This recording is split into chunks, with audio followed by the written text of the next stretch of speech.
Chapter 1: A Big Incident. In 2050, in the city of Konggang, during the depths of winter, thick clouds gathered, the cold wind howled, and snowflakes quickly began to fall. Hua Chaoran, as usual, left home at 6 in the morning. For convenience, he rented a single apartment in Hua Ye'er Garden right in front of Xin. The streets were empty, with no vehicles in sight, but above, there were occasional whoosh sounds. Hua Chaoran looked up towards the direction of the sound, and indeed saw a butterfly-shaped flying vehicle.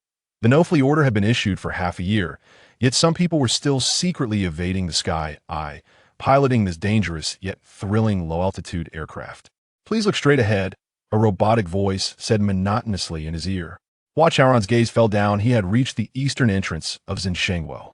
In front of the transparent, tempered glass door at the entrance stood a stunningly beautiful woman with a perfect figure and exquisite features, dressed in the latest small suit.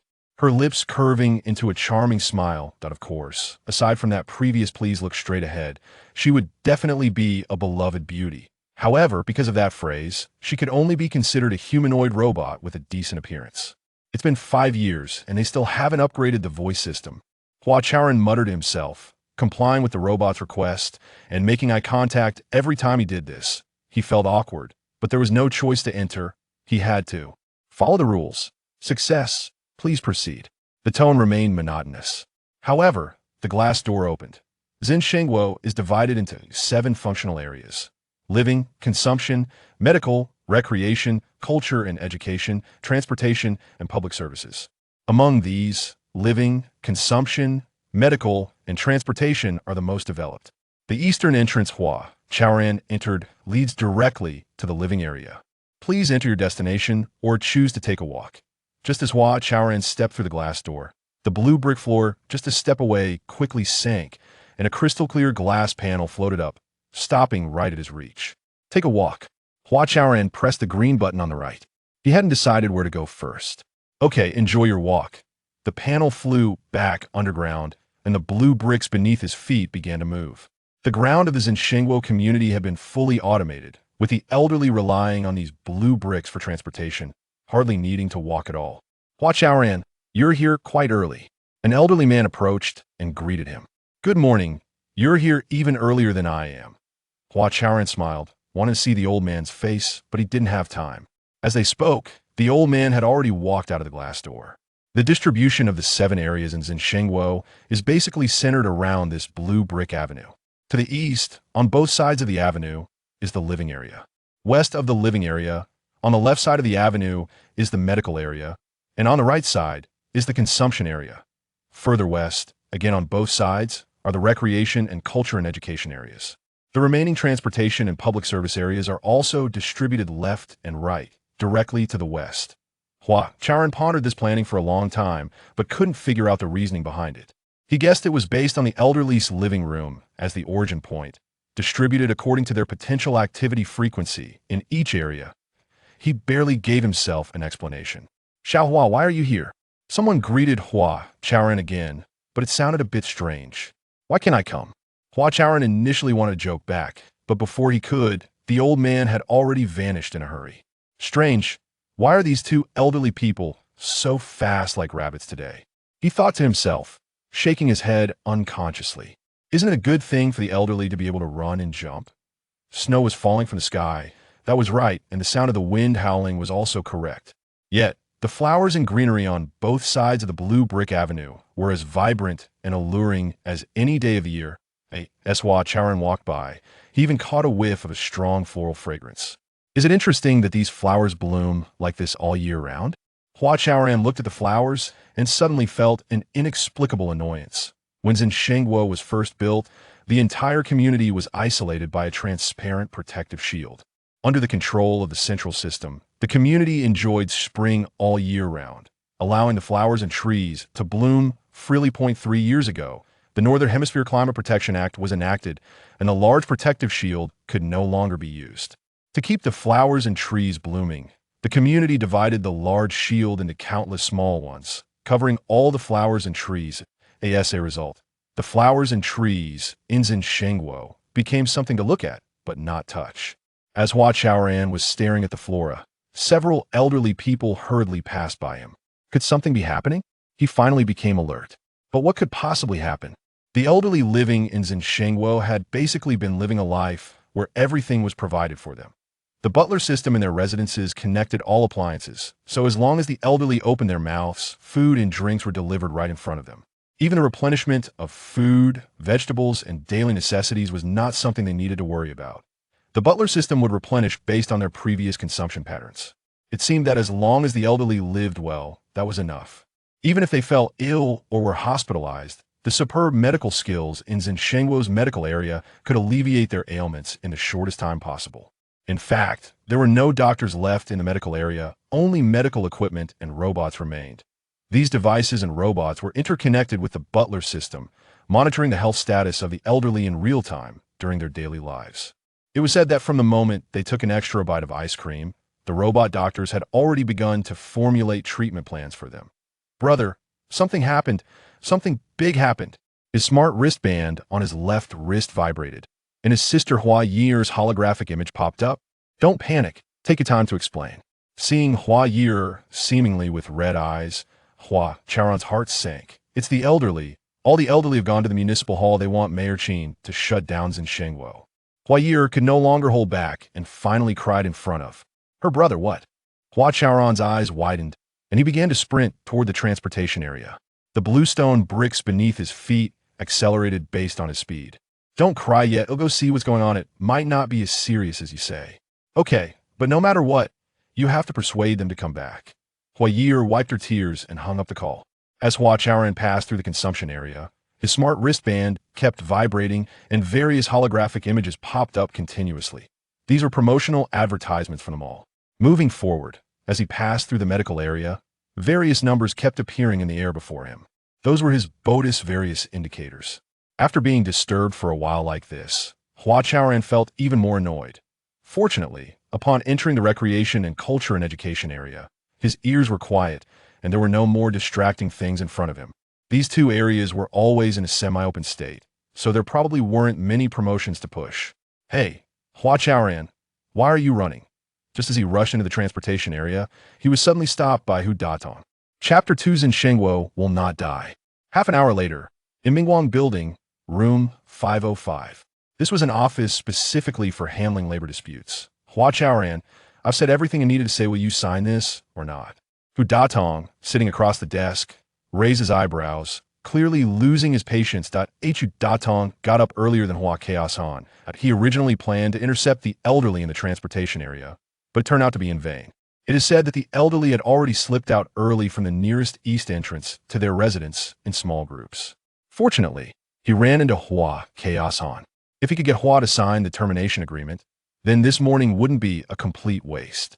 Therefore, under his strong insistence, Hua Chaoran was brought here. Xinsha will not die, Hua Chaoran repeated. You say it won't, so it won't? Who do you think you are? The Savior? God? Or the UN Security Council? Hu Datong's lips curled up slightly, revealing a look of disdain. 80,000 is not a small amount. If it weren't for the fact that you usually work diligently and don't cause me trouble, I wouldn't bother helping you apply for such a high termination fee. I don't want a single cent of that money. I hope the community can say a few good words for Xinsha. Hua Chaoran said seriously. Hu Datong stared at him for a couple of moments, suddenly moved by his stubbornness. Brother, the community is not a government department, nor is it a public institution. In the end, am just a contract worker like everyone else. Mr. Who am not. Hold on, let me finish. Hu Datong raised his hand and forced a smile. What a stubborn temper you have, Hua Chaoran. I know you're not disrespecting me by making a fuss. I just want to say it's fine to be passionate, but we need to recognize reality and understand what it means to be in a low position with little say. The wind howled outside, and the snow swirled like shredded cotton. I don't care about being in a low position. I only know that Master Jian and Teacher Ding need Xinsha, Hua Chaoran said in a deep voice. Due to his emotional agitation and the anger he was suppressing, his chest suddenly swelled. Then it began to rise and fall slightly and irregularly. They need Xinsha, huh? Hu Datong snorted coldly and turned to look at the swirling snow outside the window. Mingguang Building was newly built last year. The entire building used crystal steel integrated molding technology. Crystal steel is a new type of building material that is strong, corrosion-resistant, has a transparency of 99.99, and has control properties at the nanoscale. As Hu Datong's gaze passed through the transparent wall and looked into the distance, the automatic control system of Mingguang building immediately maximized the permeability of the crystal steel. Hua Chaoran, they can still live without Xinsha, Hu Datong said. Although the wind had been completely diminished, the biting cold still made people feel invigorated. They can live, but that's not called living, it can only be called existing. Hua Chaoran stood up. Xinsha is a smart community project launched in Konggang City 5 years ago. The uniqueness of this project lies in the fact that it is not about exploring or promoting new technologies, but about solving the elderly problem. Sit down, what are you getting so worked up about? Hu Datong waved his hand, his eyes rolling as he lowered his voice. I know you're in a tough spot, but the funds the community can provide me are these. If I give you 80,000, your sister and the others will naturally get much less, right? But, Mr. Hu, you misunderstood me. Hua Chaoran had barely touched the chair before standing up again. I don't want this 80,000, not because I want to put pressure on you or fight for something for Ye'er and the others. I truly believe that Xinsha still has hope. There's no hope at all. No money, no technology, and you've offended all the elderly. A project like this should have been terminated long ago, Hu Datong said angrily. Thinking about the 5 years he wasted on the Xinsha project without gaining any benefits and having to clean up after others, he nearly jumped up to curse. Mr. Hu, Xinsha will get better. You have to believe me. Hua Chaoran said seriously, "Oh, you think I believe in you? If you're capable, make those elderly believe in you. Make Mayor Qin believe in you. Oh, my silly brother, listen to your older brother. Sign it. Take the 80,000. At least it won't be a total waste of these 5 years, right?" As he spoke, Hu Datong swiped across the desk. Just then, both of them received notifications from the municipal platform that the elderly had gathered in front of the municipal hall. An electronic agreement appeared steadily in front of Hua Chaoran. I want to sign this, and I don't want the money. I'm going to find Master Jian and the others. Hua Chaoran waved his right hand, pushing the agreement back in front of Hu Datong. What are you doing? Those elderly are angry right now. Don't go against them. Hu Datong also stood up. He didn't expect Hua Chaoran to be so stubborn. We can't make a scene like this. I need to persuade them. As Hua Chaoran spoke, he walked out of the office. Hey Yuo, this is a mess. Let's reschedule. Hu Datong looked frustrated, symbolically reaching out toward the door. And when he saw the door opened by Hua Chaoran closing again, he stood there blankly for a moment before. Sitting down in despair, by 2050, China's population had dropped to 1.3 billion, and the trend of decline continued. Compared to the declining birth rate curve, the red arrow of population aging kept rising. In that year, the elderly population exceeded 500 million, accounting for more than 1/3 of the total population. The enormous number of elderly people severely affected the vitality of society as a whole and brought unprecedented pressure to the entire society. To address the elderly problem, a nationwide campaign was launched, comparable to the Comprehensive Poverty Alleviation Campaign. The government repeatedly emphasized, no small matter when it comes to the elderly. Solving the elderly problem is key to addressing developmental issues. However, just as the entire nation was fervently charging at the elderly problem, a crisis occurred in Konggang. The elderly, specifically the first batch of residents of the Xinsha community, gathered in front of the municipal hall within just half a day. They didn't hold banners, didn't shout slogans, and didn't even make any demands. They just stood quietly in the wind and snow.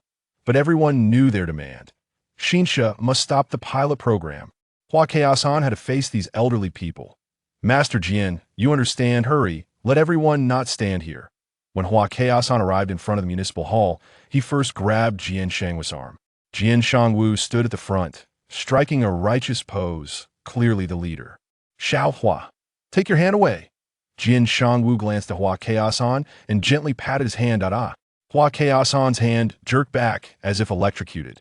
Jian Shangwu was an Olympic champion and a martial arts master. Just that light pat caused Hua Chaoran to feel a sharp pain. Ingho, you're a public figure. You can't follow them and create a ruckus. It's not good for you. Suppressing the pain, Hua Chaoran moved closer to the well-known Mingmei. However, before he could continue, Mingmei shot him a glance with her famous phoenix eyes. Teacher Ding, you're a great writer. You have thoughts, insights, and a vision. Hua Chaoran, This doesn't concern you. You should leave as soon as possible, Ding Mao said. These three were the first residents of the Xinsha community and among the elderly in the country, in Konggang City, and in the Xinsha community, they were the most famous and influential. They might also be the initiators of this protest.To persuade the elderly to return from the snowstorm. It would likely have to start with them. However, from their current attitude, it seemed they completely disregarded their usual feelings and refused to listen to any advice. Hua Chaoran looked at the three leaders, then glanced at the elderly people standing behind them like a group of sculptures, feeling anxious and restless for a moment. Chapter 3, It depends on this young man. Hua Chaoran is a social worker in the Mingguan community. 5 years ago, when the Xian Xinhua project was launched as a pilot, Mingguan community recruited 23 social workers as community service providers, all of whom were assigned to Xian Xinhua. Hua Chaoran is one of the most outstanding among them. Looking back, Hua Chaoran's 5 years of social work have been closely related to Xian Xinhua. He also came to know the elderly people in front of him because of Xian Xinhua. The wind grew stronger, and the snow fell heavier. Hua Chaoran felt as if countless blades were cutting repeatedly across his face. Uncles, aunts, grandpas, grandmas, listen to me. He stepped back several paces and stood on the steps of the municipal hall. Xian Xinhua is indeed not as perfect as initially envisioned, but at least it has made many bold attempts. Hua Chaoran, what are you saying? Someone in the sculpture group shouted lowly. Immediately after, someone excitedly said, If you care about us, we would appreciate it. But if you want to speak well of that unfortunate project, I advise you to step aside. How can I step aside? If I step aside, Xian Xinhua will have no hope at all. Hua Chaoran's emotions became even more agitated. He knew that these elderly people were not monstrous beasts, but rather pitiful individuals whose hopes had been dashed and whose feelings had been hurt. Isn't it already hopeless? Someone said, Of course not. Otherwise, I wouldn't be standing here urging everyone to go home. Hua Chaoran took over the conversation and continued. The elderly people in Xian Xinhua should all know me. I, Hua Chaoran, like you, have lived in Xian Xinhua for 5 years. Can't everyone see how Xian Xinhua was 5 years ago and how it is now? And what if we see it? What we want from Xian Xinhua is not this. Master Jian coldly replied. I know that what everyone wants from Xian Xinhua is not this, but does anything take time? It has only been 5 years. In another 5 years, 5 more years? Can we afford to waste taxpayers' money? Another elderly person interrupted Hua Chaoran. Just trust me. Give Xian Xinhua a little more time. I believe it won't even take 5 years. It might only take 2 or 3 years, and Xian Xinhua will definitely change greatly. Hua Chaoran's tone remained firm, but there was obviously a hint of coaxing in it. This was the communication experience he had accumulated over his 5 years as a social worker. Elderly people's hearts are often much broader than those of young people. In their eyes, all young people are children, as long as the children's requests are not too excessive. A little coaxing in front of them usually gets through. What could it become? Isn't it just creating a bigger, stronger cage to imprison the elderly? Ding Mao replied to him. Although he liked Hua Chaoran as a kid, some necessary awareness was still needed. After all, he was likely the most rational among these old folks. Teacher Ding, look at you, spouting wise words again. If that's the case, I'm not a social worker at all, but a prison guard watching over prisoners, Hua Chaoran said. He intentionally made it sound humorous, hoping the elderly would laugh. Sometimes, a laugh could ease the tension. However, none of the elderly smiled. Hua Chaoran, if you want us to go home, it's easy. Let Xin Yang come and talk to us, Mingmei lightly said. 30 years ago, Mingmei stirred up a retro youth trend across the country and even the entire Northern Hemisphere with her role as Xie. She also won the Golden Rooster and 100 Flowers Duel Awards for Best Actress and walked the red carpet at Cannes. However, what truly caused a global sensation was her courageous withdrawal. Has Mayor Qin already come? What else do you want to talk to him about? Hua Chaoran said. On the way here, he had already watched the 5D live stream on the municipal platform. From what he saw during the live broadcast, it seemed that Xin Yang had already come when the elderly arrived. However, Hua Chaoran had not had the chance to watch the replay to figure out what he discussed with the elderly. What to discuss? Of course, it's to hold a citizen hearing to end Xian Xinhua as soon as possible. Master Jian said, Yes. If Xin Yang doesn't give a clear statement, we won't leave. We must hold a citizen hearing, or we will stand here indefinitely. The elderly suddenly became extremely agitated. It turned out that the elderly did not want the municipal government to take coercive measures to directly halt the Xian Xinhua pilot project, but wanted to hold a citizen hearing. Hua Chaoran thought to himself, suddenly puzzled. Holding a citizen hearing might not be a bad thing. If everyone opened their hearts to talk, it might open new possibilities for Xian Xinhua. But why did Mayor Qin disagree? Of course, in that instant, Hua Chaoran suddenly understood. Mayor Qin actually supported the continuation of the Xian Xinhua pilot project.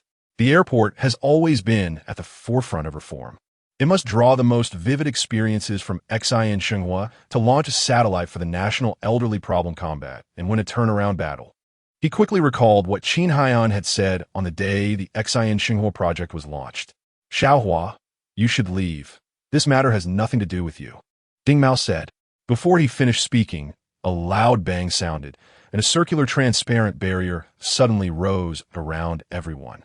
The barrier rose higher and higher, tilting inward at an almost perfect arc, and finally converged at a point at the top, forming a transparent protective dome. As the protective dome rose, the wind and snow were quickly isolated outside. At the same time, a warm air began to rise. The accumulated snow started to melt, and the melting snow water seeped underground, being gradually collected by the city's water collection system. For you old folks, I violated the Northern Hemisphere Climate Protection Act in front of everyone. Before everyone could react from the shock, they suddenly heard Qin Heihan's voice. This is 2050. If we want, we can even change the climate. Qin Heihan was also an elderly man, with all his hair and eyebrows turned white. However, his posture was exceptionally upright, like a poplar in the wind, or a tower, standing between heaven and earth.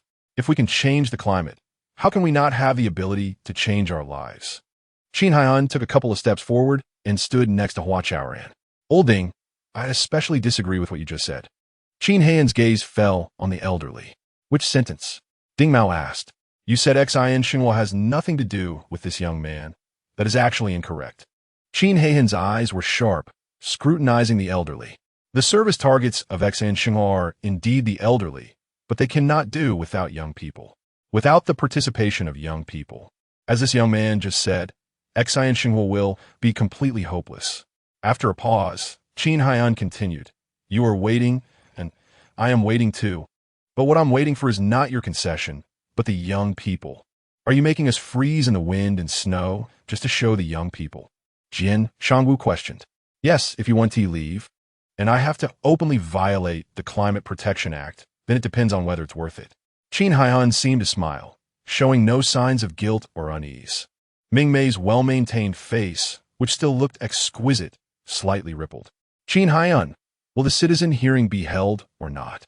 she asked with narrowed eyes. "That depends on this young man." Qin Heihan turned to Hua Chaoran. "Me?" Hua Chaoran felt very surprised. Chapter 4. Hello everyone. I am Xian Mei. As long as you have enough confidence and courage, we can hold this hearing. Qin Heihan glanced at Hua Chaoran and asked with a smile. "So, can we hold a hearing?" "Yes, why not?" Hua Chaoran replied without hesitation. He was confident in himself, believing he could persuade the elderly, Qin Heihan, and all the citizens of Konggang City at the hearing. "All right, then let's go ahead." Qin Heihan smiled again. Ding Mao said, "Mayor Qin, are you just teasing us?" "Of course not. My original plan was to wait until there were young people willing to stand up before agreeing to your request. Now that we have this young man, I naturally agree," Qin Heihan said. In fact, after unsuccessfully persuading the elderly to go home, Qin Heihan had been standing behind a window on the 5th floor of the municipal center, watching the elderly and paying attention to the surrounding movements. Of course, he was also contemplating how to conclude the matter if it ended up with no young people willing to stand up. When he saw Hua Chaoran jogging towards the elderly, unsuccessfully persuading them up close, and then standing on the steps to argue, his brows relaxed. He believed Hua Chaoran had feelings for Xian life and was passionate about his work.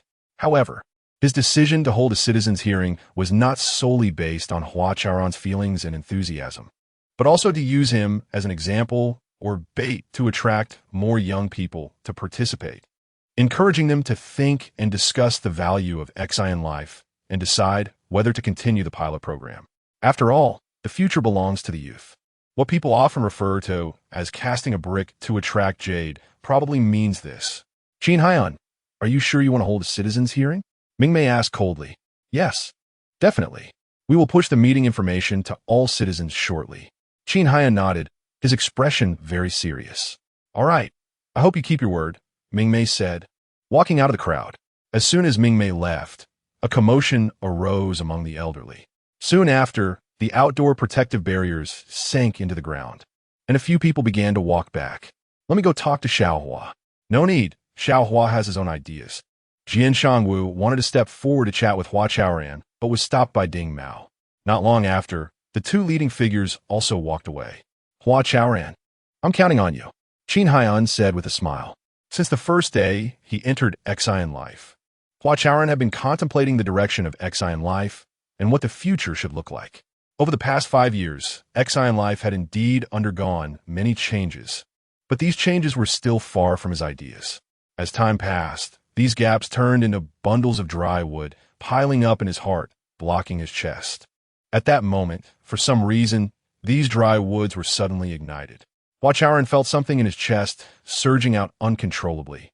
He steadied his mind and tried to return the most sincere smile to Qin Haiyan. Rest assured, Mayor Qin, he said. The citizens' hearing was held 2 days later on a sunny morning. However, the first person to enter the municipal square was not Hua Chaoran. Hello everyone, I am Xian Mei. Xian Mei is the executive president of the Xian Group and the youngest, most capable, and influential woman in Konggang City. Not only is Xian Mei flourishing in her career, but she is also very remarkable in appearance. It is said that in Konggang City, the terms dream lover and goddess are exclusively associated with her. Seeing Xian Mei walk into the municipal square, a hint of relief crossed Qin Haiyan's eyes. Anyone who sees Xian Mei would recognize her as an elite among the young people in Konggang. If more elites like Xian Mei pay attention to and participate in Xian life, perhaps a new path could really be forged. Qin Haiyan looked at Xian Mei with anticipation. At the same time, he secretly rejoiced. The fact that Xian Mei stood up to express her views indicated that the municipal government's publicity efforts over the past 2 days regarding Hua Chaoran's upcoming representation of the youth had been effective. This meant that his strategy of casting a brick to attract jade had worked. As a rational citizen of Konggang City, my view is very clear. Xian life should be stopped as soon as possible to alleviate the financial burden and anxiety of taxpayers. As soon as Xian Mei opened her mouth, Qin Haiyan was dumbfounded. It turned out she was here to undermine the effort. If anyone doesn't believe what I'm saying, I can provide several sets of data. Saying this, Xian Mei operated her smart bracelet on her left wrist. After the municipal system conducted a basic review of the data she pushed, it was fully open to all citizens. Such data can easily mislead people. Standing at the edge of the square, Hua Chaoran saw the data Xian Mei pushed through the large holographic projection above the square. However, based on his own experience, although Konggang City had invested heavily in the Xian Life project over the past 5 years, every expenditure could be accounted for and was mostly spent where it was needed. Hey, what are you doing? Before Hua Chaoran could continue looking at the data, someone suddenly shouted at him. What do you think? Hua Chaoran rolled his eyes and looked in the direction of the voice. He usually wouldn't give a good face to rude people. It was a young man with silver hair. The young man leaned to one side, crossed his arms, and wore a smirk that seemed shady. Just look at the data properly. Don't step forward anymore, the silver-haired man said, stepping forward to block Hua Chaoran from entering the square. It turned out that Hua Chaoran was too excited and had unknowingly stepped towards a municipal square while looking at the data. According to the newly established Citizens Hearing Management Measures in 2045, anyone who enters the municipal square during the citizens' hearing can express their views on the topic. Why can't I step forward? Hua Chaoran's stubbornness flared up again. This silver-haired person was blocking him from entering the municipal square, which was obstructing citizens from expressing their opinions and hindering freedom of speech. Why, huh? The silver-haired man scratched the back of his head and swayed his body, saying, because our young lady is giving a speech, and she doesn't like to be disturbed, can you understand? I'll wait for your young lady to finish her speech before stepping in. Hua Chaoran asked again. That won't do either, the silver-haired man said, his tone suggesting there was no room for negotiation. Their scheme has been exposed, and their vicious tricks cannot be played anymore. Xin Yang am willing to sacrifice the interests of the Xian group to maintain the image of Konggang and fill that big hole for all citizens. In the center of the square, Xian Mei's speech continued. Hearing these words, Hua Chaoran suddenly understood Xian Mei's true intention. She wanted to turn Xian life into a tool for the Xian group to accumulate wealth. Get out of the way. Hua Chaoran became anxious. The silver-haired man snapped his fingers, tilting his head and smiling at Hua Chaoran. This kind of smile looked very disgusting and uncomfortable. Are you going to let me through or not? Hua Chaoran asked again. Hey, look around you. The silver-haired man gestured with his chin. Hua Chaoran, puzzled, looked around. Upon seeing this, he realized that he had already been surrounded by 7 or 8 silver-haired individuals. These silver-haired youths were common in Konggang, most of whom were idle and unproductive. As long as someone paid them, they were willing to do anything unethical. Additionally, they occasionally exuded a sense of despair. Therefore, the citizens of Konggang usually referred to such young people as wasteland youths. It seems that Xian may have spent a lot of money to prevent Hua Chaoran from speaking. Don't you know where this place is? Hua Chaoran shouted sternly, while preparing for a fight. It was at this moment that 12 municipal law enforcement drones quietly took off around the square. The drones were all equipped with the latest light wave confinement nets. Once they locked onto a target, they could deploy the nets within a minute to enforce the law. Kid, there's no need for us to take action. You won't be able to express your opinion anymore. The silver-haired man pointed triumphantly towards Hua Chaoran's diagonal rear. It turned out that not only the wasteland youth surrounding him, but Hua Chaoran had also become a target for the drones. Chapter 5. Do you understand technology? Upon seeing the drone, Hua Chaoran immediately realized he had fallen into someone else's trap. The wasteland youths had no intention of confronting him. Their real goal was to attract the attention of the Sky system. As a result, all participants, including Hua Chaoran, would be captured. This meant he would be unable to express his views during the hearing. How malicious! Hua Chaoran looked at Xian Mei, who stood in the center of the square, feeling extremely unwilling. As municipal reforms deepened, citizen hearings increasingly became a platform and means for all citizens to make significant decisions. During the hearings, any citizen had the right to step into the center of the square and express their opinions, thereby influencing the final decision. Municipal officials only needed to keep the meeting system running smoothly and maintain order. Of course, as citizens of the airport city, public officials also had the right to step into the center of the square to express their views. Now, standing in the center of the square, only Xian Mei was expressing her opinion, and she clearly opposed the continued trial of Xian life. Hua Chaoran couldn't imagine what the future of Xian life would be like if no one, like him, stood up to fight for it. My God, what have I done? Hua Chaoran felt very uncomfortable. If it weren't for him, perhaps this hearing wouldn't have been held. However, at that moment, something strange happened. Hey, where did everyone go? They were just here, and in the blink of an eye, they're gone. The wasteland youth surrounding Hua Chaoran suddenly showed expressions of astonishment. They looked left and right, up at the sky and down the ground, seemingly trying to find someone, but they couldn't locate anyone. Did Hua Chaoran grow wings and fly away? The silver-haired youth scratched his head, looking puzzled. Only then did Hua Chaoran realize that the person they were talking about, the one they were searching for, was him. They can't see me? Hua Chaoran thought in surprise, trying to wave his hand in front of the silver-haired youth. The other party, indeed, showed no reaction. What was going on? Even he felt confused. Swish, swish, a few very faint sounds. 7 or 8 confinement nets fell, trapping all the wasteland youths. Hua Chaoran observed clearly, but he found that he had been overlooked by the law enforcement drones. Wasn't it said that all participants would be confined? He wondered, unable to make sense of it. What I want to say is this. I hope every citizen of the airport city can make wise choices, conscientious choices. Xian Mei's speech seemed to be coming to an end. Hua Chaoran, disregarding the strange events happening around him, hurried towards the center of the square. Sure enough, Xian Mei was moving towards the edge of the square, and the place where she had stood was empty.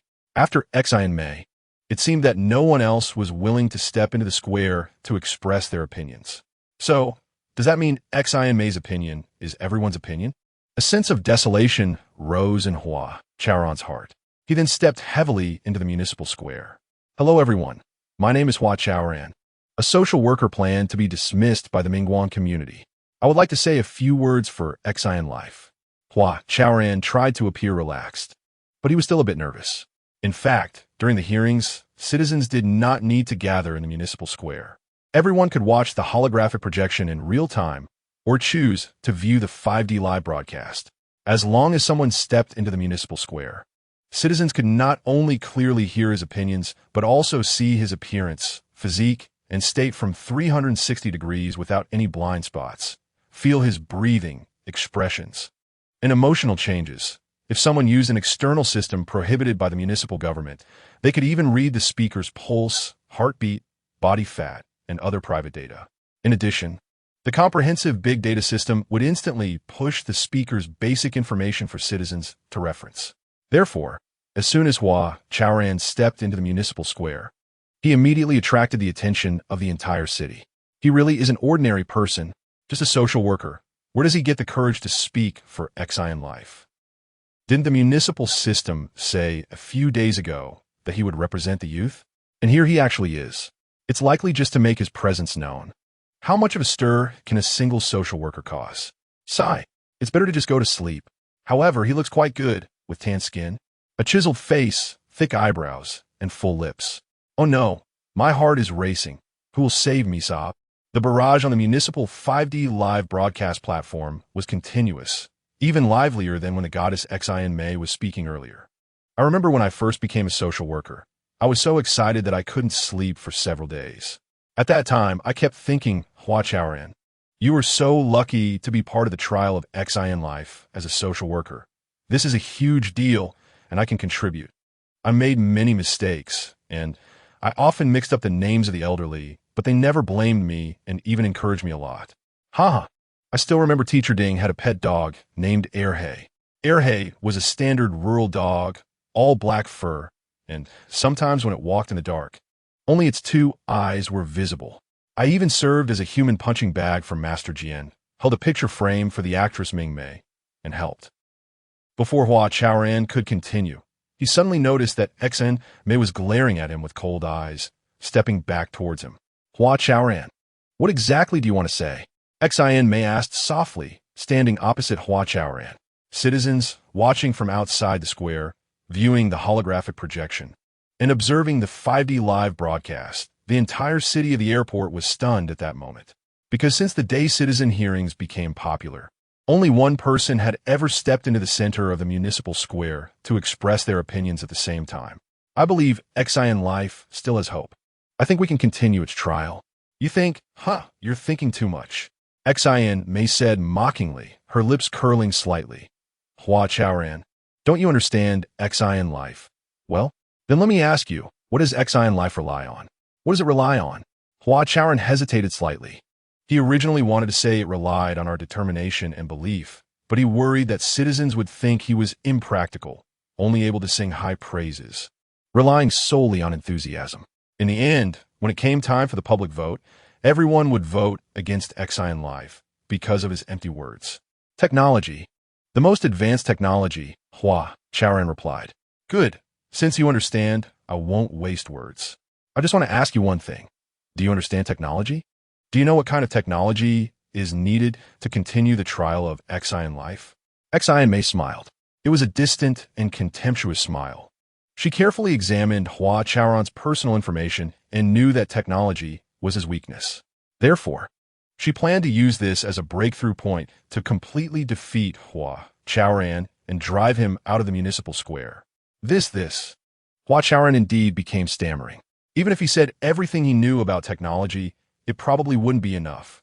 Because knowing doesn't mean understanding, understanding doesn't mean being proficient. And being proficient doesn't mean innovating. Seeing this scene, Ling Han, who was hiding in a corner, couldn't hold back anymore. It was she who had thrown a large capsule at the municipal law enforcement drone earlier that helped Hua Chaoran escape his predicament.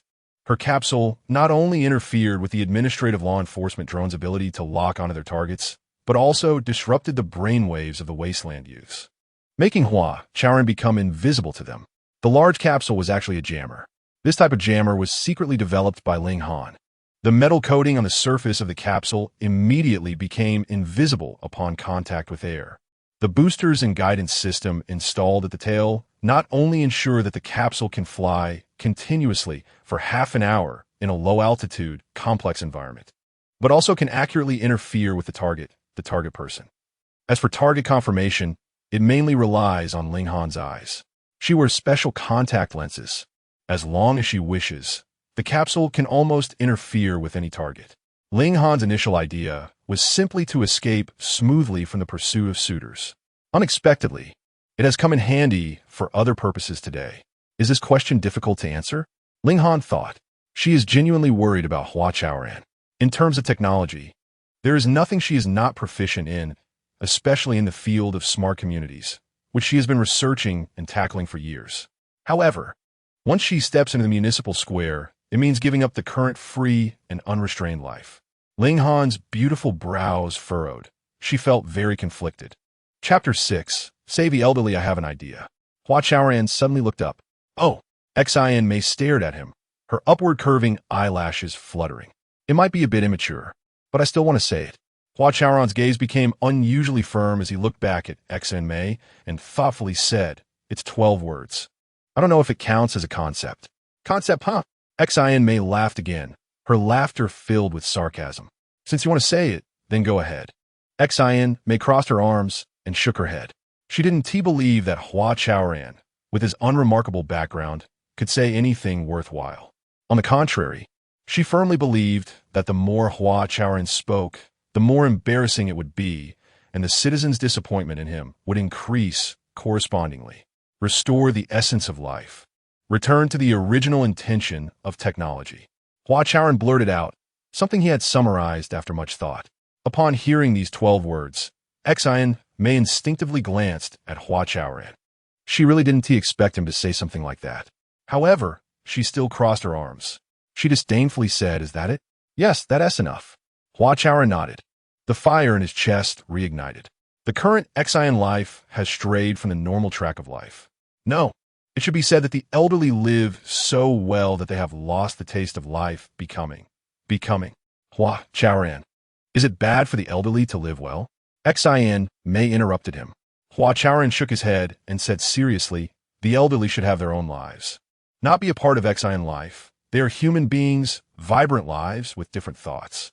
Everyone should have different trajectories, unique brilliance, even if they occasionally stumble, go hungry, suffer from insomnia, or forget things. But that is life, real life that feels authentic, absolutely not like it is now, definitely not. As he spoke passionately, tears welled up in the corners of Hua Chaoran's eyes. This was what he had seen day after day, and what he wanted to change day after day. I feel like crying too. Someone sent a barrage of comments. Then another person commented, I've been to Xin Life. The glass doors there are exactly like those of the airport prison. The flowers there can't be touched. The elderly are kidnapped. Save the elderly. Save the elderly. The last barrage was crazily copied by the citizens and quickly flooded the screen. At this moment, in the Xin Life smart community, Ding Mao, sitting at his desk, took off his reading glasses. He stared blankly for a while before getting up and pacing in his study. After countless turns, he suddenly rushed out of the study and stood at the sink, desperately washing his face. What Hua Chaoran said was exactly what he wanted to say.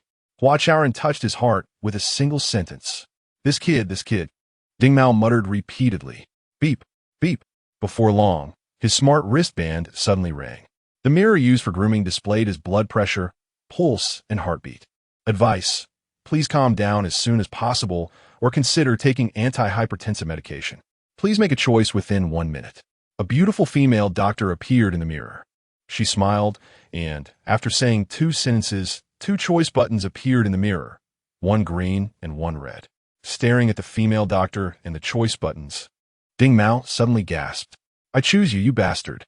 He grabbed an old stainless steel toothbrush cup nearby and smashed it against the mirror.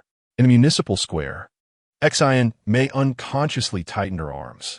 Initially, she crossed her arms just to appear proud, but now it had taken on a sense of self-protection. Hua Chaoran. If Xin life could change just by you saying a few emotional words, it wouldn't be like this now. Xin Yang said coldly. That's right.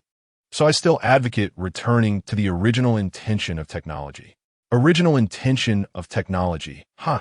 How can you come up with such beautiful phrases? You don't even understand technology. What do you know about original intention? Before Hua Chaoran could speak, Xin May continued. How about this? You come to our Xin family. I'll arrange a decent job for you. My job is already very decent. Hua Chaoran was somewhat angry. Xin May could look down on him, but she couldn't belittle social workers. Although social workers' income isn't particularly high, they play a significant role in the healthy development of society as a whole. It can be said that the prosperity of Konggang City today is inseparable from the silent contributions of social workers. Social workers deserve the respect of Konggang people. They are ordinary yet great. Until he signed the termination agreement, Hua Chaoran was still a social worker, and he felt proud and honored of his profession. However, thinking about nearly losing the opportunity to express his views due to the entanglement with the waste Earth youth, Hua Chaoran managed to suppress his anger. Technology definitely has an original intention. There's always an initial thought behind doing anything. I believe that a technology is invented to solve certain practical problems. And as technology experts, they also have their original intentions. Hey, are you speaking in riddles? Xin May rudely interrupted him. Why don't you just say it directly? What exactly do you want to change? Perhaps feeling she had been too rude to Hua Chaoran, Xin May added, simply put, it should be simple and pure, not so complicated that it's annoying. Hua Chaoran said. A brief silence fell among the citizens of Konggang City, watching online. Even frequent barges paused. Sigh. In the most lavishly decorated room of the Xin life community, Ming Mei sighed softly. She touched her increasingly aging face, her gaze shifting from the holographic image to the wall above the south side of the living room. On the wall hung a huge national painting. That was her playing the role of Xie Yi in her most beautiful years. Ming Mei stared at it in a daze, reminiscing about those wonderful years over 30 years ago. Back then, it was noisy and chaotic, but she truly loved the screen. Original intention? She thought. Maybe it was because of that love. She quickly answered herself. Damn it, shouldn't technology be simple? Suddenly, a barrage popped up in the holographic image. Then, one after another, there were accusations against the misuse of technology and excessive intelligence. Xin May glanced at these barges from the corner of her eye and suddenly smiled. She thought, perhaps Xin life is just a small cage, and the bigger cage is Konggang. Hua Chaoran, you've said enough empty words, right? In the holographic image, Xin May pressed again. Ming Mei's attention was quickly drawn back. If you think Xin life still has hope, please present a reform plan in front of the whole city. After a pause, a smile appeared on Xin Mei's lips as she disdainfully said, where you can tell everyone who has the ability to bring Xin life back to life. Hua Chaoran, Xin May, wait a moment, I want to exercise the privilege of the mayor. At some point, Mayor Xin Yang had already walked to the two of them. Chapter 7, The Little White Poplar in the North of the City. Upon seeing Xin Yang, Hua Chaoran and Xin May both revealed looks of surprise. The so-called mayoral privilege is not something mysterious. It simply means that during the citizens' hearing, the mayor can, based on his own judgment, stop an ongoing speech or announce a postponement of the hearing. The reason why Konggang City introduced the mayoral privilege is mainly to improve the efficiency of the hearing and avoid some people talking aimlessly. Mayorin, are you sure you want to exercise the mayoral privilege? Xin May asked. She slightly bowed her body and squinted her eyes while looking at Xin Yang. Although Xin Yang was not tall, his upright posture and the white hair standing up gave him an air of authority. Moreover, people in Konggang were saying that Xin Yang had made significant contributions during a certain border conflict. In the hearts of the people of Konggang, he was a great hero with considerable prestige. Even Xin May, who was usually arrogant, showed great respect for Xin Yang. Yes, I made up my mind, Xin Yang said, glancing at Hua Chaoran. Why? Xin May asked. In fact, she wanted to know who Xin Yang intended to help. Why indeed? Xin Yang murmured, a smile suddenly appearing on his face. Hua Chaoran, do you think technology is more important, or is the idea more important? He asked Hua Chaoran. Upon hearing this, Xin May had a vague sense of foreboding, but she couldn't show it in front of Xin Yang. Hua Chaoran unconsciously frowned. seriously thinking and trying to see which way his inner scale tipped. The idea. After a long pause, he answered solemnly. All right, then let me ask you again. Do you think there is someone who can implement your ideas? No. As you put it, your concepts, the concept of better life? Do you think someone can practice your concept of a better life? At this moment, Xin Mei was truly anxious. Her face flushed red like blooming peach blossoms, looking both radiant and distressing. Of course there is. Ling Han, can. This was the second time Ling Han felt a strong impulse. She felt that she could no longer hide in a corner. She should step forward and help that young man named Hua Chaoran. However, the stronger the impulse, the more the shadows in her heart surfaced. She felt that if she continued to observe, she would go crazy. This was not simply observing a citizen's hearing. It was simply a form of torture. Thinking of this, Ling Han wanted to walk away. Only by walking away could she escape herself and everything before her. I believe there must be, Hua Chaoran said, pausing for a few seconds in the center of the square, speaking with certainty. Then fine. I will give you 3 days. I hope you can find someone willing to help you. After Xin Han finished speaking, he stared intently at Hua Chaoran, as if waiting for his response. Mayor Qin, you can't. Xin Mei finally couldn't hold back. Did you not ask me why I wanted to exercise the mayoral privilege? Xin Han turned his body around. With a smile on his face, he said meaningfully, I want to give you young people a chance. During these 3 days, if Hua Chaoran can find someone willing to help him, perhaps the citizens will let him have a try. You, Xin Mei, also have 3 days. I believe you'll use it wisely. Mayor Qin, this really isn't necessary. Our Xin family has long. All right, just take it as giving me, Xin Han, a bit of face and let me exercise the mayoral privilege once. Qin Heihan's smile was gentle, but it carried an undeniable meaning. Xin Mei's eyes suddenly brightened, but then dimmed again after a moment. 3 days is 3 days. Just relying on you, a technical idiot. How much of a wave can you create? She thought. And are you not giving me, Qin Han face? Qin Heihan's gaze fell back on Hua Chaoran. Mayor Qin, thank you, Hua Chaoran said sincerely, tacitly agreeing. If it weren't for Qin Han stepping in, he might have lost the debate today, let alone fighting for time for the Better Life Initiative. Then I will exercise the mayoral privilege. Qin Han cleared his throat and took a step forward. I now officially announce that this hearing is temporarily adjourned. It will resume 3 days later at the same time. He said to all the citizens, who will he look for? Can he find anyone? Ling Han thought unconsciously. At the moment Qin Han announced the adjournment, her heart relaxed, feeling as if she too was liberated by that statement. She began to mix into the crowd and walked away. As she walked, she instinctively looked back at the municipal square. Will he come and find me? Can he find me? She unexpectedly felt a hint of anticipation. That noon, in room 601 of Hua Jing Garden, the Hua siblings sat around an old induction cooker, which had an apparently old stainless steel pot on it. At that moment, steam was rising from the stainless steel pot. Ye'er, the pot is boiling. Quickly wipe your tears. We can start cooking the vegetables, Hua Chaoran said, placing the prepared sauce in front of his sister, Hua Ye'er. Their parents had passed away early, but in their memories, the family always ate this kind of hot pot, which was no longer popular during reunions. Brother, do you really think you could do it? Hua Ye'er wiped away the tears from her eyes and picked up her chopsticks. She also witnessed her brother's speech at the municipal square today. To be honest, she was not surprised that her brother could do this, and she felt proud of him. However, pride aside, she truly had no confidence in whether her brother, an unskilled social worker, could manage the Better Life Initiative well. I have to make it work. Even if I can't, Hua Chaoran smiled, placing the cooked beef into his sister's sauce bowl.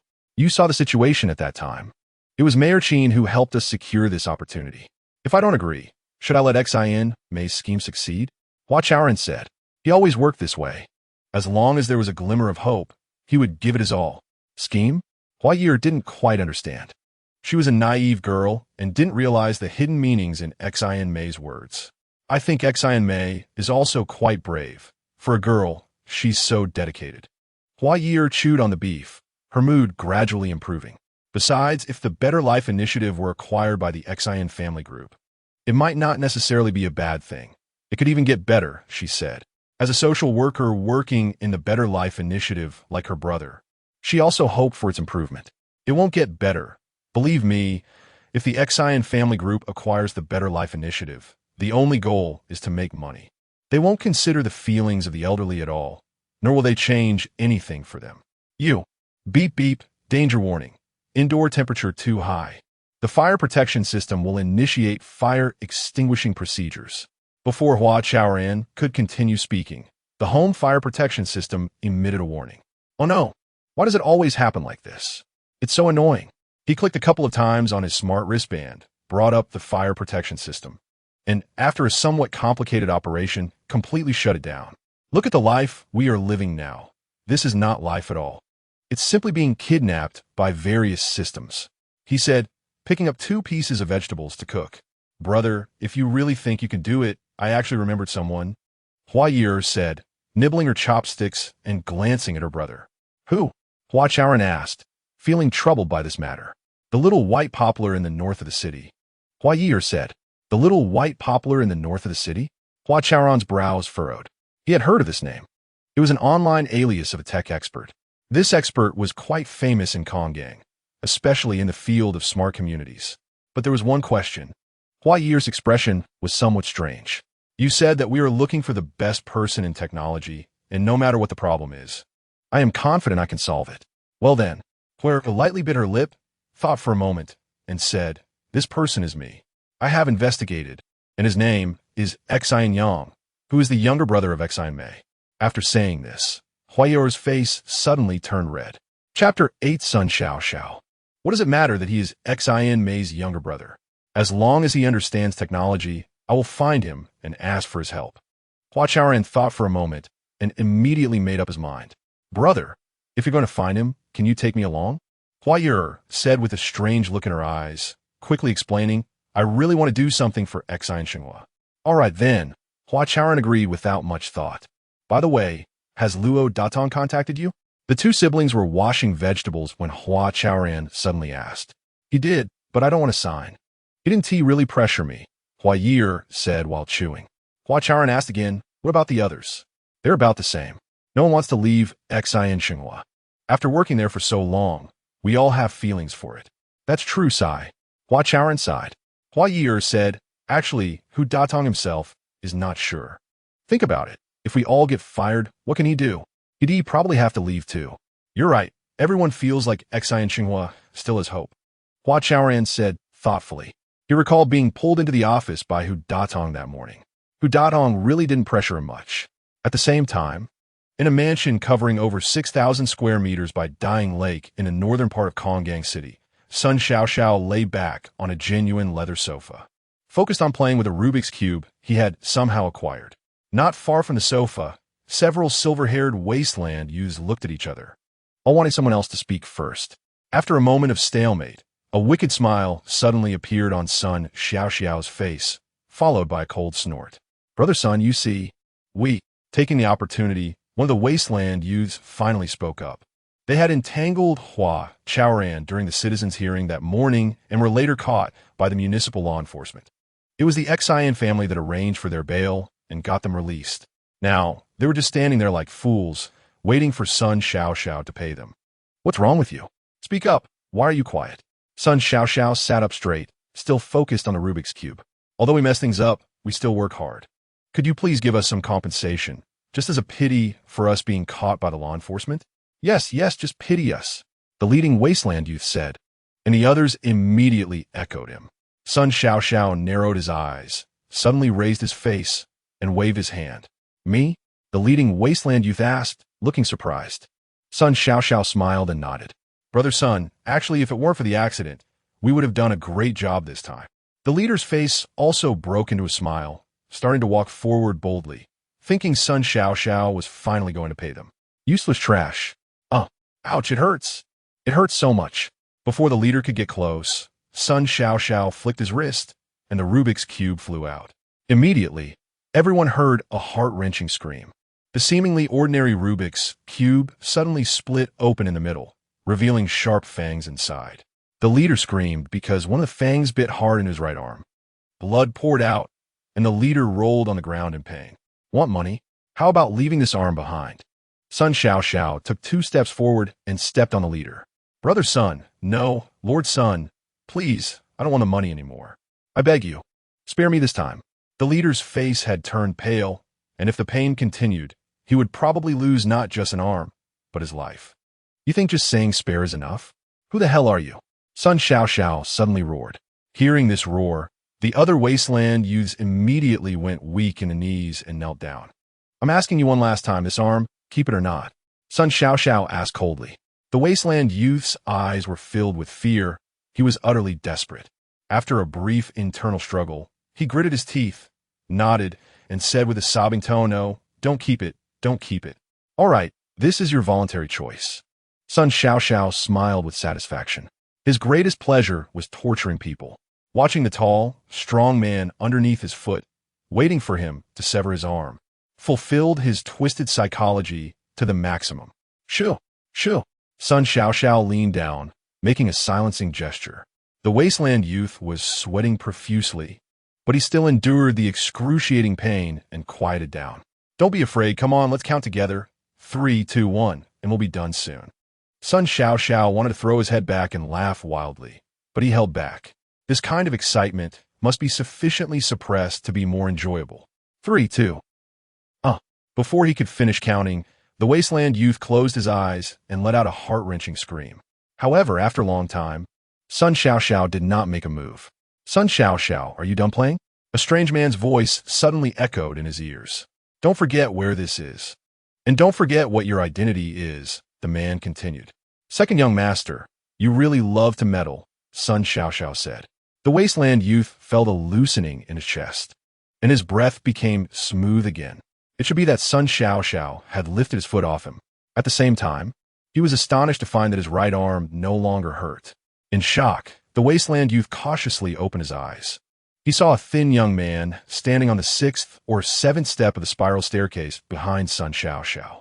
Give them the money, we the Xian family can't afford this loss, the young man said, his tone leaving no room for debate. After speaking, the young man turned and began to walk up the stairs. It was at this moment that the wasteland youth saw a large green dragonfly flying away, holding the Rubik's Cube Sun Xiao had played with between its hind legs. I've taken care of your wound. Don't hang out with him anymore. Your life is more important, the young man said, his back to the crowd. The wasteland youth hurriedly looked at his arm. The blood was cleaned up, and the wound that the Rubik's Cube had bitten was gone. Everything that had just happened felt like a nightmare. Upon waking up, nothing had happened. Was that dragonfly a bionic medical robot? The wasteland youth wondered, looking at the young man's back with gratitude, feeling very fortunate. But as someone is visiting, suddenly, a holographic image of a man and a woman was projected in the living room. Sun Xiao saw the man, and a sinister smile appeared at the corner of his mouth. What are you looking for? Sun Xiao asked. All right, the butler system replied. What are you looking for? A man resembling a butler appeared in the holographic image. Sun Xiao knew this was the Xian family's robot butler along. We're looking for Xin Yang. We need his help, the man in the holographic image said. I wonder if he is available now? The woman in the holographic image followed up, looking shy. They were Hua Chaoran and his sister Hua Ye'er, who had come to the Xian family's mansion to find Xin Yang. Second young master, someone is looking for you. Should I let them in? Sun Xiao turned his face towards the spiral staircase, swaying his body casually. He knew Xin Yang had also watched the citizens' hearing that morning and believed Xin Yang could recognize that the visitors were the ones competing with his sister Xian Mei for Xin Shenghua. So he was actually the second young master of the Xian family, Xin Yang. The wasteland youths reacted simultaneously. Let them in. Xin Yang stopped at the corner of the staircase. Chapter 9. The negotiation fell apart. All right, Yang, the butler system said. Xin Yang's slightly sparse eyebrows furrowed together, his gaze landing on Sun Xiao's face. You all. His right index finger traced a circle in the air, clearly indicating that he hoped Sun Xiao and the others would step aside. Who would have thought that Sun Xiao would smile and say, no need for that? Sighing, Xin Yang shook his head and tapped twice on his left wrist, causing a holographic interface to materialize. Even though my sister thinks highly of you, you should at least respect others' basic privacy. As Xin Yang operated the holographic interface, he walked down the stairs. Meanwhile, the entire space of the living room began to rotate around the spiral staircase. By the time Xin Yang was about to reach the bottom of the stairs, Sun Xiao and those wasteland youths had already vanished. Moreover, the layout, furnishings, and decoration style of the living room had undergone a dramatic transformation. What was once an overly spacious, minimalist Western-style hall now resembled a compact Chinese tea room. Thinking of Sun Xiao's frustrated expression when he was forcibly taken away made Xin Yang want to laugh. He really disliked Sun Xiao, but his sister thought very highly of him. However, since his sister managed the family affairs, if Sun Xiao could genuinely help her, he would continue to turn a blind eye. His father had somewhat of a preference for sons over daughters and wanted Xin Yang to inherit the family business. Yet, he knew his sister was more capable than he was and had a much stronger desire to inherit the family legacy. If he followed his father's wishes and ran the family business, his sister would probably resent him for life. Their sibling relationship would definitely not be as good as it is now. Thus, Xin Yang chose to take a step back. He valued family harmony more. Yang, the guests have arrived, along led Hua Chaoran and another person to the door. Welcome, please have a seat. Xin Yang greeted them warmly. He was enthusiastic towards everyone except for Sun Xiao and his group. You're the little poplar from the North City? Hua Chaoran looked Xin Yang up and down, somewhat in disbelief. Xin Yang looked too young, and he didn't exude the eccentricity typically associated with technical experts. Yes, what? You don't believe it? Or do you want me to prove myself? Xin Yang smiled, appearing more like an ordinary person. That's not necessary, I just wanted to say. Bro. Before Hua Chaoran could continue, Hua Ye'er called out to him. Although there were no photos of Xin Yang online, the moment she saw him, she knew that he was the young man they had been seeking help from. Hua Ye'er only glanced at Xin Yang before turning her gaze elsewhere. She felt her heart racing. Along, you go ahead and do your thing. Let a phone come over. She's more detail-oriented, Xin Yang said to Along. All right. You all chat. Along smiled and left. Under Xin Yang's lead, Hua Chaoran and the other person sat around a solid wood tea table. Almost at that moment, a girl with a pure appearance and graceful figure appeared before them. The girl seemed very skilled in the art of tea, and in no time, she poured each of them a cup of tea. Hua Chaoran looked at the girl and thought to himself that wealthy people really knew how to enjoy life. Even drinking tea had someone to serve them. However, Hua Ye'er's expression was somewhat complicated. She didn't know why, but she felt a bit jealous of this girl. You don't need to introduce yourself. You're Hua Chaoran, currently the most famous young person in our airport. Xin Yang smiled and turned to Hua Ye'er. This young lady is new to me. What should I call you? She is my sister. Her name is Hua Ye'er, a very ordinary name. Hua Ye'er interrupted before her brother could finish. Ordinary? Not necessarily. Xin Yang smiled and made an inviting gesture. Come, have some tea. We're here today to ask for your help. The three of them put down their tea bowls, and Hua Chaoran stated their purpose. Help? What kind of help? Borrow money? I don't have any. You should ask my sister. Ha! Xin Yang joked deliberately, picking up the teapot to refill Hua Chaoran and his sister's cups.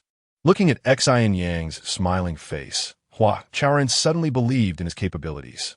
Although Xin Yang appeared warm and easygoing, there was an underlying arrogance that was hard to conceal. It seemed that everything was trivial in his eyes and not worth taking seriously. I am definitely going to hire this person. Hua Chaoran became more resolute in his initial thoughts. We're not borrowing money. I want you to help with Xin Life, Hua Ye'er said. She wasn't infatuated. She was very clear about their purpose in visiting Xin Yang. You want me to help with Xin Life? You can't be serious. Xin Yang leaned back, appearing very surprised. If this came from my sister Xin Mei, I might believe it, but you... Xin Yang shook his head, showing an incredulous expression.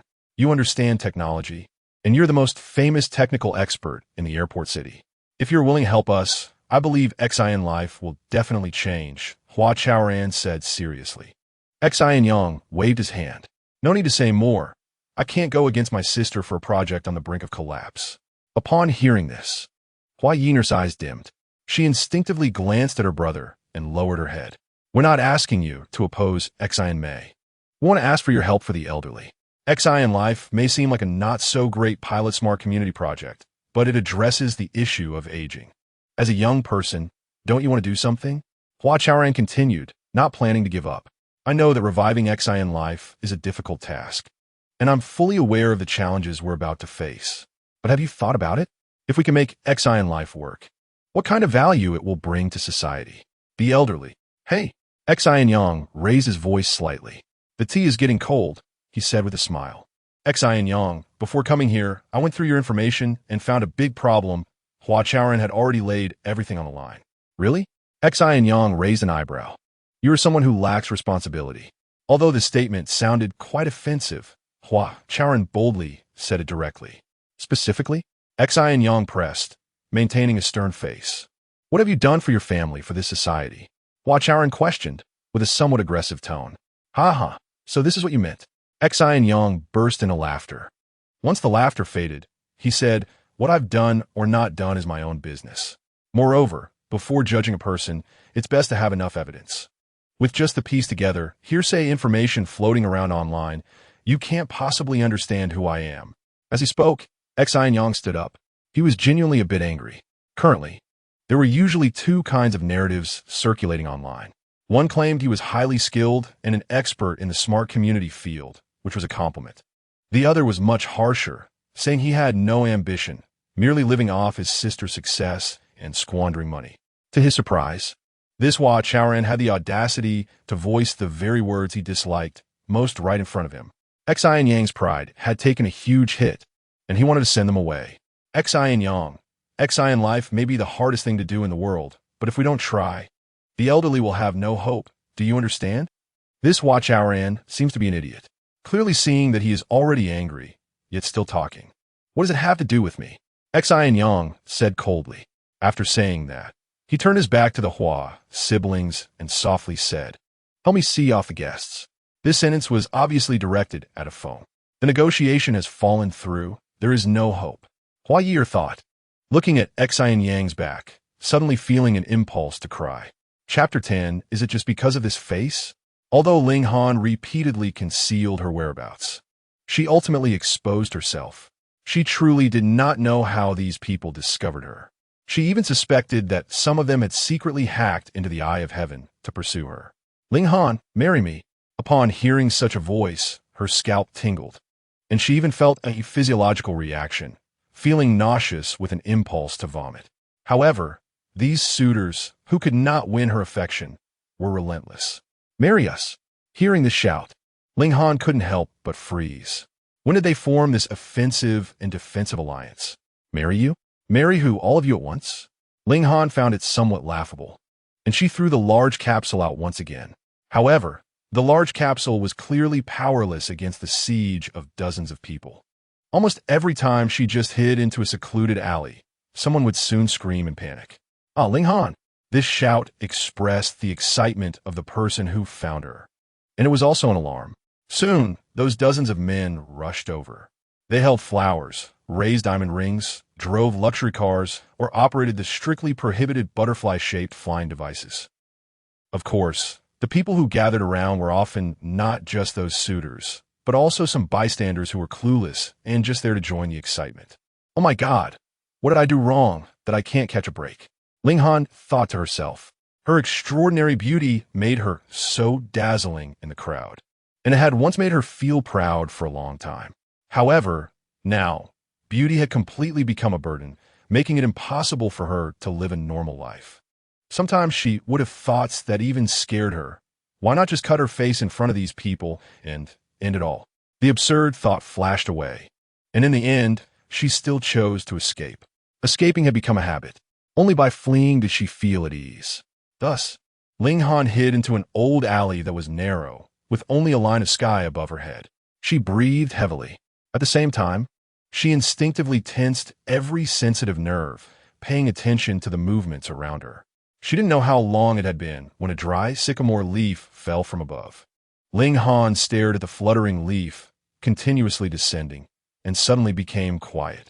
What she saw was not just this leaf, but also herself, her life, and her ideals. Like Hua Chaoran, Ling Han had worked at Xinsha for 5 years.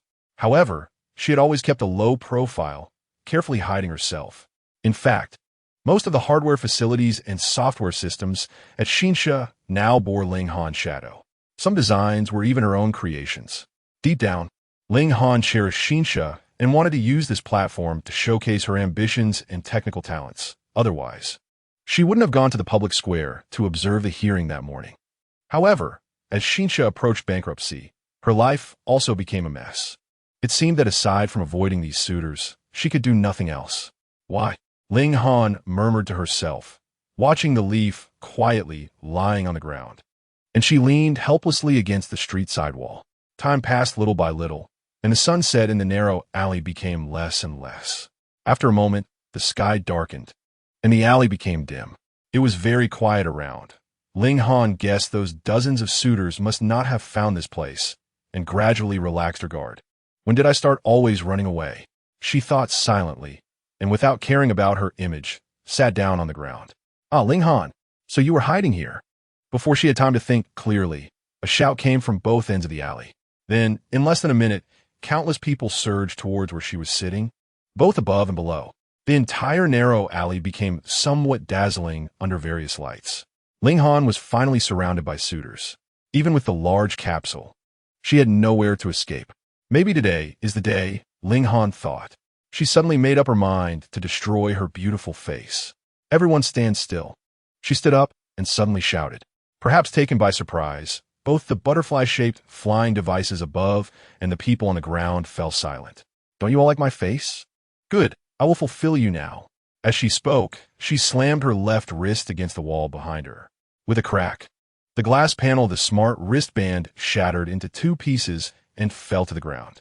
Ling Han stared at the astonished people, picked up the sharpest piece, closed her eyes, and was about to cut her face.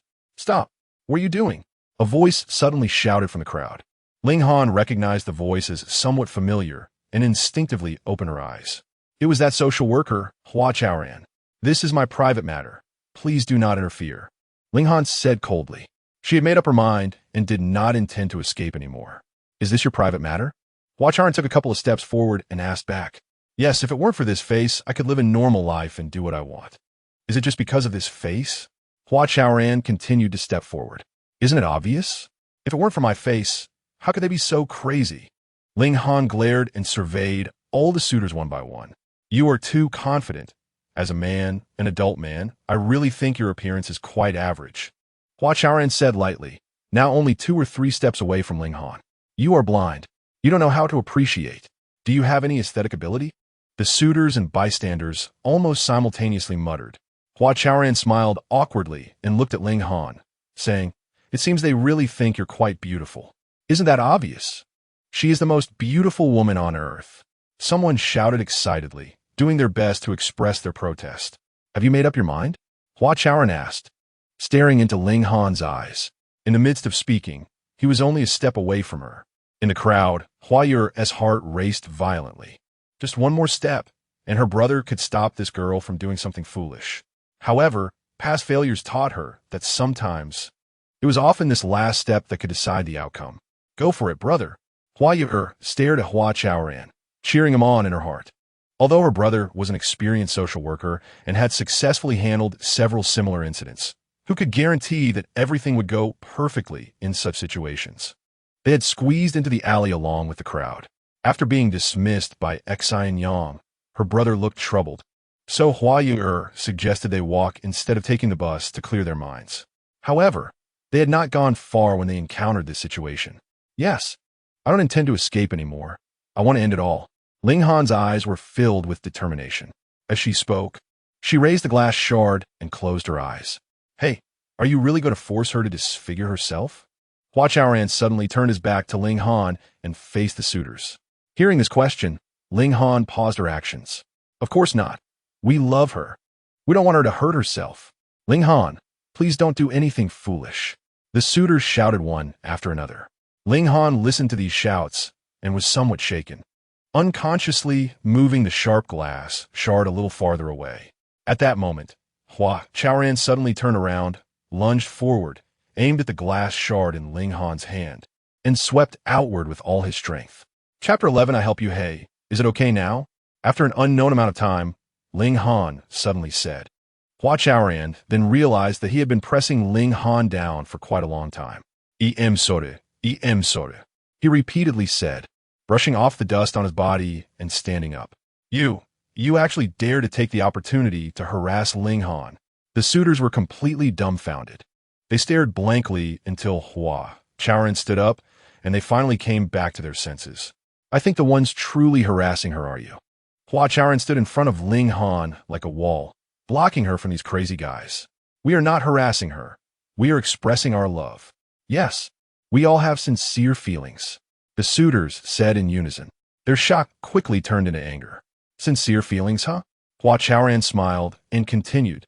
Then let me ask you, what has given her the courage to want to end it all through self-harm? The suitors looked at each other, and even the onlookers fell silent. Hua Ye'er saw that Ling Han was still sitting on the ground, so she hurriedly stepped out of the crowd to help her. Are you okay? Hua Ye'er asked with concern. Mifine. Ling Han shook her head and stood up with Hua Ye'er as support. It was at this moment that Hua Ye'er noticed that Ling Han's smart bracelet was significantly different from an ordinary person's. It was nearly as long as half of her forearm. No wonder she was able to drop such large pieces of glass earlier. Hua Ye'er thought to herself, suddenly becoming curious about Ling Han's identity. Only those who often need to operate many instruments or work in programming would wear such a bracelet at the airport. Could it be that this stunning beauty before her is a tech expert? Hua Ye'er unconsciously glanced at Ling Han again, only to find Ling Han staring blankly at her brother's back. Ahem. Hua Ye'er coughed twice, and Ling Han's face suddenly turned red. I remember a long time ago, people often said that a forced melon isn't sweet. Seeing that the suitors remained silent, Hua Chaoran raised his voice slightly. In your pursuit of her, have you ever asked, yes, Ling Han, have you ever asked Ling Han if she is willing? From the shouting of these people, Hua Chaoran had already learned Ling Han's name. I think she has already shown her attitude through her actions. Hua Chaoran took 2 steps forward and glanced at the entrances on either side of the narrow alley. To be honest, I, Hua Chaoran, do not doubt that your love for her is sincere, passionate, and even reckless. But have you considered that it is your overly passionate love that makes her feel afraid, annoyed, and overwhelmed? Hua Chaoran, you. It's true, yes, right. We have indeed gone too far. One of the suitors gasped in agitation, clearly blaming Hua Chaoran for meddling. However, most of the others had quietly left. Love should make her happy, shouldn't it? Exactly. Love does need to be expressed, but the way to express it isn't limited to just this one method. I believe there are many ways. As long as you truly like her, you should be able to think of something. Hua Chaoran was still speaking. He used all the knowledge he had on psychological counseling. About half an hour later, the narrow alley fell completely silent and dimmed. Brother, they have all left. Hua Ye'er said. Hua Chaoran nodded, suddenly realizing that his mouth was extremely dry and his lips were chapped.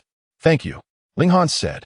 She looked at Hua Chaoran with very complex feelings. Don't mention it. We are all reasonable people.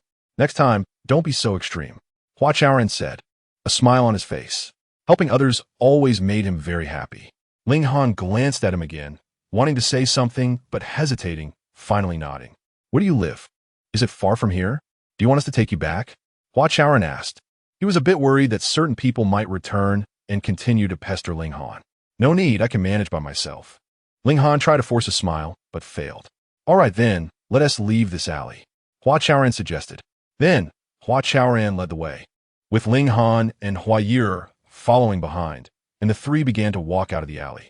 Are you that Hua Chaoran? Ling Han suddenly asked. Yes, that's me. Hua Chaoran knew what Ling Han was referring to and did not deny it. Why do you want to help Xi in life? I want to ask, do you have your own plans? Own plans? What do you mean? Hua Chaoran couldn't think of any selfish intentions he had. My brother is like this. He always likes to stick his neck out when something happens and never thinks about himself. Hua Ye'er interjected, muttering quietly. Everyone says he is a fool. Actually, my brother isn't stupid. He just wants to do something for everyone. Ling Han didn't speak, but looked up. A crescent moon climbed up, perfectly hanging in the line of sky above the alley. If no one is willing to help you, what do you plan to do? Ling Han asked softly, stopping in her tracks. Without thinking, Hua Chaoran said, impossible, there are still 2 days left, someone will definitely be willing to help me. I'm saying if no one, forget it. Forget it, Ling Han murmured, shaking her head.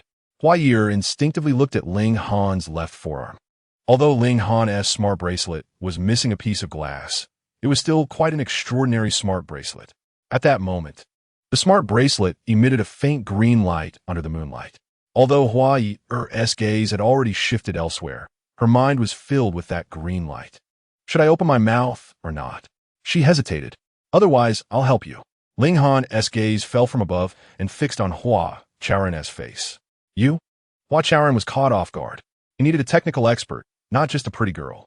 Brother, you're really foolish. Hua Ye'er exclaimed joyfully, speaking in a rush. How am I foolish again? Hua Chaoran asked, looking dazed. Have you noticed her smart bracelet? Not everyone can wear it. Hua Ye'er said. Right? It really isn't an ordinary bracelet. Hua Chaoran suddenly realized. Just now, he had been focused on helping others and hadn't paid attention to anything else.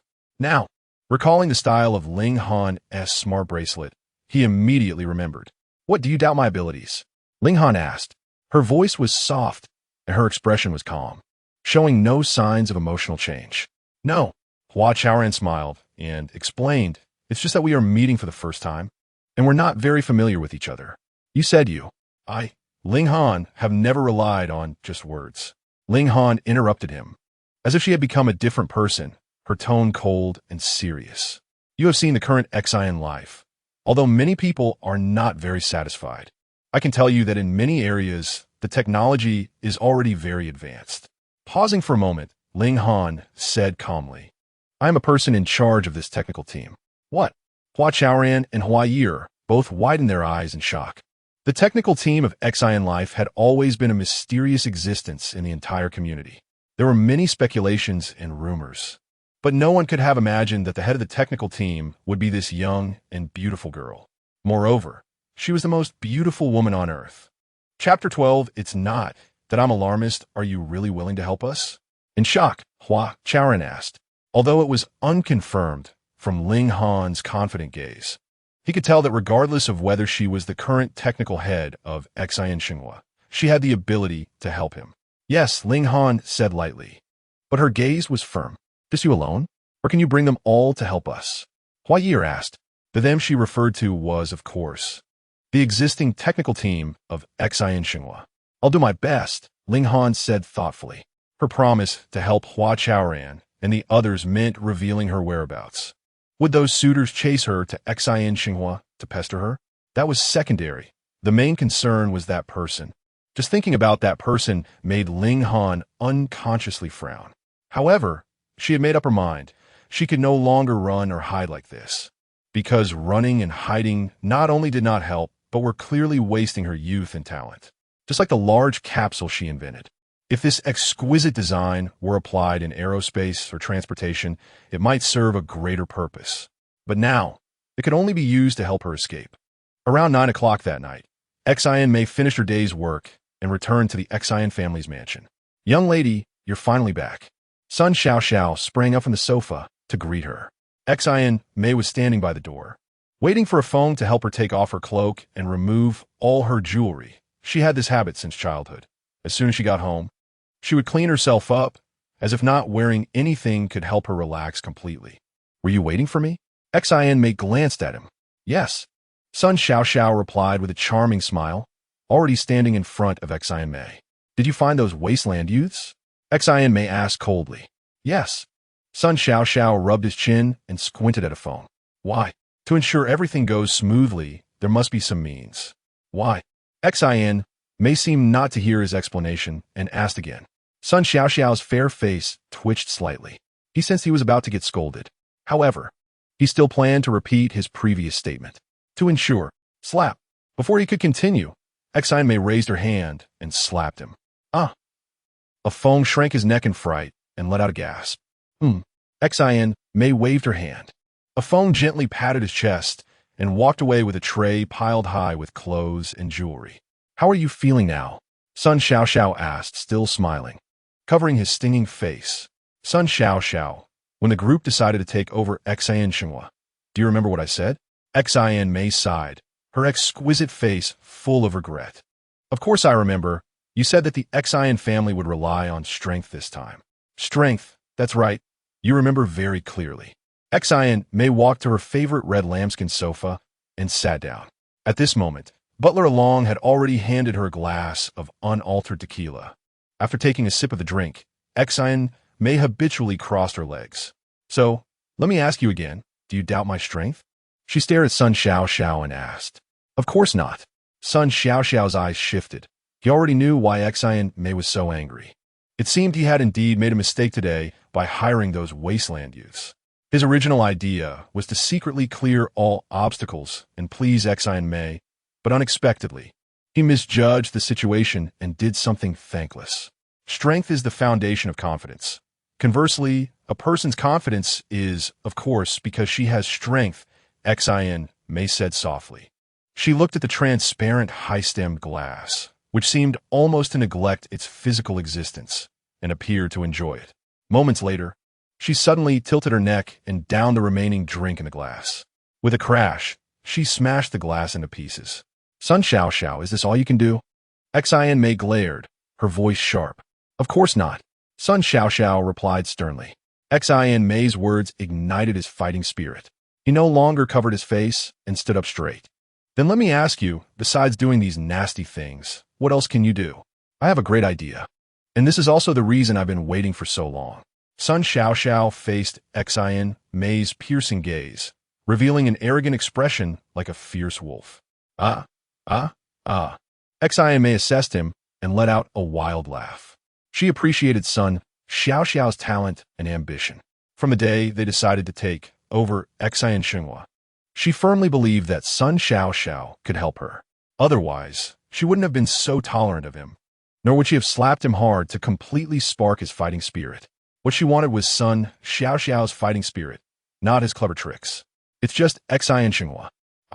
Sun Xiao, will definitely turn it into the Xian family group. No, the largest treasure trove in the country. Sun Xiao gritted his teeth as if he wanted to tear apart, chew up, and swallow Xian whole with his not-so-sharp teeth. Here, right here. All changes must start from here. He tapped his left temple twice, and a holographic 3D image appeared. Sun Xiao never wore a smart bracelet. He had implanted 4 chips in his body. 2 days later, it was a light snow in the morning. The people of the airport city, who rarely went out on snowy days, were almost all on the move. No need to imagine. Traffic quickly came to a complete standstill. In response to this sudden situation, the traffic system activated the 9A emergency plan. In an instant, all banned flying butterfly vehicles were locked in mid-air by restraining nets. Ground transportation began to be taken over by the traffic system. They were continuously dispatched to different destinations along the 3-dimensional traffic network, according to the traffic conditions of surrounding roads. On December 22, 2050, according to the solar term, it should be light snow today. Xin Yang's voice echoed over the city square. Many people who had left home around 5 o'clock occupied the best positions. As long as they glanced toward the center of the square, they could see Xin Yang standing in the wind and snow. Mayor Qin seems to have aged a bit again, someone whispered. It due to the troubles from Xian. Another person said. I hope there will be a resolution today. It would be an explanation from Mayor Qin. People were discussing, most of them feeling very sorry for Xin Yang. As for whether Xian should continue its pilot program, they had not yet decided. Let's see how it goes first. Most people said so. I now officially announce that the 205,012,191st citizen hearing of Airport City will continue. Xin Yang suddenly raised his voice, and the crowd immediately fell silent. As we all know, our topic still revolves around Xian. Xin Yang, an elderly man approaching his twilight years here, using my position as mayor, in front of all citizens. I want to say a heartfelt word.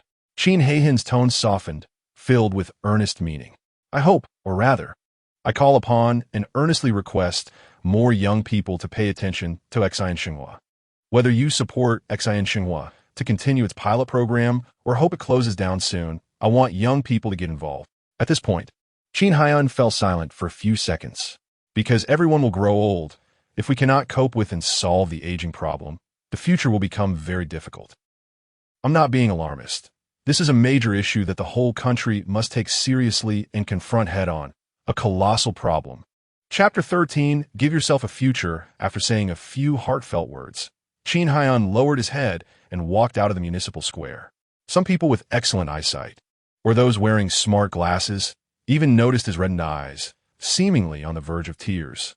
However, these were Xin Yang's personal matters. As his figure disappeared from the edge of the square, the citizens' hearing officially began. I, He Xiaoping, 22 years old, a young person, want to say a few words. Perhaps inspired by Xin Yang, a young man with a wheat-colored complexion and a slightly flat nose strode into the municipal square. I remember there's an old book, one of those paper books. He Xiaoping emphasized, then continued, if there's a bit of light, give a bit of light. If there's a bit of heat, give a bit of heat. I am just an ordinary person, without great abilities, but if the core living needs me, I will do my utmost to help. After saying this, He Xiaoping turned and left. Some people who knew him started to whisper, "Isn't this He Xiaoping from the He family in the south of the city? I heard that their family has been calling the same name for several generations." However, aside from these grand statements, what else did He Xiaoping say? Everyone exchanged glances. Soon, 4 or 5 more young people spoke up with lofty words. They all said they supported core living and wanted to contribute to solving the elderly issue. However, they couldn't articulate specific support measures or directions for their contributions. As time went on, a buzzing discussion arose around the municipal square. According to convention, each citizen's hearing lasts a maximum of 4 hours. After 4 hours, even if a consensus cannot be reached, a near-compulsory vote is required. If they continued with lofty speeches like this, the young people would indeed participate. But what was the meaning of such participation? The more people discussed, the more anxious they became, and their expressions grew increasingly varied. Everyone, let's quiet down for a moment. At some point, Sun Xiao appeared in the center of the square. Today, he had styled his hair with a side part. Each strand looked very spirited. Especially when the snowflakes fell, they contrasted sharply, creating a unique and poetic embellishment to his hair, as noted by a female poet at the edge of the square. Besides his side-parted hair, Sun Xiao also wore a pure white fitted blazer. As a result, his athletic figure, with prominent chest and abdominal muscles, and a waist reminiscent of a mantis, was somewhat hard to conceal. He was so handsome. When the cold wind lifted Sun Xiao's bangs, several wealthy women gasped. Hearing these gasps, a smile appeared at the corners of Sun Xiao's mouth. His mischievous smile caused many hearts to race and heads to spin. I, Sun Xiao, as a young person born and raised in Airport City, believe that Mayor Qin is absolutely right. We young people should have a sense of mission, and we should bravely shoulder the heavy burdens that the times have entrusted to us. After a light cough, Sun Xiao's expression became serious as he spoke with righteous indignation. Those women, already completely captivated by his looks and physique, even began to have some illusions. They clearly saw Sun Xiao glowing faintly from head to toe. He was simply an angel, the most perfect man in the world. Of course, most of the men remained calm. They almost simultaneously murmured, involuntarily pondering, has the Xian group changed its mind? Although Sun Xiao did not explicitly say so, everyone already knew from the materials pushed by the municipal system that he was the chief technology officer of the Xian group. Now, with the chief technology officer claiming to bear the heavy burdens entrusted to the young people of the times, does this mean the Xian group intends to continue piloting core living? It's really hard to understand, Sai. The men shook their heads and sighed, somewhat bewildered. Here, I would like to ask everyone a question. Do we have to rely on core living to solve the elderly issue? Sun Xiao flashed a brilliant smile, looking somewhat innocent. As soon as this was said, the discussions erupted.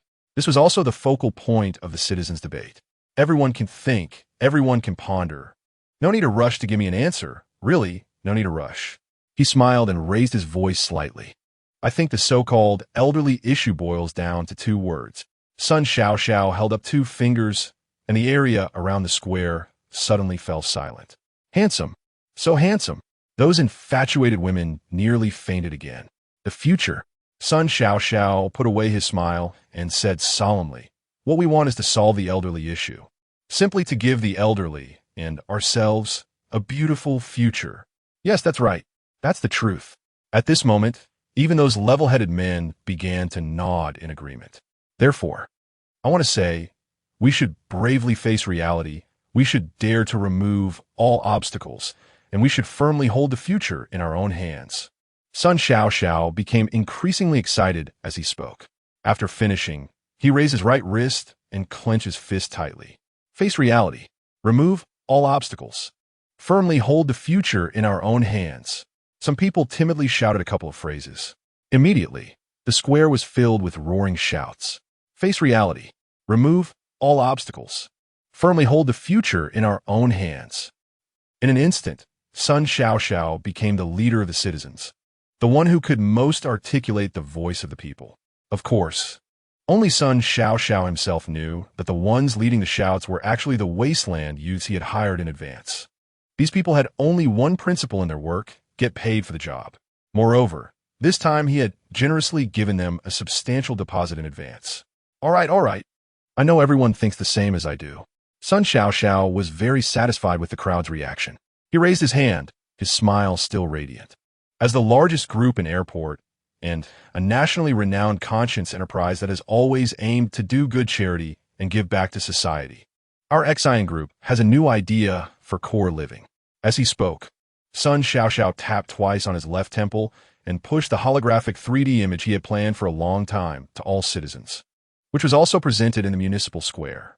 We have given this idea a simple and memorable name, which is also a name everyone has longed for. Give yourself a future. Sun Xiao lowered his head, pacing thoughtfully in place. In Xian's new plan, core living, well, for everyone's convenience, let's still call it this well-known name for now. Sun Xiao shrugged, looking quite helpless. We plan to open core living to the whole society. At that time, whether young or old, as long as everyone has ideas and dares to try, Xian will help you realize your dreams and jointly create a better, more imaginative future that belongs to all of us. He said, Good. Someone seemed to be poked in the thoughts, shouting madly. This is resource utilization. This is the way airport should go. The people of airport dare to think and dare to act, always at the forefront of times. With the encouragement of a few individuals, the crowd became excited and began to shout with tears in their eyes again. This Sun Xiao really has some skills. When it comes to stirring people's hearts, perhaps no one in the entire airport can surpass him. Ling Han's beautiful brows knitted together. To avoid attracting attention, she wore a baseball cap and sunglasses. However, her alluring waist was still very eye-catching. There are two men who, although they seem unusually excited and exhilarated, are also shouting along with the others. However, from time to time, they secretly and greedily cast a few glances at her.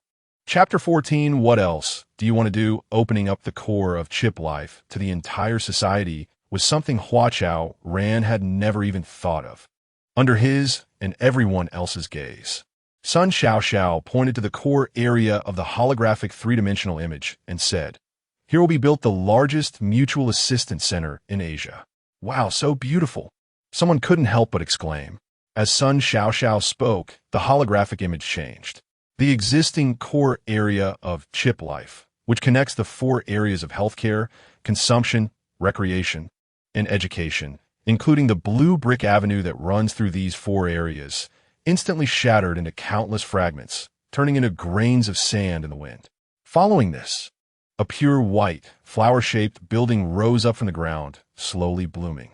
From a distance, it had both the charm of the East and a refreshing feel unique to new technology. Yes, that's right, it was a blooming white peony.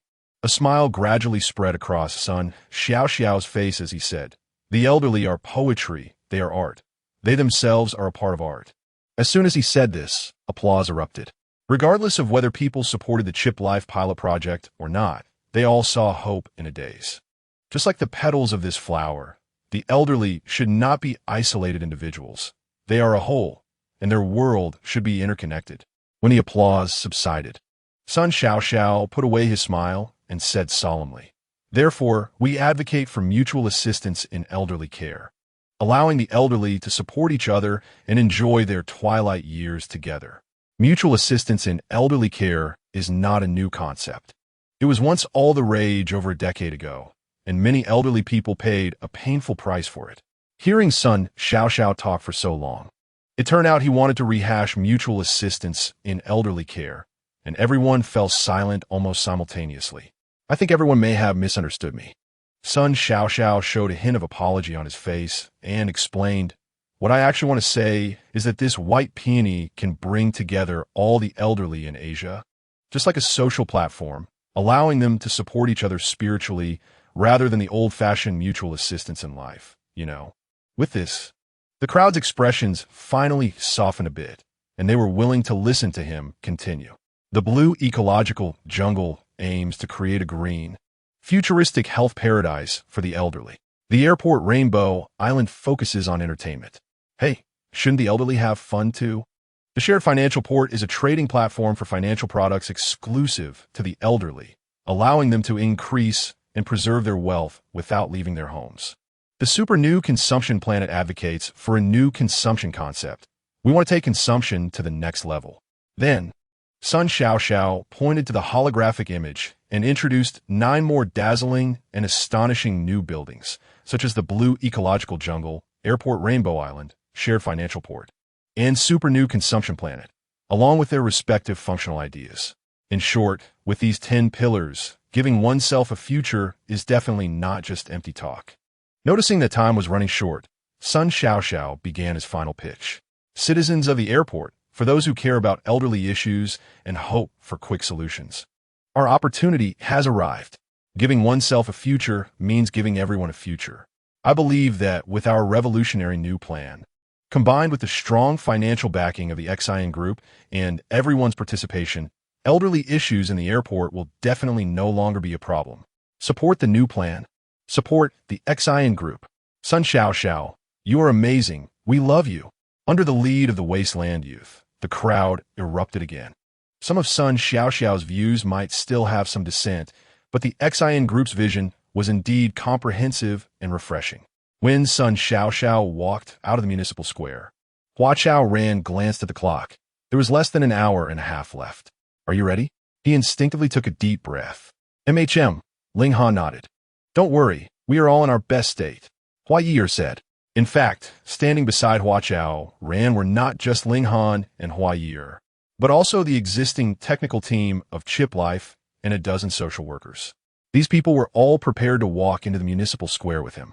Additionally, a bit further away from them, intentionally blocked by 8 Wasteland Youth, were Ding Mao, Jian Shangwu, and other elderly people. Sun Xiaoxiao indeed spoke beautifully and moved many, but the elderly still wanted to hear Hua Chaoran's thoughts. Time was tight, and Hua Chaoran dared not delay any longer. He quickly led Ling Han and others into the municipal square, standing at the center of the square. Hello everyone, I am Hua Chaoran. I believe you all know me by now. Hua Chaoran had a crew cut, wore a long magenta down jacket, and had a warm yellow scarf hand-knit by his younger sister around his neck. Additionally, his shoes were lake blue, looking equally vibrant and somewhat eye-catching. What an eyesore. Some people laughed when they saw his outfit. There are quite a few people today. I hope I haven't violated any regulations. Hua Chaoran cleared his throat, looked to his left and right, and smiled. But they're all young people supporting me. Mayor Qin asked me to find people to help, so I brought them here. What could bringing them here do? Is it just to fill the numbers? Someone shouted. Yeah, it's not about how many people participate that can solve the problem. Those few people don't mean much. The Xian Group has nearly 80,000 employees in the airport alone. Voices of discussion arose in the crowd. Everyone, don't rush. Let my brother finish speaking first. Hua Ye'er said anxiously and excitedly. Ye'er. Hua Chaoran glanced at her. Hua Ye'er pouted unhappily. Ling Han's reaction, however, was very calm. Facts speak louder than words. Let them say what they want. As long as Chip Life changes, I don't believe they won't take back everything they said. Yes, it really doesn't depend on the number of people. However, this at least proves one thing. Mayor Qin's wish has been fulfilled, Hua Chaoran said. Hearing this, everyone's attention shifted back to the center of the square, including Xian Mei, who stood up last time, today's Sun Xiaoxiao, and me. We are all young people. Mayor Qin hopes for more young people to participate, and his wish has been fulfilled.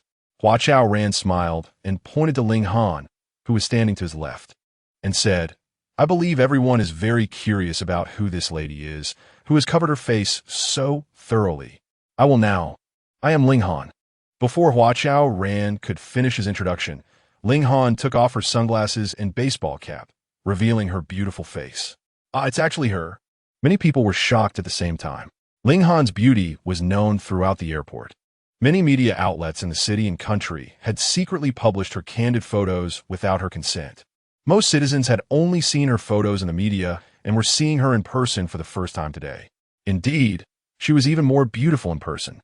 Some unrestrained men couldn't help but swallow hard. Oh, most women sighed. Comparing people really makes one feel inadequate. I am the head of the technical team for Chip Life. If Chip Life has not done well, I apologize to everyone. Ling Han genuinely wanted to take this opportunity to express her apologies. If Chip Life had performed well, it wouldn't have reached this point. Moreover, being able to appear so boldly and confidently, she not only made a great decision, but also obtained that person's consent. If she didn't take this rare opportunity to say what she most wanted to say, she was worried she might never have the chance again. But why did he agree? Just thinking about how easily that person accepted her request made Ling Han feel a bit unreal. What else do you want to do? Just as everyone was captivated by Ling Han's beauty, a harsh shouting echoed from outside the square. Ling Han's heart jolted, suddenly filled with an ominous premonition. Chapter 15. The fairy descends. The voice sounded somewhat like Sun Xiao Xiao, but the person walking into the center of the square was Xin Yang. The snow was still falling, and it seemed to be getting heavier. Since Huaca Institute developed a stable, low-cost, self-heating fabric in 2031, humanity has been completely liberated from cold.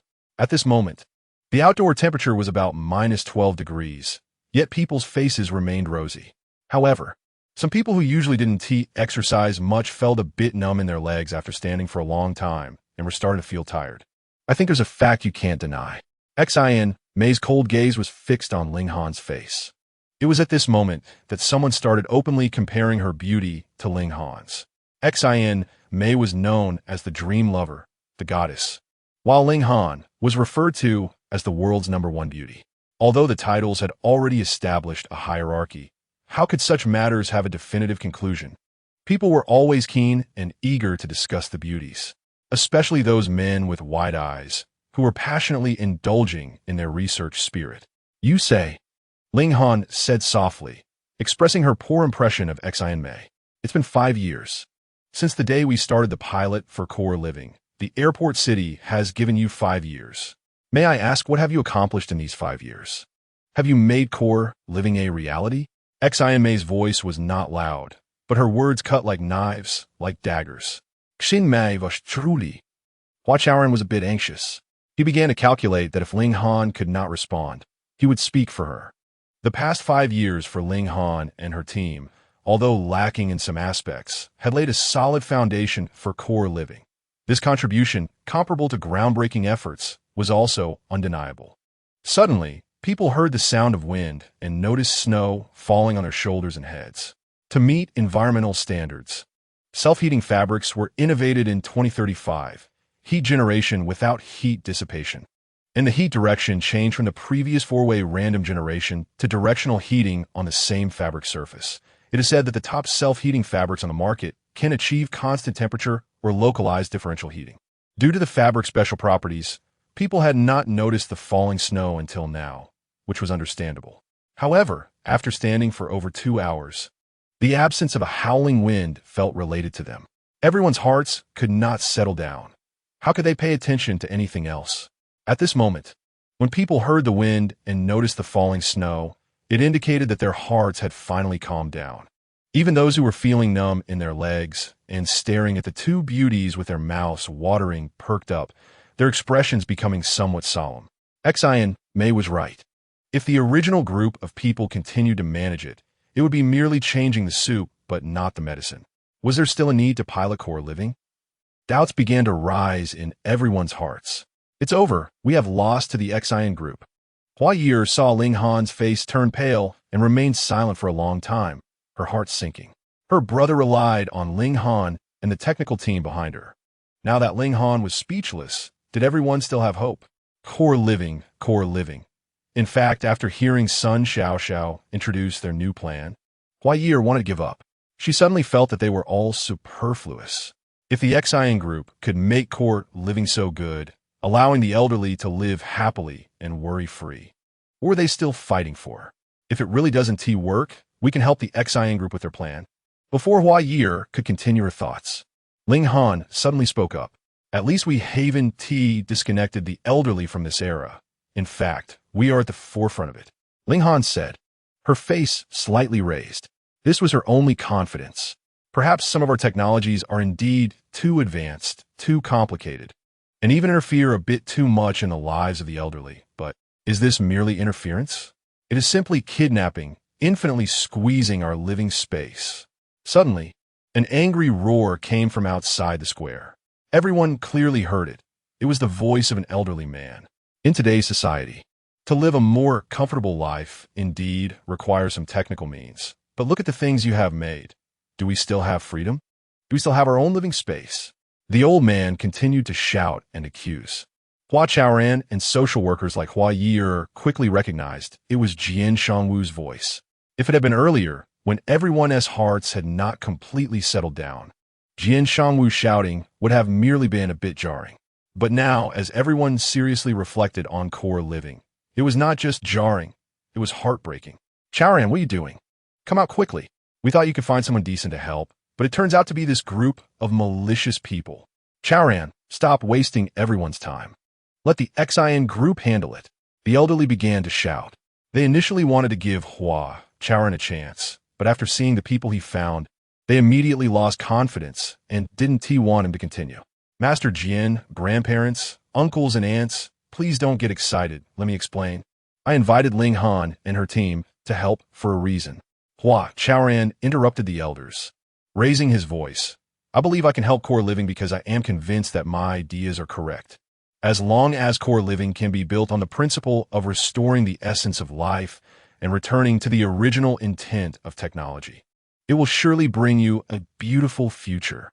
In the past 5 years, core living was indeed not very successful. That was due to their wrong direction. If they can adjust their direction in time, I believe with their proven technical strength and understanding of core living, they will surely. We don't believe her. Someone shouted. Yes, we don't believe her. Jian Shangwu and the other elderly immediately followed suit. Xian Mei stared at Ling Han's complex expression, a smile forming at the corners of her mouth. Just now, Sun Xiaoxiao had inadvertently mentioned mutual aid elderly care, which was a slip of the tongue. She walked to the center of the square, intending not only to deal a fatal blow to Ling Han, but also to propose a national shareholding plan to divert the citizens' attention. It seemed there was no need for that now. Hua Chaoran and his team had already lost, completely lost. The elders shouted louder. The citizens, who were initially undecided, saw the elders react so strongly and began to side with the Xian group. The elders shouted, and the citizens echoed their cries. Before long, the crowd outside quickly formed a circular tide, surging toward the square as if they were going to pounce on Hua Chaoran, Ling Han, and the others. The scene was about to spiral out of control. Xin Yang frowned, preparing to initiate an emergency plan. It was at this moment that a circle of girls, identical in appearance, stature, and expressions, appeared outside the crowd. These girls covered their mouths, giggling a couple of times, and started walking into the crowd. If viewed from above, you would notice that the neatly arranged girls in a circular formation were getting closer to the crowd. With the diameter of the circle, they formed continuously shrinking. The girls were not only beautiful, but seemed to carry a faint fragrance. Wherever their figures appeared, the people quickly quieted down. Is it possible that my emotions are too intense, causing a hallucination? Someone pinched themselves. This is simply a fairy descending to earth. Someone gazed at the girls, murmuring to themselves. However, the girls were not affected at all and continued to walk towards the center of the square with smiles. Instinctively, or perhaps involuntarily, people made way for them as they passed. This scene was too bizarre. Xin Yang stood behind the window on the 5th floor of the municipal hall, looking down at everything happening in the square, and couldn't help but feel alert. He suspected that the airport city might be under a hacker attack or an alien invasion. What was going on? Hua Chaoran and Xian Mei were equally astonished. Hua Ye'er and the others were even more at a loss. Only Ling Han slightly furrowed his brows and soon narrowed his eyes. Chapter 16. South Driving North. Introduction to her. Her name is Xia Qian. As everyone was in shock, a strange male voice echoed in the square. Immediately after, the girls arranged in a circular formation quickened their pace. Just as the voice faded, they suddenly converged from different directions toward a point in the center of the square. Eventually, all the girls merged into one point, becoming a single girl. In an instant, the crowd was dazzled, overwhelmed by the spectacle. Yes, her name is Xia Qian, the strange man repeated. Xin May's slightly bushy eyebrows raised, and she asked in a deep voice, Xin Yang, what are you trying to do? Just here to join the fun. Xin Yang replied with a smile. Xin Yang? As people were shocked, they finally noticed a young man standing beside the girl. When did this young man enter the municipal square? What is his relationship with the suddenly appearing beautiful girl? Which side will he stand on? Or does he have his own ideas? People were buzzing with discussions, their curiosity about the young man no less than that of the beautiful girl. Do you all like Qian? Xin Yang took a couple of steps forward, his tone slightly arrogant. At that moment, as Xin Yang moved forward, the municipal system performed facial recognition on him and quickly matched the information related to Xin Yang. It turned out he was the little poplar from the north of the city. People received the information pushed by the municipal system, and some were suddenly enlightened. Since he is Xin May's younger brother, he must be here to support his sister. Some shook their heads, feeling that what would happen next was almost predictable. Hey, did you notice? Xin May's expression is a bit strange. Is her brother here to sabotage? Some others, more observant, sensed something unusual. Looks like it's getting livelier. Xin Han murmured, his tense nerves relaxed. There are no aliens, nor hackers, probably just a disruptor, he thought. Does it make a difference whether you like her or not? Someone raised their voice to ask. Xin Yang's question was puzzling, and no one could guess his thoughts. Don't you think she's beautiful? Xin Yang continued to ask with a smile. Is that even a question? We're not blind. Someone replied. Hey, can't you all just be straightforward? Xin Yang se med somohat dissatisfiet. Of course she's beautiful. Ha! That person blurted out, immediately causing a burst of laughter. The previously tense atmosphere eased as a result. Even the excited elderly people like Jian Shangwu and Ding Mao had smiles on their faces. Since everyone thinks Qian is beautiful, then I will represent Qian to ask you all for one thing. Go ahead. People looked at him simultaneously, wanting to see what he was really up to. Please be patient and let Hua Chaoran finish speaking. After a pause, Xin Yang raised his eyebrows and said with a smile, as a condition, I will properly introduce Qian to everyone later. How about it? Can you agree to this request? This statement caused another round of buzzing discussions. Not long after, someone said, there are only half an hour left until the voting. We can tolerate him for 10 minutes at most. And the remaining 20 minutes will be for the beautiful Xia Qian. Yes, we can only tolerate him for 10 minutes. Others chimed in. Realizing that Hua Chaoran's collaboration partner was actually the existing technical team of Xin Life, everyone had lost all hope in him. Whatever he said would just be a waste of time. All right, Hua Chaoran. 10 minutes should be enough, right? Xin Yang turned to Hua Chaoran. Hua Chaoran's expression was very complicated as he bit his lip and nodded. Okay, let's keep our word. The time is given to Hua Chaoran. Saying this, Xin Yang made an inviting gesture and stepped aside. Damn, this guy really came to sabotage. Sun Xiaoxiao's eyes were about to spit fire. He had been staring at Xin Yang, always waiting for Xin May to kick him out of the municipal square. But Xin May only said one sentence to him and then made no further moves. Sun Xiaoxiao vaguely felt that Xin Yang was going to ruin their big plan. However, facing this second young master of the Xin family, he felt somewhat helpless. I hope that Hua Chaoran, this fool, will back down, he thought, looking at Hua Chaoran just like he had been watching Xin Yang. Actually, what I want to say doesn't even take 10 minutes. Hua Chaoran calmed his emotions, his expression somewhat serious. I remember a saying called South Driving North, which means when the direction is wrong, the harder you try, the more effort you put in, the further away you get from your desired destination. After a pause, he continued, I think for the past 5 years, Xin Life has been somewhat south driving north. Xin May was right. I, Hua Chaoran, an ordinary social worker, am purely an idiot in technology. But I firmly believe in my judgment and stubbornly think that what the elderly need is the 12 words I have repeatedly mentioned. Restore the essence of life. Return to the original intention of technology. Hua Chaoran repeated his construction philosophy. I believe the elderly do not deny this, because what I have said is exactly what they need. At this point, Hua Chaoran looked at the serious-faced Jian Shangwu and other elderly people. Master Jian, Teacher Ding, the elderly living in Xian life. Do you agree with my philosophy? Is what I propose what you need and hope for? He asked. The elderly exchanged glances and almost simultaneously nodded. The philosophy is right. It is what we want. Jian Shangwu replied loudly. Good, since the direction is correct. You should trust me, trust my vision.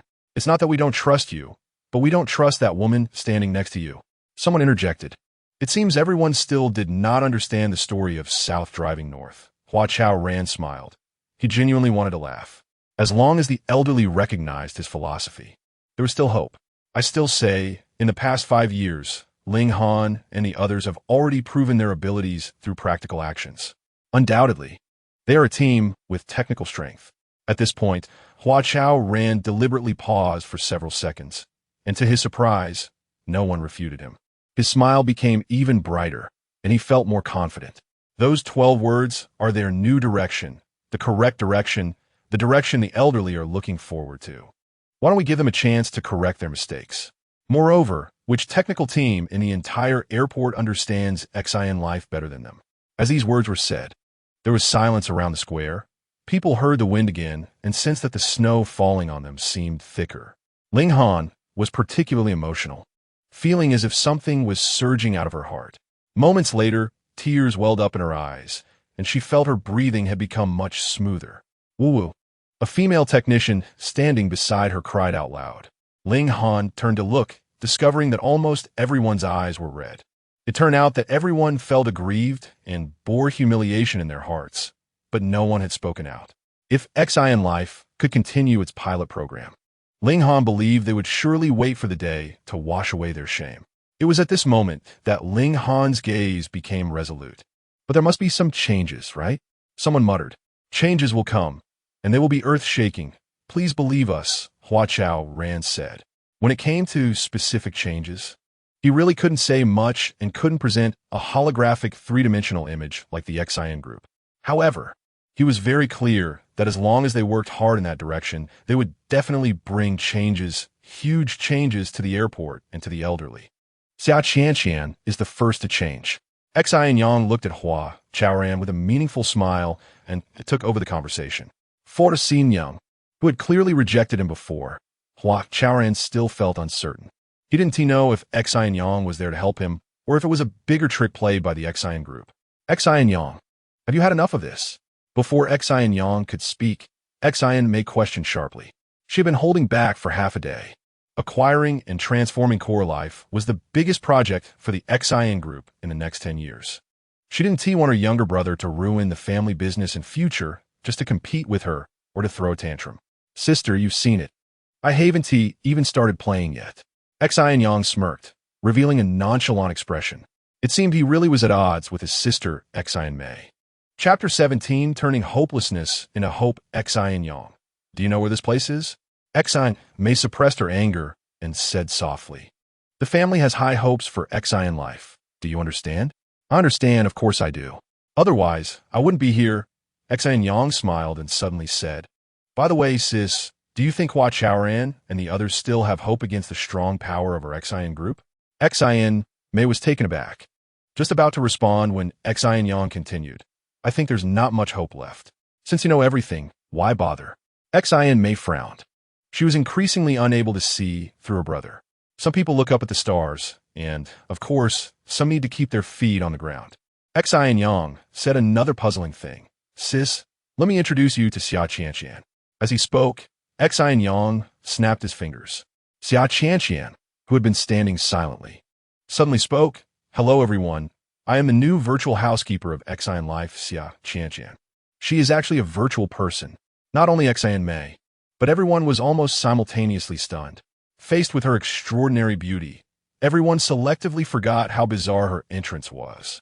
Of course, the most shocked was Xian Mei, because she clearly heard Xia Qianqian say she was the new housekeeper of Xian life. Xian Yang. Xian Mei glared at her brother, hoping he could give her an explanation. But Xian Yang ignored it and, like everyone else, stared at Xia Qianqian in a daze. As a virtual person, I have a major advantage. I can be present in any location at the same time, and I can transform into your favorite appearance according to your needs. Xia Qianqian repeatedly emphasized that she was a virtual person, but to everyone's senses, she felt real. Even Hua Chaoran and the others standing in front of her felt she was a real girl, especially with the aura she exuded, which was too real. Her voice is really pleasant, Hua Chaoran thought to himself. He couldn't help but compare Xia Qianqian with the robots at the entrance of Xian life. If only the humanoid robots there had such a voice system. As the housekeeper of Xian life, I am certainly not just a pretty face. I can live together with everyone as a family member. Oh, by the way, I won't play any undercover games. I absolutely won't monitor any data or collect information without everyone's permission. Is this a bit complicated? In short, I will be a lovely family member, and I will use my youthful energy to make your lives happier. As Xia Qianqian spoke, she unconsciously showed a shy expression, just like a young girl speaking for the first time in front of so many people, innocent and pure. Among the elderly, the first to show an unusual expression was Jian Shanwu. He looked at Xia Qianqian, suddenly feeling a pang in his heart, and immediately turned away, trying to squeeze out of the crowd. Hey, Lao Jian, where are you going? Ding Mao grabbed his arm. It's nothing, you don't need to worry about me, Jian Shanwu said, still trying to push his way out. Hey, Ding Mao glanced towards the center of the square and sighed. Why don't we go together? Then, the two elderly men squeezed out of the crowd one after the other. Ming Mei stared at Xia Qianqian, and in a daze, saw her younger self. Back then, when she had just become an actress, everything was fresh. Brother, is Xian Yang trying to help us? In the center of the square, Hua Ye'er whispered. It should be. Hua Chaoran nodded, but there was a hint of doubt in his eyes. Why? Didn't Xian Yang refuse? All right, that concludes Qianqian's self-introduction. Xian Yang snapped his fingers again, and Xia Qianqian smiled and quieted down. The cold wind blew in from above, making Xia Qianqian's grass-green, long dress sway in the wind. Snowflakes fell, brushing past her fair face and neck, disappearing into the wind. From any angle, it was a beautiful picture. Is she really just a virtual person? People were seeing such a real virtual person for the first time and couldn't believe their eyes. Currently, Qianqian was only linked to a small processor. If she could connect to the housekeeper system of Xian life, I believe there would be almost nothing she couldn't do. Xian Yang's eyes were filled with pride as he continued. Don't you all hope for changes in Xian life? Xia Qianqian is it, but the biggest change isn't her joining. It's the fundamental shift in operational logic. Operational logic? Xian Mei's face turned cold, and she scoffed. Sis, what's wrong? Do you think your brother doesn't understand what operational logic is? Xian Yang said with a deliberately dissatisfied tone. The previous operational logic was that Xian life managed the elderly. Now we'll change to the elderly managing Xian life, right? Ling Han interjected. Hearing this, Xian Yang instinctively reevaluated Ling Han from head to toe. You're not wrong. Qianqian is a key. With this key, Xian life will inevitably change because... Cough, cough. Xian Mei coughed twice, frowning as she said, You think a virtual person can turn everything upside down? Your imagination is too rich. Sis, you're assuming too much. I just said, Qianqian is just a key. If we want to turn things upside down, we actually rely on the elderly, Xian Yang said. The elderly? Xian Mei was taken aback. Hua Chaoran's eyes widened. If we want to restore the true essence of life and return to the original intention of technology, it should be driven by the elderly themselves. Our new planning for the Xian family indeed has a lot of imaginative space. It really feels a bit like looking up at the stars, but can it be realized in the short term? Can the elderly wait? Xian Yang looked at his sister, with a hint of questioning in his tone. However, there's one thing that the Xian family is unmatched in, and that is our impressive strength. I believe as long as you are willing to step in, Xian life will definitely belong to our Xian family.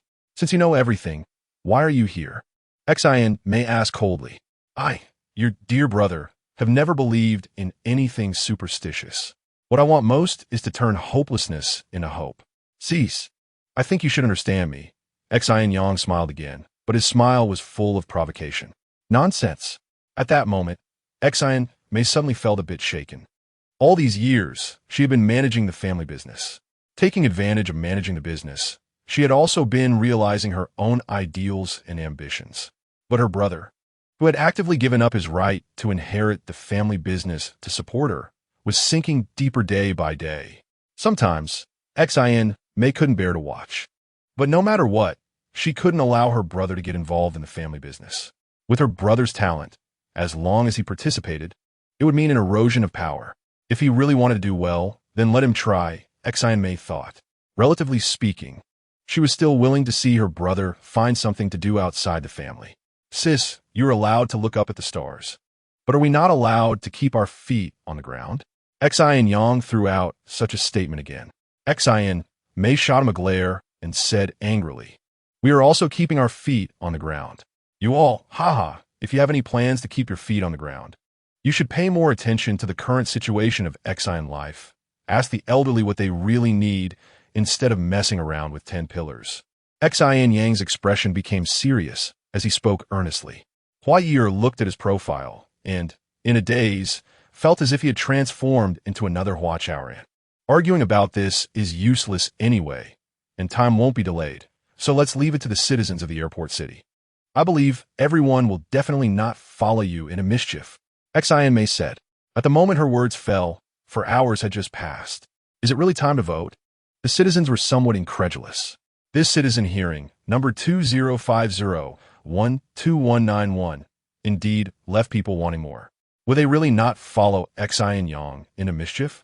Xin May's gaze pierced through the wind and snow, looking towards outside the square. Chapter 18, Why let him fool around like this? As soon as Xin May walked out of the municipal square, Sun Xiao immediately approached her. Stop calling me your brother all the time. Xin May glanced at Sun Xiao and said softly, We're already in the voting stage. It's uncertain who will win. True, I'm quite confident in our plan. Sun Xiao replied awkwardly, then added, When did the second young master create that virtual person? I didn't notice at all. What? Do you want to monitor our Xin family's every move? Xin May rolled her eyes. No, how could I dare? I'm just a bit curious and surprised. Haha. Sun Xiao hit a wall again, and his expression became quite unnatural. You should pay more attention to serious matters in the future. Xin May's eyelashes fluttered slightly as she got into the luxury car parked by the roadside. Miss, do you want me to? Sun Xiao called after Xin May.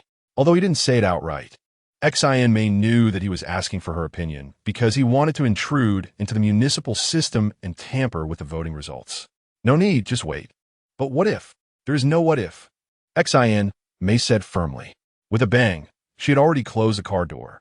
This gasoline-burning sports car had been completely discontinued over a decade ago. Nowadays, all modes of transport, whether flying in the sky or running on the ground, mainly rely on hydrogen energy. Hydrogen energy, decades ago, was used to send rockets into space. Around the Spring Festival of 2030, the Hua Institute finally developed a hydrogen battery named DE. This battery was not only lightweight and had a large energy storage capacity, but also produced an astonishing amount of heat. It was said that if DE were installed on a truck that could carry 8 tons, that truck could make 2 or 3 trips across the country and still have about 20 energy left. At that time, this was considered a tremendous miracle. But even more terrifying was the environmental friendliness of hydrogen energy. To put it professionally, hydrogen energy is different from coal, oil, and natural gas obtained through extraction. It is a secondary energy source. It's like electric energy, you need a generator to produce it. Moreover, after using hydrogen energy, it only emits some wastewater, which can be reused, rather than carbon dioxide that can destroy the ozone layer and cause the greenhouse effect. Some have summarized the changes in human history as a process of energy transformation. If we think along these lines, the widespread application of hydrogen energy, especially the development and production of the DE hydrogen battery, has indeed brought tremendous changes to society. The most obvious example is the introduction of the Northern Hemisphere Climate Protection Law and other stricter environmental protection laws, which were based on the promotion of hydrogen energy. Otherwise, relying solely on moral constraints, when could humanity ever overcome its own desires? However, wealthy people will always find ways to make themselves stand out. Take the luxury car Xin Yang is driving, for example. She would rather bear the exorbitant exhaust tax and various fines than drive a slow, antique silver-gray Lamborghini. It's really hard to understand. Sun Xiao stared at Xin Yang's luxury car for a while and couldn't help but shake his head. As the chief technology officer of the Xian Group, his income was also quite substantial, but deep down, he seemed to have always been a poor person. He found that he could never understand the wealthy and could only become their vassal. But Sun Xiao was unwilling. He wanted to change all of this. Xian Group, core life. Suddenly, people became excited. Sun Xiao instinctively looked up at the sky above the square. Two huge percentages, one red and one blue, were constantly rising. This was the voting result of the citizens of the airport city. Everyone had started to vote. To lower the threshold for participation in municipal decision-making and increase citizen engagement. A mandatory voting mechanism was proposed 5 years ago as a significant achievement of municipal reform and quickly became the most popular channel for political participation. In Airport City, as long as you are over 18 and not restricted from participating in politics, you have the right to express your stance on various municipal matters and make decisions to support or oppose. The red and blue percentages above the municipal square were just an immediate presentation of the voting results. The real tense and intense voting was taking place in every corner of Airport City.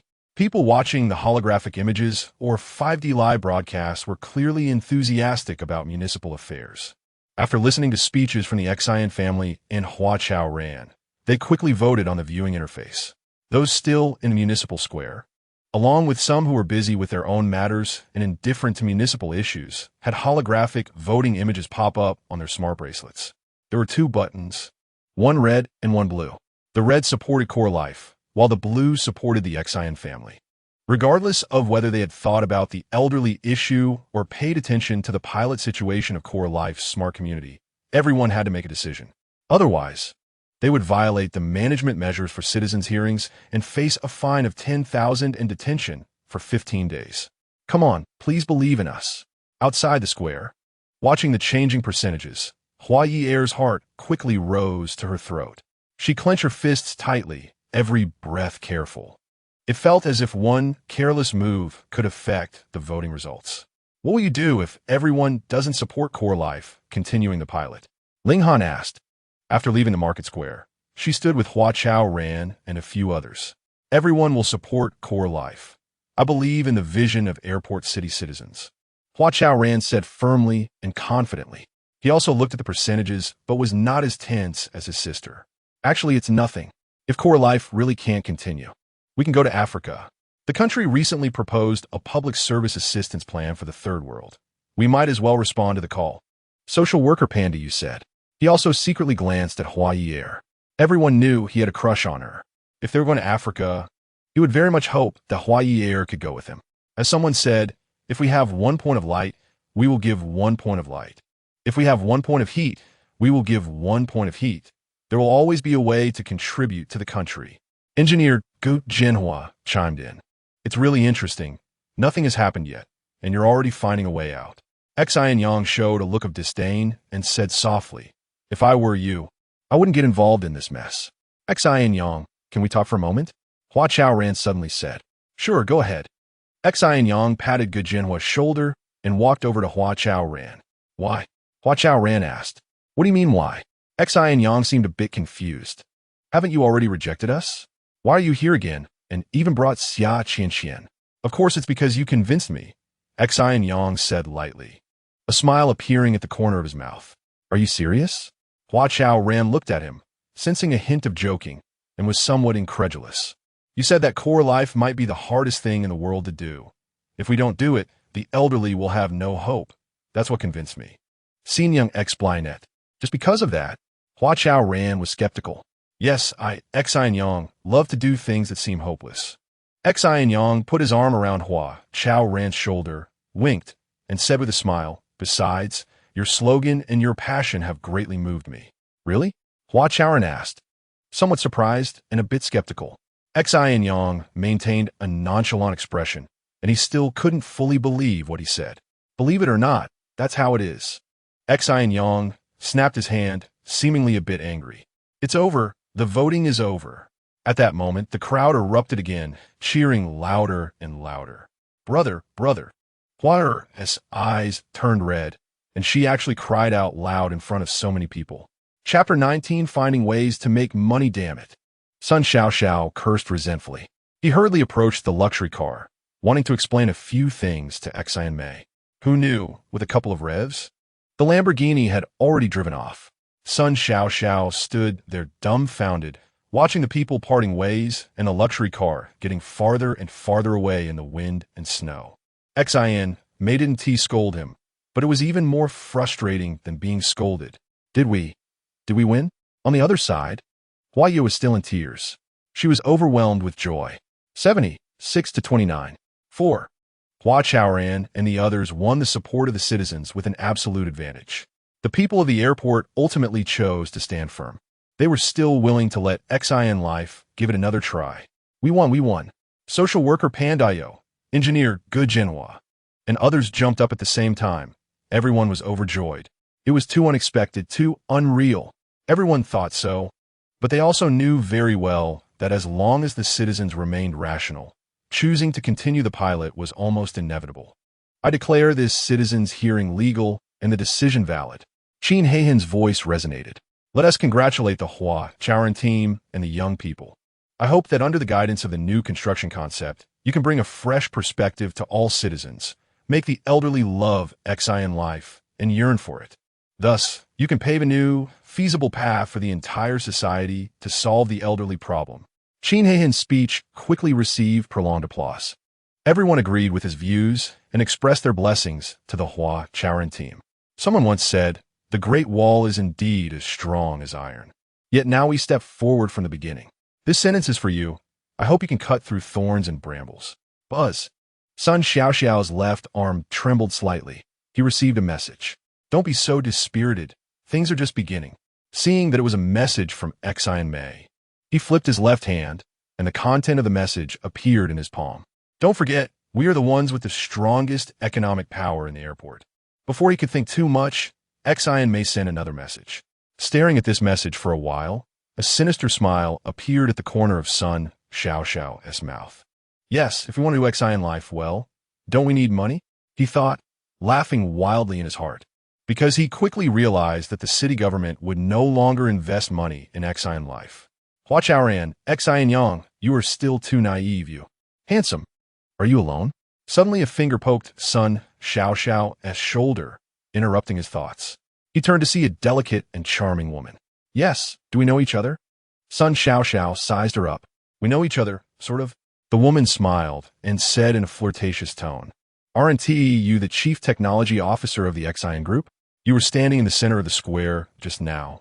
It was mesmerizing. Is it that exaggerated?" Sun Xiao raised an eyebrow. "Of course it is. Just feel for yourself," the woman said as she took Sun Xiao's right hand and placed it on her heart. "It really is. It seems I was wrong. How about I compensate you?" "Of course, you have to compensate. My heart can't be intoxicated for nothing," the woman said, leaning her head against Sun Xiao's solid chest. "Is that so?" Sun Xiao flipped his wrist, and the two messages in his palm instantly disappeared. The woman looked up at him with affectionate eyes. Glancing at her luscious red lips, Sun Xiao immediately kissed her greedily. Then, he wrapped his arms around this woman who took the initiative and walked away. Half an hour later, in the mayor's office at the municipal hall, Xin Yang personally brewed 4 cups of tea for Hua Chaoran, Ling Han, Xin Yang, and Hua Ye'er. For a moment, the fragrance of tea wafted through the air, even making the somewhat cool air have a different aroma. Have the others gone back? Xin Yang sat across from the group, habitually holding a white porcelain teacup. "Yes, the social workers are probably going to resign," Hua Chaoran said. "Resign?" Xin Yang frowned, and then realized, "Oh, you indeed have to resign. You will no longer be social workers, but staff and builders of Xian life. Actually, the work content should be quite similar, right, bro? Hua Ye'er interjected. She was initially quite nervous, but seeing Mayor Qin so approachable, she completely relaxed. There will definitely be changes, but essentially, it's still about serving the elderly. Xin Yang added. He was intentionally or unintentionally sizing up Xin Han, looking for an opportunity to speak. He had a huge question in his heart that needed to be answered directly by Xin Han. Mayor Qin, what do you think of us? Xin Yang was about to speak when Ling Han asked first. You mean the original technical team of Xian Life? Xin Han asked. Yes, the old us. Ling Han nodded, his expression extremely complex. You're also builders of Xian Life and young people who have contributed to the airport. Xin Han said solemnly and affirmatively. After that, he added, if you ask me, you are still young people who dare to be pioneers and eat crabs. Yes, I think so too, otherwise, I would have accepted your kindness. Hua Chaoran said. He noticed that Ling Han still had a furrowed brow and smiled, saying, things are achievable. Don't pay too much attention to others' opinions. As long as we build Xian Life well, everyone will definitely reevaluate you and your contributions over the past 5 years. Mayor Qin, can you give us a clear answer? Xin Yang interrupted Hua Chaoran, staring intently at Xin Han and asking. The second phase pilot of Xian Life is about to start. What is the funding input from the airport? Yes. What is the government's funding input? Hua Chaoran also asked. This was also his biggest concern. Without sufficient funding, no matter how good the idea is, it cannot be realized. Mayor Qin, Hua Ye'er, and Ling Han also looked at Xin Han. The wind and snow outside grew heavier. The snowflakes swirled and fell like shredded cotton. The cold air seeped into the office through the building materials. The fragrance of tea lingered, but the atmosphere had become somewhat heavy. Ha ha! Xin Han suddenly laughed. Once the laughter subsided, he took a sip of tea and then said solemnly, the government will no longer invest additional funds into Xian Life. What? Xin Yang's eyes widened. Looking at Xin Han's smiling face, he suddenly realized that he seemed to have been played. Mayor Qin, if the government. Hua Chaoran also became anxious. Xin Han raised his hand, stopping the laughter. Chaoran, Xin Yang, have you considered this issue from the government's perspective? Xin Han's gaze swept over the faces of the four. In fact, we have conducted a detailed review and assessment. As of now, the government's investment in Xian Life has been sufficient and very abundant. After a pause, he said earnestly, Chaoran, since you have clear construction goals, why not start by revitalizing your assets? Revitalizing assets? Hua Chaoran pondered for a moment. Moreover, haha. Xin Han laughed again, his laughter very hearty. Others all understand how to make money from the elderly. Can't you? He said. Mayor Qin, do you mean that our funding sources have two aspects? First, to integrate and reuse existing assets, and second, to find ways to make money ourselves? Ling Han, always quick-witted, immediately understood Xin Han's meaning. Yes, that's about it. Xin Han nodded, his gaze falling on Hua Chaoran's face.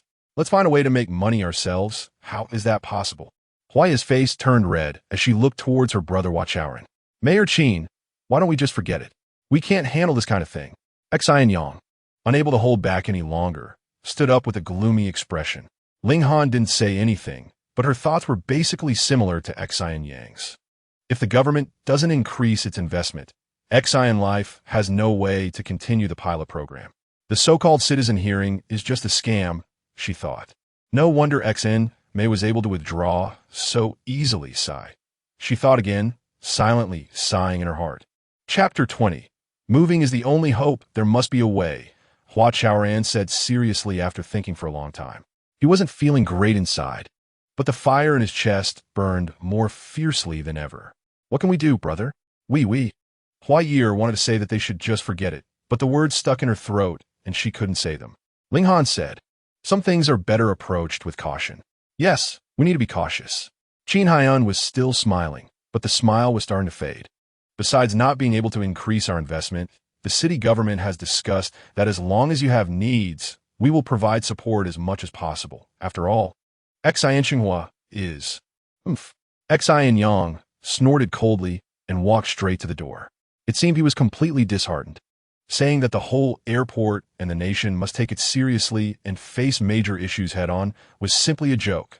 Not a dime was given. And what else was there? Xin Yang, who was initially full of passion, had now blended into the snowstorm outside. Xin Yang, wait a minute. Hua Chaoran called out to him.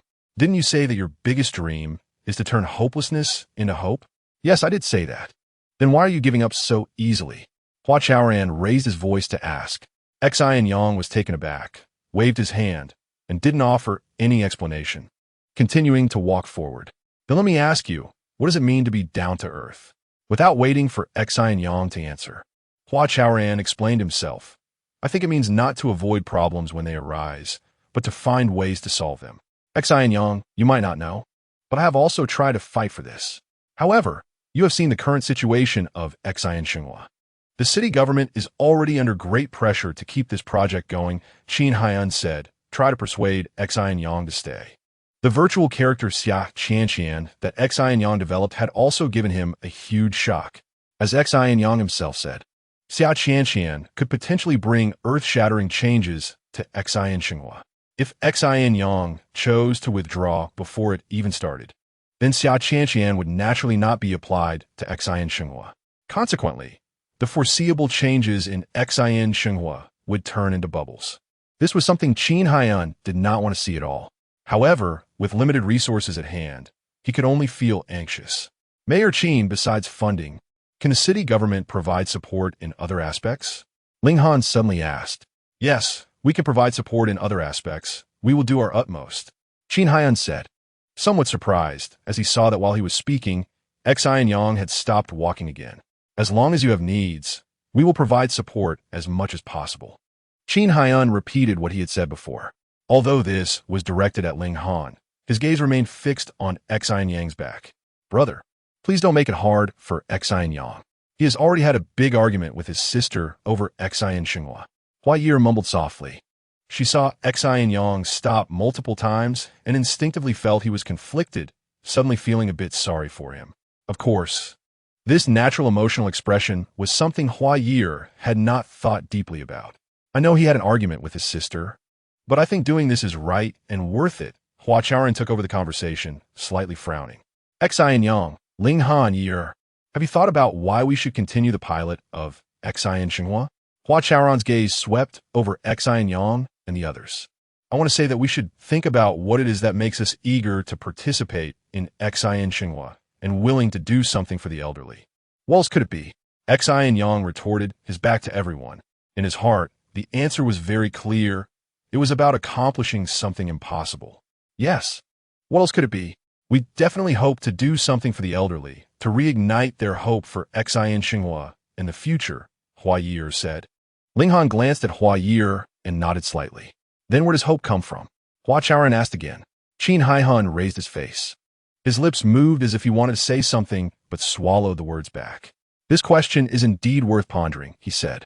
When I saw the elderly seeing Xia Qianqian, they were so happy, Hua Ye'er said. If there is no money, I can't let Qianqian enter Xin. Xin Yang said coldly. Mayor Qin, you just said that besides funding, the city government can provide other support, right? Ling Han threw out the question again. She seemed eager for a definite answer. Xin Yang nodded solemnly. Yes, if necessary, I personally. Mayor Qin, then I. The hope of Xin does not come from Xia Qianqian, but from you, and you from all of us. Hua Chaoran interrupted Ling Han. He looked at Xin Yang's back, his eyes shining. Moving is the only hope.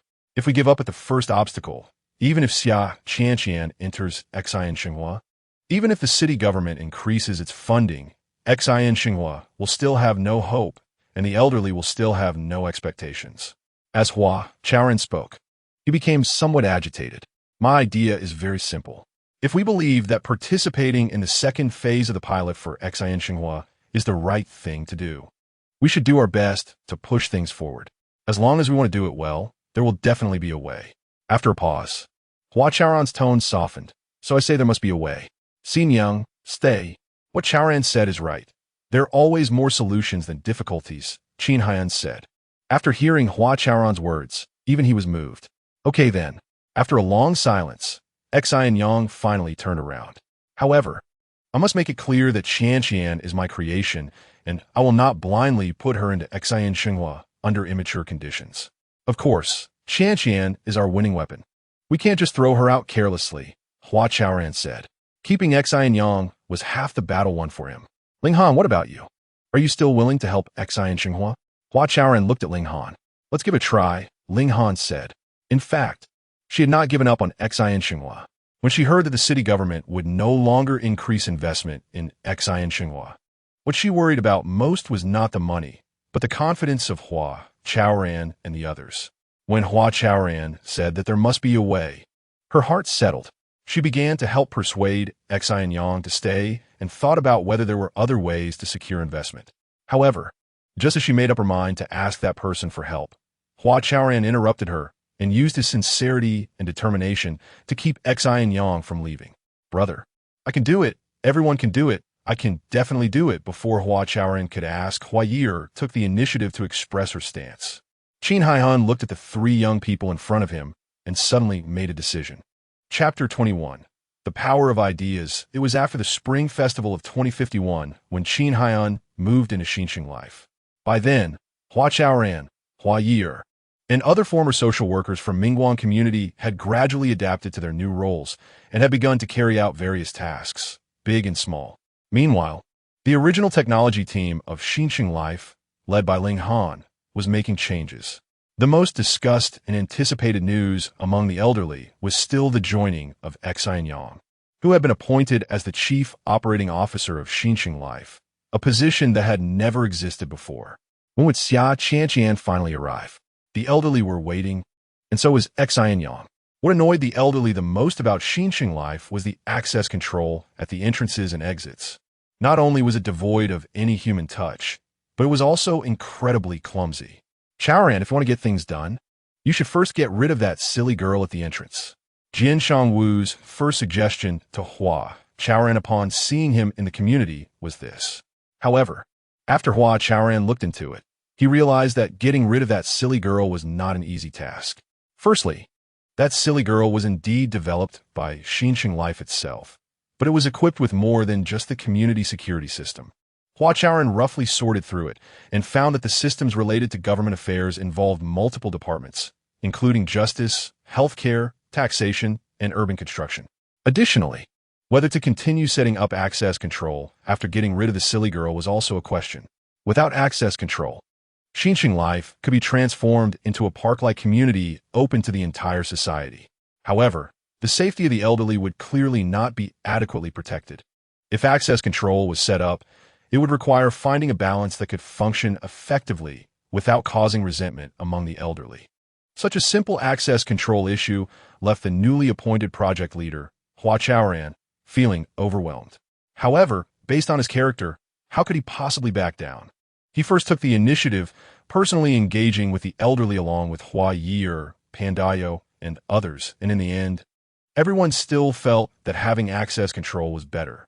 Consequently, Hua Chaoran quickly gathered the core members of Ling Han's and Xin Yang's teams together. They held a discussion in the multifunctional meeting room on the second floor of the Xinjiang Life Service Center. The question was now very clear. How should the access control be changed? Let's discuss it. After a few days, Hua Chaoran, surprisingly, began to sound like a leader. Xin Yang and Ling Han both noticed this at the same time, exchanging a subtle smile. I have an idea, but I'm worried it might make Ling Han and the others uncomfortable, Xin Yang said, clearing his throat. What kind of idea could be so impactful? Hua Chaoran smiled. The early spring sunlight streamed through the shiny glass, flowing silently. A faint floral fragrance filled the air. Everything felt fresh, and it seemed as if everything was full of anticipation. Everyone turned to Xin Yang, eager to hear what kind of impactful idea he would propose. But Xin Yang supported his chin with his left hand, gazing at the golden light that could penetrate all transparent objects, lost in brief silence. Mr. Xin, do speak up. Why are you keeping us in suspense? Engineer Gu Jinhua stared at him for a while, unable to wait any longer. What kind of idea is it? Are you worried we might feel uncomfortable? Is our heart made of glass? Gu Jinhua thought, feeling a bit indignant. Old Hua, What do you think of our phone? Xin Yang slowly turned his head to look at Hua Chaoran. It seemed that since he walked into Xin life, he had been calling Hua Chaoran old Hua. Was this meant to be more endearing? Hua Chaoran had thought about it, but in the end, he just smiled and let it be. She's good, generous, elegant, and somewhat dignified. For this baffling question, Hua Chaoran could only reluctantly respond. So your impression of her is just average? Not at all. My impression is quite good, very good. Her tea art is also exquisite, Hua Chaoran said, still unclear about Xin Yang's intention in asking him these questions. What if I let a phone serve as the access control for Xin life? Xin Yang's left hand slipped from under his chin, and his expression suddenly became serious. A phone? Isn't she your family's maid? Hua Chaoran vaguely felt he might understand Xin Yang and cautiously asked, Are you suggesting we should reintroduce human service? You should pay attention to every word he says. Ling Han glanced at Xin Yang and said to Hua Chaoran, What he means is that a phone can serve as the access control system for Xin life. Good Jinhua chimed in, with a hint of sarcasm in his tone. He had waited a long time for a chance to strike back, and certainly wouldn't let it slip away.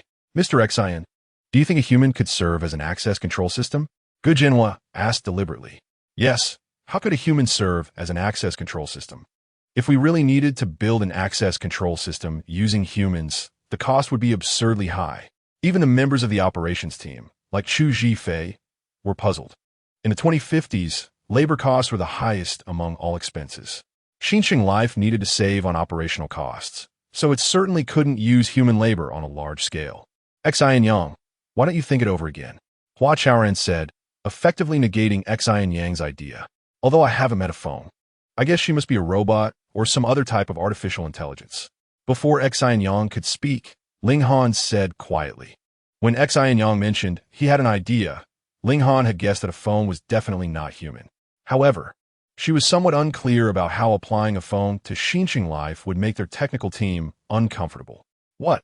Hua Chaoran was stunned. If Hua Ye'er had been present, she would have been even more surprised. When the siblings visited Xin Yang's mansion that day, they had had close contact with a phone. In terms of conversation, demeanor, subtle expressions, and the overall impression she gave, a phone was a living, breathing, human woman. Xin Yang, a phone really isn't human? Seeing Xin Yang's indifferent expression, Hua Chaoran couldn't help but ask, Ling, are you confident in your team's technical capabilities? Xin Yang did not answer Hua Chaoran's question, but instead posed a baffling question to Ling Han. Ling Han raised her eyelashes and stared at Xin Yang. These two young people, one arrogant and the other aloof, shared a unique gaze at that moment, like two sharp wheat spikes shooting towards each other. A phone is revolutionary. Her arrival means that all your efforts up to now are worthless. Can you handle that? Are you saying a phone can crush everything? Exactly. A phone has that power. Ling Han's hands were clasped together, and after a moment of silence, she coldly said, Let's give it a try. All right, then let's give it a try. Xin Yang smiled, but the smile was clearly tinged with contempt. Old Hua, Ling Han is right. A phone is indeed not human. If the technical team can withstand the blow, I can let her come. After Xin Yang finished speaking, his gaze swept past Ling Han and landed on Hua Chaoran's face. Upon realizing that a phone was indeed not human, Hua Chaoran remained in shock. A phone was the most perfect robot he had ever seen, and the closest artificial intelligence to human thinking. Then let's give it a try. Hua Chaoran closed his mouth, which had been agape, and nodded. No, this is bad. Just as everyone was preparing to disperse, Pandayo's holographic image suddenly appeared. He looked anxious, wiped the sweat from his forehead, and hurriedly said, Mayor Qin is here. Chapter 22. The core life must give me an explanation. Mayor Qin has arrived. What's going on? Hua Chaoran didn't understand. Pandayo's expression changed slightly. He looked around and whispered, Ye'er has been complained about. What? Who? For what reason? Hua Chaoran asked nervously. This was the first complaint they encountered since taking over core life. Moreover, what confused him the most was that, as the project leader, he had no idea there was such a complaint. Who else could it be but the most difficult resident in the community? Pandayo raised his eyebrows and lowered his voice even more. It was originally a small matter, but once it reached her, it became a huge issue. Sigh. Ye'er is really unlucky. Hey, what are you going to do? You can't be unreasonable like her. Who says we are unreasonable? We just want to have a good talk with you young people. Before Pan-Dayo could continue, the communicator crackled with noise. Hua Chaoran frowned and said in a deep voice, "Turn the camera around. Let us see the situation on site." Oh, this Mayor Qin really knows how to pick a time. Why did he have to come at such a moment? Pan-Dayo muttered. The holographic image changed. It appeared to be in front of the small garden in the living area, where 7 or 8 elderly people had formed a semicircle, surrounding Hua Ye'er and 2 other social workers. The elderly were getting more and more agitated, and the surrounding circle kept getting smaller. Hua Ye'er seemed to have cried already. She and the other 2 social workers were desperately trying to explain, but it was to no avail. As the camera turned again, Pan-Dayo appeared once more. "Chaoran, this is the situation on site. If Mayor Qin sees this, it will be troublesome." "All right, we know." Saying this, Hua Chaoran turned off the communicator. "It's urgent, so I won't say much. Let's implement what we discussed as soon as possible." After leaving the sentence, Hua Chaoran walked out of the conference room. Xin Yang and Ling Han exchanged glances and stood up at the same time. "I don't believe a phone can crush everything," Ling Han said. "Then let's see when a phone arrives." Xin Yang smiled and shook his head meaningfully, walking out of the conference room with the operations team. "Teacher Ling, this guy's too arrogant," Gu Jinhua said angrily. Xin Yang had indeed provoked him. Hearing his heavy breathing, Ling Han's cold gaze turned towards him. "I remember I said." Ling Han, never rely on words to do things," she said, and walked out of the conference room. "Leave it. Let's listen to Teacher Ling and let actions speak." Engineer Han Xiao patted Gu Jinhua on the shoulder. Only then did Gu Jinhua swallow his anger and leave with Han Xiao and others. As of now, the Core Life project team, led by Hua Chaoran, was clearly still 3 teams fighting their own battles. With such diverse styles and sharp differences, the teams needed a period of adjustment to come together as one. Hua Chaoran saw this and was anxious but did not plan to take any action. After all, some things like brewing wine indeed require sufficient time to complete. Team adjustment is even more so. Hua Chaoran left the conference room and rushed directly to the scene. Squeezing into the crowd and standing in front of Hua Ye'er, immediately, his gaze fell on the actress Ming Mei. "Actress, what on earth is going on?" Pan-Dayo said that the complaint against Hua Ye'er came from the most difficult resident in the community, which surely referred to actress Ming Mei. At the same time, when the elderly saw Hua Chaoran, they immediately quieted down and stopped pushing forward. "Ask your sister." Without Ming Mei needing to speak, Ding Mao had already said it for her. "Brother, I didn't do anything." Hua Ye'er started to speak with red eyes. Pan-Dayo looked at Hua Chaoran in the crowd, his forehead sweating with anxiety. Mayor Qin was already in the traffic area, and if they didn't find a way to lead him elsewhere, it would be completely awkward. Sigh, how can Hua Chaoran not understand the gravity of the situation? Do the elderly really want to eat your sister? Pan-Dayo was in a state of panic, scratching his head and pacing in place, finally slapping his forehead and calling Hu Datong. Hu Datong was originally in charge of the social workers, like Hua Chaoran. Since the social workers had resigned from Mingguan community, he was also about to be unemployed. Perhaps he wanted to find himself a job, or maybe, as he said, he still had hope for Core Life. In any case, after completing the resignation procedures for 23 social workers, Hu Datong also applied for resignation from Mingguan community and joined Core Life. Considering that he was relatively familiar with Core Life and Hua Ye'er, Hua Chaoran appointed him as the leader of the community service team. Thus, it was reasonable for Hu Datong to contact him for help in dealing with the crisis. Hua Chaoran, respect between people is mutual. Does your sister understand this principle? Ding Mao asked. Ye'er understands this principle. She has explained it many times. It was just a slip of the tongue. Pan-Dayo wiped the sweat from his forehead and squeezed into the crowd. He had just called Hua Chaoran to handle Qin Haiyan, then planned to make a heroic rescue. Unexpectedly, Hua Chaoran didn't care whether Mayor Qin was coming or not, rushing over and directly standing in front of Hua Ye'er. It was not wrong for a brother to protect his sister, but when it came to being just and outspoken, that still had to be Pan-Dayo. So, Pan-Dayo still put on the stance of a hero saving the beauty. How is it just a slip of the tongue?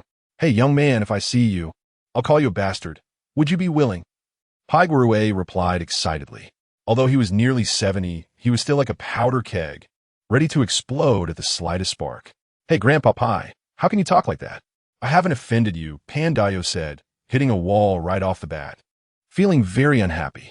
Moreover, just being insulted like this had already ruined more than half of his heroic image. "No problem, just stay away. Grandpa Pai is being kind." Pai Gray snorted coldly, rolling his eyes. "Grandpa Pai, you need to be reasonable. Ye'er is busy serving you all. So much so that she didn't even have time to eat, yet you don't appreciate it and have surrounded us here." Chao Xiaoyang, standing next to Hua Ye'er, finally couldn't take it anymore and spoke up. "Exactly. You can't be unreasonable."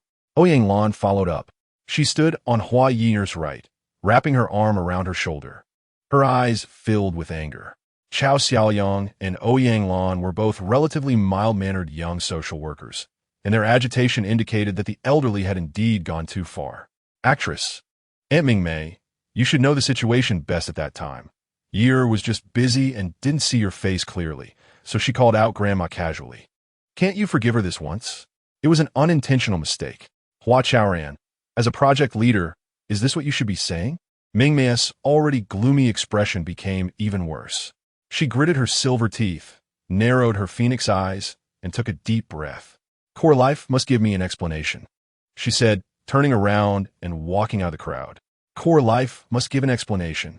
The actress deserves the respect of the world. Mingmei is an eternal goddess and must not be desecrated by anyone." The elderly became extremely agitated all of a sudden. How should this matter be resolved? "Sai, and what about Hu Datong? Can he stop Mayor Qin? If he can't stop him, then they will be caught red-handed." Pandayo looked at Hua Chaoran and then at Hua Ye'er, sweat streaming down again. Chapter 23. What a pig team member Qin Han's purpose for coming this time was quite simple: to see the living environment of Xinshengguo. If the environment was good and there were suitable vacant rooms, he would move in directly. Therefore, he was not aware of the complaint incident happening in Xinshengguo and had no psychological preparation for it. That day, while talking with Hua Chaoran and others, he had the thought of moving into Xinshengguo. On one hand, it was a way to support the young people. On the other hand, it was to be on the front line so that any problems could be discovered and corrected in a timely manner. Since it was a personal action, Qin Haiyan did not bring any accompanying personnel. He rode his bicycle alone, traveling south from the city center, arriving at the foot of Tianan Mountain. One can imagine how eye-catching Qin Haiyan's retro mode of transportation and behavior were along the way. The city government initially planned to locate Xinshengguo in Mingguan Community for three main reasons.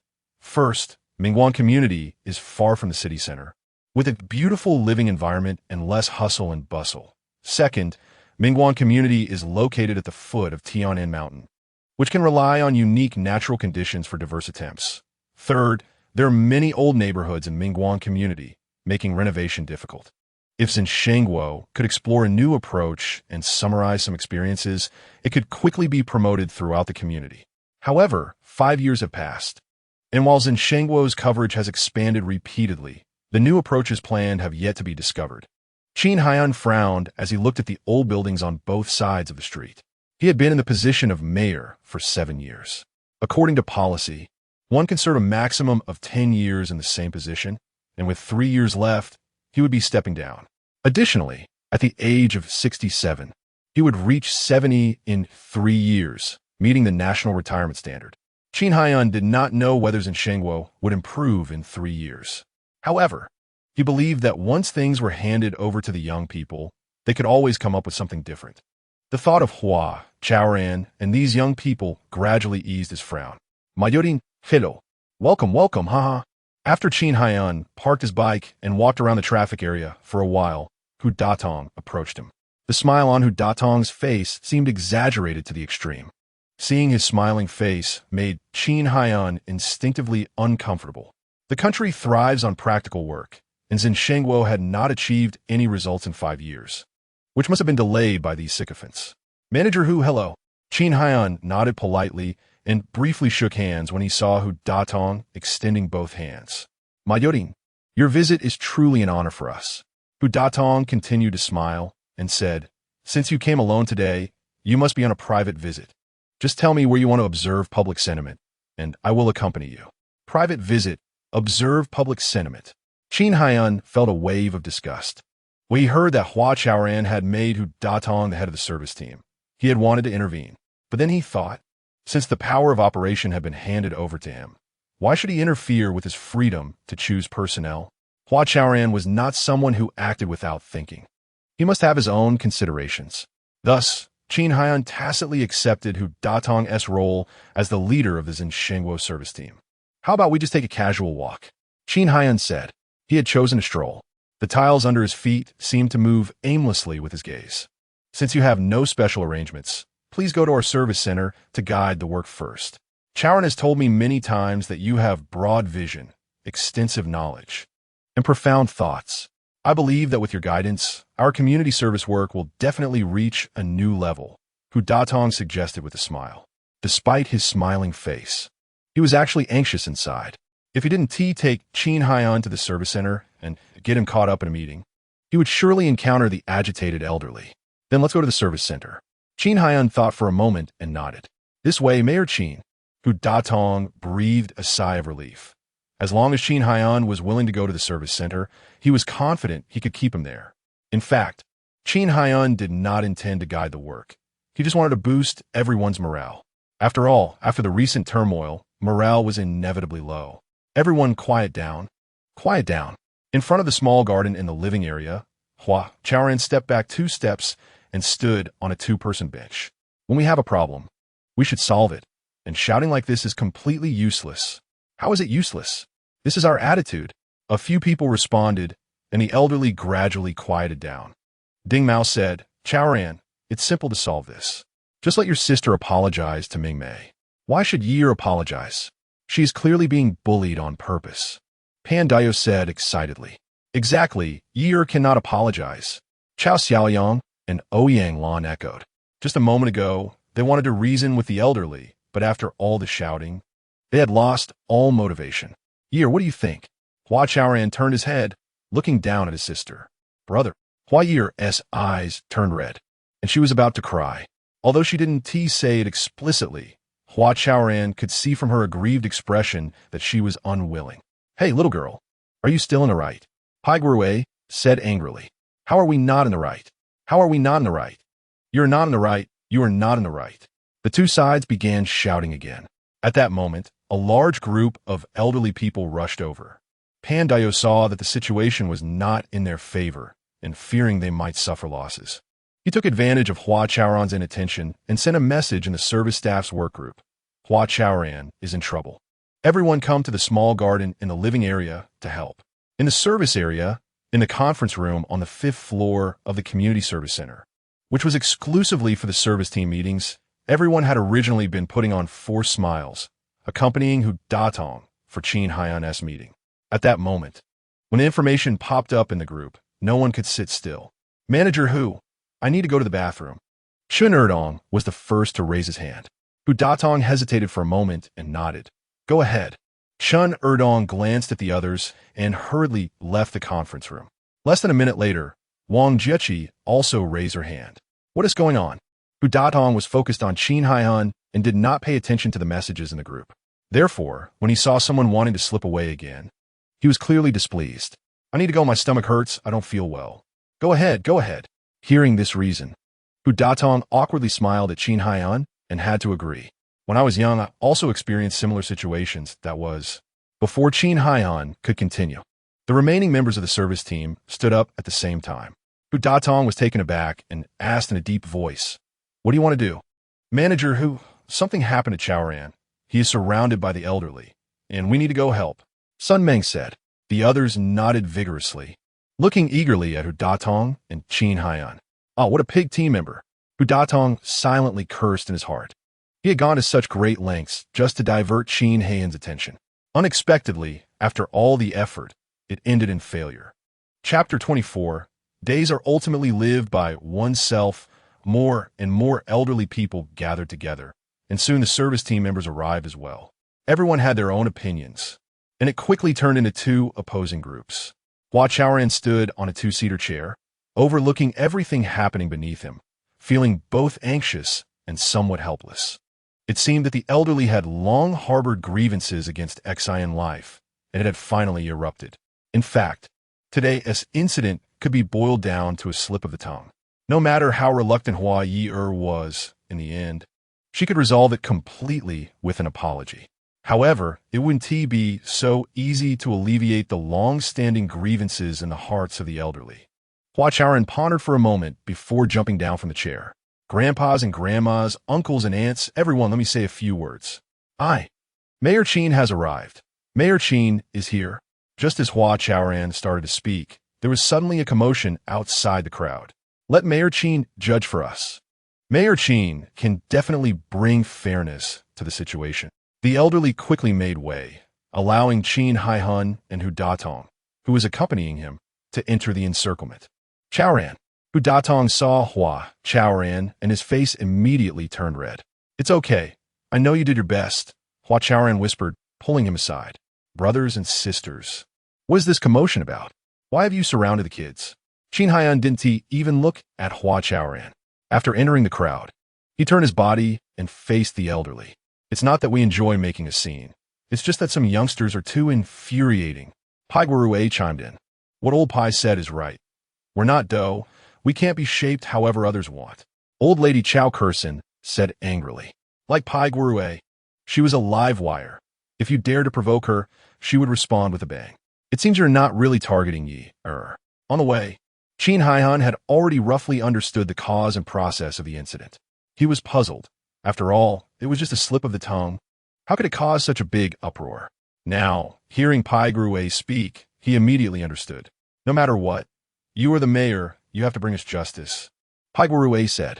The elderly miraculously quieted down. To bring justice, fine, I'll do that today. Xin Yang smiled and took a few steps forward. The elderly sensed the situation and willingly took 3 or 4 steps back. Hu Datong was a bit confused and tugged at Hua Chaoran's sleeve. Chaoran, what is Mayor Xin doing? You'll understand soon, Hua Chaoran whispered, his attention focused on Xin Yang. He never thought of having Xin Yang help resolve the crisis. Rather, he wanted to learn crisis management from him. Everything is fine now, don't be afraid. Mayor Xin is here, they won't dare to make things difficult for us anymore. Pandayo approached Hua Ye'er and handed her half a pack of tissues. Thank you. Hua Ye'er accepted the tissues without hesitation and began to wipe her tears. Looking at Hua Ye'er's tear-streaked face, Pandayo suddenly felt a bit dazed. Old folks, I have a question for all of you, and you must tell me the truth. Xin Hehan's gentle gaze swept across the crowd, and his expression became serious. Ask away. Feel free to ask. In front of you, old Xin, we don't speak nonsense, Chao Kurson said on behalf of the group. Pai Guruei, Ding Mao, and other elderly nodded and looked at Xin Yang. Do we really not want Xi in life anymore? Xin Yang asked the elderly. Hearing this question, the elderly exchanged glances, and no one dared to speak easily. After a long pause, Pai Guruei scratched his neck and said, no one said we shouldn't continue. All right, since everyone wants to continue, then I have to ask, in the past 5 years, has Xi in life not achieved results? Don't we have any responsibility at all? What responsibility can we have? Pai Guruei mumbled and turned to look elsewhere. At this moment, the small garden and even the entire Xi in life area were surprisingly quiet. A few birds hurriedly flew over the heads of the crowd, chirping a few times. That chirping seemed to be imprinted in everyone's hearts, so much so that many years later, some people would still clearly remember the sound of the birds when recalling that day.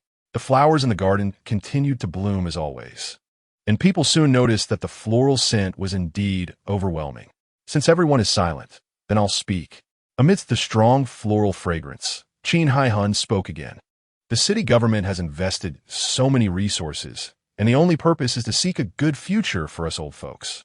Pausing, Xin Yang looked up at the rising sun and said with some emotion, I've repeated this many times, but who among you has taken my words seriously?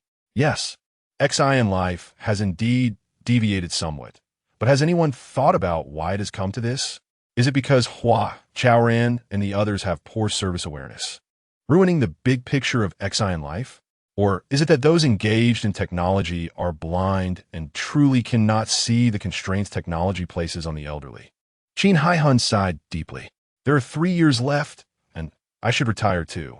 By then, like old Pai, I'll be an ordinary old man. To be honest, I'm really afraid of retirement. I still have some work to do, busy and bustling. There's always a goal. But once I retire, sigh. How does that old saying go? Only the drinker knows whether the water is cold or warm. What kind of life you're living now, I can't really say. If you ask me, there's only one thing to say. Days are ultimately lived by oneself. Blaming others? Huh.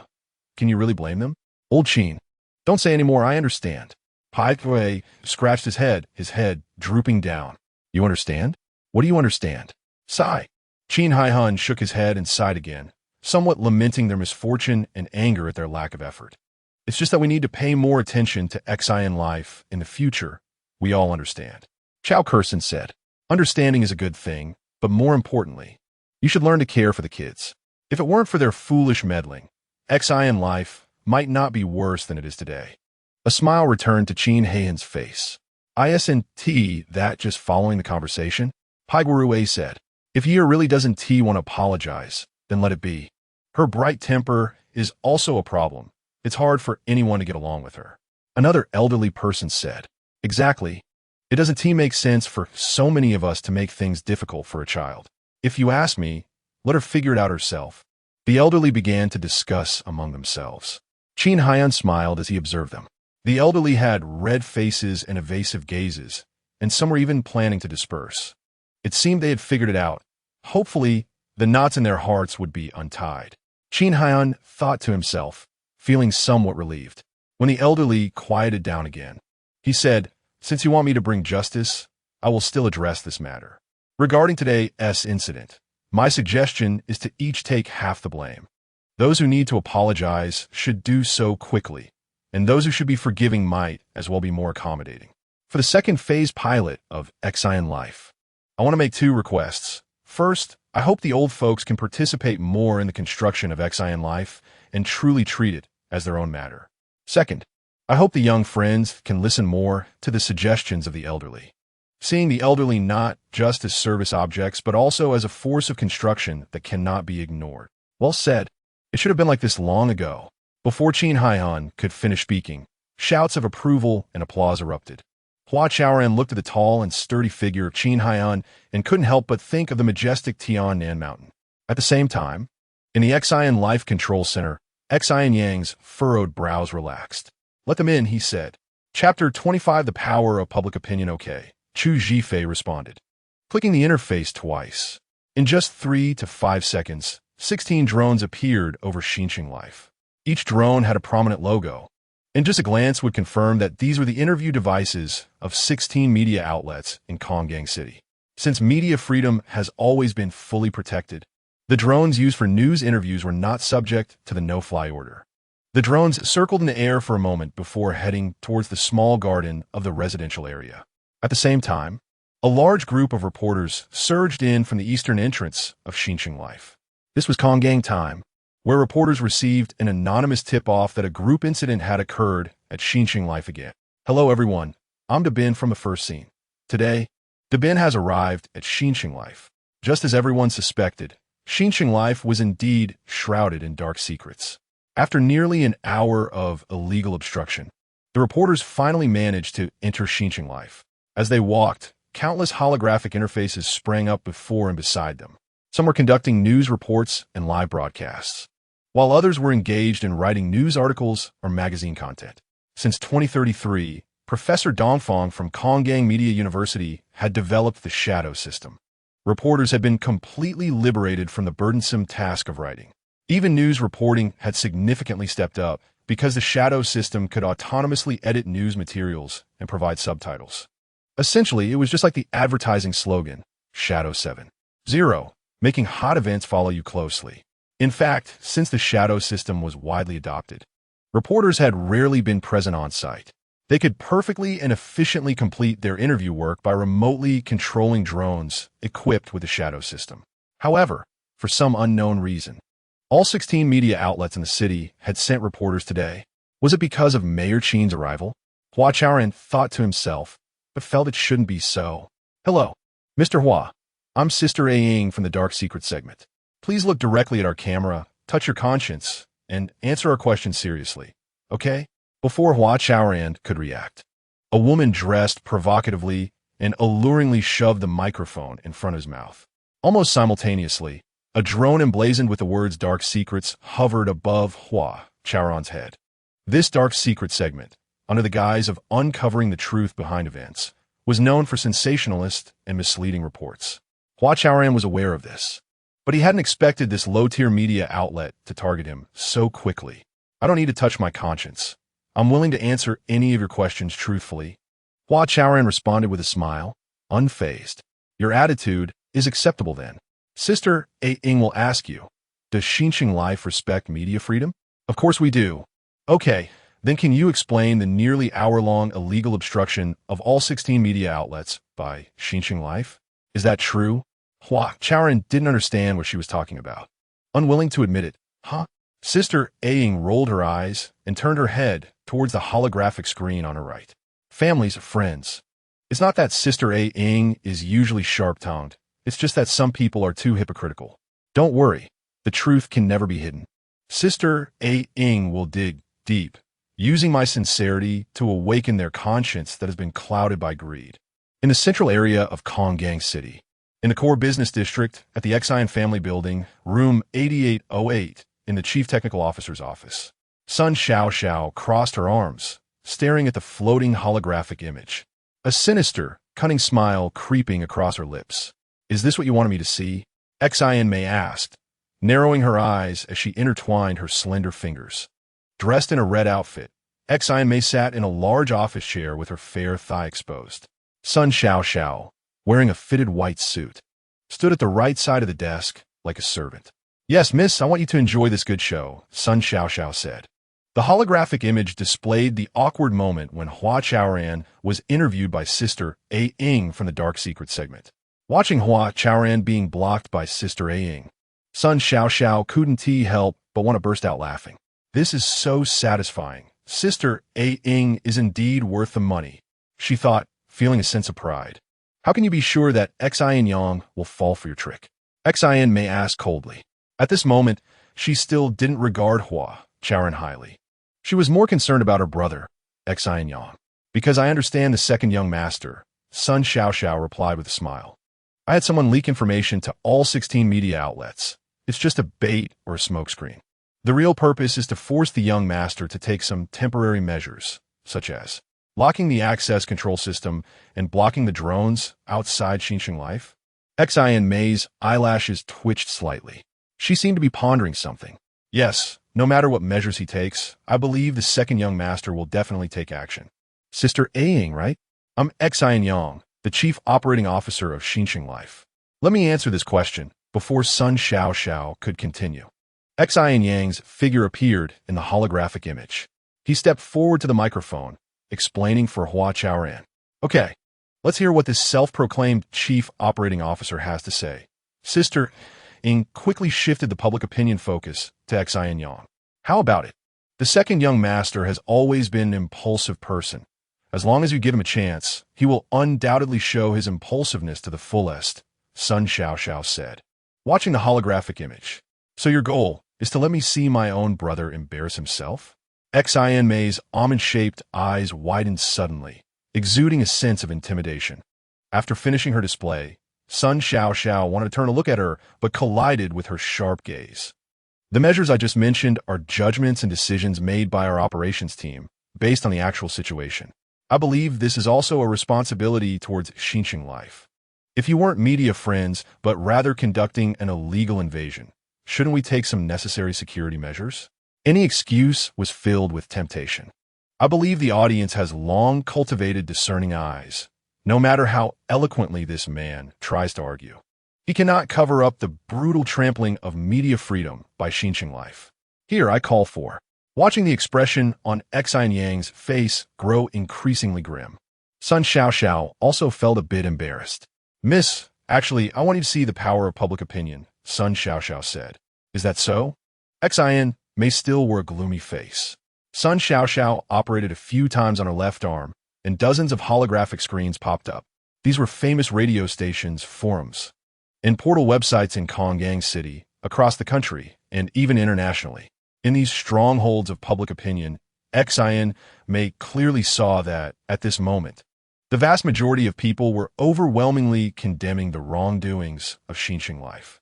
Well, in the face of Sister A Ying's sharp interview, I have to announce a major event. Xin Yang said, clearing his throat as he waited for Sister A Ying to finish. Actually, we are preparing for Qian's entry. The reason for the brief community lockdown earlier was to complete the system integration. I hope the media friends can be more understanding. Qian is our. Listening to Xin Yang's explanation, Sun Xiao turned her face again to look at Xin Mei. Miss, have you ever considered what kind of effect it would have if we directed public opinion towards Qian? Chapter 26. Doing things with conscience. Is Qian really going to enter the core life? Everyone was stunned. The interview surrounding Xin Han and several others quickly came to a halt. Everyone turned to look at Xin Yang. Xin Han was even more puzzled. According to the initial statement, Qian was supposed to wait until the conditions were ripe before entering core life. How could it be that she was already undergoing system integration so soon? Xin Yang, is what you said true? Xin Han raised his voice to ask, no longer caring about his identity. Yes, that's the actual situation. Xin Yang's explanation was interrupted. He turned to Xin Han and nodded stiffly. Xin Yang, hello. May I ask if Qian will really bring about disruptive changes for core life? A reporter from the airport daily asked. Before Xin Han could ask again, reporters from 15 other media outlets decisively abandoned their interviews and rushed towards Xin Yang. The citizens' hearing held in Airport City a year ago had drawn widespread attention across society and had been a hot topic for nearly a month. As the most talked-about figure in this hot event, the virtual person Qian attracted countless eyes, whether mainstream or non-mainstream media. Reporters flocked to any news related to Qian, regardless of its truthfulness. Today, Xin Yang, Qian's father, revealed that she was already in system integration. Who would let such big news slip by? The reporters sincerely thanked the anonymous tipster. Although this person seemed to have ulterior motives, they inadvertently helped the reporters scoop a major news story. Watching the frenzied reporters and then looking at Xin Yang, who was surrounded by layers of people, Hua Chaoran's expression was complicated. After thinking for a moment, he approached the neglected Mayor Xin Han. Mayor Xin, may I borrow you for a moment? Hua Chaoran invited Xin Han to a secluded corner and apologized on behalf of Xin Yang. Hua Ye'er, Pandayo, and others were also a bit bewildered. Since the community was already promoting Qian's entry, why weren't they informed? Ye'er, how about we leave first? Pandayo suggested. The attention of the elderly had shifted entirely to Xin Yang. Their predicament of being cornered had been alleviated. All right, Hua Ye'er looked at Xin Yang and nodded. For some reason, she always felt that Xin Yang was lying. But wasn't Xin Yang lying in front of everyone to help her out? Suddenly, Hua Ye'er felt a bit grateful towards Xin Yang. Let's go, Pandayo said. And Machem, Hua Ye'er withdrew her gaze and followed everyone out. The only person left at the scene was Hu Datong. Hu Datong's eyes darted left and right, and after a moment, his face turned red. He felt an immense sense of humiliation. As the head of a service team, he was completely unaware of such a significant matter being pushed by the community. What position did they place him in? As an outsider, the more Hu Datong thought about it, the angrier he became, his hands trembling into fists. In fact, Xin Yang had acted on a whim. He claimed that Qian was already undergoing system integration, but it was a big lie. That reporter, Sister Eyeing, had a sharp tongue. What she said severely wounded Xin Yang's pride, forcing him to reveal his trump card, his most powerful weapon, to counter. Of course, as a seasoned veteran of the internet, Xin Yang knew very well what kind of media storm core life would face if it were accused of trampling on media freedom. This was just a kind-hearted lie, Xin Yang thought. At worst, it would just mean having Qian come earlier. He decided to continue with this lie, and to support it, he had already resolved to let Qian enter core life ahead of schedule, even if the conditions were not ripe. Qian is meant to defend core life. And so am I. Xin Yang looked at the reporters who were constantly questioning him and quickly imagined himself as a hero, a knight. In fact, all of this was just his pride and arrogance playing tricks on him. Sister Eyeing, could you please stay for a moment? As the reporters finished their interviews and were about to leave, Xin Han called out to Sister Eyeing. Mayor Xin, are you going to give us a scoop? Sister Yang happily paused. At the same time, reporters from 3 mainstream media outlets, Airport Daily, Airport News, and Airport Commentary, also stopped. Young lady, are you 30 this year? Xin Yang looked at Sister Yang and asked kindly. Mayor Xin, how can you ask a girl her age as your opening question? Sister Yang laughed, clicking twice on her smart wristband. The 2 holographic screens she had previously turned off popped up simultaneously. The drone hovering behind her also circled above everyone's heads. Mayorin, I want to live broadcast our conversation. Do you mind? Go ahead. Xin Yang sighed, frowning. Great, thank you, Mayor Xin. Sister Yang smiled charmingly and turned to the live broadcast holographic screen. Family and friends. Yang is truly the conscience of airport. Just now, our most respected hero in Airport City, Mayor Xin Yang, has chosen the Dark Secrets column among the 16 media in the city to talk to me. Young lady, look over here. I want to chat with you for a moment. Xin Yang interrupted her, his anger flaring up briefly before quickly dissipating. When I asked your age, it wasn't to invade your privacy, but to tell you that you, like Hua Chaoran and Xin Yang, are also young. Do you understand? Mayor Xin, what do you mean? I mean no harm. I just want to tell you that we should act with conscience. Sister Yang's fair face, adorned with makeup, slightly flushed, but quickly returned to normal. Mayor Xin, you may not understand our Dark Secrets column. We focus on the facts. Then let me ask you, do you think we should build core life well? Well, that depends on actual needs. Actual needs? Whose actual needs? Xin Yang looked at her, his chest rising and falling. Child, don't forget that you'll grow old too. When you are old, would you want to live the life these elderly people are living now? Certainly not. Sister Yang muttered, turning her gaze elsewhere. Xin Yang scrutinized the holographic screens floating beside her face and said earnestly, Child, as media professionals, we must act with conscience. Think about what you said today. Which of those statements was true? Which one was not incendiary?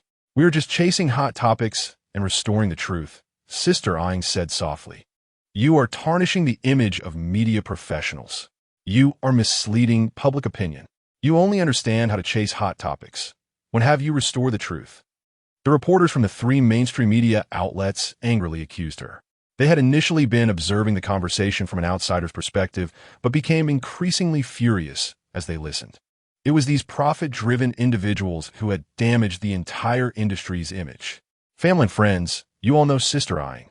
She is always focused on the facts and can take responsibility for every word she says. Sister Yang has reason to believe, under the condemnation from her peers. Sister Yang did not immediately refute, but began to defend herself to the live broadcast interface.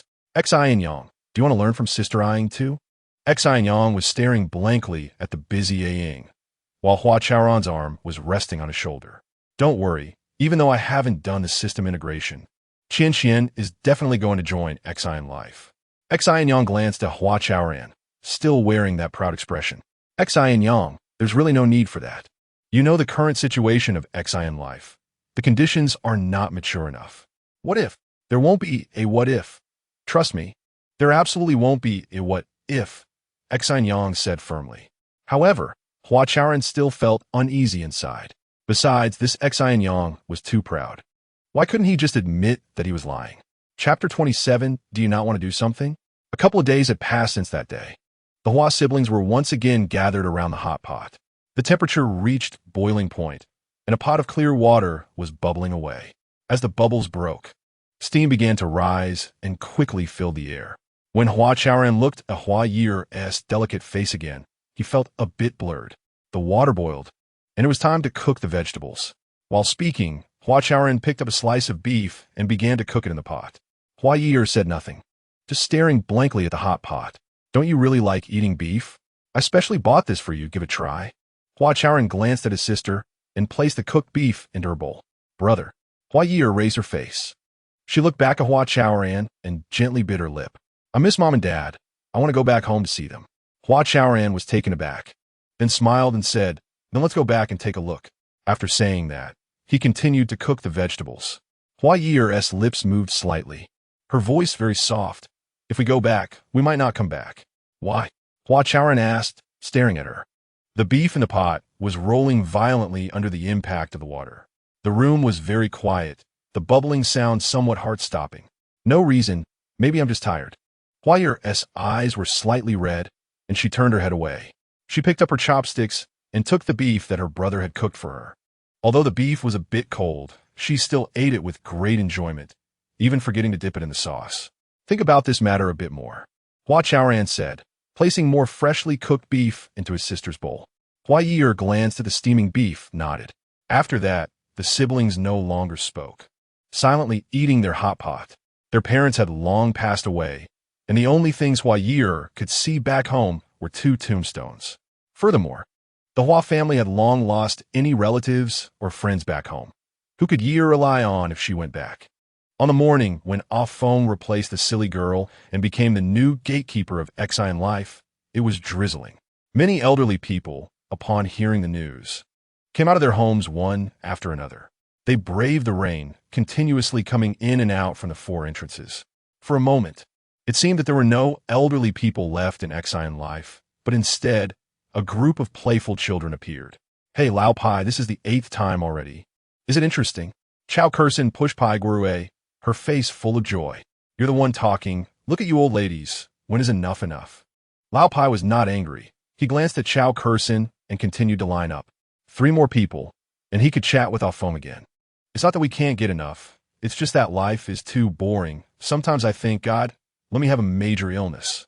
What's good about being sick? Being sick is interesting. Don't look at those robots as stupid, but we can play with them in various ways. Haha. Chao Kursin laughed so hard she almost fell over. Ding Mao said, whoever thought of the metaverse back then was not a good person. He stood behind the 2, always with a gloomy face. Others were playing happily, but what was he playing? No one could say. Cursing the metaverse is nothing. If you want to curse the guy who invented the internet. Pai Gurue rolled his eyes. This old ding relied on being a writer, always putting on a face that disapproved of everything. Pai Gurue had long disliked him, but he just ignored him. Cursing the metaverse. What would you do without it? Chao Kursin said, just thinking about the metaverse. Her face suddenly flushed. Just a few days ago, in her parallel universe, a young boy suddenly appeared, presenting her with a big bouquet of roses and saying he fell in love with her at first sight. There are always ways to pass the time. Ding Mao said coldly, I'm not going to grind my teeth with you old sticks anymore. I'm about to see my daughter, he. As the elderly person in front walked up to Ah Feng, Pai Gurue's hands and feet became a bit stiff. He adjusted his collar several times, tugging at the hem of his shirt. It's still Lao Pai who cares about Ah Feng. Who says not? Hey, have you heard? Lao Pai says his daughter looks just like Ah Feng. Watching Pai Gurue's comical appearance, the elderly people behind him began to gossip quietly. Ever since everyone repeatedly teased Ah Feng, a long line quickly formed spontaneously. Even though the elderly were in line, they found it quite fun, because in most cases, they rarely met, let alone interacted. In the Xian building, room 8808, in the Chief Technology Officer's office, Sun Xiao personally brought a cup of mocha to Sister Ying. Sister Ying, he called out twice. Sister Ying snapped back to reality. On the glass wall not far away, a news report was being aired. The news headline was very eye-catching. Ah Feng wins the elderly's hearts. Xian life welcomes vitality. The news footage showed the elderly interacting with Ah Feng in the pouring rain. Sister Ying had been watching this news and unknowingly zoned out. Do you not want to do something? Sun Xiao sat down on the opposite sofa. He tilted his head, staring at Sister Ying. What can I do? Sister Ying murmured. It was her instinctive response. What's wrong? Have you had a change of heart? Sun Xiao picked up a cigar from the ashtray, lit it, and took a small puff. The unique aroma of the cigar filled the air, but Sister Ying remained silent. I've already consulted the young lady's opinion. If you do it cleanly and beautifully, this deal, the dark curtain, will be yours. After Sun Xiao finished speaking, he carefully tilted his face back and blew out 2 smoke rings. In 2038, a massive anti-smoking campaign swept the globe. Since then, cigarettes, like guns, have been completely banned worldwide. Humanity finally stepped into a truly smoke-free society. However, just like Sun Xiao disapproved of those rich people in the Xian family, after watching an old movie, he gradually developed this expensive habit. Are you serious? Sister Ying's eyes finally sparkled. It seemed she really wanted to take the dark curtain for herself. Sister Ying, Are you doubting the strength of the Xian family? Sun Xiao imitated the gestures of those with status in old movies, elegantly flicking the ash. At the same time, his eyes narrowed in the dissipating smoke. That's definitely not the case. Sister Yang said, forcing out a smile. For some reason, ever since she was scolded by Xin Yang last time, it seemed that a shadow had formed in her heart. Moreover, she seemed to be intentionally avoiding any news related to Xian life. Then let us work hard. If you do well, there will be benefits for you. Sun Xiao said, moving around the coffee table and wrapping Sister Yang in his arms. This authentic Havana cigar is really quite strong. Sun Xiao squinted, blowing out 2 more smoke rings. Sister Yang's eyes moved, and she leaned against his chest a bit less naturally. After a while, Sister Yang asked softly, "Do you think if we ruin Hua Chaoran, will Xian life be completely finished?" "That depends on your skills, Sister Yang," Sun Xiao said meaningfully, blowing a puff of thick smoke into Sister Yang's pretty face. "Cough, disgusting." Sister Yang waved at the milky white smoke. Sun Xiao immediately wore a lewd smile. Chapter 28. Dark Arts. Although Xin Yang appeared very arrogant, he was quite serious when it came to his work. After replacing the original access control system with a phone, he quickly shifted his focus to the onboarding of the virtual person, Hua Chaoran. The current conditions of Xian life were evident. Introducing a groundbreaking technological masterpiece was indeed too premature. However, Xin Yang was determined, and having spoken his mind, he was committed to making it happen, regardless of its immaturity. Thus, Xin Yang became extremely busy, becoming the busiest person in the Xian Life project team. That afternoon, Hua Chaoran stood by the garden at the westernmost part of the living area, lost in thought. The setting sun cast a long shadow, as if he was merging with Xian life. "Can I have a word with you?" Ling Han walked over with her back to the sun. She was dressed in a neat white lab coat, with her hands in her pockets, looking like she had just come out of the lab. "Sure." Hua Chaoran turned his face, beaming with a bright smile. "Don't you think what Xin Yang is doing is inappropriate?" Ling Han frownet, hot face flushing, indicating her strong disapproval of Xin Yang. "I know he is a bit anxious, but if everyone puts in some effort, maybe it will work out," Hua Chaoran replied. He understood that every one of Xin Yang's ideas depended on the hard work of the technical team. "So you support him doing this?" Ling Han asked, staring at him. "Yes, sometimes potential is. This isn't about potential. It's about disrespecting science, do you understand?" Ling Han interrupted him, her already cold face growing even more frosty. Hua Chaoran paused for a moment, still smiling as he said, "Just a few more days of hard work." Ling Han suddenly fell silent. The sunset dyed her hair orange, gently swaying in the wind. Xin Yang's intention to bring Hua Chaoran into the community is good. We're all part of the same team, so you should help him out. Looking at Ling Han's stunning face, Hua Chaoran felt a bit uneasy. After a while, Ling Han sighed, turned around, and walked away into the sunset. "Hey, Ling Han, don't overthink it. We're all doing this for the good of Xian life," Hua Chaoran called after her. "Got it, why are you so chatty?" Just as Ling Han's figure was about to disappear, a breeze carried her voice back. Hua Chaoran sighed. "Wait, that's not right. I still have things to say to her." Moments later, Hua Chaoran suddenly realized what a great opportunity it was. He could have discussed how to deal with the transparent isolation covers in the garden with Ling Han. But now she was already far away, and the chance was missed. "Forget it, I'll talk to her another day," he thought. During that time, Hua Chaoran's biggest headache was not how to deal with those isolation covers, but how to persuade his sister, Hua Ye'er, to apologize to Ming Mei. His sister had expressed her desire to resign and return home many times. Hua Chaoran had tried his best to persuade her, but Hua Ye'er seemed determined to leave. In such circumstances, convincing her to apologize to Ming Mei had become almost a luxury.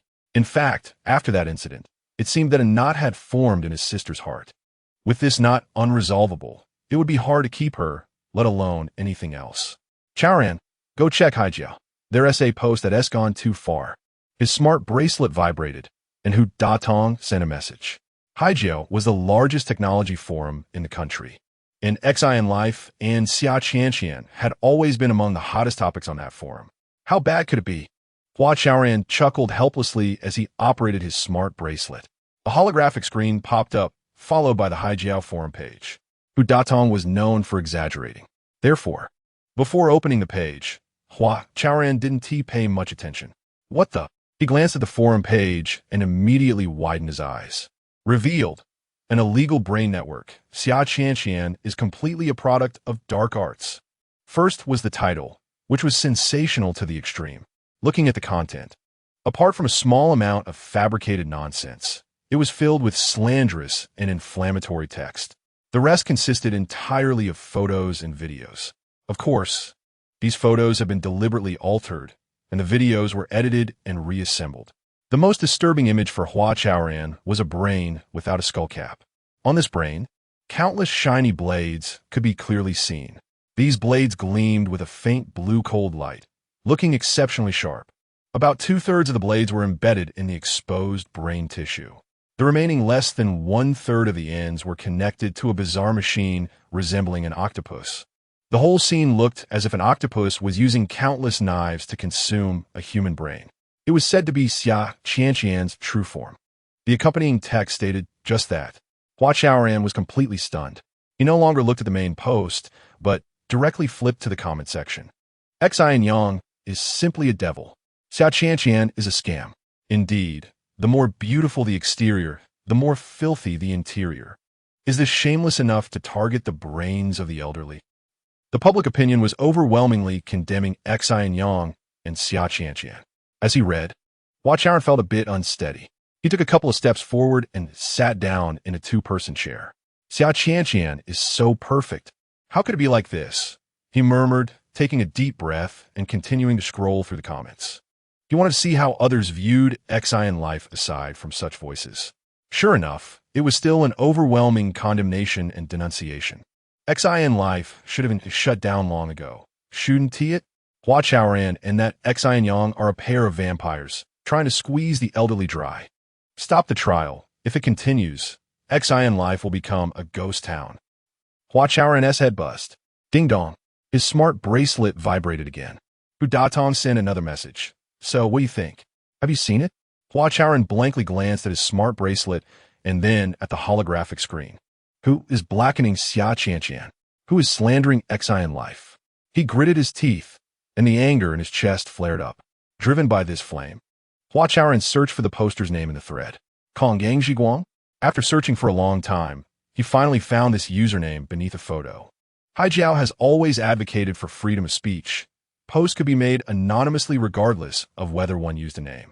This post was indeed published anonymously. Finding this username was already quite fortunate. Who exactly is Konggang City? It seemed they were quite familiar with Xia Qianqian. Hua Chaoran thought to himself, instinctively growing alert. Could it be someone from the project team? He found it hard to believe, but it was a possibility. I'll help you. Suddenly, he heard Ling Han's voice beside him. Hua Chaoran was taken aback and turned to see Ling Han quietly standing next to him. To find out who this person is, we need to use technical means, Ling Han explained. All right, I'll leave it to you, Hua Chaoran said. He and T fully recovered from his daze, and at that moment, he seemed even more lost. Ling Han stood in the last rays of the setting sun, radiating a golden glow from head to toe. Hua Chaoran watched, somewhat mesmerized, and distinctly felt his heart racing. This was not the first time he had seen Ling Han. However, it was the first time he felt such a strange sensation towards a girl. Could it be that I? Hua Chaoran dared not think further. He forced himself to calm down. Chapter 29, Never hide any time after that day. Whenever things quieted down, Hua Chaoran's mind would always bring up the image of Ling Han. As time went on, he became increasingly certain that he had indeed developed real feelings for Ling Han. However, every time he faced Ling Han, he maintained his restraint. On one hand, Ling Han was, after all, the most beautiful woman on the surface, while he himself was so ordinary. On the other hand, with a new life just beginning, encountering such a huge trouble was not the right time for him to consider personal issues.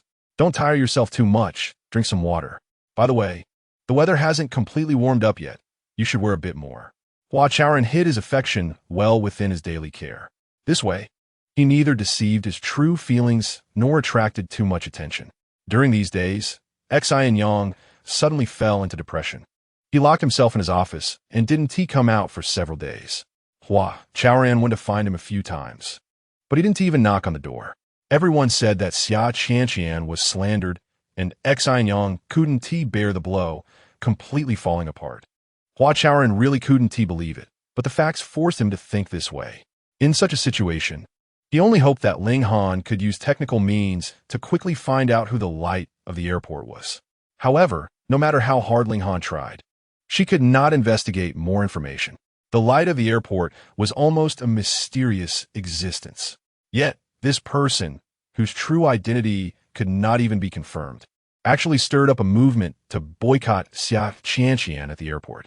After the post on the Haijiao forum was published, all 16 media outlets in the city came to Xin Xinhua without exception. At first, Hua Chaoran personally dealt with these people to protect Xin Yang, pleading with them to help clarify the truth and restore Hua Chaoran's reputation. Fortunately, Xin Yang had been busy preparing for Hua Chaoran's entry for days and had almost cut off contact with the outside world. As long as no one told him directly, he certainly wouldn't notice these matters. However, there's no wall that doesn't leak wind. One afternoon, Hu came to talk to the operation team and inadvertently mentioned that Hua Chaoran had been slandered on the forum. Xin Yang, don't take it too seriously. Hu patted Xin Yang on the shoulder. By that time, the meeting was over and everyone was leaving the conference room in groups. What? Xin Yang was somewhat confused. It's that matter, the forum, that damn forum. Hu squinted his eyes and said carelessly, "What forum? What are you talking about?" Xin Yang became alert. Turns out you don't know. It's Haijiao. Someone fabricated an article attacking Hua Chaoran. At this point, Hu looked around and lowered his voice. The impact is severe. It seems there has been a boycott movement launched. You should take a look when you have time. Oh, look at me. I really shouldn't have said anything, Hu said with a face full of apologies, muttering to himself. Looks like they didn't tell you. Oh, it's my fault. I shouldn't have said too much. How could this be possible? No way, it's absolutely impossible. Xin Yang stared wide-eyed, dropped Hu and walked away in despair.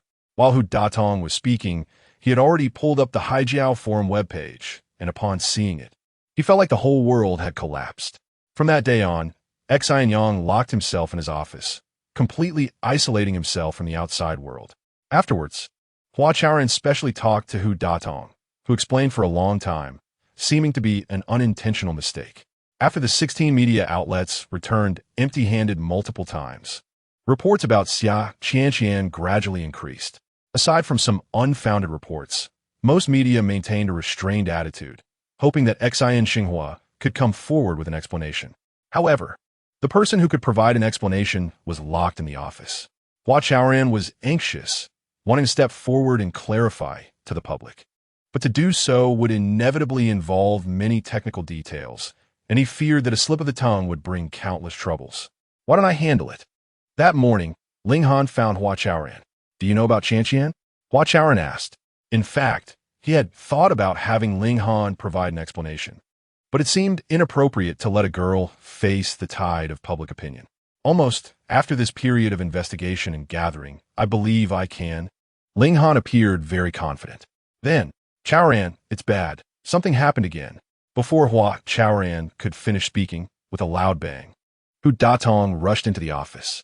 The elderly in our community have also joined the boycott against Hua Chaoran. They are coming this way, Hu said in a panic. The elderly are coming this way. What do they want? Hua Chaoran stood up. Who knows? I've organized people to persuade them, but I don't know if it worked. Hu wiped the sweat from his forehead, looking at Hua Chaoran anxiously. Then why aren't you helping to persuade them?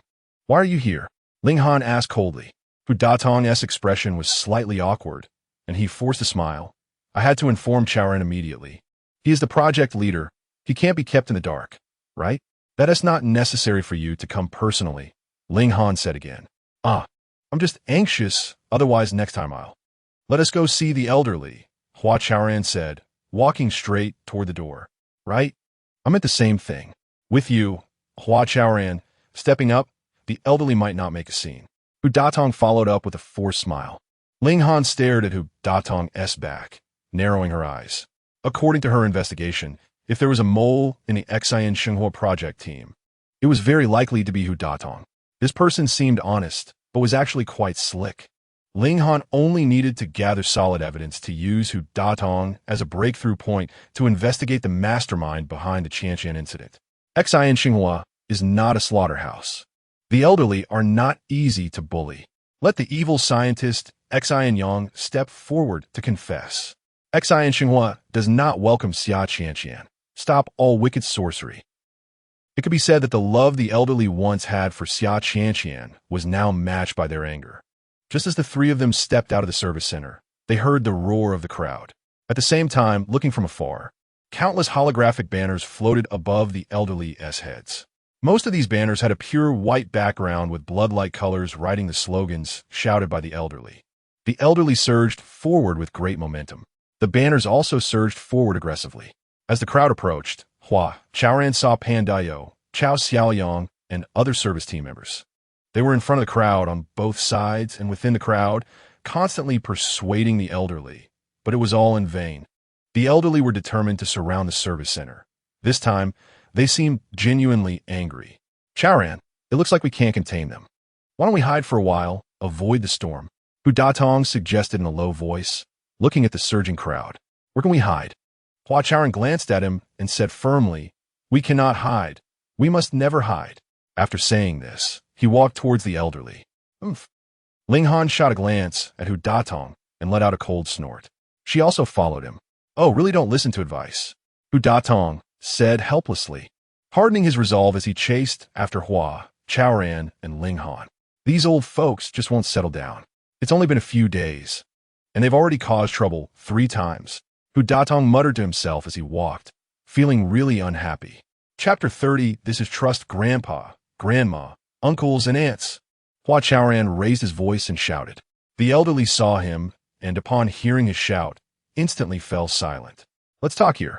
Hua Chaoran stopped in his tracks and looked at the elderly.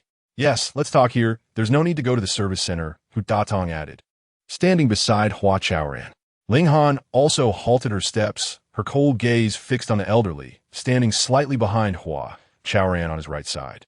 Chaoran, it's not that we love to stir things up. It's just that there are too many issues in our community, and not a single one is worry-free, Jin Shangwu said. His white hair fluttered slightly in the wind. Above him, a holographic banner was glaringly visible. Xin life is over. Last time, everyone asked Ye'er to apologize to Mingmei, and he didn't participate, but this time he was at the front of the line, indicating how much he cared about the matter. Master Jian, do you really think that because of these incidents, Xin life is going to be over? Hua Chaoran's gaze shifted from the banner. Oomph. Jin Shangwu snorted coldly. Not explaining further, Pai Grue said, it wasn't going to end, but with you 3 stirring things up, it's pretty much there. Hey, old Pai, what nonsense are you talking about? What do you mean we stirred things up? Clarify your words. Hu Datong immediately became agitated. He hated when people shifted blame onto him. We haven't even stirred things up yet. Is that Summer Qi Qianqian my daughter? Chao Cursin chimed in, turning to the elderly and saying, everyone judge for yourselves. Isn't it because they insisted on bringing that monster Qi Qianqian into the community that we put up these banners? Yes, that's right, it's all they're doing. But we are the ones suffering. The elderly echoed. The crowd grew restless again. Yes, we do love to stir things up, but grandfathers and grandmothers, residences in life. Have you ever thought about what we are stirring things up for? Hua Chaoran stared at the crowd for a long time before continuing. Isn't it to earn a bit more money? Someone responded. The crowd miraculously quieted down again. The elderly almost simultaneously looked at the elderly woman who had spoken. After a moment, Jin Shangwu said, what are you talking about? We know this kid Chaoran well. If it were about making money, he wouldn't take on this mess. Yeah, I still believe in Chaoran on this point. Let's talk business and not throw around accusations.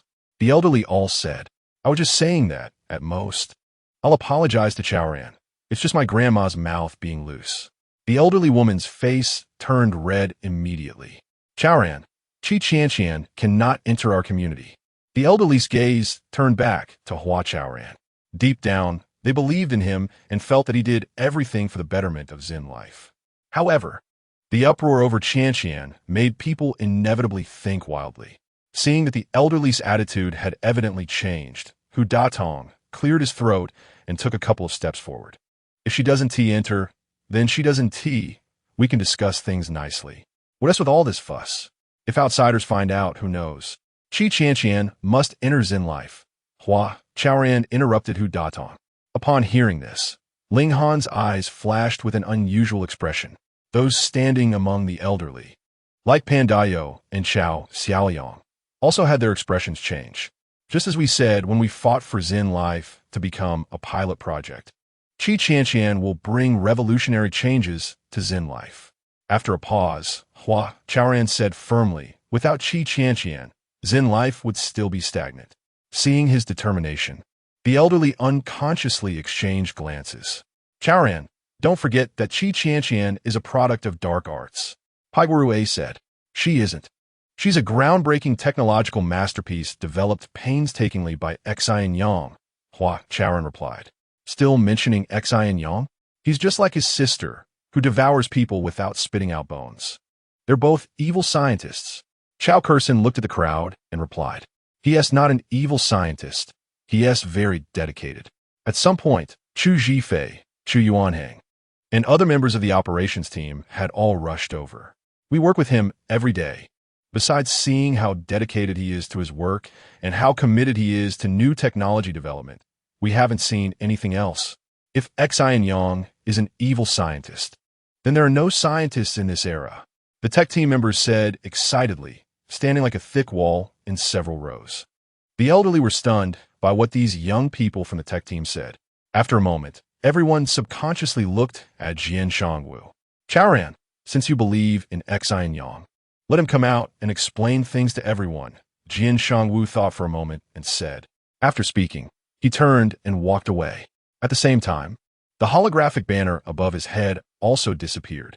Exactly, let Xin Yang explain to everyone, Chao Kursin said, following him. The elderly looked at each other. The banners hovering above their heads began to disappear one by one. Gradually, the elderly turned around and walked back to the living area. That was close, Chaoran. It's still your prestige. Otherwise, I wouldn't know how today would end, Hu Datong said with a flattering smile, giving Hua Chaoran a thumbs up. This isn't about prestige. It's the trust the elderly have in us, Hua Chaoran said, walking towards the tech team members like Chu Zhifei. Chaoran, this really is prestige, just like when I was. Hey, can we chat for a moment? Before Hu Datong could catch up with Hua Chaoran, Ling Han called out to him. Sure, of course. How could I refuse a chat with the beautiful Ling? Hu Datong laughed. He felt both surprised and somewhat flattered. All right, let's take a walk, Ling Han said coldly. Okay, let's walk then. Hu Datong turned to glance at Pan Dayo and the service team members, looking quite pleased. Do you know the light of North City? After walking for a while towards the traffic area, Ling Han stopped. Light of North City? Hu Datong looked bewildered. Ling Han reminded him, the one who posted on Haijiao. Upon hearing this, Hu Datong's eyes moved. Ling Han, are you suspecting me? He asked. Oomph. Ling Han snorted coldly, a sign of her disdain for such two-faced people. I was just asking casually. Ling Han raised her face, seemingly pondering. I hope you can help provide some clues. You're looking for me just to provide clues? Hu Datong asked, somewhat incredulously. Yes, Ling Han nodded. Since that's the case, I do have some information I can share with you, Hu Datong said, revealing a mysterious expression. Ling Han had originally prepared a set of words, intending to take some measures if Hu Datong continued to refuse to tell the truth. However, what she didn't expect was that he would voluntarily share what he knew without her having to press further. Some time ago, someone came to me. Hu Datong pondered for a moment and lowered his voice. Who? Ling Han turned around and asked, staring at him. You probably know this person too, Hu Datong smiled slightly, seemingly embarrassed. Chapter 31. I need to apologize to you about the life of Core living its about sister eyeing from the dark side. A few years ago, when she was still a small reporter, someone introduced her to me, but she didn't think much of me. Hu Datong's face turned red as he continued. Later, we didn't keep in touch much, but who would have thought that just a couple of days ago, she actually reached out to me and invited me to dinner. At this point, Hu Datong glanced at Ling Han and said shyly, you know, for a bachelor like me, it's hard to refuse an invitation from the opposite sex, especially since she is a celebrity. Ling Han remained silent, continuing to stare at him. Hu Datong scratched his head and continued. She chatted with me for ages, And in the end, she put 200,000 cash right in front of me. Cash is something that's hard to come by these days, and there was such a big pile of it. I was completely dumbfounded. People say you don't receive a reward without merit. So what did this 200,000 mean? I had to get to the bottom of it. Mr. Hu, please get to the point. Ling Han frowned. She was most concerned about sister eyeing S intentions. All right, thinking back to that pile of red bills still makes my heart race, haha. Hu Dadong chuckled, cleared his throat, and said, she wanted me to leak some dirt about her core living. Specifically about what? Ling Han asked. She knew that a tip worth 200,000 wouldn't be trivial. Specifics? Hu Datong thought for a moment and stopped smiling. She didn't say it explicitly, but I think it's definitely something that could tarnish our core living-S reputation. So you. Ling Han wanted to ask whether he accepted that 200,000. Don't worry, I outright refused.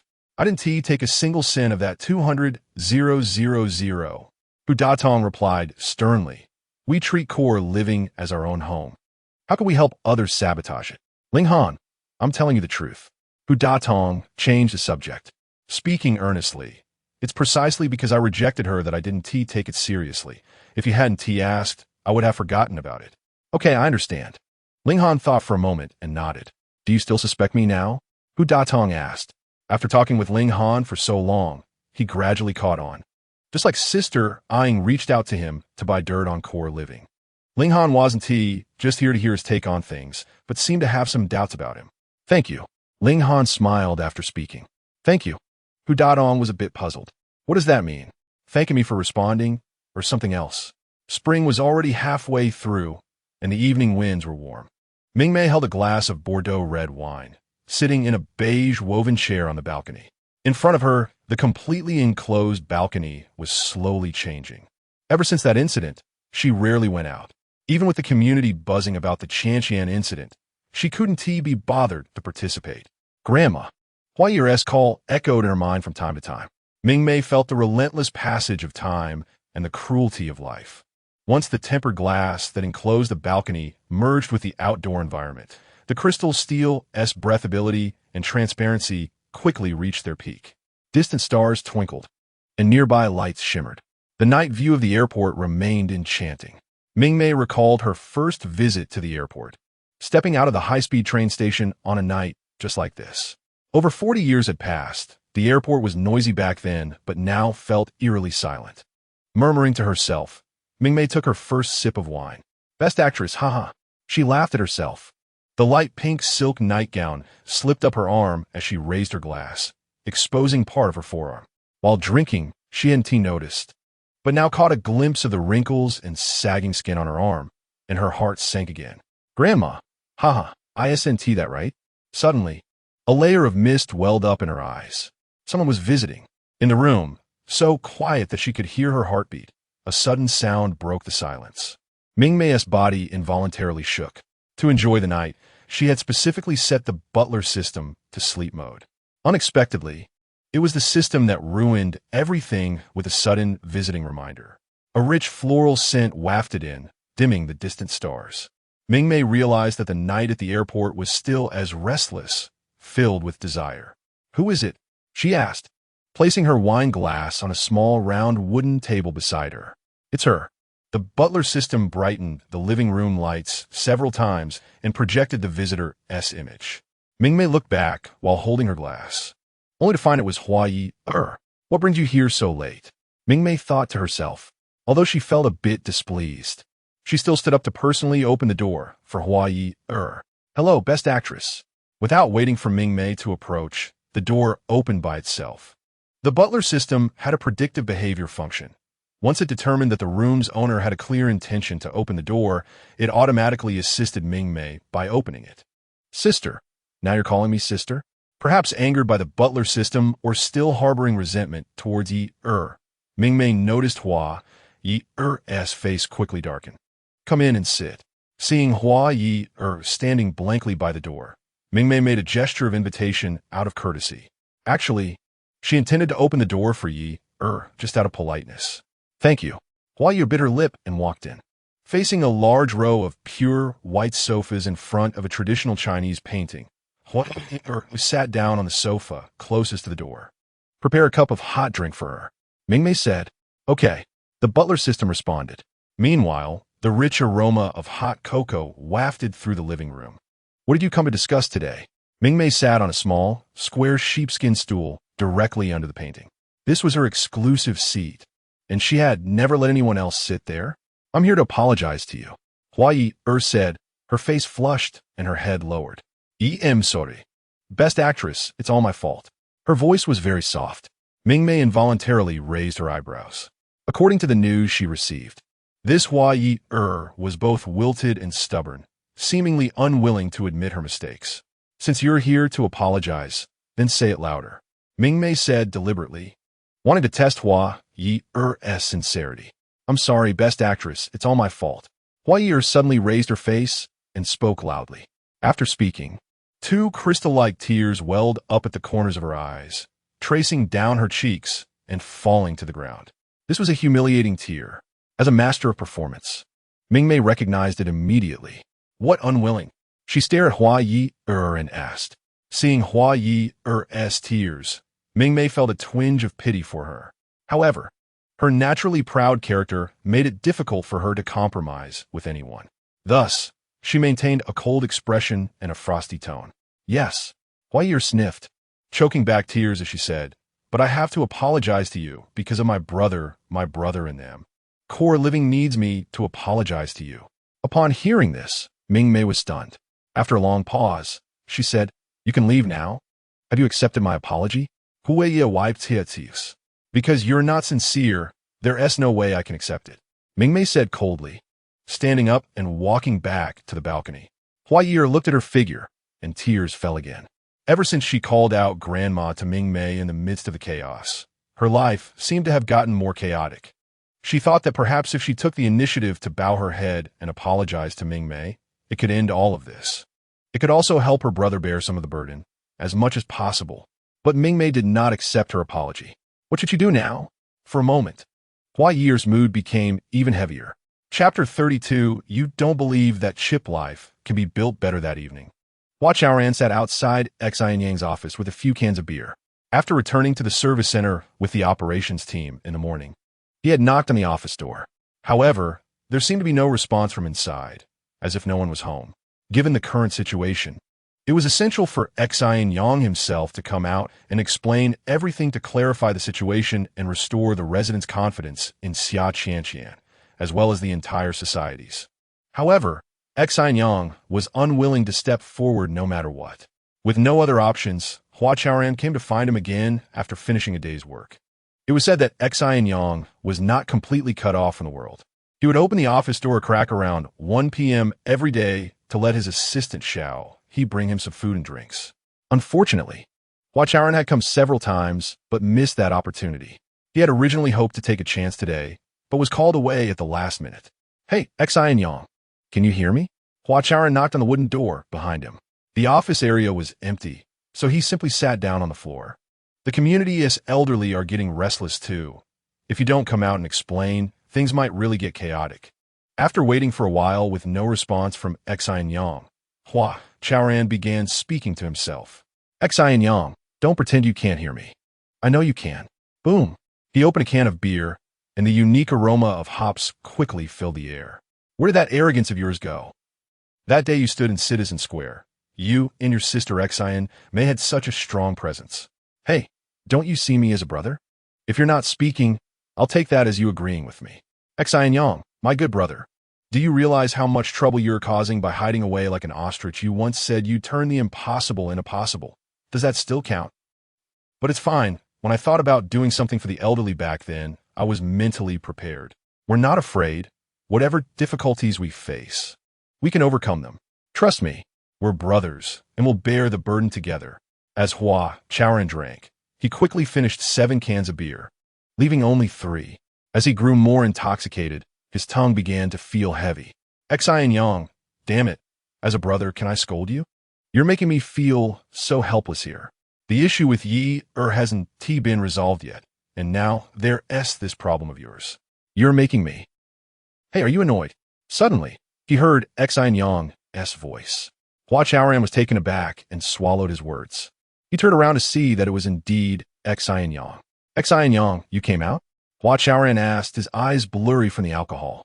If I didn't come out, my ears would have exploded. Xin Yang closed the half-open door and snatched the beer from Hua Chaoran's hand. You guys really can't handle things. I just closed the door for a few days, and so much has happened. Xin Yang took a sip of beer and sat down on the floor. His hair was messy, and his beard had grown out of control. How long has it been since you washed your face? Hua Chaoran asked, opening another can of beer. He looked Xin Yang up and down several times before his gaze settled on Xin Yang's face. I don't know. Is washing your face really that important? Xin Yang retorted, looking quite displeased. Isn't washing your face important? Hua Chaoran muttered, sitting up straighter. Xin Yang, are you okay? His eyes were filled with concern. What do you mean by okay? I've been fine all along, okay. Xin Yang tilted his head back and downed half a bottle of beer. Aren't they saying you're depressed? Hua Chaoran asked, puzzled. Depress my ass. Xin Yang threw the empty beer bottle away and stood up. I'm leaving. Where to? Hua Chaoran turned his neck to ask. Going to see the results of my work these past few days? Xin Yang said, pushing open the office door. Are you really okay? Hua Chaoran looked at Xin Yang in disbelief, scanning him from head to toe again. Are you coming or not? If not, I'm closing the door. Xin Yang walked into the office. Coming, I'm coming. Hua Chaoran hurriedly got up from the floor. He had gone through a lot to enter Xin Yang's office, and with the opportunity finally here, he couldn't miss it. Once Hua Chaoran entered the office, Xin Yang casually closed the door again. Oh my God, Xin Yang, did you really do all this? A gasp escaped from the office moments later. The next morning, Chip life suddenly became lively. Many people witnessed Mayor Xin Han moving in. Mayor Xin, are you really moving into Chip life? Chao Kursin seized the opportunity to block Xin Han to confirm the news. Yes, I came last time to check the environment, and this time I'm officially moving in. Xin Han said with a smile. Under his direction, for movers had already helped him move most of his belongings. Mayor, have you heard about Xia Qianqian's situation? Seeing that there were not many people around, Chao Kursin leaned in closer and lowered her voice. What could possibly happen to Xia Qianqian? Xin Han glanced at her, feigning ignorance. It's about sorcery eating the brains of the elderly. Don't fool me. You should know better than I do, right? Chao Kursin said with a knowing look. Are you talking about that baseless post online? Yes, that post exposing the dark side. Upon hearing this, Xin Han's expression changed immediately. Exposing the dark side. Huh. His eyelids flickered as he let out a cold snort. What can I say to you? Just because others say Xia Qianqian is a product of sorcery, does that mean she is? Everything needs evidence. Do you have any evidence? Chao Kursin's expression changed slightly as she whispered, Of course there is. The photos and videos in that post, as well as the overwhelming news reports recently, can all be considered evidence. When did hearsay become evidence? Xin Han retorted and said earnestly, Chao Kursin, I know you. When you go back, tell the elderly folks that Xin Han, said Xia Qianqian has no problems, not a single one. I can guarantee that with my honor. Oh, Chao Kursin nodded. She had originally come to dig for gossip, but unexpectedly got scolded. Mayor, you're really brave. What if there really is a problem with Xia Qianqian? Wouldn't you be risking your own reputation? As she turned away, Chao Kursin muttered under her breath. Xin Han heard her clearly, and his eyebrows shot up. I trust Hua Chaoran and these young people. If even they engage in sorcery, what is the point of my honor? That is not what I meant. I was just casually saying, it would be better if you hadn't heard that at all, Chao Kursin said, her face turning red as she tried to walk away, but felt a bit embarrassed. You've already said it, so why worry about being overheard? Xin Han shot her a glare, his tone softening. Chao Kursin, do you remember I said that the elderly bear some responsibility for the issues with Chip life? Yeah, you mentioned that. Chao Kursin nodded. Then let me ask you, in your opinion, what responsibility do the elderly have? They're not enthusiastic enough and don't treat Chip life as their own business. Chao Kursin answered without hesitation, directly quoting what she had heard. And what else? Xin Han seemed unwilling to let her off easily. Nothing else, I guess? Chao Kursin shook her head. Her thoughts are all on the metaverse. Usually, she doesn't think much except about what to eat. All right, Let me tell you what responsibilities the elders have. Xin Yang placed his hands on his hips, furrowing his brow. Then relaxed. Trust, he said, his gaze very profound. What? Chao Kursin didn't hear clearly. Trust in the core life, Xin Yang said. After speaking, he sighed with some emotion. Don't you believe that core life can be built better? Chapter 33, just 3 days. Is that possible? No, right? Chao Kursin was acting like a child who had made a mistake and was unwilling to admit it, casually brushing it off with a few words before turning to leave. Mayor Qin, I see you've moved quite a bit already, and I guess you still have things to tidy up at home. So I won't take up any more of your time. We can chat when we have a chance. All right, let us talk later. Xin Yang frowned slightly and waved goodbye to Chao Kursin. Changing the mindset of the elderly was not something that could be accomplished in just a day or two. Xin Yang was clear about this in his heart. One of the important purposes of moving into Xinhong life was to change the elderly's views. Oh, by the way, Mayor Qin, Xinhong life welcomes you. Chao Kursin turned back and smiled. She had already moved a considerable distance from the ground-s blue bricks. Why act like a child? Qin Heihan's brow relaxed. The older one gets, the more childlike they seem. It's as if life brings them back to their childhood at a certain age. At 2 a.m, at the largest nightclub in Konggang City, G-Bar, the atmosphere was intoxicating with flashing lights. The Atmosphere team members were desperately flaunting their allure. Not far from the Atmosphere team, in a U-shaped booth, Sister Yang had just stood up and sat back down. Beauty, we all say you've had too much to drink, but you don't believe it. Exactly, you've drunk this much alone, it's impossible. As they spoke, 2 sleazy men exchanged glances and moved in closer. Get your dirty hands off me. I can walk by myself. Really? Sister Yang stood up again before they could reach her with their hands. However, she had indeed drunk too much. Before she could finish her sentence, the world spun, and she collapsed back into the booth. Don't worry, we're good people. We just saw you having trouble moving and wanted to help you get home. Yeah. Take you home. Haha. Seeing Sister Yang lying in the booth. Already in a daze, the 2 men looked excited. I told you we could hack into the bar system and control those robots. Look at this, huh? It's so easy. One man greedily gazed at Sister Yang's curvaceous figure, bragging. Keep it down. Are you stupid? Don't you know the bar has surveillance? The other man shot him a glare, swallowing hard.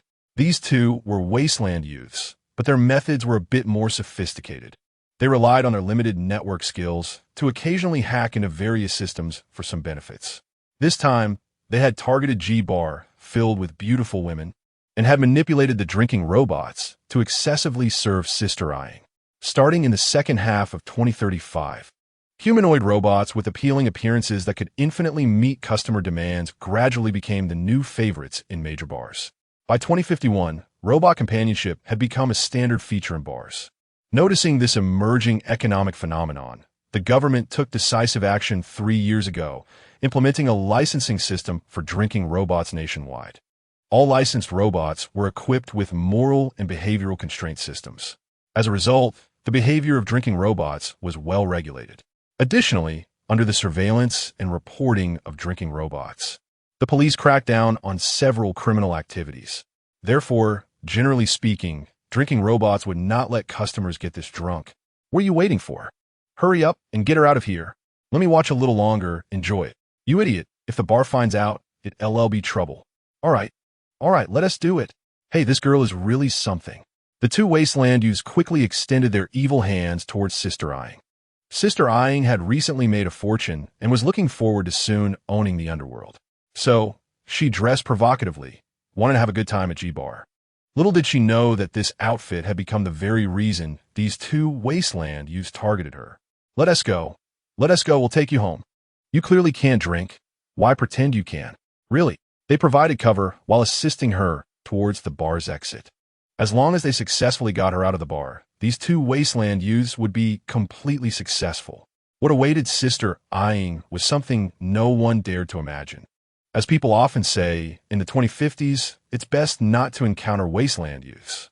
However, just as they were about to leave the bar, 2 people blocked their path.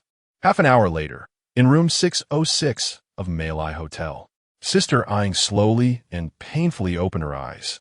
Where is this? She felt a throbbing pain in her head, but struggled to sit up. How could it be you? When she saw a man and a woman sitting on the sofa beside the bed, she instantly became alert. What? You don't want to be us? The woman spoke, her voice exceptionally cold, laced with mockery. No, no. I remember I was drinking at G-Bar. How did I end up here? Suddenly recalling the events at G-Bar, Sister Ying's expression became extremely pained. Don't worry, we've already sent the others away.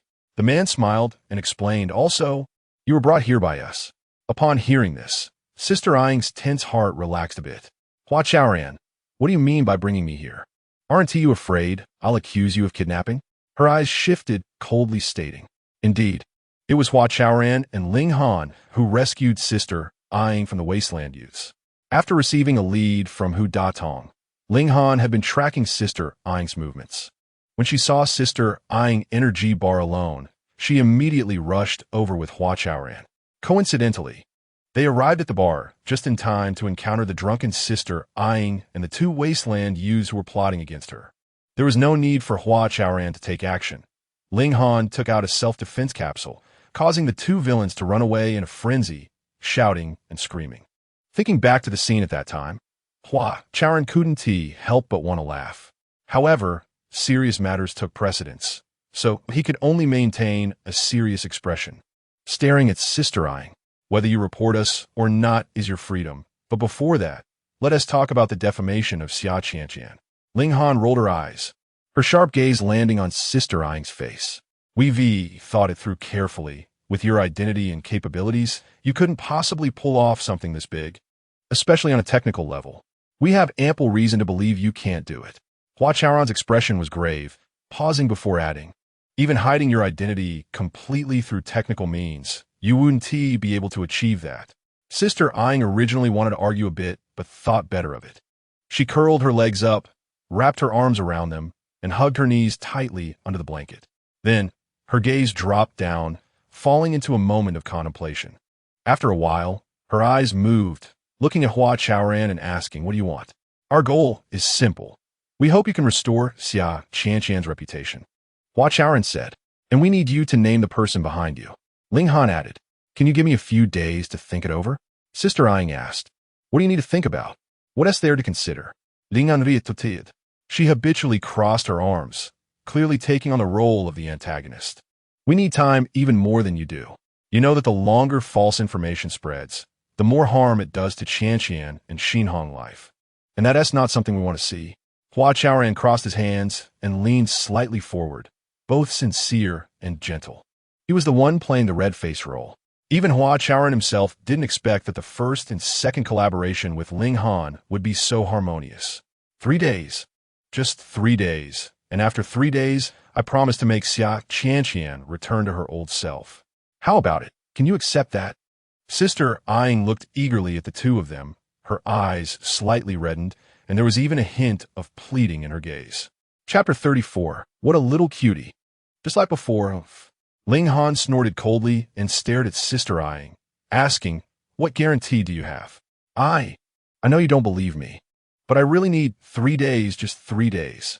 At worst, I can clarify everything in my own name then, Sister Ying said excitedly. After saying this, her voice lowered. I think I still have some influence. But have you thought about it? The originally pure and innocent Xia Qianqian, after your slander. Can she still be like before? Ling Han. I know this. I understand very well. I actually don't want to do this, but I beg you. I really need 3 days. If you give me 3 days, I could do anything, really. Please believe me. I'm begging you. As she spoke, Sister Ying unexpectedly fell to the side of the bed and knelt on the ground. Ling Han's eyelashes trembled twice, and she instinctively looked at Hua Chaoran. Hua Chaoran thought for a moment and said to Sister Ying, just speak properly. There's no need for this. No, if you don't agree, I won't get up. Sister Ying said stubbornly. Hua Chaoran wanted to help her up, but saw that she was dressed very provocatively. So he looked at Ling Han. Ling Han was also not used to someone kneeling before her, shook her head, and stood up. Get up. Kneeling won't solve anything, she advised, bending down. However, before her hands could touch Sister Ying, Sister Ying's tears suddenly fell. You asked who the mastermind is, right? Let me tell you, it's that Sun Xiao Xiao. He encouraged me to do this, and he even kidnapped my child, our baby, my lifeline. Upon hearing this, Ling Han showed a look of astonishment. Her hands froze in midair. Everyone in the airport knew that Sister Yang was single, but she unexpectedly had a child. Moreover, Sun Xiao was so shameless as to threaten a mother with her child. Sister Yang, do you need 3 days for your child? Hua Chaoran asked. In such a situation, he suddenly calmed down. Yes, as long as I have 3 days, I can get my baby back, Sister Yang nodded vigorously, explaining. Your child has been kidnapped, and you still want to go to the G-bar? Hua Chaoran stared at Sister Yang.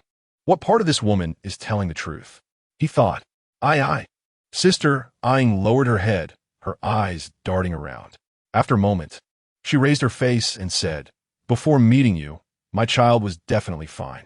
Not only fine, but I would also make a big profit, so I was happy to go to the bar to relax.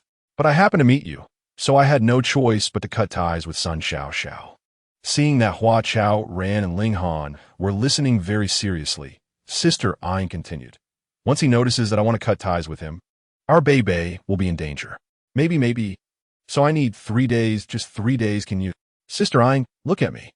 Hua Chaoran interrupted her. Huh?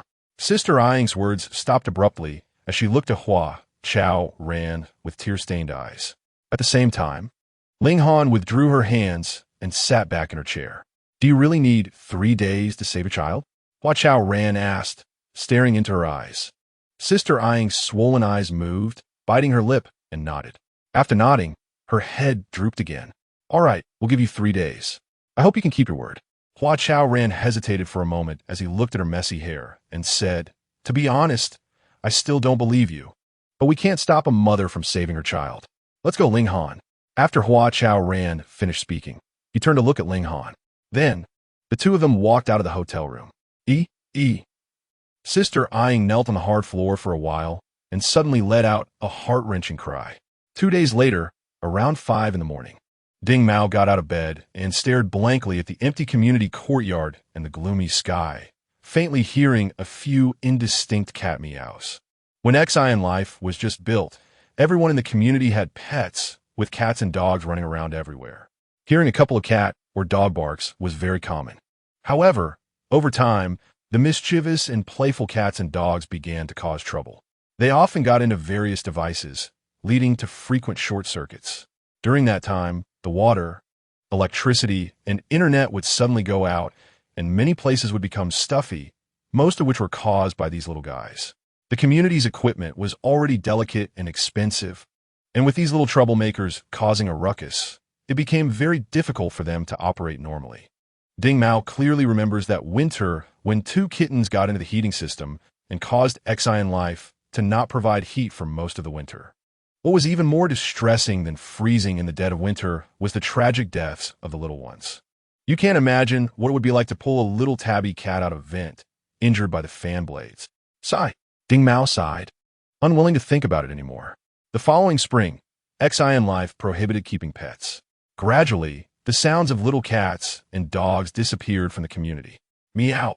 A clear cat meow suddenly made Ding Mao's eyes widen. Meow. He followed the sound to the door. The butler system quietly opened the door. It was indeed a completely black kitten. Meow. The little cat blinked its big, bright eyes, timidly sizing up Ding Mao. Ding Mao's eyes suddenly turned a bit red. Little one, where did you come from? Did you get lost? He squatted down and gently stroked the fluffy head of the little black cat with his trembling hand. Meow. The kitten tilted its head and meowed again. Ding Mao couldn't help but want to pet it again. Just then, the little black cat took 2 steps forward and rubbed its head and body against the inner side of his right leg. While rubbing, it would meow twice like it was flirting, looking at Ding Mao. Ding Mao's heart melted instantly. Are you here to visit me? He picked up the little black cat. Meow. The little black cat seemed to answer his question, rubbing against his neck. Well, little cutie, let me see what good things I have at home to treat you. As he spoke, Ding Mao was already sitting in the rattan chair in the living room with the little black cat in his arms. A holographic interface appeared before him. The interface displayed various food items stored at home, along with numerous data related to the food, including expiration dates, best consumption periods, nutritional components, calorie content, etc. After looking at the little black cat for a while, Ding Mao chose a small bowl of pure milk and a small silver fish. That's it, hey. Hope you like it, he murmured, gently stroking the little black cat. 3 minutes later, a a small home dining robot delivered the milk and silver fish. After standing in front of Ding Mao, the robot's head and legs began to retract, quickly transforming into a clean and tidy dining table centered around its extended hands. Following that, after high-temperature disinfection, warm tableware emerged from the tabletop. The milk and silver fish that were originally in its hands were perfectly placed in the center of the dining table. Eat, eat. The pure white metal tabletop was spotless, exceptionally smooth. Ding Mao carefully placed the kitten on the dining table, afraid that it would slip and fall. Meow. The kitten called out and quickly steadied itself. Then it looked around and walked over to the dish filled with milk.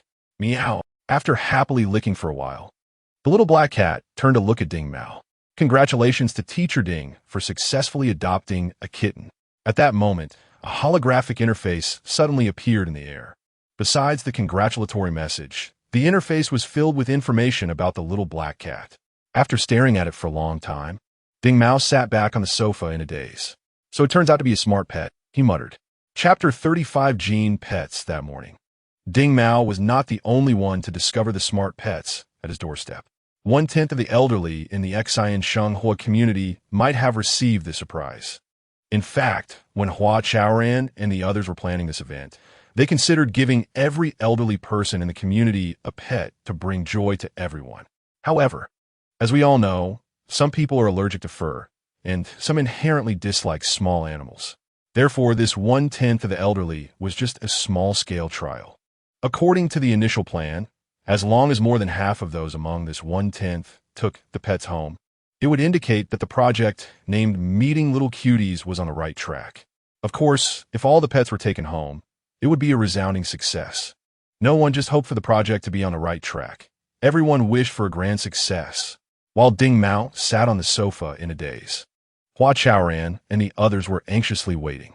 Everyone knew that the community was piloting a new project today, and they all got up early. They gathered in front of the circular display screen of the central control system. To ensure that everyone could see clearly and focus better, the operation team made adjustments to the screen. Apart from a few necessary monitoring data, all other numbers were temporarily hidden. The entire circular display screen turned silver gray, sparkling like the Milky Way, occasionally flickering in and out of visibility. In the midst of this tranquil, deep silver gray, there were 4 grass green percentage numbers changing continuously in the 4 cardinal directions. It was already past 7 o'clock. Why hadn't it reached 50% yet? Han Xiao from the technical team murmured. It won't be that quick. The elderly only start getting up at 7. Ouyang Lan from the service team replied. After thinking for a moment, she added, nowadays, the elderly are crazy about the metaverse. Some can secretly stay up until 2 or 3 in the morning. All right then, let us wait a bit longer. Han Xiao pouted and fell silent. Hua Chaoran pondered for a moment and turned to ask Ling Han, is there a malfunction in the medical system? It's working fine, Hu Datong quickly interjected. The elderly have been battling the medical system for 5 years. They've accumulated plenty of experience in evading health monitoring. So that is how it is, Hua Chaoran nodded, his attention returning to the percentage display. Xin Yang, did you create these little guys? Hu Datong twisted his neck to look at the serious Xin Yang. Xin Yang glanced at him, but did not answer the question. What are these things called again? Gene pets? To my naked eye, they just look like some well-colored bionic robots. What do they have to do with genes? I pondered over it all day yesterday and couldn't figure out. Hu Datong rambled, chuckling awkwardly. Ever since Ling Han had asked him a question, he had been trying to find an opportunity to show off, but he had no skills. So he could only seek to make his presence felt when there were many people around. You'll know in a bit, Xin Yang replied. These little cuties were indeed his invention, a result of his recent sleepless nights locked away in the office. Xin Yang wasn't depressed. He had been driven mad for a few days. That day, when Hu Datong reminded him to check the posts on the Haijiao forum, he immediately saw the photo of an octopus using a blade to eat a human brain. Xin Yang felt an unprecedented rage. However, before the anger could erupt, a flash of inspiration struck him. He hurriedly ran back to the office, isolating himself from the chaotic world outside. Before joining Xin Shenghua, Xin Yang had been researching gene pets. However, Achieving contactless identification of human genes through smart pets seemed extremely difficult, let alone using genes as a bond to tie humans and pets together. Xin Yang had tried many methods, and aside from connecting smart pets to the human gene database, there were no other options. However, genetic data clearly belonged to personal privacy. Being frequently accessed and circulating on the internet just to raise a smart pet was indeed unsafe and not worth it. Xin Yang encountered the biggest bottleneck of his life. Sometimes he wondered if perhaps science always had its boundaries. However, while staring at that spine-chilling, bizarre photo, the bottleneck vanished and the boundaries ceased to exist. In the world of science, there are always countless virgin lands waiting for us to explore. Xin Yang's fighting spirit reignited as he prepared to launch a new offensive towards gene pets. 60-60. Suddenly, a shout broke out. Xin Yang collected his thoughts and instinctively looked over, and it was Hua Ye'er. Xin Yang had just stepped out of the office not long ago when he heard the assistant mention that Hua Ye'er was causing a scene about resigning. Her excitement indicated that she still had feelings for Xin Shanghua. Xin Yang thought. He suddenly had the urge to persuade Hua Ye'er to stay. It's rising. Rising, wow, it's growing like crazy, haha. Hu Datong laughed loudly. In his line of sight, the green percentage had already jumped to 76 in the blink of an eye. Chaoran, this is considered a success, right? Hu Datong said happily. Yes. This 1/10 of the elderly probably all like pets, Hua Chaoran said thoughtfully. Hu Datong then looked at Xin Yang. These little guys really want to run around chaotically? Unless their owners insist on making them do so. Otherwise, such things will definitely not happen, Xin Yang replied, suddenly breaking into a smile. However, if these little guys aren't well cared for, they might get lost, he added. Get lost? Where could they possibly go? Hu Datong scratched his head, confused. Smart pets aren't like toys. Can they really get lost? The others turned to look at Xin Yang after hearing him say that. Because they are alive. They have personalities just like their owners. Xin Yang scanned the crowd and said meaningfully, having a personality means they might run away from home. But where would they go? Hu Datong still looked puzzled. Ling Han said, if they didn't have personalities, wouldn't they just become toys? True, ha. Hearing this makes me want to adopt one. Hu Datong chuckled twice and looked back at the circular screen. The percentage numbers had stopped moving. It was undoubtedly at 100. Brother Hu, you have a general understanding of the habits of gene pets. So, please remind the colleagues in the service team to pay extra attention. If we can avoid losing them, we should try our best, especially since the elderly Chaoran, you don't need to say that. I thought of it long ago. Don't worry, it's just 782 gene pets. If one goes missing, I'll just go and be a little cat or dog for the elderly. Huh. As soon as Hu Datong finished speaking, everyone burst into laughter. Even Hua Ye'er, who had been frowning, was now smiling. Amidst the laughter, Ling Han, Hua Chaoran, and Xin Yang exchanged secret glances. Only the three of them knew that piloting the release of gene pets was just the beginning. There was a bigger plan behind it. The little cuties would not only get lost, but would also be lost beyond recovery. When that time came, Xia Qianqian could make her appearance. There was no need for anyone to clarify the slanders against her. She could do it herself. Xin Yang thought, his smile growing even brighter. He even imagined the furious expression of his sister, Xin Mei. Chapter 36. Let's go together. Since the arrival of those 782 pets, the community of Xin life seems to have been infused with infinite vitality overnight. In the past, when the elderly met randomly, most would just nod to each other without extra words. Now, those who have adopted pets often walk dogs and play with cats in the community. And as the elderly watch from their windows for a long time, many feel envious. In recent days, whenever small cats and dogs appear in the community, a large group of elderly people quickly gathers around. They first curiously inquire about where these little cuties came from, and then continuously ask about their living habits, whether they are easy to take care of. Gradually, the topics of conversation have surpassed just pets, and they inadvertently start chatting about their personal lives. This is the first time the elderly have had such frequent offline interactions, aside from planning to collectively cause trouble. In fact, The elderly living in Xian life do communicate when they have time, but most of their interactions occur online, in a virtual environment.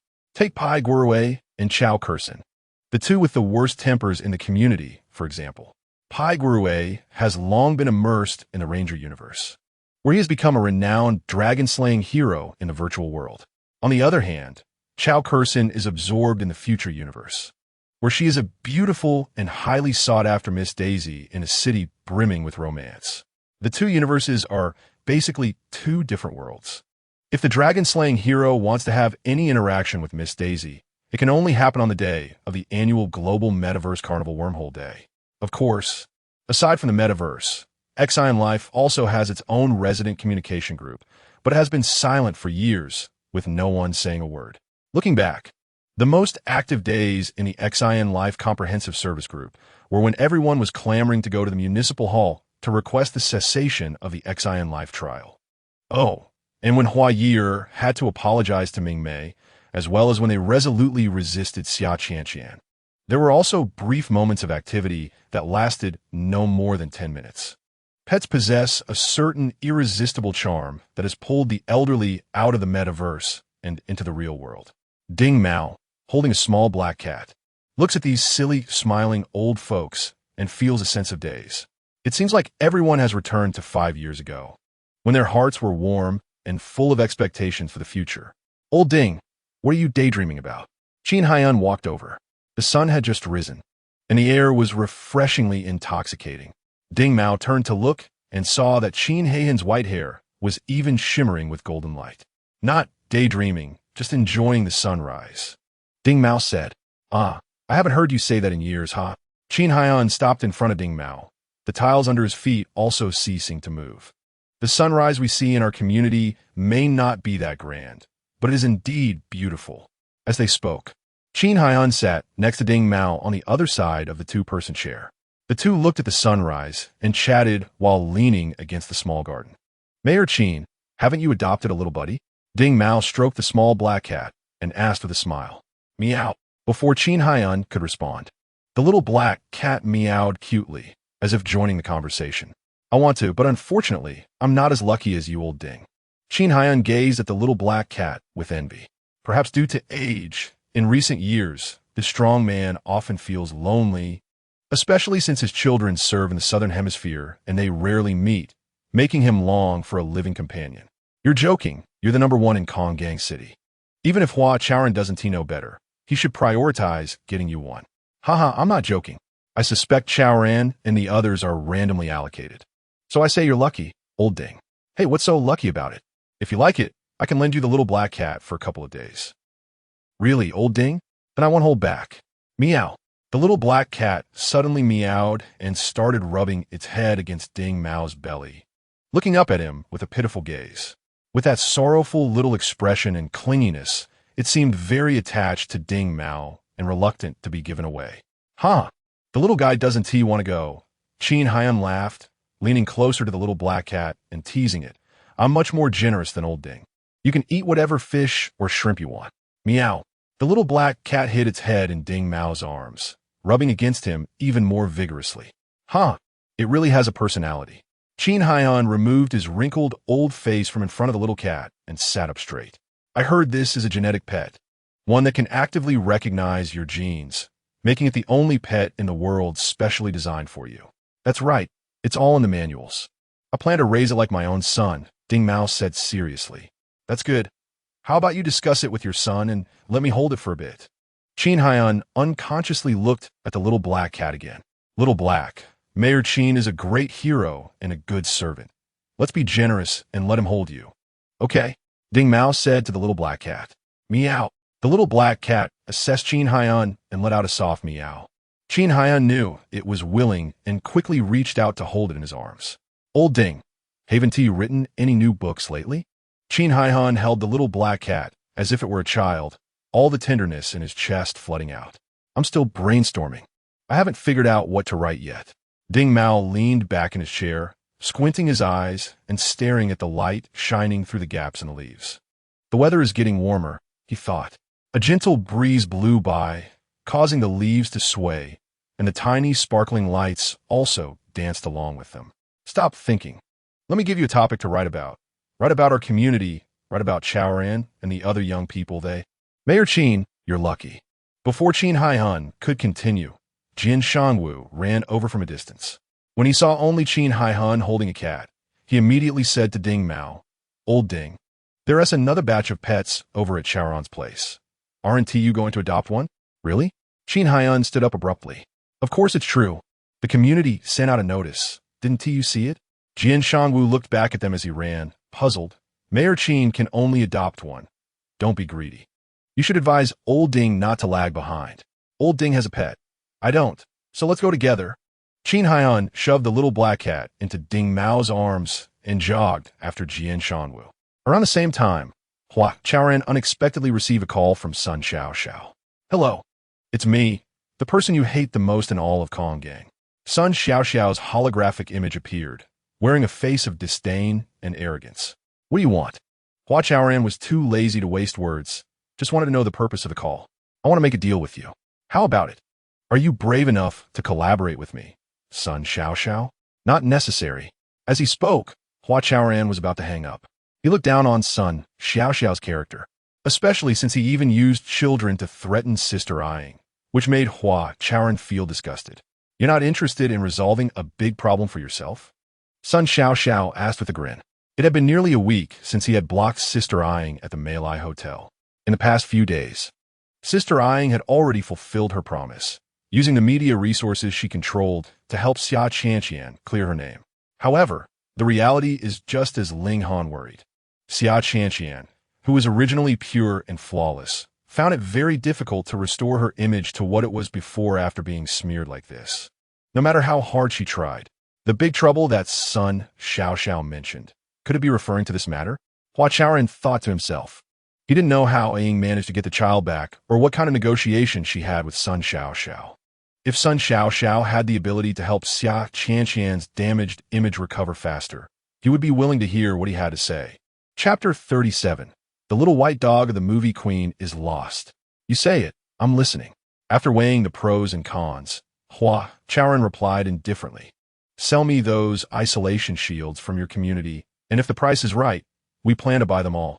Sun Xiaoxiao said, I know you've always been unhappy with those isolation shields, but they're so expensive to produce, you can't just throw them away as trash. Without waiting for Hua Chaoran to speak, Sun Xiaoxiao continued. It seems he has already done some investigation. That's our own business. No need for you to worry about it. Hua Chaoran replied, deliberately asking, do you have anything else?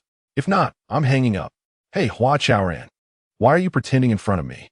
If I'm not mistaken, ever since the second phase of the Core Life pilot project started, you've been wandering around those small gardens frequently. Why are you wandering around? Have you got nothing else to do? Haha. I said I'm here to help you solve problems, and you're still pretending with me. I do often wander around the small gardens, but I'm not thinking about how to get rid of those isolation shields. I'm thinking about how to make the garden look the way it should. So, you might have misunderstood me. Misunderstood you? Hua Chaoran, don't you think you're being ridiculous? If you don't get rid of those isolation shields, how can you change the garden's appearance? Sun Xiaoxiao retorted, then continued talking to himself. Let us meet each other's needs. Fair trade. If you really aren't interested, then forget it. It's not like at the airport. Sun Xiaoxiao, can you tell me what you need those isolation shields for? Hua Chaoran interrupted him. Of course, they are for construction. I can't disclose the specifics. So how about it? Can we cooperate? Let me think about it. All right, I'll wait for your call. Saying this, Sun Xiaoxiao hung up the phone. There are two things that make people uncomfortable about Core Life. The first is the silly girl at the entrance, and the second is the ridiculously fake garden. Now that the silly girl has been replaced by a phone, the entrance issue has been perfectly resolved. Only the 62 gardens in the community remain, which are severely out of sync with the seasons and bloom flowers day and night. These gardens not only look fake, but also have frighteningly high operating costs. Hua Chaoran roughly calculated that the maintenance cost of the smallest garden exceeds 1,000 per week. When Hua Chaoran's team took over Core Life, they didn't bring in a penny of investment. Mayor Qin told Hua Chaoran and the others to solve their own funding issues. But funding problems are not so easily resolved. Up to now, no one has thought of any method to generate revenue. Core Life's daily operations rely on property fees, medical fees, service fees, and shopping mall rents, and these basic incomes are maintaining it. If the technical team and operational team want to conduct some research and development, they can only use the remaining funds from before or raise money themselves. Take a phone replacing the silly girl and the research and free deployment of genetic pets as examples. All the funding came from Xin Yang's own pocket. Of course, to avoid letting Xin Yang suffer a loss, Hua Chaoran made him a promissory note in the name of the project team. The beginning is always difficult, and the operational situation of Core Life in the past 2 months has been like this. Out of helplessness, everyone could only start from the aspect of saving operational costs, hoping to save some money, which could be considered as generating revenue. Therefore, whenever Hua Chaoran had free time, he ran to the gardens, wanting to turn those isolation shields from waste to treasure, and even more so, to cut down on this huge maintenance cost. In fact, if Sun Xiao bought all 62 of those isolation shields, it would indeed solve a big problem for Core Life. However, what is his purpose? Why did he choose this time to discuss the purchase of the isolation shields? Moreover, what exactly does he need these isolation shields for? What if he intends to do something bad? Countless question marks filled Hua Chaoran's mind. At the same time, he didn't want to easily miss this opportunity. According to market trends, small isolation shields can sell for 600,000 each, medium ones about 1.5 million, and large ones can exceed 3 million. After hanging up the phone, Hua Chaoran silently calculated. The result shocked him again. If all 62 isolation shields were sold, Core Life could at least recover nearly 90 million in investment. Mayor Qin wants us to activate assets. This should also count as activating assets, he thought. Chaoran. The little white dog of the movie Queen is lost. Xin Yang rushed into Hua Chaoran's office, and after finishing his sentence, he slammed his right fist heavily on the desk. The dog is lost. Hurry up and help find it. What is there to be happy about? Hua Chaoran replied without thinking, still not fully coming back from his earlier contemplation. What to find? Of course, we have to help her find it. But don't we have a plan? Xin Yang raised his eyebrows. Hua Chaoran suddenly reacted. Wow, is the opportunity coming so quickly? That's great. He excitedly clenched his fists, suddenly stood up, and a radiant smile appeared on his face. At this moment, the Core Life Comprehensive Service Group suddenly became exceptionally active. Have you heard? The movie Queen is offering 30,000 for someone to help find her dog. Dogs are just like that. If they're lost, they're lost. Why offer 30,000? Do you have no compassion? This is a genetic pet, just like a biological child. That is still not worth 30,000. Oh my, did I see this wrong? She raised the reward to 100,000. It's 100,000. And who's time to chat? Let us go find a little white dog. Let us go. Let us take a chance. In an instant, most of the elderly people went out of their homes, searching inside and outside Core Life. In the living room of Ming Mei's house, Xin Yang was holding a newly adopted husky, looking concerned. What exactly happened? Can you explain in detail? It's simple. That dog doesn't like eating eggs, but the movie Queen insisted on feeding it eggs, and somehow it slipped out. Chao Curson said from the side. The movie Queen was sitting on her exclusive little sheepskin square stool, wiping her tears sadly. Chao Curson took it upon herself to be her spokesperson. How did it slip out? Can it open the door by itself? Ding Mao asked suspiciously, instinctively pulling the little black cat closer to him. No, it was the movie Queen who accidentally. As soon as this sentence came out, Chao Curson regretted it a bit. The movie Queen was so proud. How could it be her fault? It must be that little white dog's fault. Oh, it just slipped out anyway. Why ask so many details? Chao Curson glared at Ding Mao. Jian Shangwu was also present. He thought for a moment and said, why don't we contact Chaoran and them? The community has surveillance. Perhaps. Hey, Master Jian, are you looking for trouble? If I remember correctly, that Hua Ye'er hasn't apologized to the movie Queen yet. Chao Curson said excitedly. The more she looked at these three old men, the more she found them annoying. Why do they always bring up irrelevant things? I contacted them, and that Hu Datong showed me the surveillance footage. It has left the community. Ming Mei added. Ye'er is the name she gave to that little white dog. Thinking of you, She felt very sad again. Jian Shangwu thought for a moment and said, that would be hard to find. Our community is backed by Tiannan Mountain. If not careful, your dog. What are you talking about? Isn't Tiannan Mountain very close? Chao Kersin interrupted him and turned to Qin Haiyan. Mayor Qin, can you have the law enforcement officers help check the surveillance outside the community? Isn't there Sky Eye? It should be easy to see a little dog that slipped out of the community. All right, I'll have them help check. Qin Haiyan nodded and made a call to the law enforcement department. Moments later, a holographic screen appeared above everyone's heads. Look, the little white dog. Chao Kersin exclaimed as she saw the little white dog running in the surveillance footage. It's Ye'er, that's it. Mingmei also looked up at the holographic screen. Her eyes were filled with not only anxiety, but also more self-blame. It was all her fault for being too strong-willed. Otherwise, this wouldn't have happened. It seemed that after the little white dog left the community, it started wandering around the streets. Ding Mao said, staring at the screen. Yeah, I noticed it keeps going near the restaurant. Is it hungry? Jian Shangwu commented. He was leading a hunting dog, and the first time he saw the hunting dog, he felt it had a big appetite and must not be left hungry. While everyone was focused on the screen, the little white dog was darting between various streets. Before long, it suddenly ran into a narrow alley after seeing something. Soon after, it disappeared from the surveillance footage. Chapter 38, Must We Wait for Xia Qianqian to Move into the Community? The little white dog was gone from the surveillance footage, and the actress was crying even harder. Chao Kersin hesitated for a moment, walked up to the actress, and began to quietly persuade her. Qin Haiyan spoke softly with the law enforcement personnel, and the holographic surveillance footage disappeared. Leave, don't stay here, hurry up and help find the dog. Qin Haiyan glanced at the actress, his gaze landing on Ding Mao and another person. Let us go, the more people, the more hope. Ding Mao shook his head and walked towards the door with a little black cat in his arms. Jian Shangwu's lips moved a couple of times. Wanted to say something, but swallowed it back.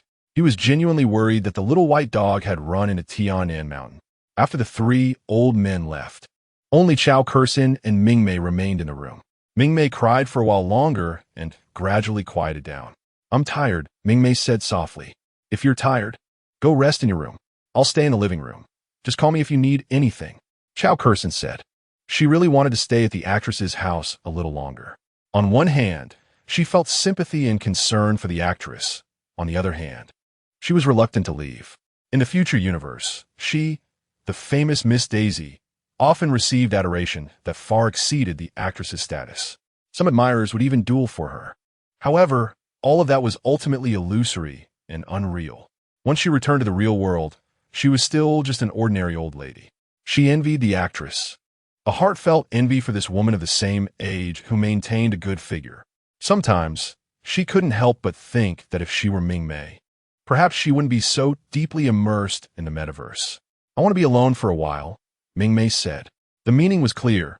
She was issuing an eviction order. All right, I'll head back then. If you need anything, just contact me, Chao Kersin said reluctantly. The actress nodded. Chao Kersin took one last look at the giant portrait hanging on the wall before walking out. In the following 2 days, almost all the elderly residents of the community were mobilized. Everyone did their best to find that little white dog. However, it seemed as if the little white dog had suddenly evaporated. No matter how they looked, they couldn't find it. By the afternoon of the 3rd day, the actress had raised the reward to 200,000. How about we help the actress find the little white dog first? I see she's quite anxious, Hua Chaoran said. He stopped Xin Yang downstairs at the service center. After lunch, he wanted to chat with Xin Yang. However, he called but got no answer. And when he went to his office, there was no sign of him. Luckily, he unexpectedly ran into him. It's not that I don't want to help, but I really can't help with this, Xin Yang said. He was indeed avoiding Hua Chaoran. Ever since he told Hua Chaoran that the actress's little white dog was lost, he had been deliberately avoiding contact with him. Although they hadn't known each other for long, Hua Chaoran's attentiveness to the elderly left a deep impression on Xin Yang. He had ample reason to believe that it wouldn't be long before Hua Chaoran would come to him, asking him to help find the pets lost by the elderly. As it turned out, that was indeed the case. He was right to avoid Hua Chaoran. How can you say you can't? You must have a way, Hua Chaoran said. his breath slightly quickening, looking very excited. It was as if Xin Yang had deliberately hidden the little white dog and was refusing to give it back to Mingmei. To be honest, Hua Chaoran was very clear about the implications of finding the lost puppy in advance for Xia Qianqian's move into the community. But he couldn't control his concern for the elderly. Chaoran, before long, even more little dogs will go missing. Are you going to make me find them one by one? Xin Yang retorted. Seeing Hua Chaoran silent, he frowned and explained, I'm really not heartless. It's just that I simply have no ability to find a little white dog. The only way to find it is to let Xia Qianqian move into the community and become the housekeeper for every household. How can you say you can't? You know so much technology. I'm just an ordinary citizen of Konggang City, just like everyone else. Thousands of elderly people have been out looking for 2 days and haven't found it. How can I find it? Besides, there are many elderly people who understand technology. They might not be less capable than I am.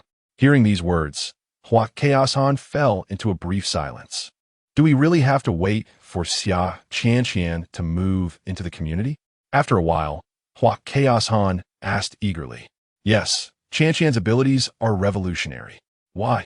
Hua Chaoran continued to question. Because she can achieve a genetic link with pets, and I can't. Now you understand, right? Xin Yang said bluntly.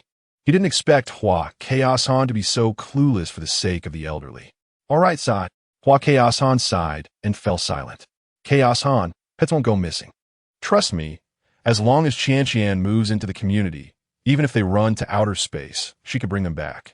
Perhaps feeling that his tone had been too harsh just now, Xin Yang patted Hua Chaoran on the shoulder. In fact, judging by the current situation, that little white dog either went into Tiannan Mountain or fell into some gutter. If you want to help the actress, let the elderly go into the mountains or pay more attention to gutters and similar places.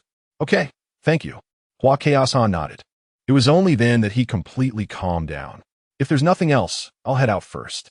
Xin Yang patted Hua Chaoran's shoulder again. You get busy. Hua Chaoran stepped aside and smiled awkwardly. Xin Yang glanced at him, brushed past Hua Chaoran's shoulder, and walked toward the service center. Oh wait, Xin Yang suddenly stopped. From what I estimate, more pets are about to go missing soon, and the number will be astonishing. You need to adjust your mindset quickly, or else, Sai. Xin Yang shook his head and didn't continue. Got it. I'll find something else to do to distract myself.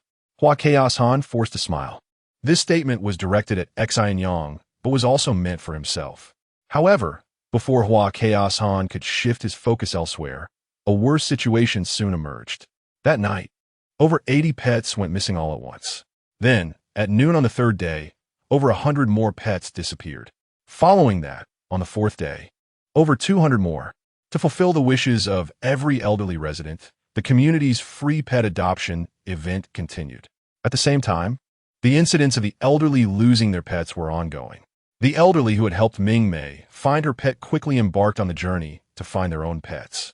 In fact, the continuous loss of pets was somewhat inevitable. Over more than 5 years, the elderly had been spoiled by the housekeeper system and robots. They had long become accustomed to a life centered around themselves. Now, asking the elderly to care for another life, in a sense, was asking them to revolve around that life, making these little cuties the center of their lives, while they themselves were marginalized, reduced to the same status as the housekeeper system or robots. Such a change, though not obvious, was tremendous and earth-shattering. The bad habits that had been formed unconsciously quickly erupted, just like the actress Mingmei, who loved to eat eggs and assumed that all living beings in the world loved eggs. Moreover, helping Mingmei find the little white dog also accelerated the intensification of the conflict to a certain extent. You can imagine an elderly person who rarely exercises and has a quirky temperament. After a whole day of turmoil outside, would he still care for his pets like before? Gradually, Hua Chaoran also became numb. He placed all his hopes of finding his pet on Xia Qianqian. He also believed that Xin Yang would soon end this turmoil. However, looking back, this pet runaway incident had its benefits. At least during that time, the elderly people hardly logged into the metaverse. Although no one realized it, this was the beginning of the elderly people breaking their internet addiction. Teacher Ding, can I talk to you? That night, after work, Hua Chaoran knocked on Ding Mao's door. Chapter 39, Staying Sharp Meow. Before Ding Mao could speak, the little black cat meowed first. It even learned to greet people, haha. Ding Mao smiled broadly, holding the little black cat in his arms and making an inviting gesture. Chaoran, do you think I can apply to send this little guy back? Why? Hua Chaoran was surprised. It seemed that Ding Mao really liked the little black cat. How could he bear to send it back? Ding Mao rubbed his face against the little black cat, which was looking up at him, and smiled, as the ancient said. Playing with objects can lead to losing one's ambition. I feel like I'm in that state right now, spending all day around it, trying to think of a new book. But I can't concentrate at all. So you're saying the reason you can't write a new book is all because of the little black cat?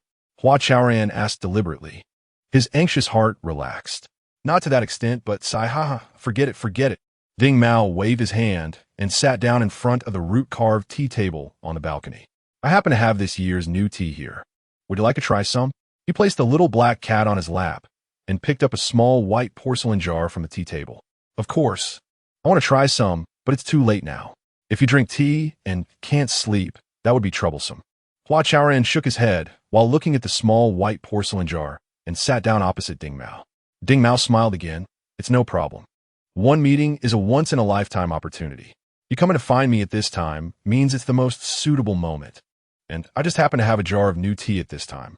In a way, this tea was prepared for your visit. Ding Mao clicked a few times on the root carving, and a teapot that looked like ice sculpture, crystal clear, along with 2 teacups, emerged from beneath the table. Why should we miss such a good tea-tasting opportunity because of potential insomnia? As he spoke, Ding Mao took some tea leaves from the small white porcelain jar and placed them in the teapot. Teacher Ding, your glass cups are really transparent. Hua Chaoran couldn't help but say.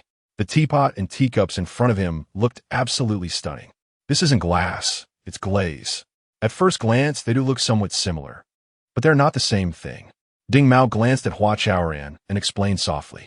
The main raw materials of glass are various inorganic minerals, while glaze is made from various colors of artificial crystal. At the same time, he clicked on the tea table a couple more times. A square, ancient-looking, emerald green container emerged. Ding Mao picked up the emerald green container and poured the hot water inside it into the teapot. As soon as the hot water touched the new tea, Hua Chaoran immediately smelled a refreshing fragrance. To brew green tea well, the water temperature shouldn't exceed 85 degrees. This is called the degree. Ding Mao shifted the topic back to the main issue. Chaoran, what did you come to discuss with me today? Ding Mao gently stroked the little black cat, but didn't hurry to pour tea into the 2 cups. There's something that's really bothering me, and I want to hear your advice, Hua Chaoran said. This wasn't the first time he sought Ding Mao's counsel about something on his mind. Over the past 5 years, he had visited Ding Mao many times on such nights. Chaoran, is it about your sister? Ding Mao asked tentatively. After pouring the hot water, Ding Mao casually covered the tea leaves. At that moment, in the teapot, as transparent as ice crystals, countless tender green tea leaves slowly and rhythmically unfolded beneath the lid. No, Hua Chaoran shook his head. His gaze drifted past the tea set to the lights and stars outside the window. Ye'er has already returned to work normally. The misunderstanding between her and the actress should be resolved soon. Then what is it? Ding Mao poured the first cup of tea from the teapot and handed it to Hua Chaoran. Sun Xiao called me a couple of days ago, saying they want to buy our isolation shields. Hua Chaoran turned to glance at the teacup, placing the first cup of tea back in front of Ding Mao.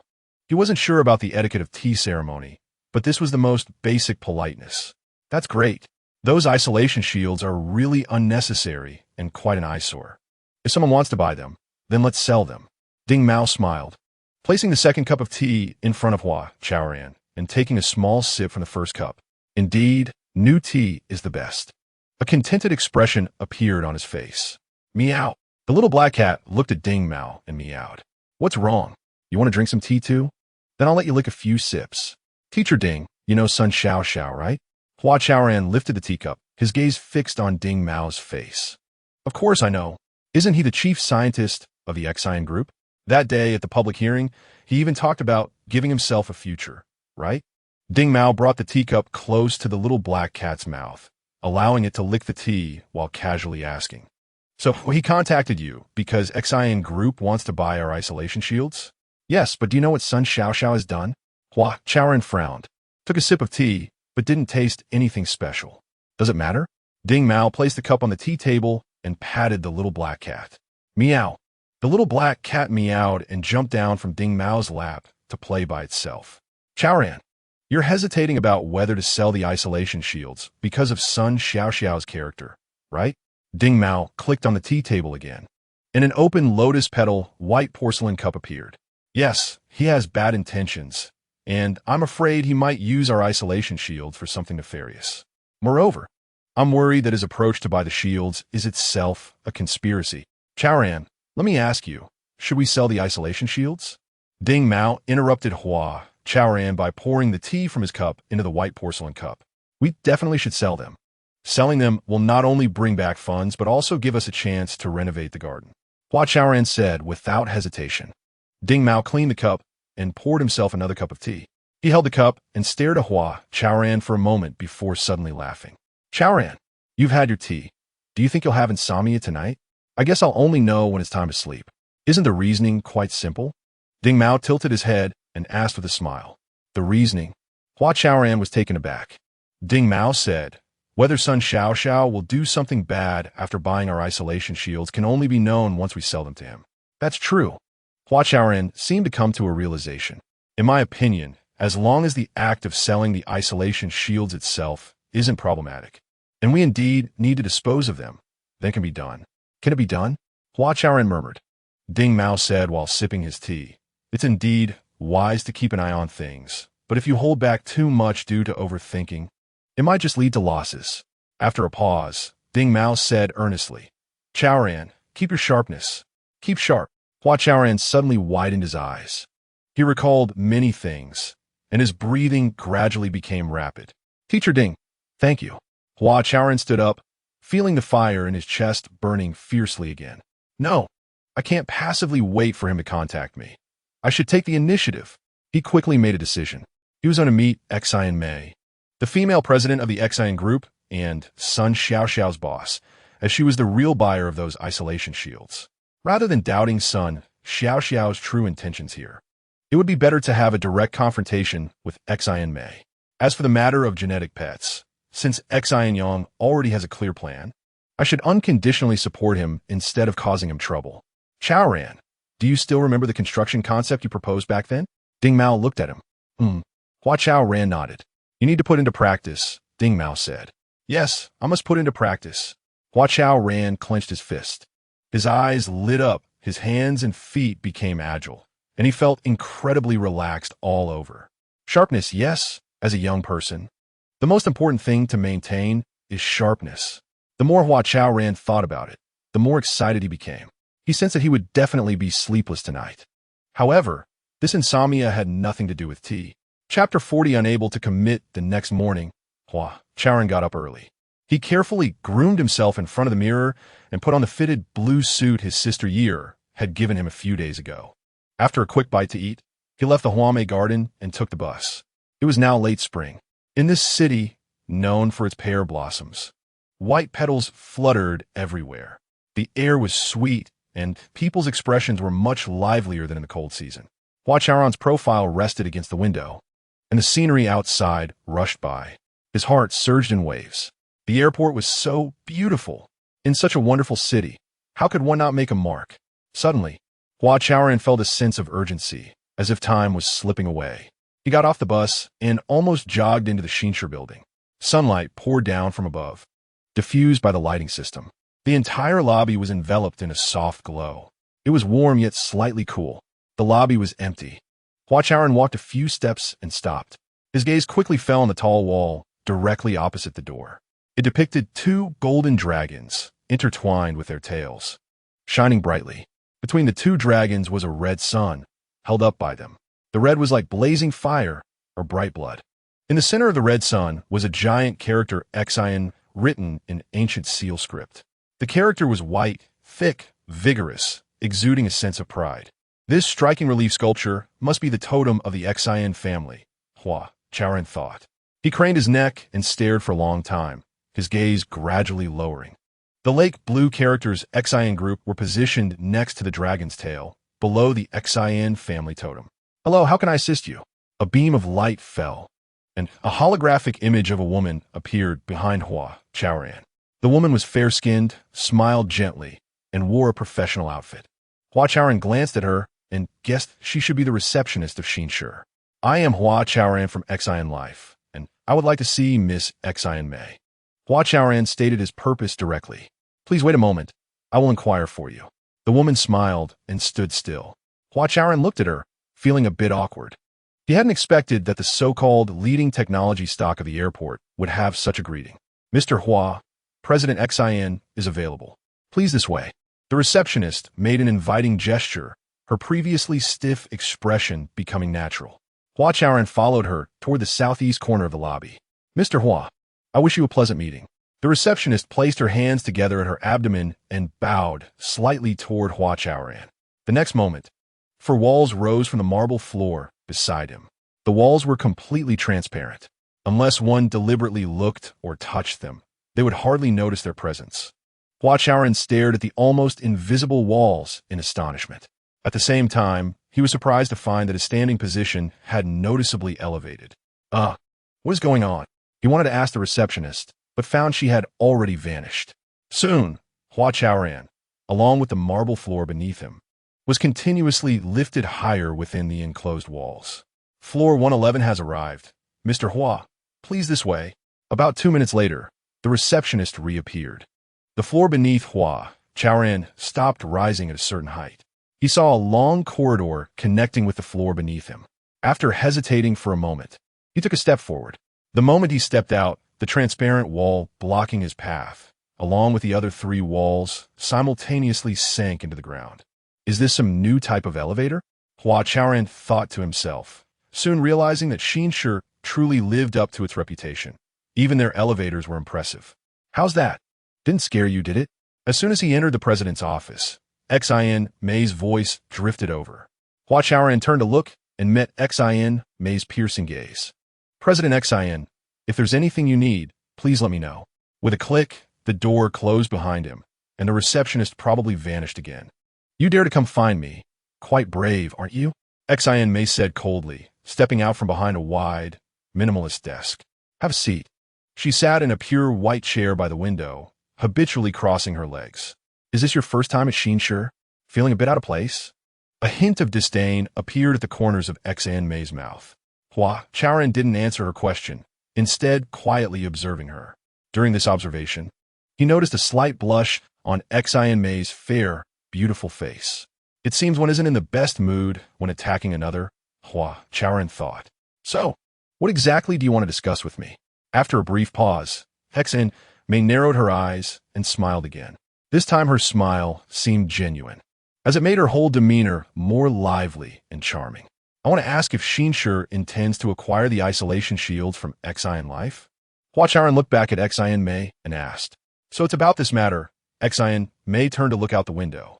In the distance, the Tiannan mountain loomed majestically, while numerous buildings stood in close proximity. Occasionally, a few butterfly-shaped flying machines zipped by in her line of sight. "This is such a minor issue. If it weren't for Sun Xiao specifically reporting it, I probably wouldn't have intervened." Xian Mei looked up, sitting nearly 450 meters high. She gazed toward even greater heights. Besides soaring eagles, nothing else could be seen. "Regardless, you're aware of this matter, right?" Hua Chaoran asked. He understood that for a company the size of Xin, a transaction worth tens of millions might not warrant the president's direct involvement. However, he had to ask, otherwise, it would be irresponsible. Irresponsible for the isolation shields. "Hua Chaoran, what exactly do you want to ask?" Xian Mei turned her gaze to Hua Chaoran. "I want to know what Xin plans to do with those isolation shields." "No comment," Xian Mei said, her eyes moving slightly, her tone indifferent. Just like Sun Xiao's response. Hua Chaoran murmured, falling into a brief silence. "May I make a request?" After a while, he said. Xian Mei raised her eyebrows, her gaze fixed on Hua Chaoran. "I hope you can use those isolation shields to do good, to benefit the people of the airport." Hua Chaoran said sincerely, continuing, "Those isolation shields were originally procured by the city government to improve the lives of the elderly, but clearly they have not served their intended purpose and have become useless. Now that you propose to buy them, We certainly welcome it. As he spoke, Hua Chaoran unconsciously raised his face and straightened his back. If you can use them for good, we will not only agree to sell all the isolation shields to you, but can also make concessions on the price. Is this the purpose of your visit? Xin Yang asked. Yes, we don't want to waste resources just to recoup funds, Hua Chaoran replied. Waste resources, huh? Xin Yang let out a cold snort. Her beautiful eyes quickly darted around, and her expression fluctuated between dark and light. Once we buy the items, they belong to us. And it seems that has nothing to do with the seller anymore, right? I definitely know that, but we will still raise the requirements that need to be raised. If the Xin family cannot make a commitment, we will not consider this deal. Hua Chaoran said seriously. Haha, are you here to make jokes? Xin Yang left. With the strength of our Xin family, why would we be threatened by you for a few isolation shields? Hua Chaoran, if I were you, I would focus on myself and think carefully about how long it will be before the funding chain of Xin life completely breaks. So, does that mean the Xin family cannot make a commitment? Hua Chaoran interrupted him. Yes, we cannot make a commitment. Xin Yang said coldly. Chapter 41, a millisecond of persistence before coming here. Hua Chaoran had already decided to sell the isolation shield to the Xin family. He came to see Xin Yang merely to make a request before the sale. He didn't expect that this legitimate request would cause their discussion to fall apart. Could it be that the Xin family's intention in purchasing the isolation shield was for some underhanded dealings? Hua Chaoran thought to himself, intending to leave. Xin Yang stared at Hua Chaoran, her emotions surging as well. After years of working in the industry, she had seen all kinds of men. Yet today, Hua Chaoran had struck a chord in her heart, especially when she mocked him for feeling out of place during his first visit to the Xin family. He quietly gazed at her, making Xin Yang blush slightly. Hua Chaoran's gaze was calm, restrained, and devoid of any waves. Xin Yang recalled the looks of all the men she could remember. Only Hua Chaoran could possess such a gaze even in moments of anger. Xin Yang felt the immense power hidden within that gaze. It was a power capable of conquering the entire universe. Though not blazing hot, it was nonetheless breathtaking. Hua Chaoran, if the Xin family can't make a commitment, what do you plan to do with those isolation shields? Seeing Hua Chaoran stand up, Xin Yang suddenly felt a strong urge to keep him. There will always be a way to deal with it, Hua Chaoran said confidently. Well then, good luck. Xin Yang frowned slightly, her lips parting as she replied softly. After that, she turned her head back toward the window. In the distance, a majestic eagle spread its enormous wings and glided gracefully. Realizing that her gaze toward Hua Chaoran was somewhat unusual, Xin Yang's unwillingness to admit defeat, along with the unique pride of a young lady, immediately formed a protective wall around her. She found herself trapped behind this wall, appearing even prouder and colder in front of Hua Chaoran than usual. Not knowing how much time had passed, Xin Yang withdrew her gaze, only to realize that Hua Chaoran had already left for quite some time. She stood up, pressed against the floor-to-ceiling window, and glanced into the distance but saw nothing. From nearly 450 meters high, everything beneath felt incredibly insignificant. In the core living smart community, the public service area, service center, and operations department office area. This was the last test. If successful, Xin Yang could finally enter core living. Xin Yang looked at the monitoring screen and patted Chu Yuanhang on the shoulder. Chu Yuanhang was debugging the system and smiled foolishly when he heard Xin Yang speak. Boss, we've been at this for 2 days already. Is it going to work or not? Chu Zhifei asked. Since the morning of the day before yesterday, everyone had been tirelessly conducting over 2,000 tests. However, Xia Qianqian consistently exited the core living steward system 3 minutes after connecting. If it still didn't work this time, Chu Zhifei would be quite desperate. Our previous system switches were merely network connections, but this time it's different. We need a complete gene linking based on network connections. Xin Yang looked at the disheveled heads around him and suddenly felt a pang of sympathy for everyone. He raised his voice. This is groundbreaking, the first in the world. Although, in essence, genes are also data coding, there are still differences between data and data.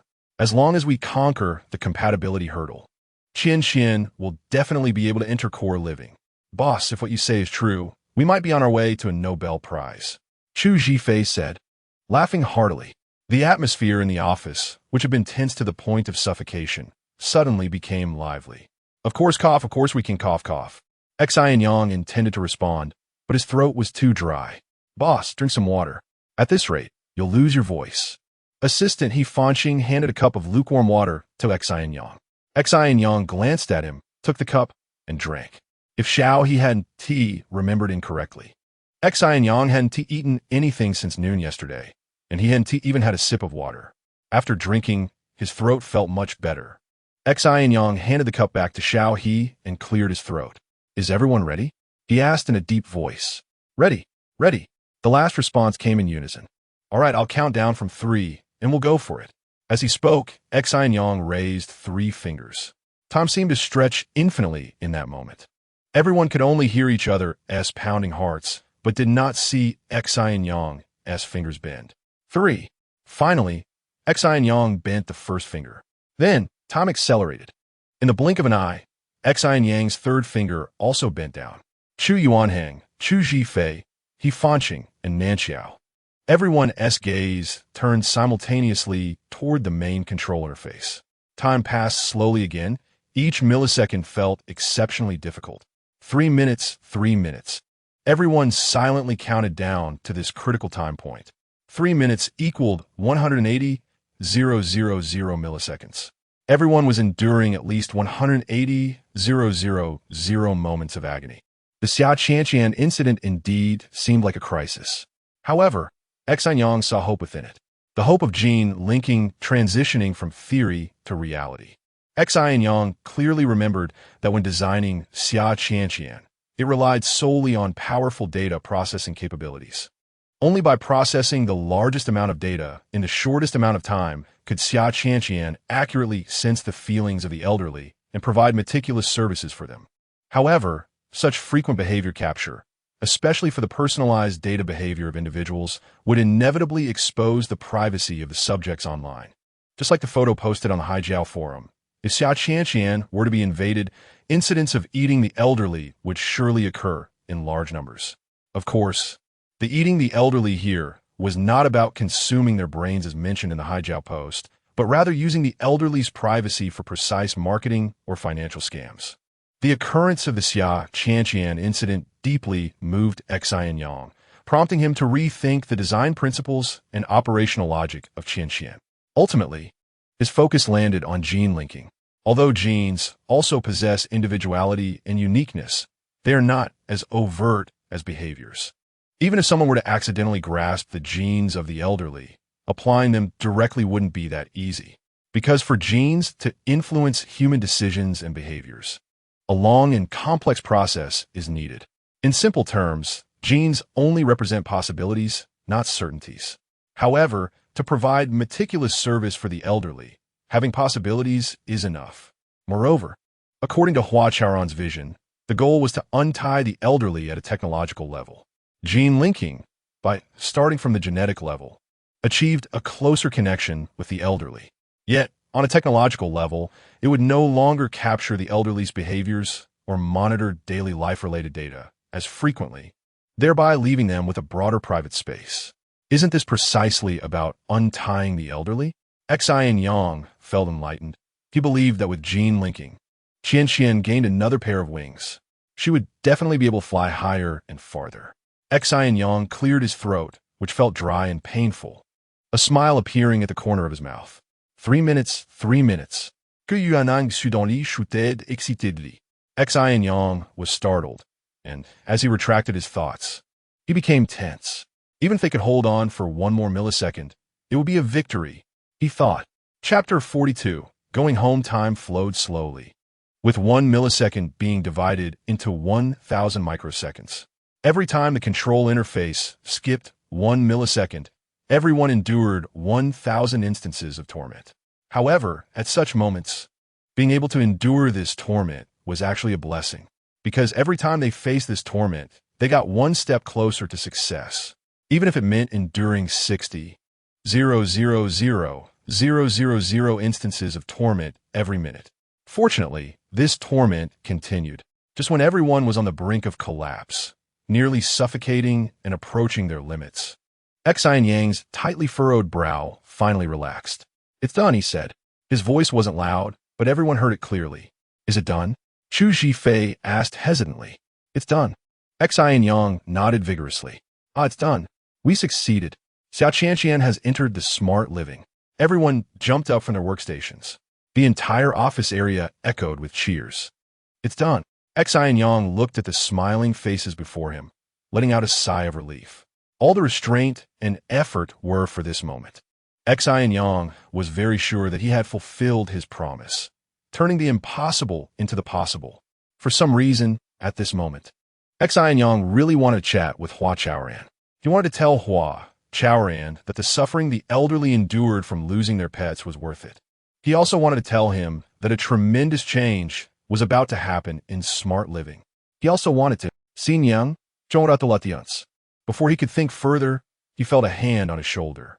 He actually heard Hua Chaoran's voice. "Congratulations. It seems you were right." There was also Ling Han's voice. "The little white poplar in the north of the city is indeed not just for show, impressive. Congratulations." Along with Datong and Hua Ye'er. Everyone had actually arrived before they did the final test. They stood far away, careful not to disturb them or add pressure, watching nervously from a distance. "This isn't just my success. It's the success of the entire operations team. No, also the tech team, the service team, and you, Hua Chaoran, and the elderly in the community. This is our success." Xin Yang was a bit incoherent. He looked at countless familiar eyes and felt the warmth of the team for the first time. Before this, no matter what he researched, it was always his personal success. No one ever cared about what he was studying, whether he would succeed, and no one ever genuinely considered a success as their own. All along, Xin Yang and Xin may have been proud. They looked down on those who unilaterally enjoyed the fruits of their labor. They knew very well that they were not creators. Yet they had always looked at the world with the cold gaze of a creator. However, things were different now. Xin Yang surprisingly felt so humble. He realized he had melted, becoming a part of the smart living team, becoming an ordinary person. "I'm serious. This is not just politeness." I cough. Worried that everyone might think he was being pretentious, Xin Yang scratched his head and hurriedly explained. However, before he could finish explaining, he felt a tickle in his throat and started to cough violently. "All right, quickly drink some water. No one is saying anything bad about you," Hua Chaoran said with a smile, patting him on the shoulder. "Exactly. Who do you think you are, Xin Yang? No need to be polite with us." Hu Datong chimed in. "The second young master of the Xin family is impressive enough. Not to mention, he is the famous little white poplar in the north of the city." That's good. Xin Yang took the cup of water that Xiao He handed him and started drinking. To ensure Xin Yang could always have hot water, Xiao He had specially designed a drinking device. He didn't expect he had such a silly side. Hua Ye'er looked at Xin Yang from afar, silently thinking. Her cheeks flushed again. Before today, Xin Yang seemed like a bright moon, and as an ordinary star, she could only stand in a distant corner and watch silently. But today, she felt that the moon was also a star. In the depths of the southern mountains, where the mountains were high and the forests dense, birds chirped everywhere, and flowers bloomed with fragrance. On a slightly flat hillside, the grass was lush, and unknown wildflowers were blooming in the sunlight with bright yellow petals. In the middle of the hillside, where the yellow flowers bloomed in clusters, a section of tree trunk lay quietly. The shady side of the trunk was covered with moss and had 3 or 4 grayish-yellow mushrooms growing on it. Woof, whimper, from the smart living, smart community. The little white dog, Ye'er, who had run away from Ming Mei's house, was lying under this trunk, in the place where the mushrooms grew the most wildly. It had been 5 or 6 days. The little white dog's barking was getting weaker, indicating that its energy was about to run out. When Xin Yang designed these gene pets, he made a forward-looking attempt. He gave them the ability to convert some food into electrical energy. However, what supported the gene pets' thinking and actions was still the hydrogen battery in their bodies. The continuous endurance limit of this hydrogen battery was 7 days. This meant there was less than a day left. In reality, it might be even shorter than a day. If the little white dog continued to be pressed down like this, it might never be able to leave this place. Woof, whimper. As an intelligent pet, The little white dog was very aware of its situation. It recalled the happy times spent in Ming Mei's home. It even secretly vowed that if it could return to its owner, it would be willing to eat eggs every day. Thinking of its owner made the little white dog Ye'er gather its courage again. It desperately twisted its neck, wanting to eat a few more bites of mushrooms or moss. Although these two things had a moldy taste and were mixed with a lot of dirt, they could provide it with some electrical energy. Even the smallest amount of electrical energy was a glimmer of hope. Ye'er thought silently, tears welling up in its eyes. Actually, it had crawled under the trunk just for fun. It really didn't need to run away from home. But where in the world is there a medicine for regret? Ye'er was still trying hard. It didn't want to give up. Ding! The main system request to connect. Do you agree to access? Just when Ye'er had been struggling for a long time and still couldn't manage to eat a bite of moss or mushroom, a gentle, lovely voice suddenly echoed in its mind. Woof! Ye'er's tears flowed out again. It agreed without hesitation. If it could leave here, it would be willing to connect to any system. Hello, Ye'er. I am Xia Qianqian, the new housekeeper of Smart Living. You could just call me Qianqian. The image of Xia Qianqian appeared in Ye'er's mind. Woof! Ye'er let out a joyful bark. It's okay, it's okay. Qianqian will take you home right now. As she spoke, Xia Qianqian's holographic image appeared before Ye'er. She wore a pure white long dress, looking just like a fairy. Woof! Ye'er really liked Xia Qianqian. Xia Qianqian smiled slightly and squatted down beside Ye'er. She extended her flawless white hand and began to stroke Ye'er's forehead. Ye'er, to leave here, you need to rely on your own efforts. Can you do it? Xia Qianqian asked softly. Woof! Ye'er twisted its body, excitedly barking, desperately agreeing. And it was in this caress that Xia Qianqian helped Ye'er complete the system upgrade. You now have immense strength for a short time. Give it a try. See if you can burrow out. Xia Qianqian smiled, her eyes filled with encouragement. Woof woof! Ye'er barked twice, twisting its neck and exerting a little effort. Before long, it emerged from beneath the tree trunk. Time to go home. Run towards home quickly. Your owner is anxiously waiting for you. Xia Qianqian smiled sweetly, and the holographic image disappeared. Ye'er turned back to look at the tree trunk, lost in thought for a moment. In the next second, it shook its head and sprinted down the mountain. At the Xian Life Service Center, Operations Department office area, Ling Han gazed at the figure of the little white dog running in the holographic screen, lost in contemplation.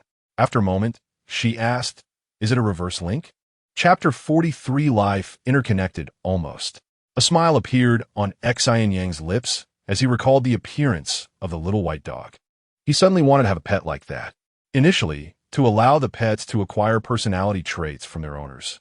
I had them read their owner's genes up close during their first interaction. Xin Yang turned around, leaning against the desk with his arms crossed. This is also why I named them gene pets. He smiled and habitually tilted his face up. Xia Qianqian successfully entered Smart Life. And genes became a bond that not only linked owners and pets together, but also connected both owners and pets to the steward system. Is that so? Ling Han squinted her eyes and asked in a low voice. Exactly. Gene pets are actually an experiment, a practical application of the gene linkage theory. Xin Yang unconsciously glanced at Ling Han. Before this, he had looked down on her. Ling Han's appearance and figure were undoubtedly the best in the world. However, her technical capabilities did not match her position as Chief Technology Officer. Not to mention, the past 5 years of Smart Life were definitely a huge setback. Xia Qianqian not only extended the gene reading distance, but also linked all living beings through genes. Ling Han's eyelashes fluttered a few times, and her gaze suddenly became sharp. Yes, Xin Yang did not deny it. Xin Yang, you have quite an ambition, Ling Han said coldly. The interconnection of all things has always been humanity's dream. Isn't it good for me to explore the possibility of life interconnection based on the interconnection of all things? Xin Yang retorted. Have you ever thought that this idea is actually very dangerous? Ling Han said, ha, Xin Yang Laogit. Any epic-making technology will evoke fear and anxiety at its inception. But in the end, hasn't each one brought benefits to humanity? Gene linkage is different. Xin Yang, you've crossed the line. Ling Han's emotions were extraordinarily agitated, and her face suddenly turned red. Is that so? I don't feel that way.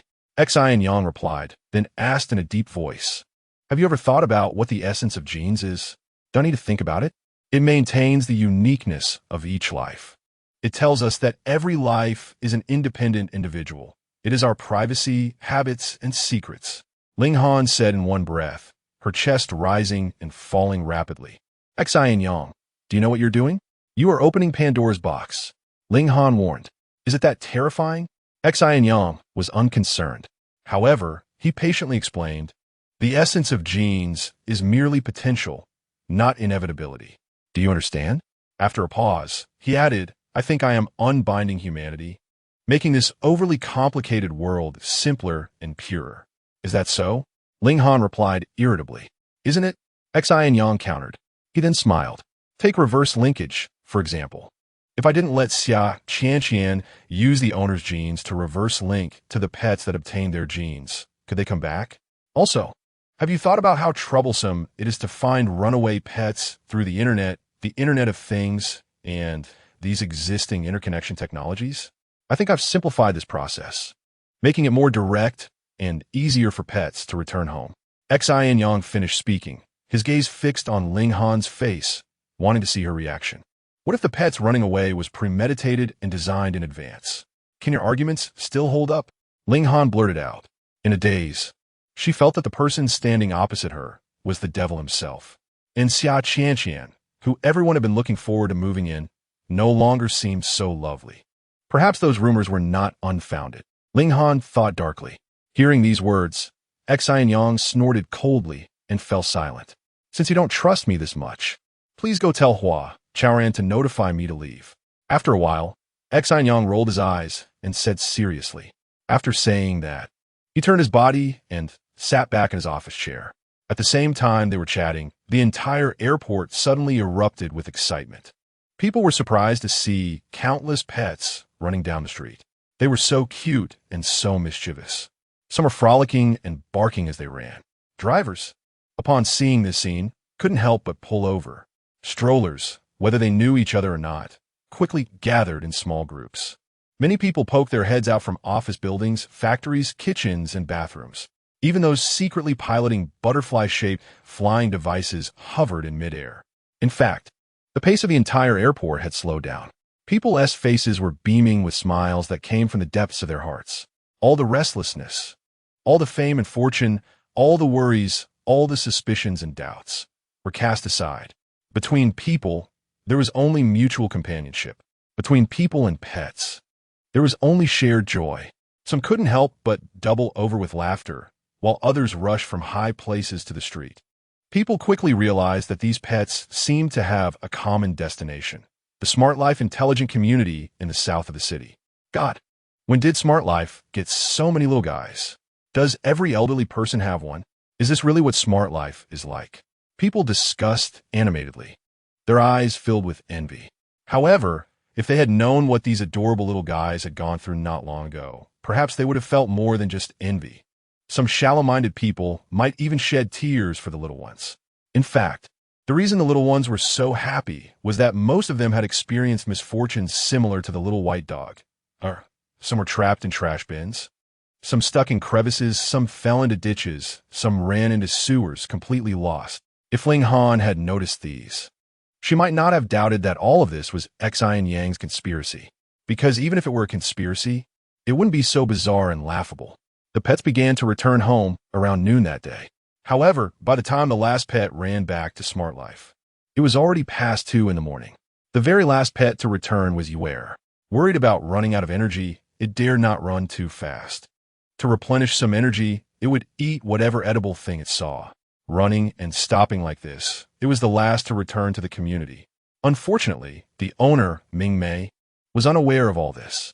She had completely lost hope 2 hours ago, especially when she personally watched the second-to-last pet leap into its owner's arms. Her heart ached unbearably.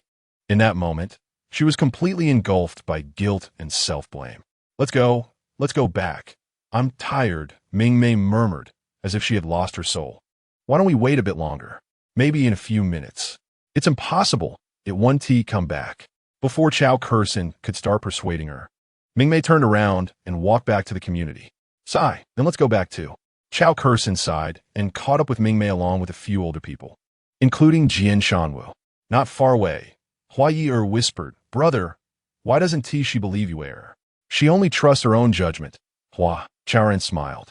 To avoid unnecessary conflicts, the siblings had been standing in the dark after work, accompanying the elderly. "Brother, let's wait a little longer.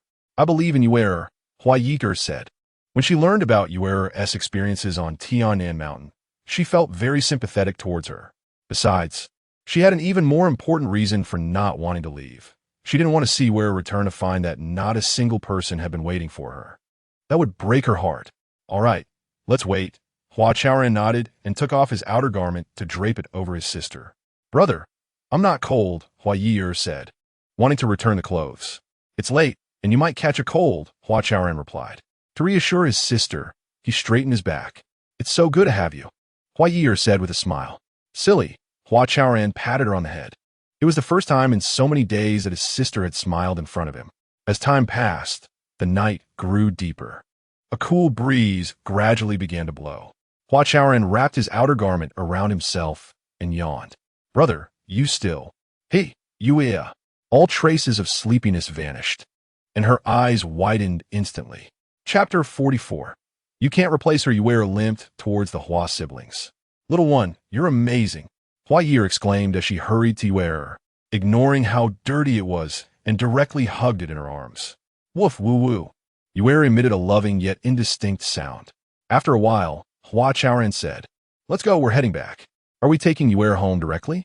"I wanted to ask if we should." "No need, tomorrow. I'll personally take her back then." "All right, I'll just change Ye'er's battery and give her a bath." Hua Ye'er nodded and rubbed her fair face against Ye'er's dirty head. Hua Chaoran wanted to remind her, but thought better of it, and shook his head helplessly. Soon, the siblings took Ye'er back to Meihua Garden. Hua Ye'er also spent the night at her brother's place. The next morning, when Hua Chaoran opened his eyes, he faintly heard the sound of rain. Everyone says spring rain is precious like oil, but the rain during late spring felt a bit harsh. After getting up, while brushing his teeth by the window, he indeed saw petals scattered all over the streets. Yeah. After finishing his morning routine, a fragrant smell wafted from the kitchen. Hua Chaoran looked at his busy sister in the kitchen and called out to her, his eyes filled with hesitation and conflict. His sister didn't turn around, but replied to him. Just then, the little white dog Ye'er sprang out from beside his sister's feet.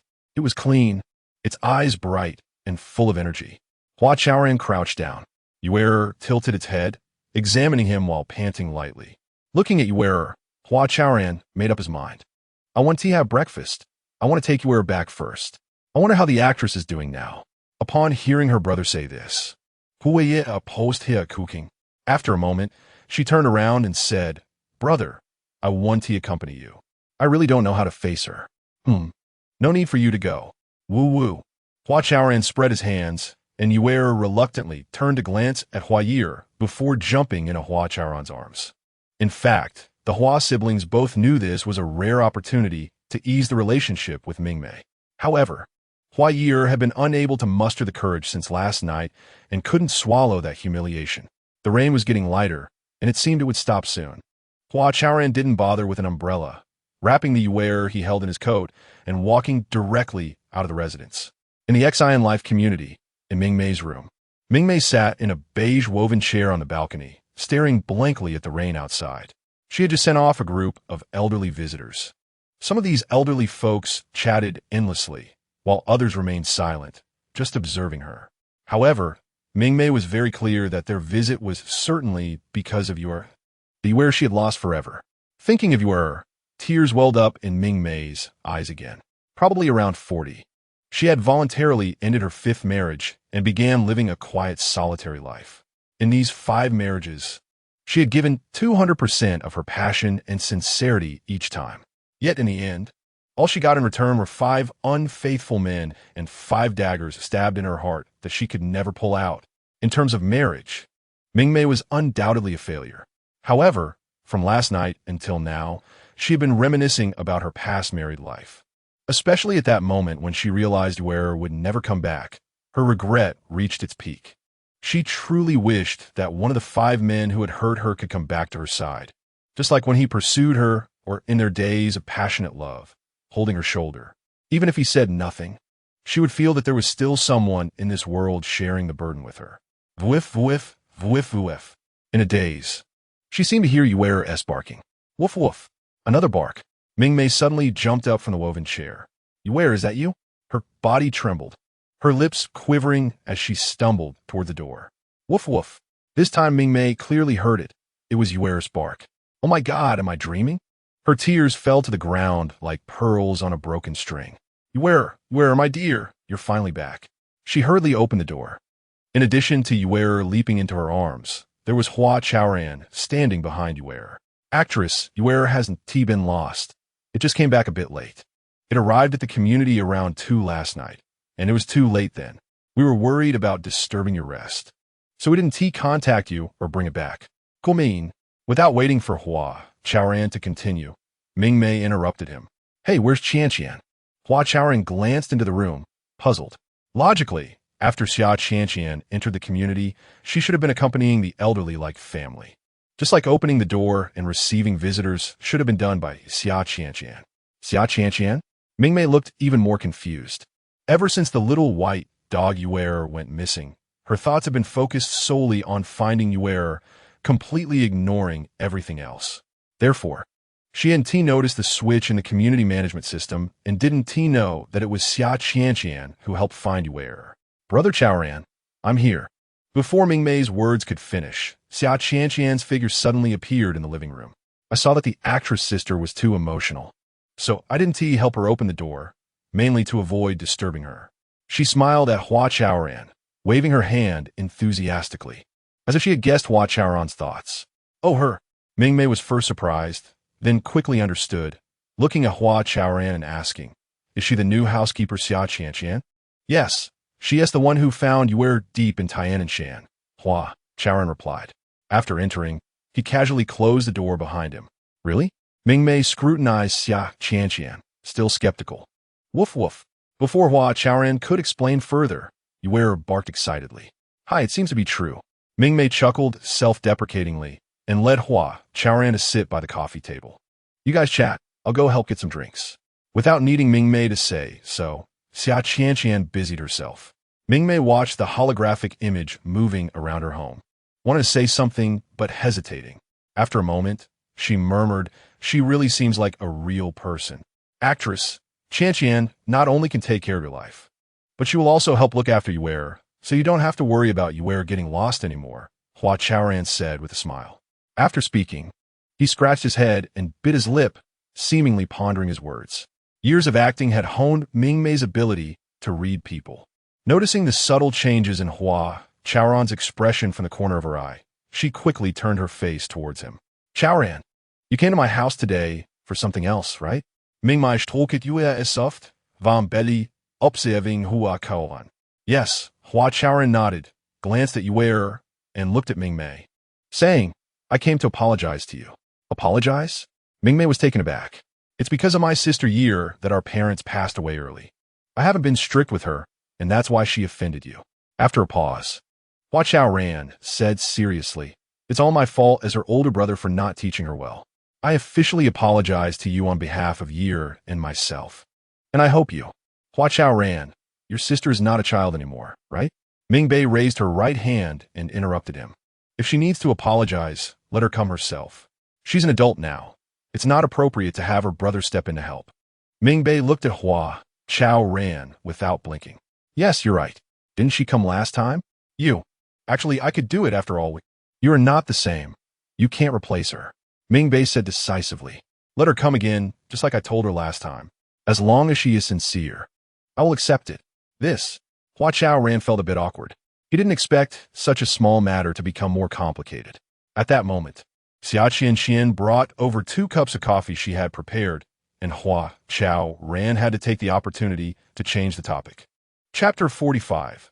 Watch me beat you to death. The news that all the genetic pets were found by Xia Qianqian quickly spread throughout Xian life. Those who had lost pets were immensely grateful to Xia Qianqian. Those who had not adopted pets or had never lost one had a much better impression of her, thinking she might not be as terrifying as the outside world claimed. Thus, the elderly gradually accepted Xia Qianqian as the new steward of Xian life. Of course, many elderly still kept their guard up, fearing that one day they might accidentally be devoured by the octopus lurking behind Xia Qianqian. However, time passed quickly, and by the middle of summer, nothing terrible had happened. The elderly gradually adapted to having Xia Qianqian around, and many began to see her as a family member. It was at this time that Xian Life launched the Xia Qianqian transformation activity. This activity was quite simple. The elderly could transform Xia Qianqian into whatever form they wished according to their preferences or desires. Suddenly, Xian Life was buzzing with excitement. Even some elderly who had always been indifferent to Xia Qianqian began rushing to the service center every day, afraid that their wishes might not be fulfilled. Master Jian, have you transformed her? This morning, Pai Gui encountered Jian Shangwu at the recreation center. He asked with a squint while doing warm-up exercises. Transformed into what? Jian Shangwu replied, puzzled. There were only a few sets of fitness equipment in the southeast corner of the first floor of the recreation center. Previously, the only ones who came here to exercise were Jian Shangwu and Ding Mao, and occasionally the actress would come by to watch them from a distance. Recently, for some unknown reason, more elderly people had suddenly started coming to work out. The limited equipment was suddenly in high demand. Jian Shangwu had arrived half an hour earlier than usual today, only to find Pai Gui and another 7 or 8 elderly people already there. To change Xia Qianqian's skin, Pai Gui said with a laugh, stretching his right leg. Just like when we used to play Heroic Glory, we can give her a skin you like the most.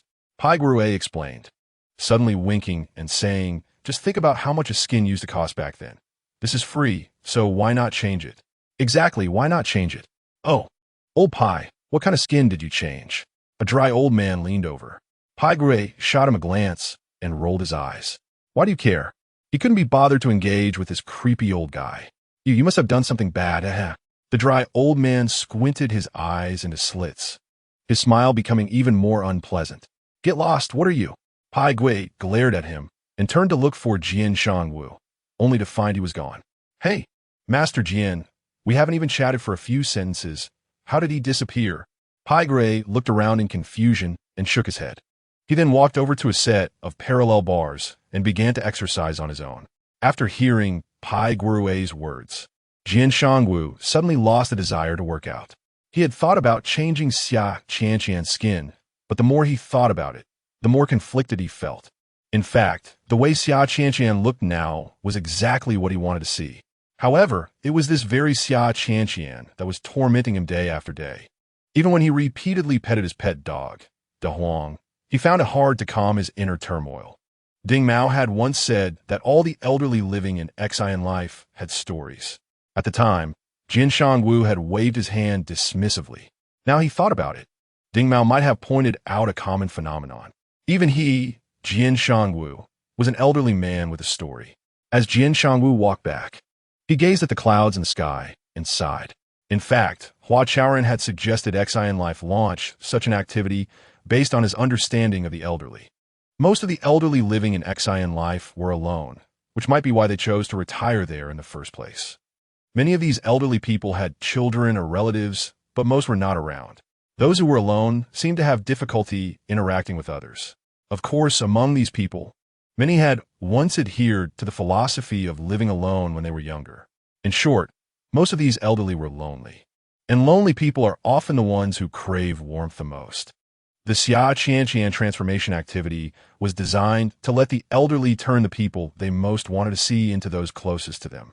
Even if they couldn't see the person, just being able to see their best form often provided comfort, didn't it?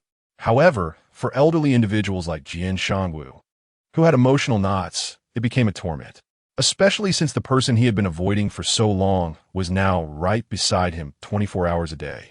Nevertheless, this torment Jian Shangwu experienced was not self-inflicted, but rather a matter of chance, or perhaps it had a touch of fate. Is it time to find a conclusion? He thought, unconsciously furrowing his brows. They're fighting. They're fighting. Jian Shangwu had not walked far when he suddenly heard shouting from the recreation center. Fighting? His eyes moved, and he immediately changed direction. How did it come to fighting? This man not only had great martial arts skills, but also a chivalrous heart. Whenever he encountered injustice, he liked to step in and intervene. Therefore, upon hearing the commotion in the recreation center, he hurried back. "Stop it, Pai Guerui. Do you know what will happen if you throw that punch?" Jian Shangwu shouted sternly as he entered the recreation center. He saw Pai Guerui grabbing the dry old man's collar and raising his fist. It seemed like it was those two who were fighting. "Damn it. Today you just got lucky." Pai Guerui lowered his raised hand and shoved the dry old man, who immediately fell to the ground. "Pai Guerui, don't be unreasonable. You say I did it, so I did it? If you have the guts, show me the evidence." The dry old man, Sun Gongyi, shouted angrily, not caring about the pain in his body. He was like that, never willing to admit defeat, no matter the time. "Son, you're still stubborn. Do you believe I won't give Master Jian face and just take you out?" Pai Guerui threatened, pointing at Sun Gongyi's nose. "Come on, do it. If you can't kill me, you're the grandson." Sun Gongyi continued to act tough, his face showing a fearless demeanor, though he was already feeling nervous inside. "All right, we're all old brothers. Can't we talk things out instead of resorting to violence?" Jian Shangwu strode over to help Sun Gongyi up. "Old Pai, what exactly happened?" he asked, staring at Pai Guerui. Jian Shangwu was a martial arts master and an Olympic champion, and Pai Guerui knew he was no match for him. At the same time, he had just started exercising and was hoping to learn some tips from Jian Shangwu. Thus, under Jian Shangwu's intense gaze, he scratched the back of his neck and said, "Just now, old son finished using the parallel bars, and I went over to try it out. Who knew that as soon as I hung on, the bar broke and I fell hard. Yeah, it was quite scary. Luckily, Guerui is tough. Otherwise, he might have gotten hurt." "Exactly. If no one tampered with the parallel bars, how could such a thing happen?" Two elderly who were on Pai Guerui's side said excitedly. The remaining few had complex expressions, but did not deny the reality of the situation. Jian Shangwu's gaze swept across the faces of the elderly and landed on the broken parallel bar. Under the incomplete horizontal bar, there indeed lay a long horizontal bar. Jian Shangwu's eyes moved, and he walked to the horizontal bar, picked up the bar, and looked at it. The broken ends on both sides were very smooth. It seems that the horizontal bar has indeed been tampered with. "Lao Sun, did you do this?" Jian Shangwu asked Sun Gongyi. "Who else could it be? This dog is cunning." Before Sun Gongyi could respond, Pai Guerui said angrily, "He knew very well that I would definitely play on the horizontal bar. So he deliberately waited for me to play on the parallel bars, pretending to play on the horizontal bar for a while to distract me. Otherwise, with my cleverness, how could I fall for his trick?" "You're clever? That's stupidity." With Jian Shangwu backing him up, Sun Gongyi adjusted his pants and instantly became arrogant. "Say it again, and see if I don't beat you to death." Come on, say it in front of Master Jian." The two began to argue again. Jian Shangwu's pair of phoenix eyes darted back and forth as he pondered. He always felt that the damage to the horizontal bar couldn't have been done by Sun Gongyi. But if it wasn't him, then who could it be? Jian Shangwu fell in a deep thought, to the point that he didn't even pay attention to the quarrel between the two in front of him. Chapter 46, What Should We Do? "All right, stop arguing. My ears are about to explode." Jian Shangwu pondered for a long time, but couldn't figure out what was going on. He glanced at Pai Guerui and the other person, finding them still yelling at each other, and couldn't help but shout. Once both of them were panting and silent, Jian Shangwu's gaze fell on Sun Gongyi. "Old son, I'll ask you one last time, did you do this?" "Of course not. I have nothing better to do. I even like playing on the horizontal bar." Sun Gongyi said aggrievedly, squatting on the ground in anger. "All right, I get it." Jian Shangwu nodded and turned his attention to Pai Guerui. "Oh no." However, before he could speak, a sudden scream rang in his ears. "Oh no, I fell, it hurts, it hurts." Everyone turned to see Chao Kursin sprawled in front of a waist-twisting machine. It turned out that while Pai Guerui and Sun Gongyi were arguing, many elderly people had rushed into the recreational center. They initially came to exercise, but most of them were now watching the commotion. To get a better view, or simply out of boredom, many elderly people stood on the fitness equipment. Chao Kursin was one of them. She was quick to seize the waist-twisting machine as soon as she entered. Unfortunately, just as she was getting into it, the ring she was holding suddenly broke.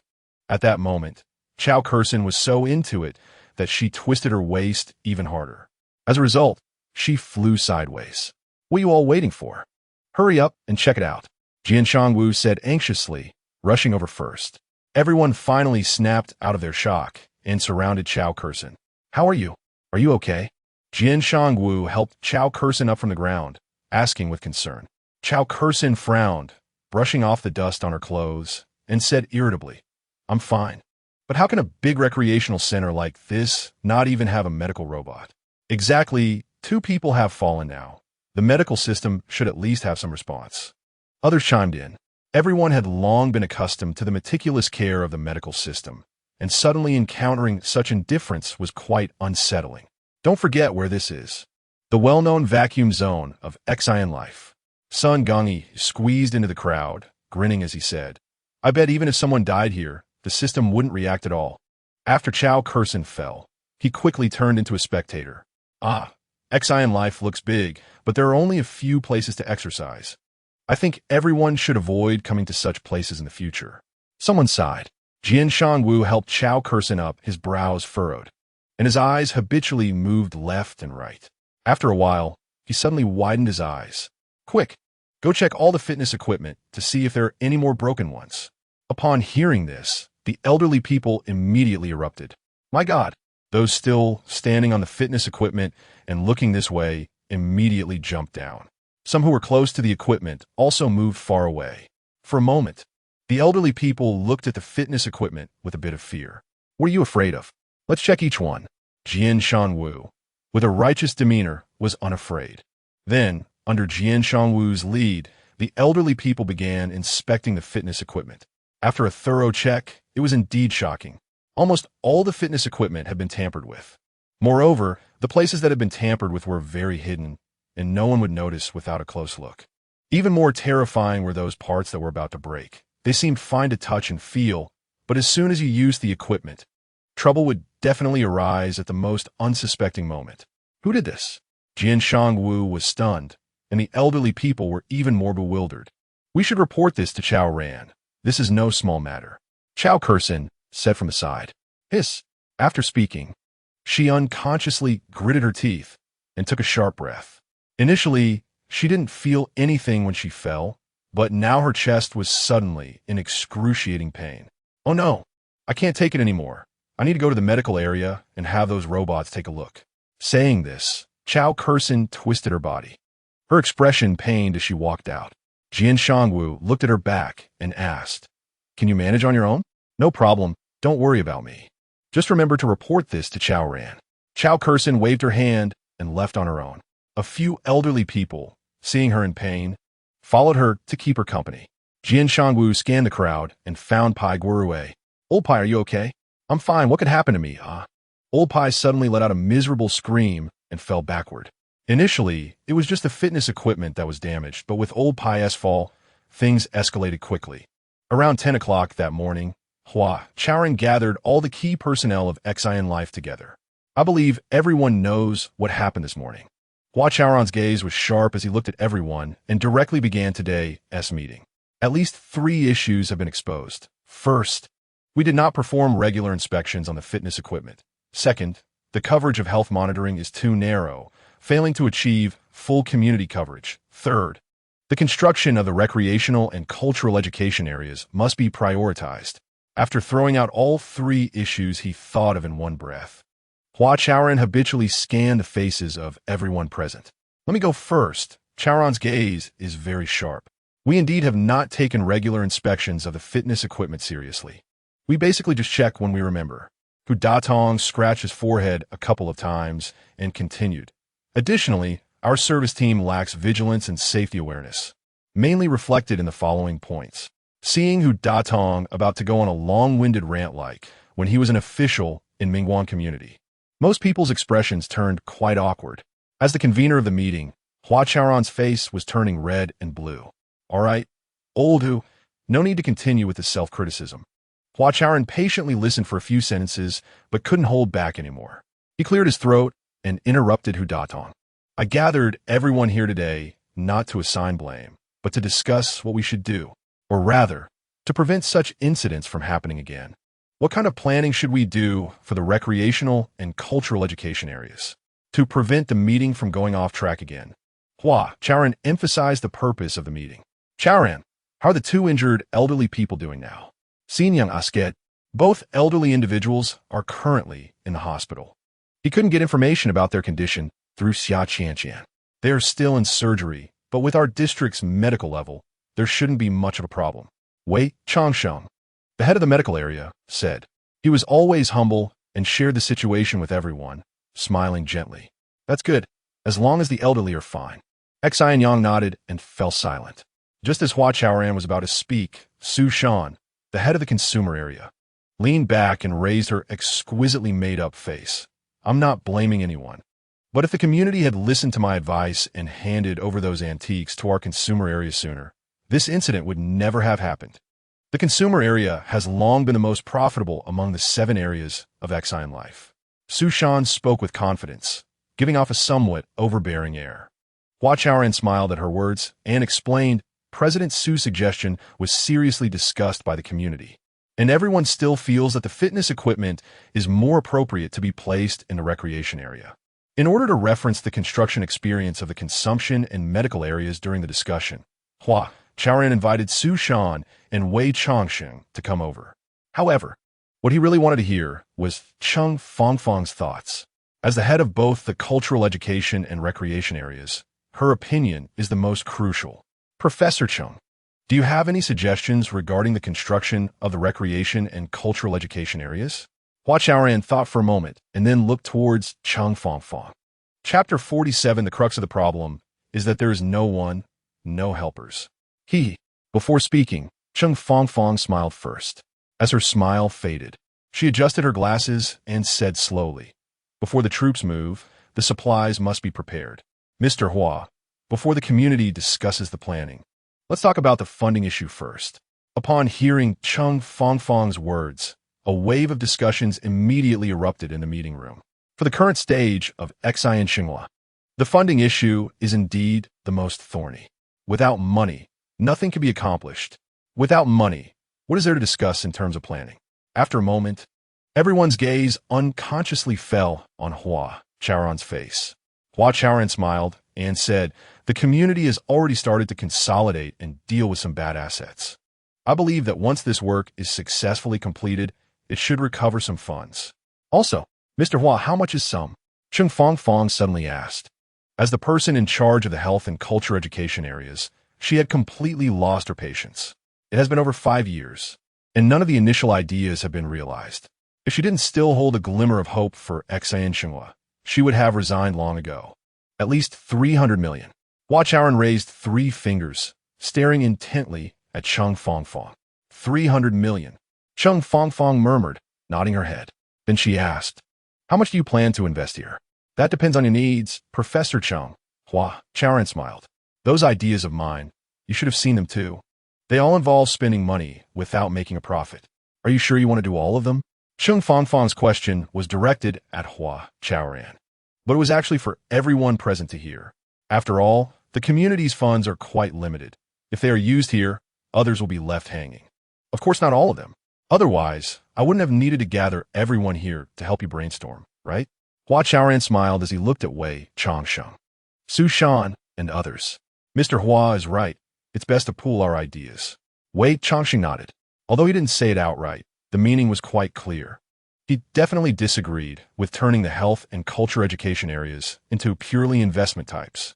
Moreover, the construction of the health and culture education areas shouldn't be solely based on Cheng Fangfang's input. Don't underestimate our consumption area. We are making money, but our operating costs are not small. And everyone has seen what those malls outside are like. To retain the elderly, the consumption area also needs funding. Su Shan said softly, our living area also. Let me first share my thoughts, and you can all consider them. Hu Dadong was about to say a few words for the living area when Hua Chaoran interrupted him. The concept of the cultural and creative industry was proposed over 30 or 40 years ago, and there should be many companies engaged in cultural and creative promotion in our airport. Therefore, I think, instead of spending our own money to start from scratch, it would be better to find some mature cultural and creative companies to collaborate with, so we can jointly develop the cultural education area and let the elderly enjoy the trendiest things and experience the most popular culture. Hua Chaoran spoke passionately, sharing over 6 months of thoughts.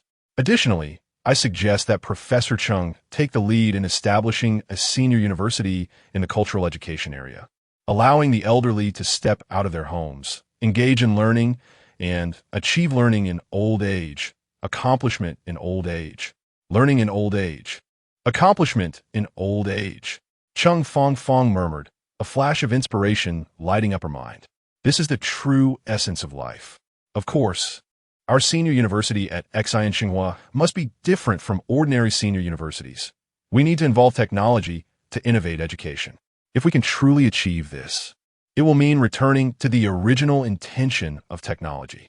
At this point, Hua Chaoran smiled and looked at Xin Yang and others, saying, technology, after all, is about improving human life, right? Xin Yang nodded, but did not respond. Now let's talk about the health area. Personally, I still suggest focusing on services, since we originally planned this area to serve the elderly. After discussing the cultural education area, Hua Chaoran turned to the health area. However, given the current situation, our service capability is not only insufficient, but also very backward. Therefore, I suggest that Professor Chung discuss with Dean Wei to see if we can introduce some health equipment to improve our service capability. This should be no problem. Health and wellness are inherently connected. Wei Changsheng expressed his stance first, as he had always wanted to participate in the health area construction. As he said, health and wellness are inherently connected. If we can break down the barriers between these two areas, we can not only expand the service range of the health area, but also use wellness facilities to assist in treatment, thus breaking the current reliance solely on treatment equipment. I have no objections either. Serving the elderly is certainly the priority. Chung Fong Fong nodded, her eyes sparkling with a different light.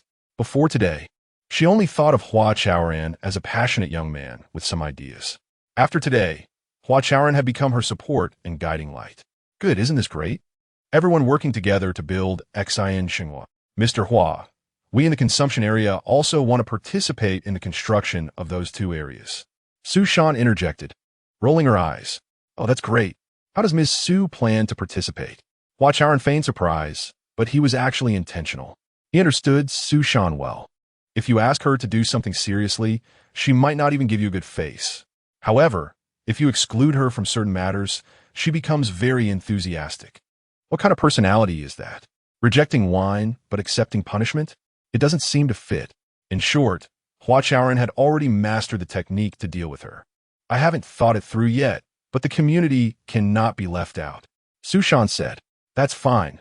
The community has no objections. You could discuss the specifics with Professor Chung, Hua Chaoran replied. Although the atmosphere in the meeting was not very lively up to this point, and the meeting felt somewhat like a solo performance by him, the purpose of the meeting had already been more than half achieved. Hua Chaoran secretly breathed a sigh of relief, even feeling a bit of fear. However, what he did not expect was that the atmosphere suddenly became lively afterward. Everyone expressed their opinions and competed to speak, leaving Hua Chaoran a bit dazzled. Even the usually serious Chung Fong Fong began joking with Hudatong. Su Shan even stopped calling Chung Fong Fong Professor Chung and affectionately referred to her as Sister Chung. At 3 o'clock in the afternoon, Hua Chaoran walked into the health center. How's it going? Any progress? He asked Ling Han, who was squatting under the parallel bars. From 8 in the morning until now, Ling Han and the technical team had been investigating here. This was precisely why she had not attended the morning meeting. Logically speaking, such matters should be handled by the service team.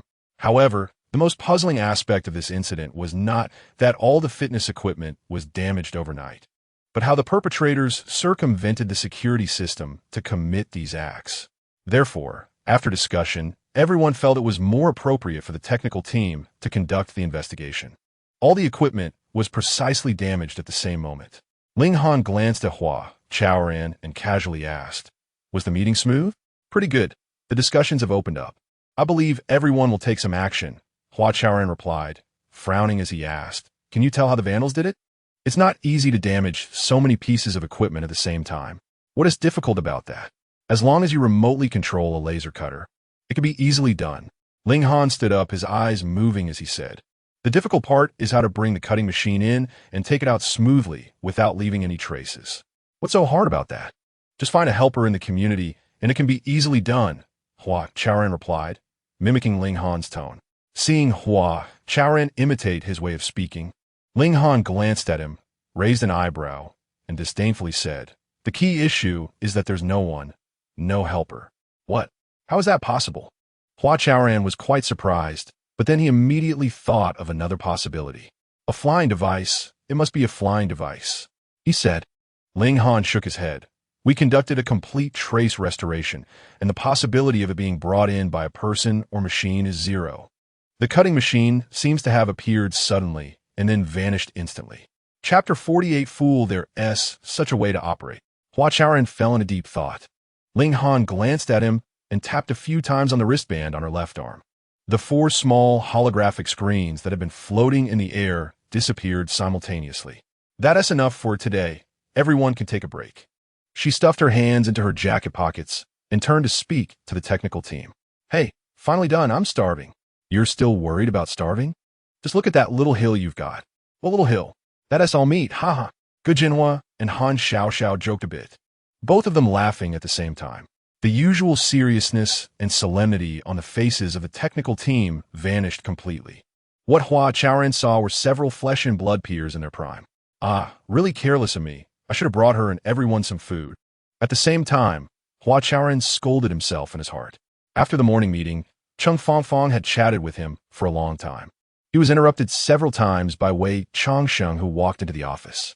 When lunchtime finally arrived, Hu Datong and Sushan appeared almost simultaneously, and he was entangled by these two, chatting until 3 o'clock under the pretext of having lunch. Hua Chaoran was really too busy. Otherwise, how could he, a warm-hearted guy, be so dull? If it goes on like this, she might think I'm just like everyone else. Unconsciously, Hua Chaoran became a bit distracted. "Hey, what are you thinking about?" Ling Han's voice suddenly floated into his ears. Nothing. Hua Chaoran was startled. It felt as if his thoughts had been seen through by her, and his face instantly turned red. "Can you walk with me?" Ling Han asked. "Of course. But what about them? Aren't you guys eating?" Hua Chaoran instinctively turned to look, only to find that Gu Jinhua and the others had long disappeared. "I'm not hungry. They went to eat by themselves," Ling Han said lightly. "Oh, I see. Then let us go for a walk." As he said this, Hua Chaoran shyly touched the back of his neck, and his face turned even redder. For some reason, since summer began, his heart had become unusually restless. On several nights, he really wanted to muster the courage to directly confess to Ling Han. The elderly originally didn't like to exercise. After all, exercise also requires time. The two of them exited the recreation area and walked under the shade of trees for a while. Then Ling Han slowly spoke. "Yes, the metaverse has consumed a lot of their time." Hua Chaoran nodded. With a cool breeze blowing, his face was no longer as red as before. "But isn't it strange that the elderly suddenly like to exercise?" Ling Han stopped and stared at Hua Chaoran intently. The leaves overhead rustled. However, Hua Chaoran was stunned. His heart was pounding, and he hurriedly turned his head elsewhere. "Hey, Ling Han, what do you think of these poplar trees? They were all newly transplanted recently." In his fluster, he changed the subject. "Umph." A smile appeared at the corner of Ling Han's mouth. She only glanced at the poplar trees beside her and then brought the topic back. "What I meant to say is, it's problematic that the elderly have suddenly become so enthusiastic about exercising." "What problem could there be?" Seeing Ling Han looking into the distance, Hua Chaoran continued walking. His heartbeat gradually slowed down. In fact, this is quite understandable. The elderly used to live entirely in the metaverse, but now there's a little darling that needs their care. He organized his thoughts, and his expression became much more serious. On one hand, to take good care of their pets, the elderly have to spend some time and energy, correspondingly reducing the time wasted in the metaverse. With this change, their internet addiction should also be less severe than before, and it's reasonable that they have come to enjoy exercising. On the other hand, Hua Chaoran smiled at Ling Han and suddenly asked, "Have you ever raised pets?" Ling Han was slightly taken aback and shook her head. "Well, what I want to say is that raising a pet requires more physical strength than energy. The elderly probably feel that their physical condition is too poor, which is why they like to exercise." After Hua Chaoran finished speaking, his gaze fell on the row of poplar trees. Ling Han thought for a moment and said softly, "What you said makes a lot of sense." "Ling Han, How long do you think it will take to repair all the damaged equipment? Hua Chaoran asked. Ling Han walked in front, and he followed behind. Looking at Ling Han's back, Hua Chaoran's mind wandered again. I don't plan to repair everything. Ling Han flicked her hair and suddenly turned her head back. Why? Hua Chaoran asked. He was trying to stay calm, but his chaotic eyes had already betrayed him. Because I want to find out who's behind this. A glimmer of cunning passed through Ling Han's eyes. She turned her head again and looked ahead. Well then, Hua Chaoran nodded, falling into a brief silence. After a moment, he said, Ling Han, if you hadn't brought it up today, I would have wanted to find an opportunity to talk to you too. Oh, Ling Han stopped, feeling inexplicably nervous. In fact, she could sense Hua Chaoran's feelings for her. Moreover, she didn't mind Hua Chaoran getting too close to her. It's just that if Hua Chaoran really confessed to her, given her current situation, she definitely wouldn't agree. At that time, it might hurt his feelings. Ling Han had thought this many times. However, the moment she least wanted to face still came. How about we talk another day? Without waiting for Hua Chaoran to speak, Ling Han suddenly quickened her pace. Rather than let Hua Chaoran be sad, it's better for her to maintain her aloofness. Treat him like any other man and keep him at a distance of 1,000 miles. Hey, don't walk so fast. I want to talk to you about space partitioning. Hua Chaoran shouted. He was a bit puzzled as to why Ling Han suddenly threw a tantrum. Space partitioning. Is that the matter you brought up a few days ago? Ling Han felt a bit relieved and stopped, turning back to look. Yes. What did you think I was going to say? Hua Chaoran said helplessly, looking at Ling Han. I estimate that the number of elderly people needing exercise will increase. And building the recreation center, well, isn't something that can be done in a day or two. So I was wondering if there's a way for elderly people to use the fitness equipment at the same time in the same space. Of course, that's under the condition that the equipment can be used normally. Hua Chaoran repeated what he had said.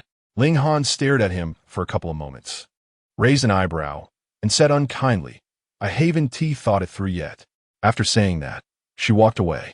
What a big bad guy, fool, idiot, stinky pervert. Ling Han cursed all the insults she could think of in her heart. She also somewhat hoped that what Hua Chaoran wanted to talk about was actually about their relationship. Chapter 49, Is This Your Vision? After that day, Ling Han became very busy, just like the former Xin Yang. On one hand, she continued to investigate the person causing the destruction. On the other hand, she used her hectic work to escape from the troubles in front of her. After all, it was really difficult to make that person accept Hua Chaoran as an ordinary person. In the evening, at the Xin Corporation building, in Xin May's office, she sat in her boss's chair, crossed her long, beautiful legs, and gazed at the sunset and flying birds, somewhat lost in thought. President Xin, Sun Xiao wants to see you. Suddenly, a holographic image of the receptionist appeared on the right side of her face. This receptionist was not actually from the Xin Corporation's front desk, but was a personal assistant from the company's office system.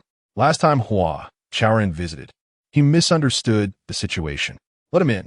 Xin May thought for a moment and nodded. Although she felt a bit reluctant, it was still working hours. It wouldn't make sense not to see Sun Xiao, who had come for business. Before long, Sun Xiao walked into the office, and Xin May returned to her desk. Seat. Xin May glanced at Sun Xiao, gesturing for him to take a seat in the chair opposite her. Thank you, Mississippi Sun Xiao, forced a smile, unusually polite for once. After sitting down, his eyes darted around. Miss, do you already know about the isolation shields? Sun Xiao's gaze was unpredictable, and his tone had a hint of caution. Yes. Xin May looked at him, her eyebrows raised. Sun Xiao, mentioning the isolation shields was definitely a pretense to apologize. However, this matter couldn't be resolved with just an apology. He needed to learn a lesson and not be so foolish again. After calculating in her mind, Xin May discreetly assessed Sun Xiao. I know this matter was my mistake. But miss, have you considered that if we didn't have these isolation shields that could be used right away, the construction progress of Dreamport wouldn't be as fast as it is now? Sun Xiao's voice grew softer, and he secretly glanced at Xin May. In fact, he was doing intentionally.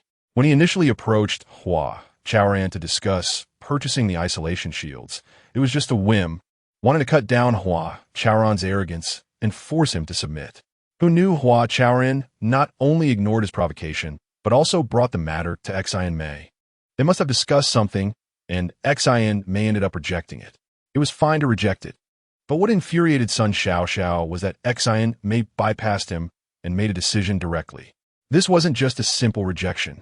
It was as if she didn't regard him as a person.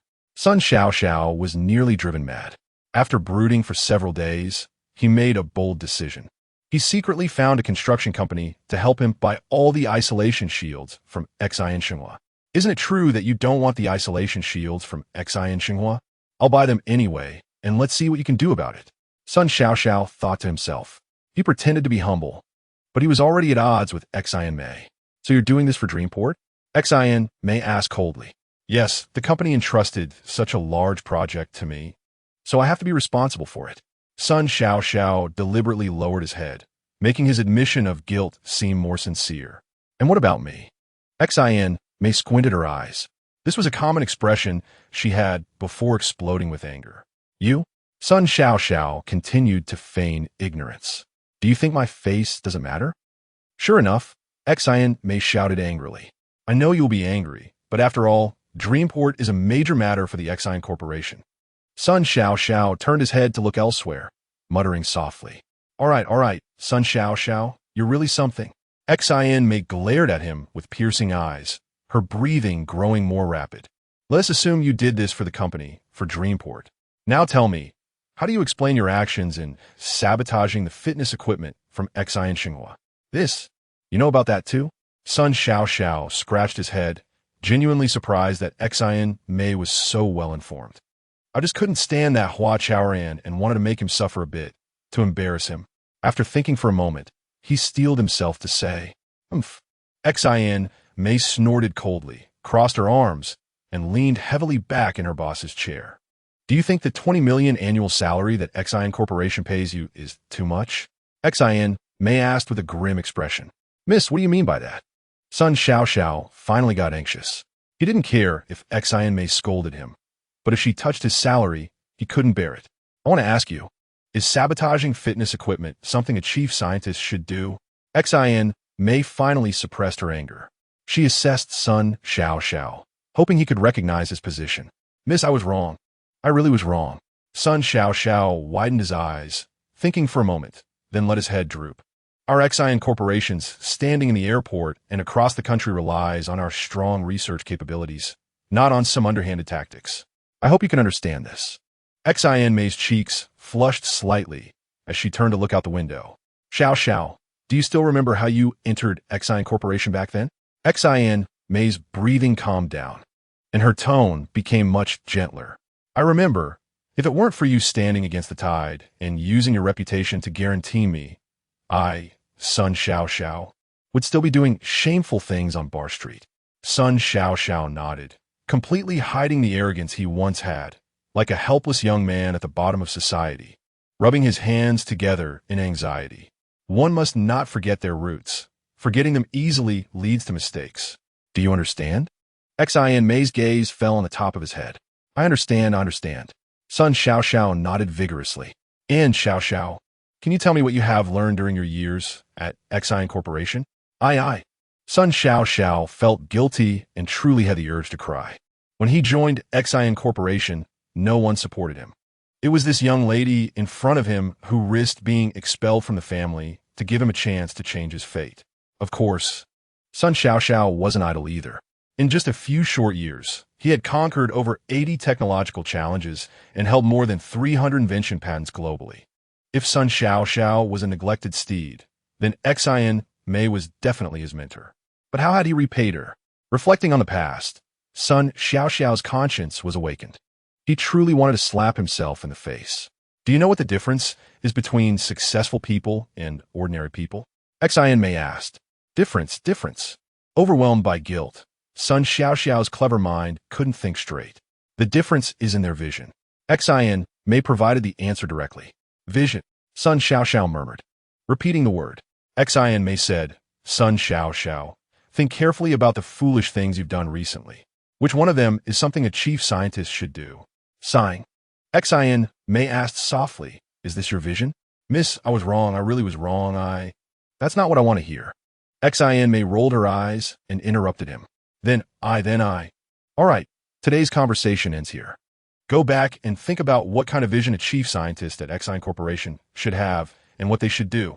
After finishing her words, Xin May waved her hand, signaling Sun Xiao that she could leave. Miss I. Sun Xiao stood up, wanting to explain, but felt that saying anything would be meaningless. Go, do what you need to do. Xin May waved her hand again and stopped looking at him. Sun Xiao's lips moved a couple of times, and he left the office in a dejected manner. As the sun set, the evening glow surged like a tide. Xin May gazed at the fading light, and for no reason, she remembered Hua Chaoran. Life is so short, she thought. Life is also so long, she thought again.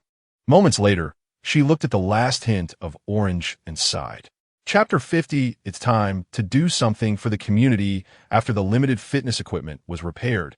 The elderly began their morning exercises again.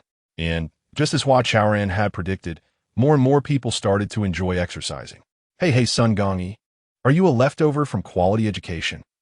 Ding Mao frowned and shouted at Sun Gongyi. This Sun Gongyi was too much, jumping around like a monkey, constantly cutting in line. Whether he was a leftover or not, he didn't know. But if he didn't move up, he wouldn't get to eat the yellow croaker. Sun Gongyi, with thick skin, retorted with a smirk. He was in line for the waist-twisting machine, just like Ding Mao. The difference was that after cutting in line 3 or 4 times, he had already made it to the front. Meanwhile, Ding Mao was still 2 or 3 dozen people behind him. Teacher Ding, don't blame the old man's son. The main problem is that our community's fitness equipment is too few. It's simply not enough. Not enough? It's way too insufficient, okay? Just look over there. It's not just insufficient, but not all of it is even repaired. The elderly beside Ding Mao began to discuss. Ding Mao looked at them, feeling a bit dazed. When he and Jian Shangwu exercised back in the day, there were hardly any people at the recreation center. At that time, Jian Shangwu often lamented that if the two of them stopped exercising, the equipment would probably rust in just a few days. Now, there were crowds everywhere. Almost every piece of equipment had long lines. Had they changed their ways? Or were they under some spell? Ding Mao couldn't figure it out, but in his view, this was definitely a good thing. People should move around more. Hey, why are you hitting people? Go to hell, I'm hitting you. Hey, suddenly, the line in front became chaotic. Following that, with a bang, Sun Gongyi flew out from the crowd. I'll let you cut in line, let you cut in line. The tall and burly Han Meng strode out from the line, grabbing Sun Gongyi by the collar with his right hand, lifting him up, and followed with 2 slaps. Hey, Lao Han, stop it! Jian Shangwu shouted from a distance. Then he rushed over and grabbed Han Meng's wrist. Master Jian, let go. If I don't teach this old man a lesson for cutting in line today, I won't be surnamed Han. Han Meng's left hand struggled desperately, but couldn't break free, and his face turned red. If you're not surnamed Han, what do you want to be called? Ding Mao also came over, patting Han Meng's right hand twice, saying irritably, let go, what age are we in, still learning to fight like young people? Aren't you afraid of losing face? Hey, Han Meng looked at Jian Shangwu, who was not backing down, and then at Ding Mao, who was full of righteousness. He sighed and reluctantly released his right hand. Surnamed Han, what are you letting go for? If you have the guts, continue. Didn't you want to teach a lesson? Sun Gongyi initially wanted to regain some face with words, but suddenly seeing Jian Shangwu's glaring eyes, he swallowed his words. What bad luck, really unlucky, he mumbled indistinctly, dusting himself off as he stood up. Sun Gongyi, you really need to be more careful in the future. I've seen you get beaten 3 times. Chao Kursin squeezed in from outside the crowd. She was still recovering and couldn't exercise yet, but she couldn't stay at home, so she came to the recreation center early every day. Mind your own business, playing with a waist twister and still falling like a dog, what a joke. Sun Gongyi replied, covering his swollen face. He thought, if I can't provoke Han Meng, can I not provoke you, Chao Kursin? Who are you calling a dog? Damn it. I see you haven't been slapped enough. Pai Gui shouted loudly, pretending to want to beat Sun Gongyi. During this time, both he and Chao Kursin couldn't exercise and could only watch. Originally, they would casually chat when bored. Gradually, they even started talking about the metaverse and raising pets. As they chatted, sparks really flew. Nowadays, in Pai Gui's eyes, Chao Kursin looked like a fairy. Anyone who dared to trouble her was basically urinating on his head. Come on, last time I didn't throw you to death. This time let you enjoy it again. Sun Gongyi kept dodging into the crowd, but his mouth was stubborn. "You bastard, just wait." Pai Gui pointed at his nose and charged into the crowd. "All right, everyone calm down." Jian Shangwu furrowed his eyebrows and shouted loudly. Pai Gui's raised fist stopped in midair, and his steps halted. At the same time, the chaotic crowd suddenly fell silent. "Look at you all, really don't know what to say." Jian Shangwu was anxious inside, filled with words but unable to express them, like a teapot boiling dumplings that couldn't pour out no matter what. "Old Ding, why don't you say something?" He glanced at Ding Mao, placing his hopes on his old buddy to awaken these people. "All right, then I'll say a few words." Ding Mao cleared his throat and walked to the center of the crowd. "Just wait for me." Pai Gui quietly threatened Sun Gongyi, lowering his hand. Sun Gongyi rolled his eyes at him triumphantly and leaned back, disappearing from sight. Pai Gui saw everyone looking at Ding Mao, so he turned his body to face Ding Mao as well. Ding Mao scanned the faces in the crowd and raised his voice. "I remember Mayor Qin seemed to say that in the past 5 years, we didn't build a good community life, and we also have our responsibilities, right?" The elderly remained silent, which was considered an implicit agreement. I want to ask, have we learned from the past lessons? Have we fulfilled our responsibilities for the community? Hearing this, the elderly exchanged glances, many faces turning red. What is the current situation of community life? I believe everyone has seen it. Ding Mao sighed slightly and continued. The access control has changed. The housekeeper has changed. Even those gardens that everyone finds annoying, Chaoran and the others are currently renovating. After a pause, Ding Mao said, "I want to say that as community management, Chaoran and the others are indeed working very hard, and they're gradually fulfilling their initial promises. No, not just fulfilling promises, but practicing the construction concept they proposed at the beginning. Restoring the true nature of life, returning to the original intention of technology. What a wonderful idea." Ding Mao lowered his head slightly, saying with some emotion. After finishing, he raised his face, and his stern, cold gaze shot towards the crowd. Some mentally fragile individuals even felt Ding Mao's gaze piercing directly into their hearts. "We have plenty of time to waste in the metaverse, to fight here, to curse at each other, but can't we spare some time to think about what we can do for the community?" Chaoran and the others are too tired. They are really too tired to take care of us old folks. Ding Mao's brow furrowed tightly, falling into a brief silence.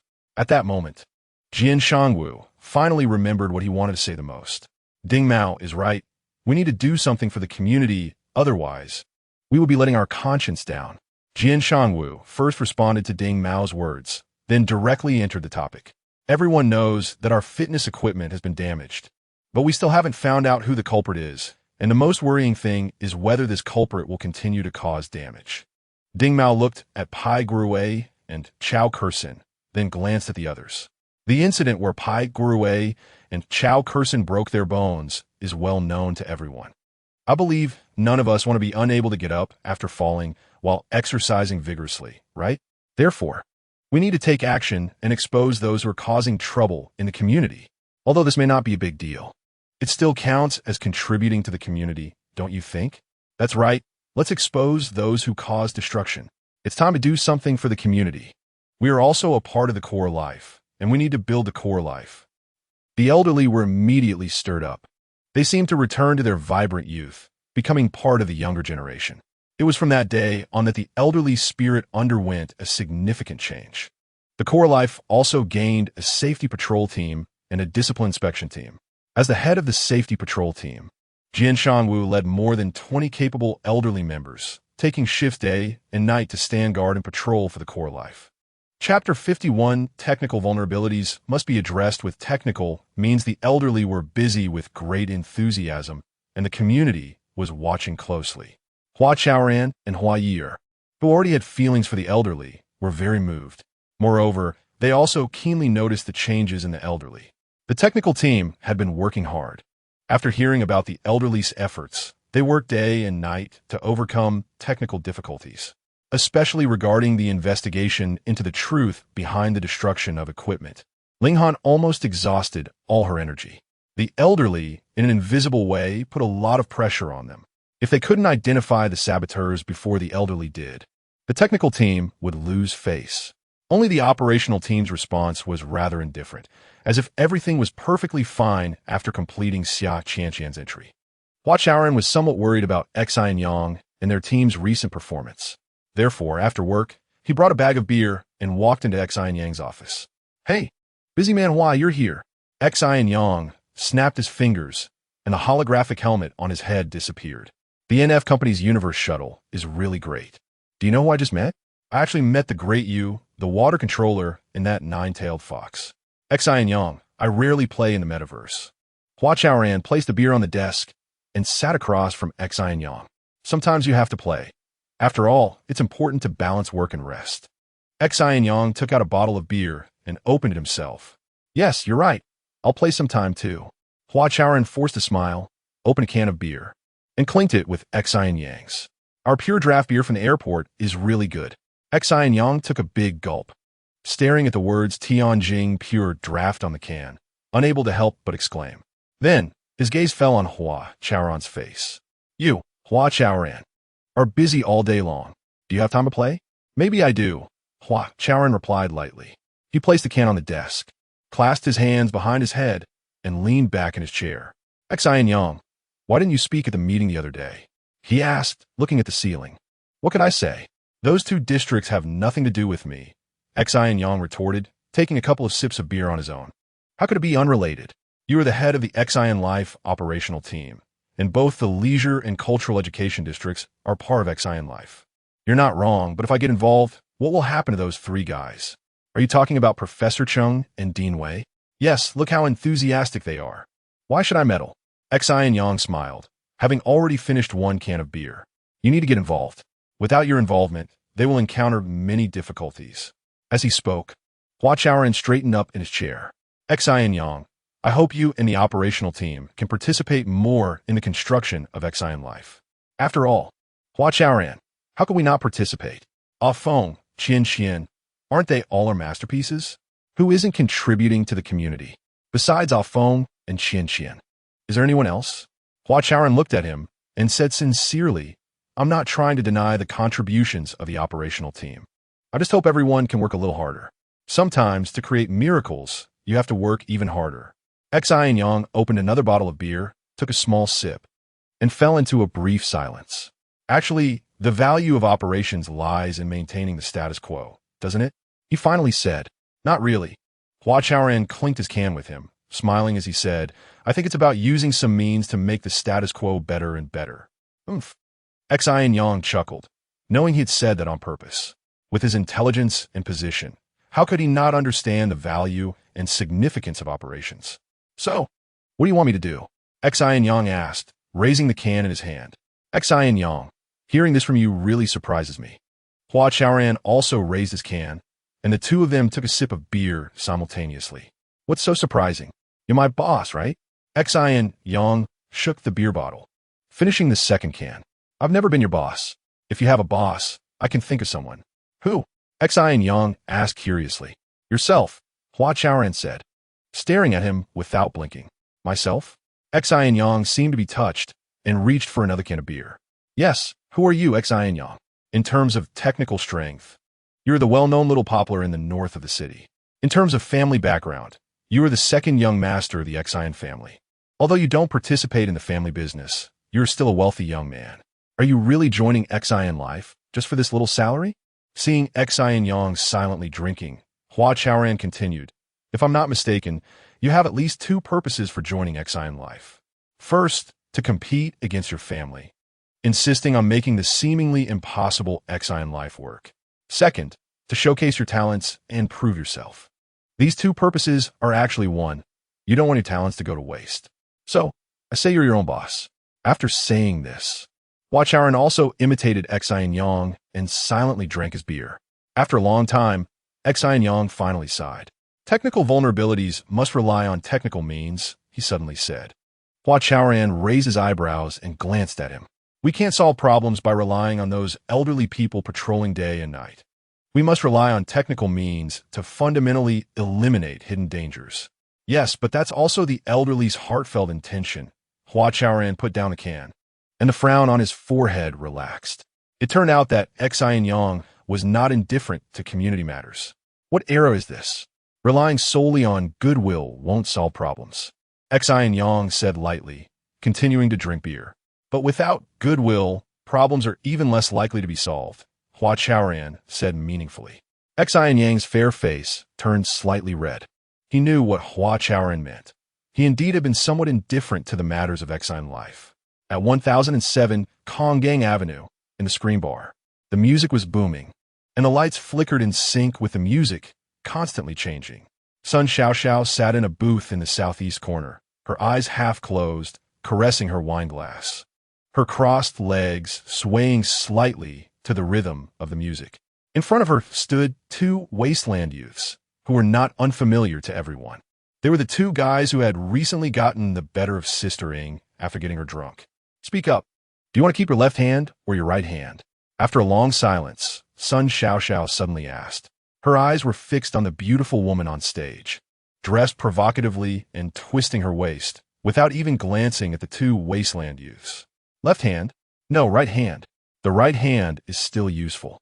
The short wasteland youth named, I said in panic, his face turning completely pale, his legs trembling, clearly unable to stand steady. No, we won't keep a single hand. The taller wasteland youth, Xiaobai, moved his eyes. At the same time, beads of sweat rolled uncontrollably down both sides of his cheeks. Oh, upon hearing this, Sun Xiaoxiao turned her face towards them. We can do it. We definitely can, Xiaobai said with a vacant expression, as if in a daze. Then, his face suddenly lifted. I have an idea. Give us another chance, and we will definitely destroy all those fitness equipment again without leaving a single piece behind. In one sentence, Xiaobai stared with wide eyes at Sun Xiaoxiao, who was panting heavily. Chapter 52. Old man, the summer morning is very brief. Yet it is the most beautiful moment of the day. Ever since Jian Shangwu became the head of the Xian Life Safety Patrol team, he has mostly been on night shifts and rarely gets to enjoy such a cool and fresh time. He gazes at the newly bloomed roses in the transformed garden along the road, feeling even more cheerful. These flowers were entirely sown and grown in an open environment. At this moment, some have large leaves and lush branches, but no flower buds at all. Some have just begun to sprout buds, but look sickly, as if they're slightly lacking water and the buds can't grow big. Others have only a few lonely flower bases left, with all the petals fallen off. Of course, the vast majority of the flowers are blooming beautifully under the careful care of the gardener. Jian Shangwu is someone who rarely looks at flowers. Yet he is moved by this vibrant life. How wonderful, how natural, he murmurs to himself, and tears unexpectedly well up in the corners of his eyes. Before long, Jian Shangwu entered the recreation center. This is where the patrol team changes shifts. How is it? Not much happening overnight? He asked Pai Guerue. It was Pai Guerue who voluntarily took over his shift last night, allowing Jian Shangwu to get a decent sleep. Nothing. What could happen? Pai Guerue yawned. Although it had been less than 4 hours since 2 o'clock, it had been quite exhausting. Master Jian, I really admire you. How did you manage to get through those nights before? As he spoke, Pai Guerue yawned again. How did I get through? Just relying on willpower. Jian Shangwu smiled and patted Pai Guerue on the shoulder. If you're tired, hurry back. Don't dawdle here. Hey, Master Jian, then it's hard on you. Pai Guerue sleepily nodded and left with the other 3 old men. Soon, Jian Shangwu was left alone in the recreation center. When the safety patrol team was first established, the old buddies discussed it. They decided to form groups of 4, taking turns in 6 shifts. Each shift lasts 4 hours, perfectly covering 24 hours. However, every time they change shifts, Jian Shangwu is always the first to arrive. Therefore, it is common for him to be the only one on duty at the beginning of a shift like now. Life in Xian is getting better and better. Jian Shangwu murmured to himself as he wandered around the recreation center. Although Pai Guerue said there was nothing happening all night, he still wanted to personally check the fitness equipment. With a flutter, a gray moth landed on the wall by the window. Jian Shangwu heard the sound, glanced at the pale gray moth, and didn't think much of it. In fact, this was a disguised bionic reconnaissance device released by a wasteland youth named Xiaobai, who intended to cause trouble for Xian Life. At the same time, in a rented room not far from Xian Life, Xiaobai stared at the holographic screen in front of him, his eyes darting around. This holographic image was the real-time footage sent back by the moth. This old man. Why can't he just stay at home and sleep instead of wandering around? After watching Jian Shangwu on the screen for a few moments, Xiao Bai cursed resentfully. Why don't we run away? While Sun Xiao hasn't noticed, we can escape far away. As long as we get out of the airport. No matter how powerful Sun Xiao is, he won't be able to do anything, right? Yi suggested. He sat behind the only table in the room, dejectedly drinking cheap beer. Useless guy. Xiao Bai rolled his eyes and turned to Yi, asking, haven't you ever thought about making something of yourself? Of course I have, but does just thinking help? Yi shook his head, sighed, and said sarcastically, once a wasteland, always a wasteland. We've long been abandoned by society. And you're still thinking about making something of yourself. Xiao Bai, I think something's wrong with your head. My head is perfectly fine. The problem is with you. Xiao Bai's chest heaved with excitement as he said, have you forgotten what Sun Xiao used to do? He was just like us, hanging out on the bar street. But look at him now. He makes over 10 million a year. Yi, don't you want that? Without waiting for Yi to respond, Xiao Bai continued. That Ying, the one we tried so hard to get but didn't she now, throwing herself at Sun Xiao. In life, we can't always be like a salted fish. We have to think about turning our fortunes around. But how do we turn our fortunes around? Perhaps overwhelmed by Xiao Bai's momentum, Yi timidly asked as he put down his beer bottle. First, let's do this job well. Xiao Bai turned his gaze back to the holographic surveillance image. This old man is really annoying. At some point, Yi also leaned closer to the surveillance image. Yeah, if he weren't patrolling so diligently, we would have succeeded by now, Xiao Bai sighed. So this old man is blocking our path to wealth. Yi squinted his eyes. Yes, it's this old man. Xiao Bai nodded. Yi said quietly, leave this to me. What can you do about it? Xiao Bai asked deliberately. I'll kill him. Yi said coldly. 2 days later, at 3 a.m, the gray moth circled in the air for a while before landing on the porch ceiling. Then, a stranger wearing a baseball cap, sunglasses, and a mask, completely wrapped up, smoothly passed through the access control and entered the Xin Life community. This person was Yi. He was carrying a dagger meant for dealing with a knight patrolling Jian Shangwu. The moth quickly flapped its wings and flew up after disrupting the access control system. Yi stealthily approached the recreation center in the areas where the light could not reach. The moth flew ahead of him, scouting the situation and interfering with various surveillance devices. Make sure to act swiftly. Xiao Bai's holographic image popped up. Don't worry. This isn't my first time doing this, Yi said in a low voice, his eyes filled with fierce light. You must leave Xin Life within 3 minutes after the job is done, understand? Xiao Bai instructed. Understood. Yi nodded and quickened his pace. Today, not only do we need to take this old man's life, but we also want to take all the fitness equipment in one go, Xiao Bai said ominously. Got it. Stop talking. I'm almost there. Yi hung up the phone directly. With a flutter, a slight sound broke the silence.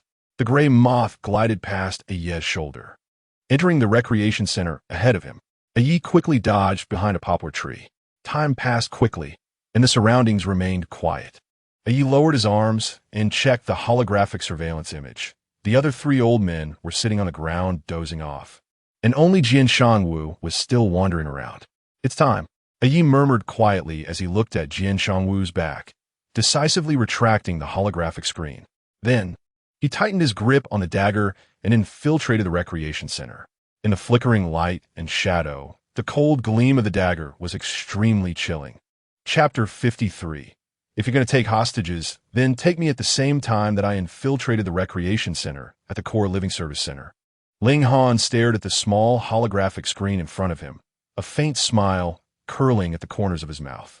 After thorough investigation, the technical team had grasped the sabotage methods used by Xiao Bai and I, and had identified the mastermind behind these plans as Sun Xiao.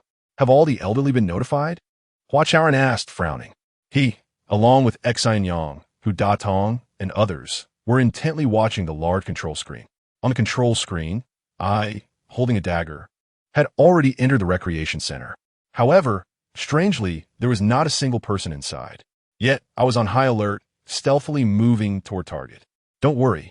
I personally informed the elderly in the security patrol team one by one, Hu Datong smiled and added, to ensure everything is foolproof. I've sent Pandayo and the others out. As soon as any elderly person steps out of the living area, we'll persuade them to go back. Besides, look at the time. Even if the elderly aren't sleeping, they're likely immersed in the metaverse. Who would be wandering around aimlessly? Hu Datong continued. True, you've worked hard. Hua Chaoran nodded. He was very satisfied with Hu Datong's arrangement. As long as they avoided direct contact between the elderly and the criminals, there wouldn't be a major incident. Xin Yang, are you ready on your end? Hua Chaoran turned to Xin Yang. Xin Yang nodded thoughtfully, but did not speak. Hu Datong glanced at the small screen in front of Ling Han and said with a smile, it's still Ling Han who has the skills. Not only did he tamper with that gray moth program, but he also used the moth to interfere with that guy called Ice Brainwaves. Impressive. As he spoke, Hu Datong gave Ling Han a thumbs up. Ever since being suspected last time, he had adopted a flattering attitude towards everyone. It just shows that these two little thieves are a bit too clever for their own good. Xin Yang, who had been silent, added quietly. It seemed that Hu Datong's words had pricked his pride. Tonight was a joint operation of 3 teams from Core Living. The service team led by Hu Datong was primarily responsible for clearing the area to prevent encounters between the elderly and the criminals. The technical team, led by Ling Han, was responsible for incapacitating the criminals, luring them into a trap. Meanwhile, the operations team, led by Xin Yang, was tasked with completing the upgrade of the Core Living security system and using the upgraded system to strike directly at the criminals, thereby intimidating the masterminds behind the scenes. In essence, this joint operation was still a collaborative effort where the service and technical teams set the stage for the operations team to perform. In other words, everyone was just assisting Xin Yang and his team. However, at this moment, Xin Yang felt a bit down, thinking that Ling Han had stolen his thunder. In fact, it was understandable that Xin Yang would feel this way. Ling Han's series of operations had indeed amazed everyone. The sabotage methods used by Xiao were quite simple. They released a bionic moth to secretly infiltrate the recreation center and then used the laser cutter mounted on the moth to damage the exercise equipment. Once the technical team had grasped these methods, they promptly carried out a remote capture of the bionic moth. From then on, the footage that Xiao saw was all curated by Ling Han. Additionally, the laser cutter carried by the moth was also sabotaged. Of course, after the sabotage, the cutter was disguised in a complex manner, and with Xiao and I's technical skills, they couldn't detect any flaws. Furthermore, the interference with Ice brainwaves tonight not only caused him to hallucinate, but also had a reverse effect on Xiao. Old man, you should mind your own business. I's face twisted in rage as he exerted all his strength to stab 4 or 5 times in succession. Then, he kicked violently at the air. Ha ha! I've accomplished a great feat.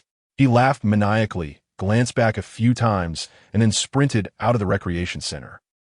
At the same time, Xiaobai appeared at the west entrance of Core Living. 10 minutes earlier, Xiaobai had already seen from the real-time footage sent back by the moth that all the exercise equipment in the Core Living Recreation Center had been severely damaged. He rushed over mainly because he received a distress call from I had run into trouble. After killing Jian Shanwu, he was surrounded by the other 3 elderly individuals. What an idiot. Didn't we agree that we had to leave Core Living within 3 minutes? Xiaobai cursed inwardly, blaming I for not following his instructions. However, he was still very worried about I and wanted to rescue his friend. Thinking of I's unreliable demeanor, Xiaobai quickened his pace. Under the cover of the moth, he passed through the access control and entered Core Living. In the living area, the star Mingmei opened her door and stepped into the elevator, walking through the community courtyard. Ever since the community's small garden changed its appearance, she had gradually developed a somewhat bad habit of walking alone around the garden late at night. During these nighttime strolls, she reflected on her past life, countless moments that were youthful, troubled, brilliant, and lonely. She also thought of the men and women who flowed past her like a stream. On many nights, Mingmei gazed at the stars and felt an overwhelming sense of loneliness. On other nights, her beautiful face inadvertently flushed. Mingmei had loudly recited the most famous verses of all the great poets in the night. She also quietly repeated those lines that had once moved countless people. Gradually, Mingmei began to treat the starry sky and night as her background and curtain. The shadows of plants and trees as her audience, and the silent core living as her stage. It seemed that if she didn't walk on stage every night, that day would be wasted. I was running wildly, Xiao Bai was stealthily advancing, while Ming Mei was blissfully strolling. It was unknown whether it was fate, but these three people ended up crossing paths. "Are you okay?" Xiao Bai was startled to see I first. "What are you doing here?" I was even more surprised. "Oh no, I've been tricked," Xiao Bai immediately realized. When the two of them walked together, it was when the community's security system was controlling them. So Ling Han had already turned off the brainwave interference device in advance. "Stop!" Xiao Bai shouted at Ming Mei's back, saying to I, "Quick, grab that elderly person." Subsequently, the two of them decisively took action, taking Ming Mei hostage. In fact, Ming Mei had guessed they were not good people the moment she saw them. Hence, she suppressed her inner fear and turned to leave. However, after all, she was an elderly person. She and T even started running before she fell into the hands of the criminals. Oh my god, this is a huge problem. Hu Datong was dumbfounded as he watched this scene from the control screen. Before the security system had a chance to take action, the elderly woman had become a hostage of the criminals. This was a dereliction of duty on his part and the entire service team. "Let her go. If you're going to take hostages, then take me." Before Hu Datong could recover from his shock, Hua Ye'er's figure appeared on the control screen. Why is she here? Wasn't she not allowed to participate in tonight's operation? Hu Datong's head buzzed, and he instinctively glanced at Hua Chaoran. Hua Ye'er was Hua Chaoran's younger sister. If she encountered any trouble, it would be even harder for him to stay in core living. Am I really this unlucky? Hu Datong looked at Hua Ye'er and Ming Mei, nearly in tears. He could still explain himself when he was suspected before, but now he had completely made a huge mistake. She is just an ordinary old woman. Taking her hostage is of no use at all. If you want to take someone hostage, take me instead. I am a younger sister of Hua Chaoran, the project leader of the Chip Life project. I'm more valuable than her. In the scene, Hua Ye'er maintained a calm expression and took 2 steps forward. Those 2 steps felt like they were stepping on Hu Datong's heart, making him feel even more desperate and tormented. However, Hu Datong was not the only one with a shocked expression. Ming Mei was also taken aback. She really did not expect that this girl, whom she had made things difficult for and who had endured humiliation to apologize to her, would stand up without hesitation when she was in danger. Chapter 54. The child. In fact, after the upgrade of the Chip Life security system, such incidents should not happen. The main reason for this unexpected situation was due to Xin Yang's intentional actions. After being provoked by Ling Han, Xin Yang was too eager to prove himself. He deliberately did not activate the tracking and capture function, wanted to put on a show for everyone. However, an unexpected incident occurred. Xin Yang, is there a malfunction in the system? Ling Han asked coldly. She was present during the security system testing and was well aware of the new system's capabilities. No, Xin Yang replied coldly. Then how? The responsibility lies with me. After Xin Yang finished speaking, he fixed his gaze on the main control screen and fell silent. Ling Han glanced at him, then caught up with Hua Chaoran and the others as they left the service center. Nearby the recreation center, in front of the small garden where the incident occurred, a glinting dagger was pressed against Ming Mei's neck, sending chills through her. Don't. You don't have to replace me. Ming Mei's face tilted slightly upward, her eyes filled with determination. Did you hear that? This old lady doesn't want you to replace her, a Yi said arrogantly, sizing up Hua Ye'er. Don't listen to her, that's just her temper. Sometimes she can't even tell right from wrong.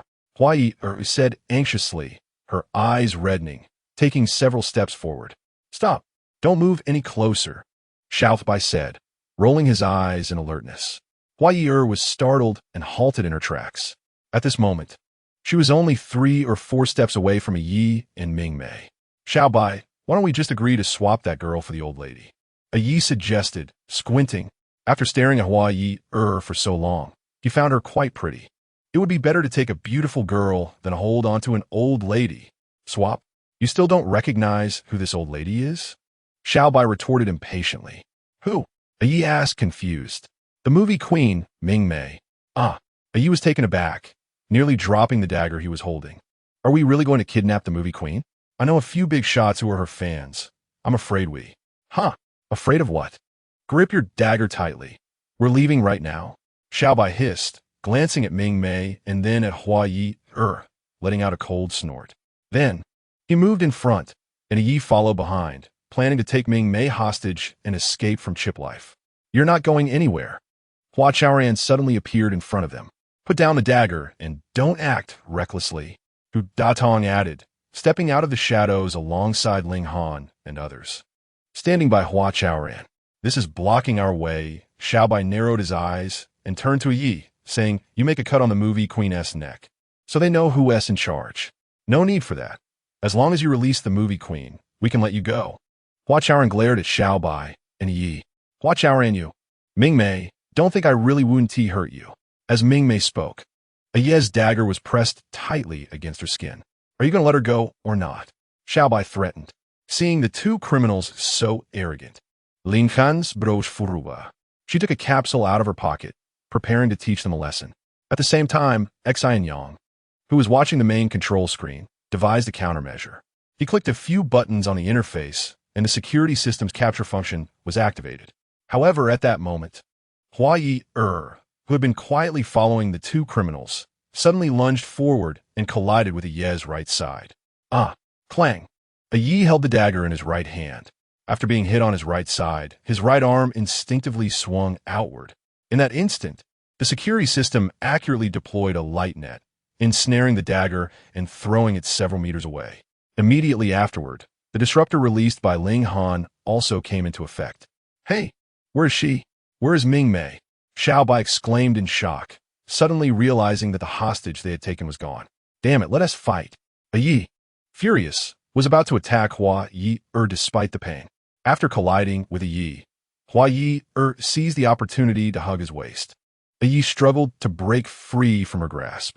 At that moment, Ming Mei, who was confused about suddenly becoming invisible, was also captured by the security system in a light net. This light net then flew up and safely dropped Ming Mei beside Hua Chaoran. Xiaobai and Yi's brainwaves were disrupted by the capsule. They could see everyone, but could not see Ming Mei. Therefore, they reacted not at all to Ming Mei being successfully rescued. "Stop. Do you really not want to leave chip life?" Hua Chaoran shouted. Yi's raised fist froze in midair. Let go. Stop holding on to him." Hua Chaoran instructed his sister. Hua Ye'er, relying only on brute strength to save Ming Mei, felt her strength drain as soon as she heard her brother's voice. "The movie queen is safe now. Come here," Hua Chaoran added. Only then did Hua Ye'er realize that the movie queen might really be safe. Her earlier actions had been so intense, and the absence of any response from Ming Mei could only mean one thing. She was saved. Could she get through? "Why isn't she looking at us?" Xiaobai had intended to use Hua Ye'er as a new hostage, but before he could finish his sentence, a light net fell from the air and tightly bound him. "Xiaobai, I'm going to." Seeing Xiaobai caught, Yi panicked and his fist fell. However, before his fist could hit Hua Ye'er, his body was also ensnared. Thud thud. Two muffled sounds echoed as the two criminals fell to the ground simultaneously. You deserve it." Hua Ye'er loosened her grip, wanting to straighten up. But suddenly, she felt dizzy and collapsed to the ground. "Child!" Ming Mei cried out in surprise, rushing over. It was only at that moment that the ice in her heart finally melted completely. Hua Ye'er's kindness and bravery deeply moved Ming Mei, filling her with profound regret and lasting emotions. "Chaoran, what should we do with these two? Hand them over to the law enforcement?" Hu Datong asked. Ming Mei was successfully rescued, and the criminals were under control, making the situation overall a close call. Hu Datong finally exhaled a long breath. "I know these two," Hua Chaoran said. "You know them?" Hu Datong scratched his head. "I want to have a good talk with them before making any decisions," Hua Chaoran said. Chapter 55. In this society, there are no so-called wasteland youths 7 or 8 minutes later in Hua Chaoran's office. Besides Hua Chaoran, there were Xiaobai, and Hu Datong. In fact, Hu Datong could have gone home to rest, but he insisted on staying. "Why did you come to Xin Xinhua? To cause trouble?" Hua Chaoran thought for a moment and decided to start with this simplest question. What else could it be? Of course, it was under son Xiao Xiao's instructions. Hu Datong answered eagerly. He was sitting side by side with Hua Chaoran on the sofa. Xiaobai and I were sitting opposite them, but unlike them, These two had their hands and feet bound by a light net. Oomph. Upon hearing Hu Datong's answer, Xiaobai let out a cold snort. I rolled his eyes and said impatiently, "What time is it? Can we stop wasting time? If I were you, I would just call the enforcement department and have them take us away so everyone can sleep soundly." You still want to sleep soundly? You really dare to say that? Aren't you afraid of being scared awake by nightmares? Hu Datong slammed the coffee table, pointing at I. I don't have nightmares. I sleep just fine, I said, looking like a dead pig that wasn't afraid of boiling water. What kind of attitude is that? Hu Datong couldn't help slamming the table again. However, before he could speak, he suddenly saw Xiaobai staring at him with cold eyes. What? Do you want to get rough? Xiaobai asked in a low voice, full of threat. Why did you come to Xin Xinghua? To cause trouble? Hua Chaoran repeated the question. What else could it be? To make money, of course. If we don't make money, what do we eat and drink? Xiaobai squinted his eyes. At this moment, he seemed to be somewhat like a cornered beast fighting back. So you earn money by doing bad things? Hua Chaoran asked again. Yes, there are countless wasteland youths. Who among us isn't living like this? A smile appeared at the corner of Xiaobai's mouth, but was hard to describe. It was unclear whether it was arrogance, indifference, or bitterness and helplessness. So you have been doing bad things since you were born, and you rely on this to make a living. Can it be understood that way? Hua Chaoran asked Xiaobai. Suddenly confronted by Hua Chaoran's calm gaze, Xiaobai instinctively turned his head away. I said, of course not. Who is born to do bad things? Then does that mean you weren't originally bad? Hua Chaoran smiled. Do I even need to say this? Xiaobai and I, when we were young, in our area. Shut up. Xiaobai interrupted I with a low shout. Then he gritted his teeth and turned to Hua Chaoran, asking, what do you really want to ask? I want to ask if you would be willing to start over if given the chance, Hua Chaoran said gently, with a hint of a smile in his eyes. Start over? Xiaobai and I froze simultaneously. They instinctively glanced at each other, then lowered their heads, neither saying a word. Chaoran, are you crazy? We're doing community service, not a charity organization. People like these are the scum that others avoid. Hu Datong suddenly stood up, his face filled with confusion. He truly did not understand how Hua Chaoran, who usually seemed gentle, could have such an outrageous idea. He's right, we are scum. Xiaobai looked up, letting out two cold laughs. Once a wasteland, always a wasteland. We are already finished. What's wrong with being a wasteland youth? I think it's pretty good. I, who still held a glimmer of hope, stubbornly replied. What is a wasteland youth? It's a group of worthless people marginalized and abandoned by society. Xiaobai and I felt endless bitterness in their hearts. But what could they do? Sit down, don't be so agitated. Hua Chaoran looked at Hu Datong and pulled him back to the sofa. You wanted to sit, but I need to be able to sit still. Hu Datong scratched his forehead a couple of times, looking very distressed. Do you really want to live like this for the rest of your life? Hua Chaoran's gaze fell on Xiaobai and I again. These two were indeed infuriating, but also truly pitiable. Wasteland youths are still youths. They are also the most precious wealth of society. However, this part of the wealth that should have been invested in social construction has become the city's garbage. A long time ago, Hua Chaoran had contemplated this social issue. He felt that even if a complete solution could not be found in the short term, one should not just watch wasteland youths deteriorate day by day without doing anything. Of course, we don't want to. Xiaobai said nothing, while I replied. I need to hear your clear answers. Hua Chaoran looked at Xiaobai and said, among the two, Xiaobai was obviously the most stubborn. What good will it do to hear? Just to see us as a joke. Xiaobai glared at Hua Chaoran, breathing heavily. He couldn't stand I's lack of ambition, feeling that he lived like a pile of mud. He thought every day about making a name for himself. Actually wanted to live a decent life with I. Hua Chaoran's words today, though not heavy, hit the heart of his concerns, asking about the issues he thought about every day but avoided. I want to give you a chance, but I need to hear your clear answers. Hua Chaoran smiled and asked again, do you really want to live like this for the rest of your life? Chaoran, do you know what you're doing? Hu Datong sensed an unwanted smell again, looking at Hua Chaoran anxiously. Our Xin Xinghua has finally gotten on the right track. There is still so much to do.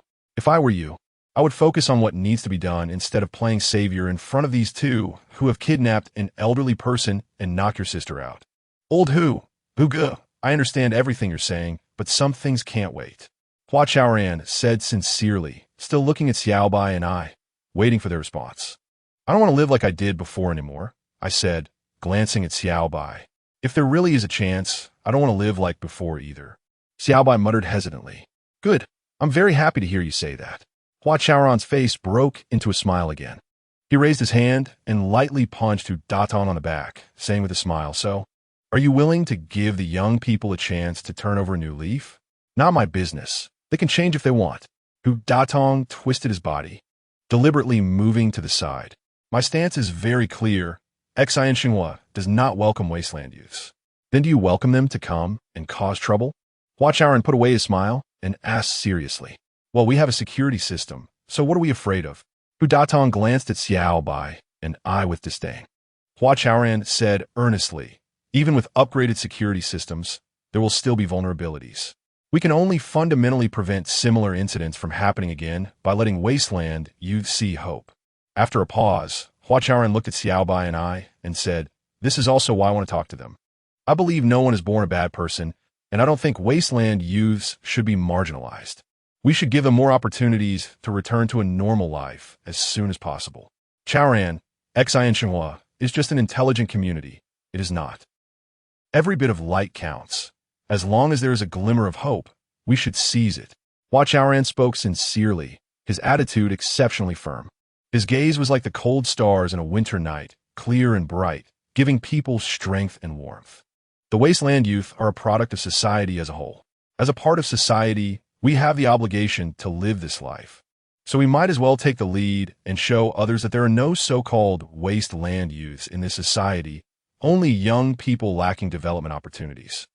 I'm sorry, we were wrong. Xiaobai's knees buckled, and he knelt on the ground. Yes, we were wrong. I also knelt down. At some point, the shackles on them had been released. When they were willing to kneel down and admit their mistakes, they could move freely. Get up. A man's knees are worth gold. And don't kneel down easily. Hua Chaoran helped them up. Yes, we will listen to you, I said with red-rimmed eyes, and Xiaobai nodded vigorously.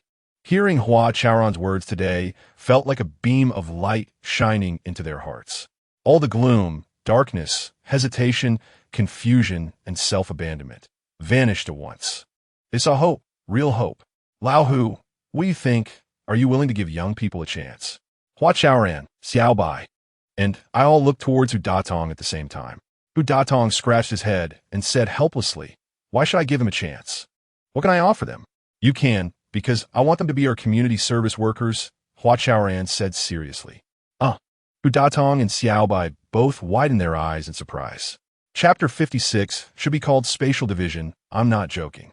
If you're willing to give it a try, Xinqing Life can provide you with this opportunity. Hua Chaoran said solemnly, looking at Xiaobai and I with anticipation. I'm willing. I couldn't hold back any longer. Xiaobai glanced at Hu Datong and followed up, saying, I'm willing too. What about you, old Hu? Are you willing to give them a chance to turn over a new leaf? Hua Chaoran asked Hu Datong.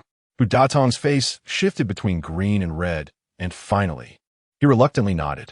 He truly regretted staying, but it was too late now. 2 weeks later, Xiaobai and I became members of the Xinqing Life Service team. The reason they took so long to join was mainly because they had reported themselves to the law enforcement department. Considering their sincere confession and that they had voluntarily turned themselves in, the law enforcement department only detained them for a week before releasing them.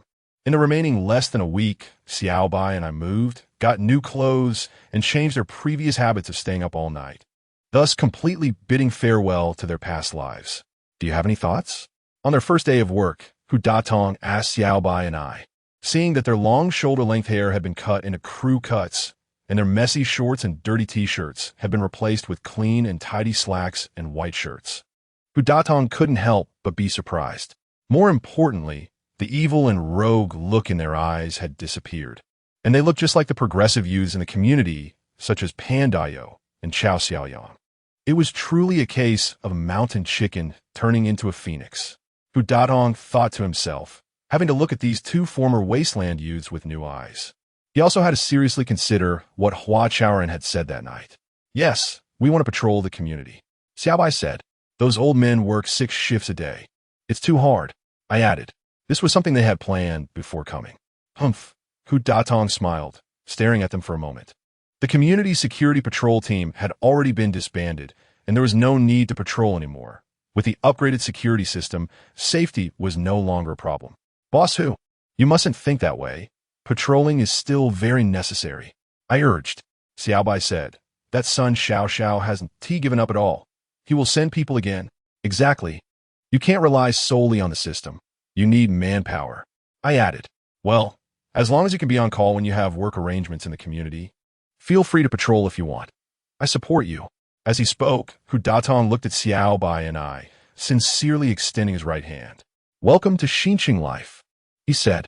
In fact, what truly moved him was the desire of Xiaobai and I to serve the community. After that day, Xiaobai and I took turns patrolling the community voluntarily.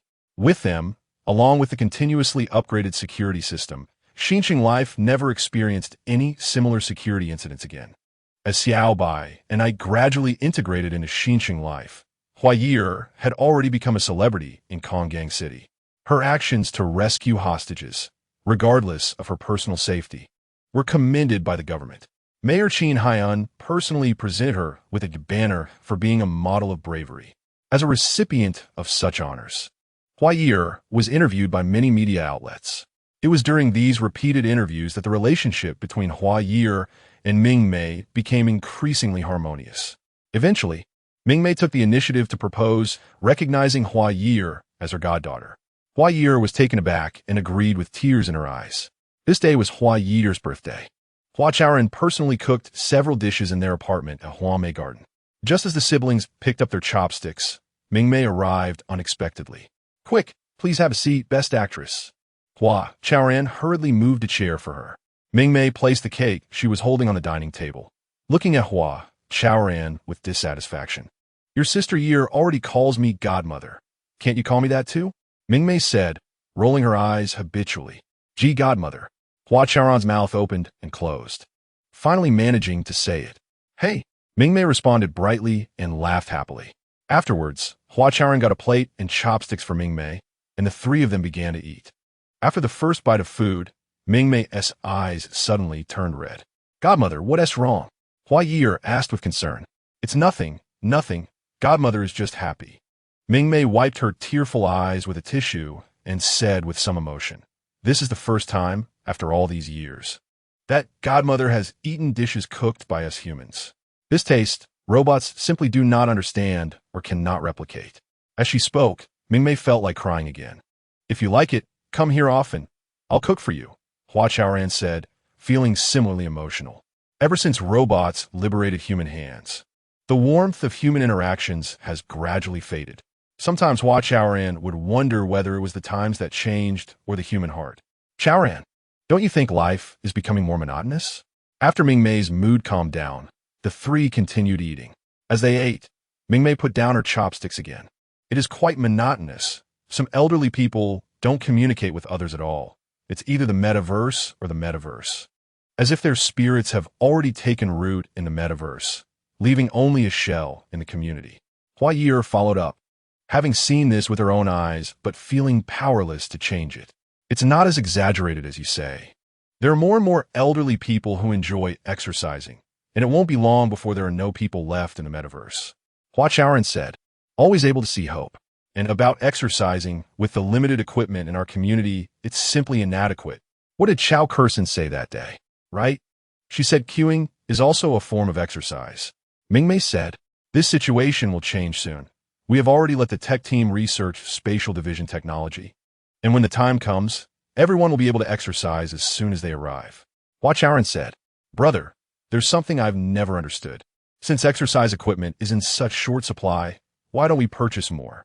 Hua Ye'er asked, biting the end of her chopsticks. Who said we haven't purchased? The key issue is that no one has been manufacturing these things globally for a long time. Hua Chaoran said, this. Hua Ye'er's eyes widened in disbelief. Ming Mei also found it hard to believe. In her impression, the situation shouldn't be this dire.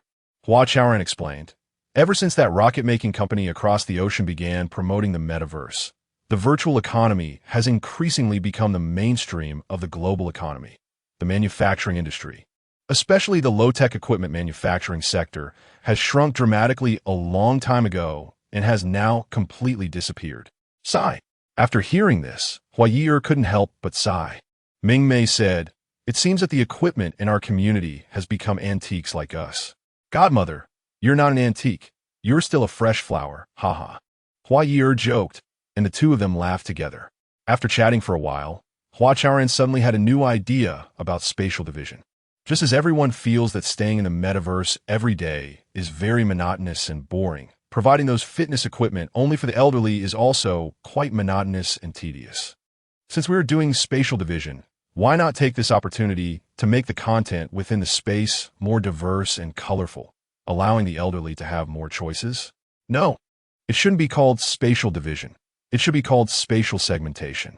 What we want to do is not artificially divide the space, but to prepare many interesting segments for the elderly. In these exclusive segments, they can not only exercise, but also do other activities. The more Hua Chaoran thought about it, the more excited he became. His thoughts were opened up, and he wanted to have a good chat with Ling Han. Chapter 57, we can only be colleagues after that night. The incident of the damaged exercise equipment came to a close. Subsequently, Ling Han dedicated all her energy to the research on spatial partitioning. Spatial partitioning is a newly emerging concept following the Internet of Things. Before Xin Life officially invested resources to tackle the research and development, it was still in the theoretical discussion stage. In fact, the theory of spatial partitioning focuses on the maximization of resource utilization within a limited space. In other words, under the premise of respecting the principle of material indestructibility, we can comprehensively partition the same item at the same point in time, and then reorganize the item according to the behavioral logic of multiple users to meet the usage needs of the same item by the users at the same time. Of course, to achieve spatial partitioning, significant breakthroughs are needed not only in the fields of infinite partitioning and fuzzy reorganization of items, but also in cutting-edge technologies such as virtual filling and collective neural intervention. It can be said that Ling Han and her team are trudging along a path never before taken by humanity. However, as travelers, they have never felt lonely. Instead, they are filled with fighting spirit, because they not only want to clear their names, but also to change this era. The virtual, everything is virtual. Can only virtual things bring happiness to humanity? No, it cannot, and it will not be like that. What the virtual world can provide, the real world can also provide. What the virtual world cannot provide, we must double it. Every time she encountered a tough topic, Ling Han would tell herself this. She has repeatedly conveyed the mission that the technical team bears to everyone. Is it difficult? Very difficult. So, does that mean we won't do it? How is that possible? It is precisely with their strong fighting spirit and indomitable belief that Ling Han and her team have crossed one technical mountain after another, getting closer to the goal of turning spatial partitioning from theory into reality. President Ling, someone is looking for you. That night, Ling Han was focused on testing in a laboratory when Han Xiao whispered in her ear. Who is it? Ling Han's brows furrowed. Scientific research relies on full dedication, and Ling Han places great importance on this. Therefore, she is very annoyed by interruptions during work. It's your admirer, Han Xiao said with a smile, deliberately joking with her. Not seeing them, Ling Han said decisively, as she was most annoyed by those admirers. Since the second phase pilot of Xin Life began, she has refused 3 or 4 people every 2 days. Doing this repeatedly has made her somewhat numb, but it is indeed very time-consuming. Therefore, since the day she decided to charge at spatial partitioning, she has been too lazy to even refuse admirers. As long as someone tells her there is an admirer visiting, she only has 2 words, not seeing. Not even willing to see Hua Chaoran?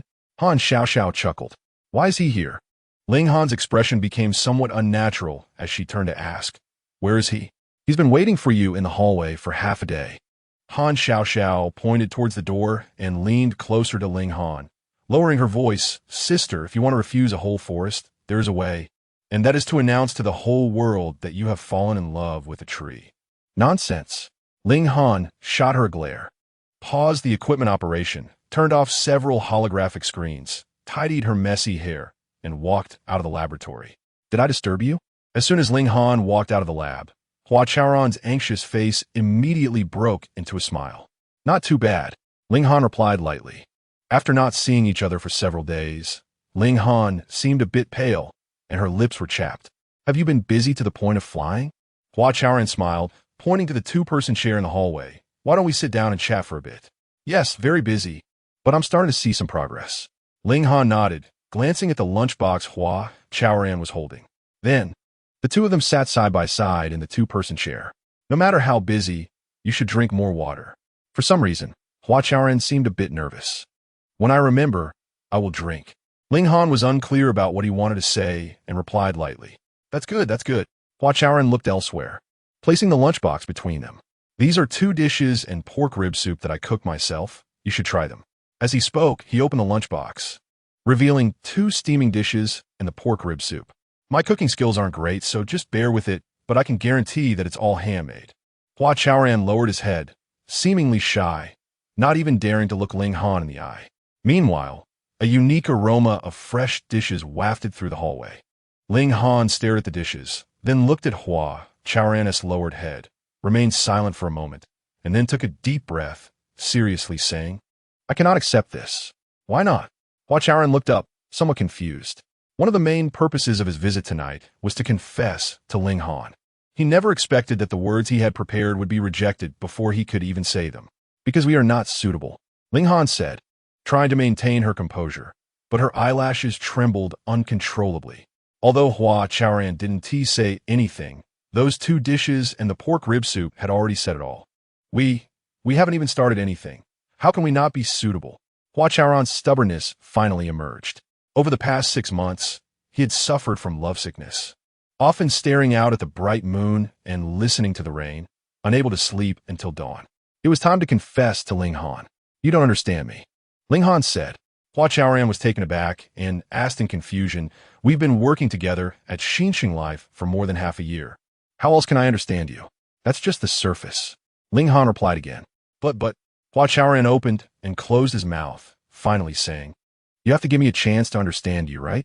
Hearing this, and looking at Hua Chaoran's eager eyes, Ling Han turned her head.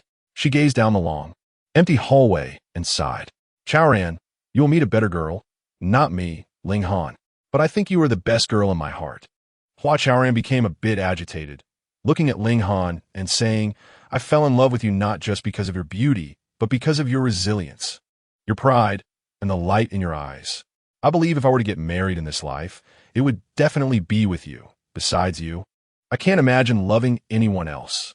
Ling Han, let us take this as a chance for both of us to get to know each other better. And you really need someone to take care of your daily life. You can't keep. We can only be colleagues.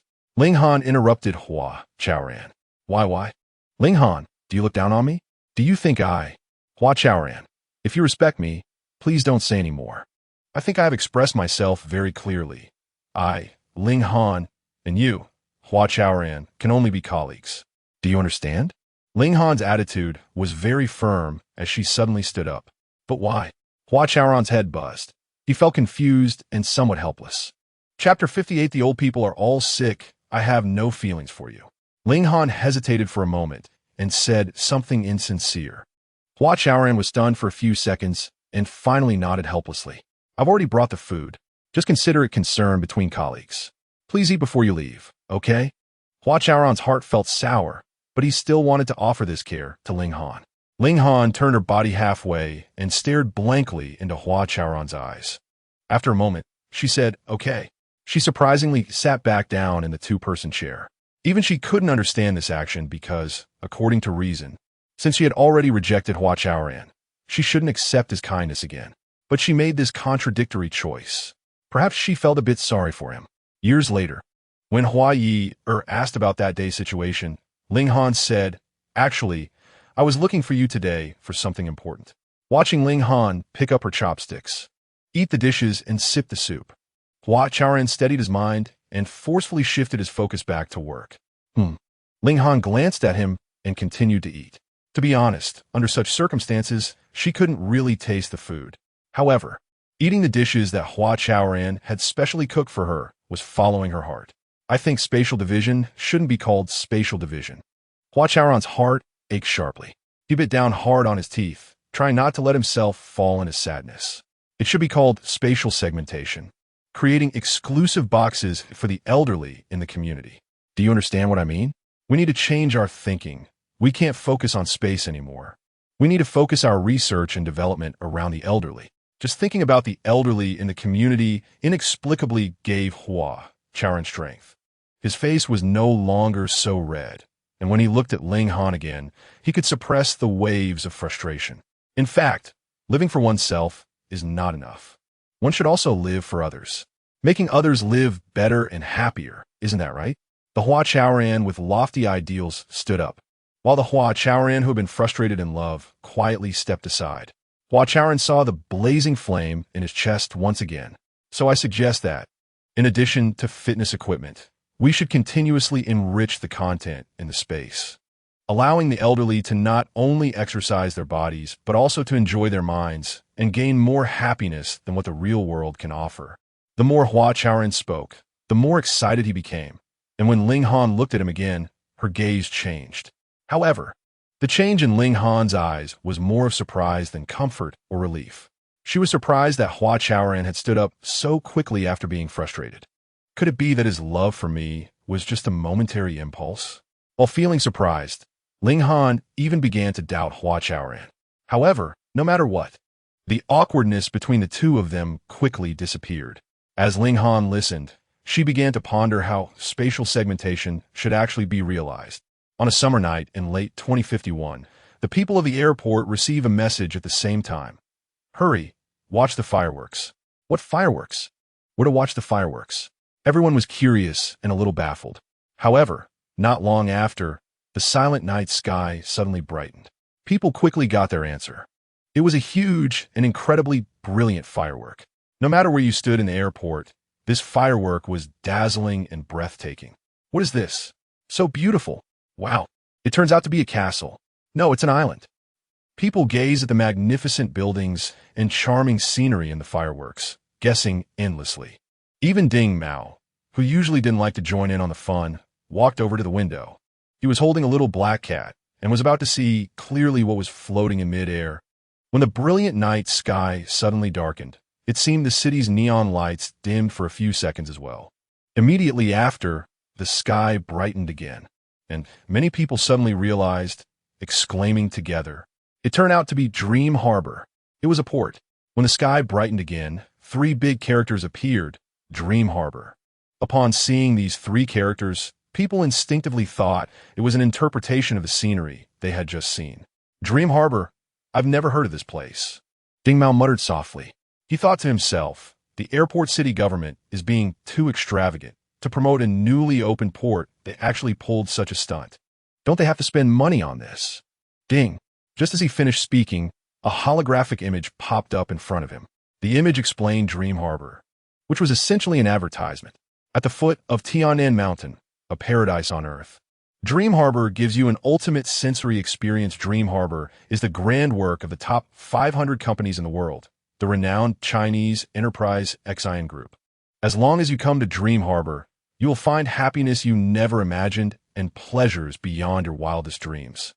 Dream Harbor covers an area of 100 hectares and is the world's first multi-universe experience base. At Dream Harbor, we break walls and then break walls again, allowing countless universes to overlap here. Brand new super universe technology, brand new ultimate luxury experience, brand new sensory enjoyment. A life without visiting Dream Harbor is incomplete.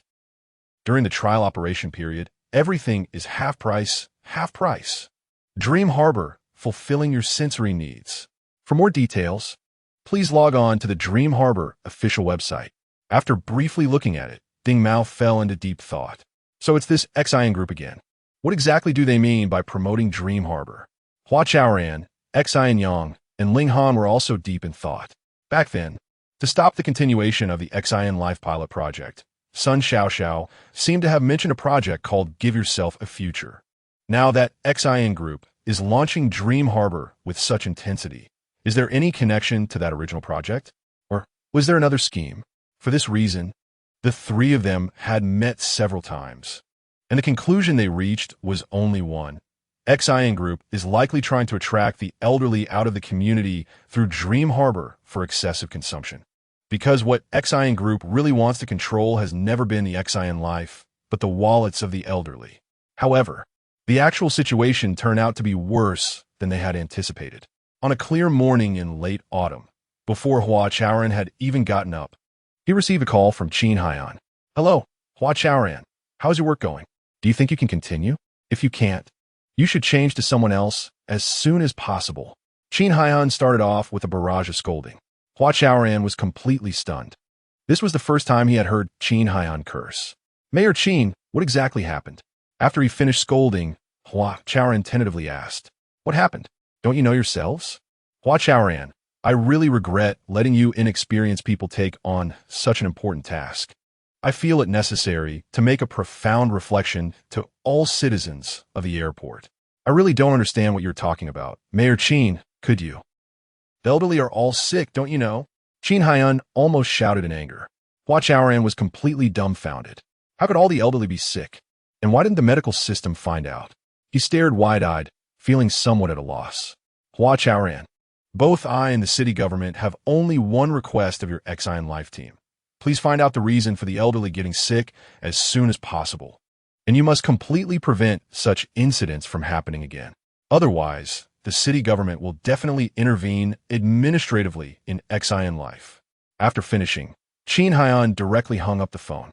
Chapter 59. Play mode. The elderly are all sick.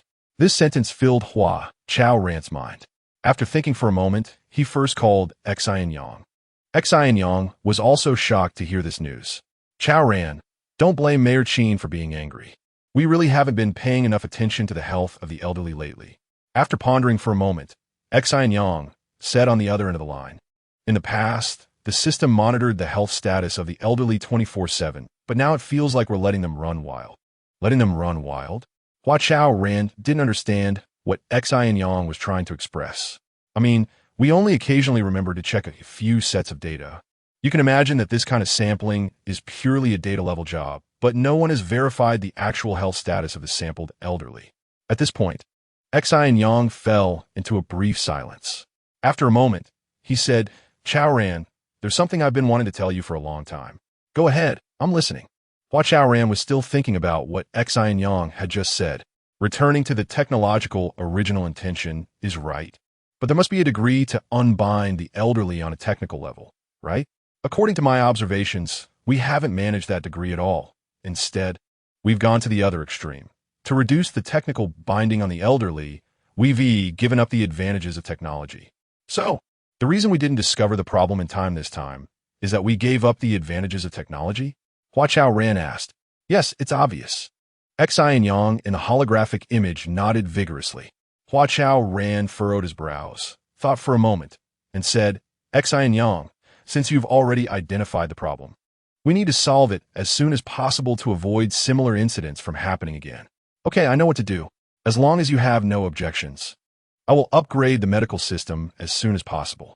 There must be a balance point between binding and benefiting, and that is the degree," Xin Yang said. Over the past 6 months, he has changed the most. Nowadays, when Hua Chaoran discusses matters with him, it hardly takes much effort. A certain tacit understanding has formed between the two. Feeling the strong support from his comrade, the difficulties in front of him instantly felt smaller. Hua Chaoran's eyes were filled with determination as he said on the phone, "All right, I'm counting on you. If possible, please complete the upgrade as soon as possible so that the medical system can start functioning as it should." "Do you need to say this? You're so verbose." Xin Yang rolled his eyes and hung up the phone. Afterwards, Hua Chaoran called Hu Detong. The two agreed to visit the elderly in person to understand the specific situation. "Hey, Chaoran, over here."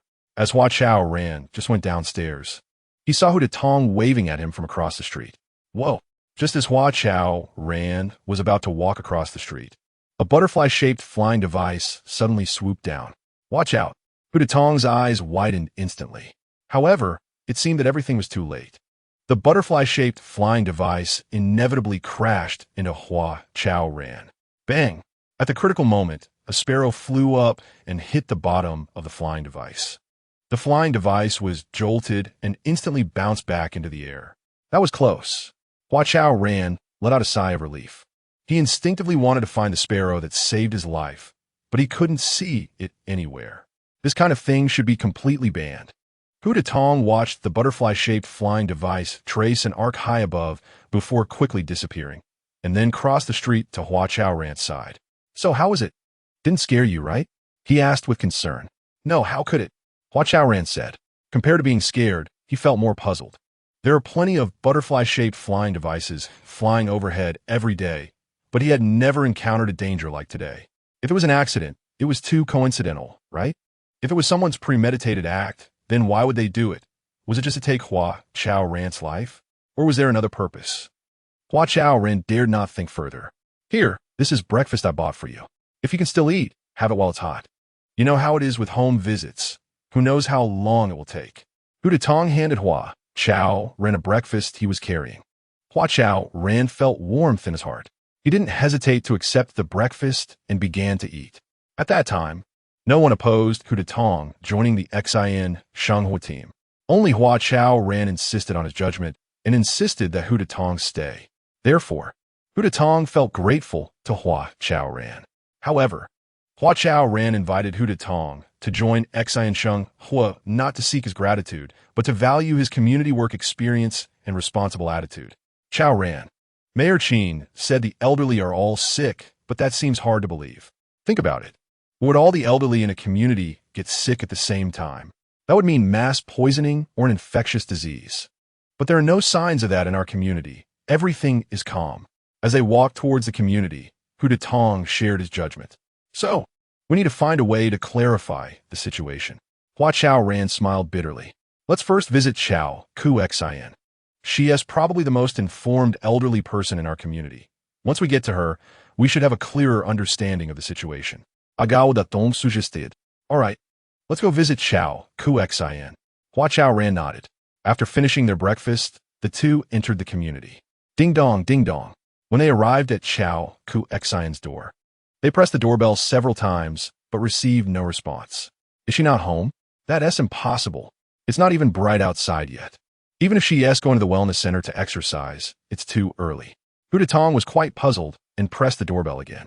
To be honest, under normal circumstances, they shouldn't disturb the elderly at this time. Could something have happened? Hua Chaoran felt a vague sense of unease, suspecting that something had happened to Chao Ku Xin. How about I contact Xin Yang and have Xia Qian report the current situation of the elderly? Hu Tong suggested, feeling tense as well. Suddenly, with a creak, the door across the hallway opened. Chao Ku Xin is not home. She should still be at Dreamland Port, said the elderly man standing at the door. Hua Chaoran was taken aback and pondered the man's words, cautiously asking, She is at Dreamland Port? Are you saying she hasn't been home all night? Yes, I remember she was playing the play mode. She definitely won't be back for a couple of days, the elderly man said sleepily, rubbing his eyes and yawning several times, looking extremely tired. A couple of days to come back. Hua Chaoran felt immensely shocked. Hu Tong asked, what is the play mode? It means playing until you're high. The elderly man rubbed his eyes again, yawning uncontrollably, almost falling over. You just came back from Dreamland Port? Hu Tong stared at his panda eyes and asked, Yeah. Do you have any business? If not, don't knock. I need to sleep, the elderly man said. He came out to tell Hua Chaoran and Hu Tong that Chao Ku Xin was not home, simply annoyed that they kept knocking and disturbing his sleep. Are all the elderly in the community playing the play mode? Hua Chaoran couldn't help but ask. Yes, as soon as the trial operation ended after 3 months. All the projects are no longer half price. They're outrageously expensive. Luckily, this play mode is only 20 off. Otherwise, who could afford it? The elderly man said, uncontrollably dozing off and almost falling to the ground. Heavens! Hua Chaoran and Hu Tong exchanged glances, both gasping in shock. This isn't playing. This is clearly endangering the lives of the elderly. Hurry up and go to sleep. Don't be so cheap. Your health is important, Hua Chaoran said to the old man. Bang! The old man didn't respond and closed the door. It seems that the elderly really might all be sick, Hu Tong said, his eyes filled with fear. Yeah. Hua Chaoran nodded helplessly. Chapter 60. Do we let them off the hook? After leaving Chao Kursen's place, Hua Chaoran and Hu Tong visited 17 or 18 elderly people. As a result, most of the elderly were not home, with only one elderly person opening the door, who had just returned. Chaoran, should we continue? Hu Datong was reluctant to knock on more doors. Hua Chaoran thought for a moment, sat down on a garden bench, and called Xin Yang. Hey, I might need your help with something. What is it? Can you have Qian do a count and see how many elderly people are currently at home? Less than 20. Xin Yang replied directly. He had already done the count in advance. Less than 20. Hua Chaoran was stunned. He steadied his mind and asked, Can we find out why the elderly people are out? No need to check. They must have gone to Dream Harbor, Xin Yang said calmly. Are you sure? Hua Chaoran was not convinced. Xin Yang continued. Qian has detailed records, including where the elderly have been recently. All right then. Thanks for your hard work. Hua Chaoran scratched his head and hung up the phone. Hu Datong stared at him for a moment and asked, What's next? Let me think. Hua Chaoran felt anxious, but found it hard to organize his thoughts quickly. At the same time, in the office of the chief scientist at the Xin Corporation, Sun Xiao looked down at the butterfly-shaped UAV flying below, a smile creeping on her lips. The smile was smug yet somewhat sinister. Ding! Chief Sun, Miss. Xin has something for you. Please go to her office immediately. The voice of her personal assistant from the Xin Group's office system suddenly interrupted her thoughts. Got it. Sun Xiao glanced at the holographic image, her eyes narrowing. Why would Xin may be looking for him early in the morning? And why the urgency to go to her office? Sun Xiao felt a bit displeased. After all, he was the major contributor to building Dream Harbor for the Xin family. Shouldn't Xin maybe treating him with respect? Sigh.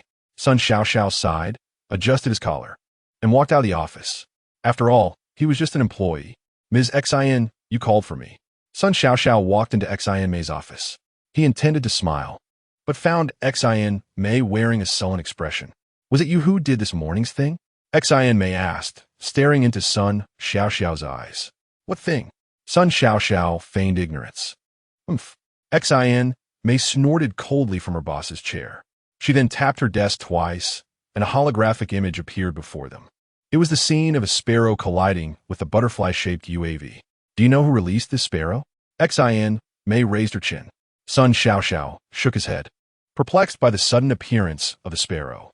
It was me, Xin May. Xin May said sharply, slamming her hand on the desk. But why? Why did you save him? Relying on his contributions, Sun Xiao replied. Why, humph? Are you still asking me why? Xin May laughed, her smile filled with sarcasm. Then let me ask you, why did you do such a foolish thing? Xin May questioned. Because I can't stand him, I've never liked him, and besides, if he were gone, Xin life would have been ours long ago. Why would we need? Shut up. Xin May interrupted him, saying excitedly, Could you think a bit before you say these things? What do you mean if he were gone, Xin life would be ours? Let me tell you, it's not that the Xin family can't compete with Hua Chaoran, but we let him off the hook. Did we let them off the hook? Sun Xiao said ambiguously. Xin May countered. Isn't that the case? If it weren't to give my brother Xin Yang a chance to realize his ambitions, if it weren't to fulfill him, would I hand over Xin life so easily? All right, I guess I spoke without thinking. Sun Xiao felt a bit speechless. What could he say in front of this paranoid and domineering woman? And please always remember who gave you the opportunity, who helped you leave a life worse than that of pigs and dogs. After saying this, Xin May's anger finally subsided somewhat. Miss, I will always remember your kindness, sigh. I was talking about the Xin family. Xin May glanced at him and said softly, In the future, before doing anything out of line, think about your identity and whether what you're doing is truly worthy of the Xin family. Understand? If you want to secure your position in the Xin family, you, Sun Xiao, should not have personal likes or dislikes. Feeling she hadn't made herself clear enough, Xin May added another sentence. This time Sun Xiao completely calmed down. Although Xin May scolded him harshly and mercilessly, she hit the nail on the head. If Hua Chaoran had been killed by the butterfly-shaped UAV today, there would definitely be people blaming him, but more would criticize the Xin group, saying they were ruthless in competition and caused someone's death. Miss, I was wrong. After a long while, Sun Xiao finally hung his head. He had chosen to orchestrate this incident at this time to injure or kill Hua Chaoran, thus buying more time for Dream Harbor. Based on past experience, as long as Hua Chaoran began to fight back, he would not fail to do so. As the target of the counterattack, The only thing he could do was to prolong the duration of the counterattack as much as possible. All right, you can leave now. Xin May waved her hand, having said all she needed to say. Thank you, Mississippi Sun, Xiao Xiao muttered, walking out of the office. Xin May gazed out at the flowing clouds, sighing softly. Only she knew that her decisive act of releasing the sparrow to save someone and her intense anger were mainly because Sun Xiao Xiao had harmed the person she had longed for. In the living area of Xin life, in front of the garden, Hua Chaoran thought for a long time and stood up. Why don't we gather everyone together for a meeting? He suggested. Good idea. Let's brainstorm together, Hu Datong replied, then asked, still in the main conference room? Let us do it here. We can see every building and every window. It's a place that can keep us more alert, Hua Chaoran said. All right, I'll call everyone over now. Hu Datong nodded and started operating on his smart wristband. In less than 10 minutes, all members of the Xin Life team gathered in front of the small garden. To ensure everyone could see him, Hua Chaoran stood on the bench. I think everyone already knows what has happened in our community, right? Hua Chaoran scanned the crowd and raised his voice. All the elderly are sick. Really, not a single one is left out. Yet even so, they still run to Dream Harbor day and night. I want to ask everyone, can we keep the elderly here in Xin Life? How could that be? This is their home. Someone said, yes, this is their home. Others followed. That's right. What everyone said is correct, but the situation is right in front of us. The elderly have abandoned their homes and thrown themselves into the so-called metaverse. I ask you, what has led them to make such a crazy choice? Hua Chaoran posed a new question. Chapter 61, regardless of not being core life upon hearing these words. Everyone fell into a brief silence. Soon after, they began to whisper among themselves. Then, everyone quieted down again and simultaneously looked towards Hua Chaoran. Chaoran, why don't you tell everyone what's going on? Hu Datong urged. All right, let me explain it clearly to everyone. Hua Chaoran attempted to force a smile, but couldn't manage it, so he maintained a serious expression. Does everyone still remember how Qian entered the community? Someone slandered her online. And then we launched the Meet Little Cutie event where the pets went missing and Qian helped find them all back. So she entered the community. Chao Xiaoyang raised his hand and said, that's right. That's the general course of events. But has anyone thought carefully about why? Why did the elderly, knowing that Qian might threaten their safety, still open their hearts to accept her? Hua Chaoran posed a new question. Because Gao Xiang et next Daifen. And he immediately shrank back. Forget it. I haven't thought it through. He waved his hand. What about others? Hua Chaoran's gaze swept across the crowd. His eyes filled with anticipation. Because she brings warmth to the elderly, Han Xiaoxiao interjected before Hua Chaoran could look at her. Warmth, do you all agree? Hua Chaoran asked noncommittally. Chao Xiaoyang and Pandayo exchanged glances and said simultaneously, agreed. Xiao is right. We agree too. Agreed. Qian indeed brings warmth to the elderly, just like their own family. The crowd seemed to be ignited, all excitedly speaking. When everyone quieted down again, Hua Chaoran's expression became even more solemn. Now, everyone knows why the elderly are soaking in dream port day and night, right? Because compared to core life, compared to their own homes, that place makes them feel warmer, makes them feel that even if they spend all their money and sacrifice their health, it's worth it. As he spoke passionately, Hua Chaoran began to breathe heavily. How is this possible? Someone said, unable to believe it. How is it not possible? This is the truth. Someone immediately retorted. But what do we do? Right, what do we do? We can't just watch the elderly hurt themselves and do nothing. We must manage them. We must manage them. Not managing is not core life. Hua Chaoran took over, instinctively clenching his fists. I am not only appealing to everyone as the project leader of core life, but I also want to appeal as a young person who bears an inescapable responsibility for the future of Konggang City. We must take action. We must be like Xia Qian, touching the elderly with sincerity, warming them with true heart, and persuading them with earnestness. As long as we don't give up, core life won't give up. The elderly's homes, their roots, their souls will forever be rooted here, rooted in real life. After listening to Hua Chaoran's speech, the gloom that lingered in everyone's hearts completely dissipated. The core life team was deeply inspired and filled with fighting spirit. They began to split into 3 groups. One group went to talk to the elderly left in the community, striving to persuade them not to go to Dreamport for those illusory, unreal spiritual anesthetics. Another group stood guard at the various entrances and exits of the community, intercepting any elderly who attempted to go to Dreamport, following them, and persuading them until they chose to give up. The last group was led by Hua Chaoran himself, heading straight towards Dreamport, no matter if it was a den of dragons and tigers or a mountain of knives and a sea of flames. Everyone was determined to charge in, because if they didn't charge in, the elderly would let the dragons and tigers, these evil things, swallow them whole. Stop! What are you doing? Just as they stepped into the sculpture square in front of the main building of Dreamport, they were stopped by security. We are from Core Life, and we're here to find the elderly from the community, Hu Datong said. The elderly are looking for you here? Hurry and leave.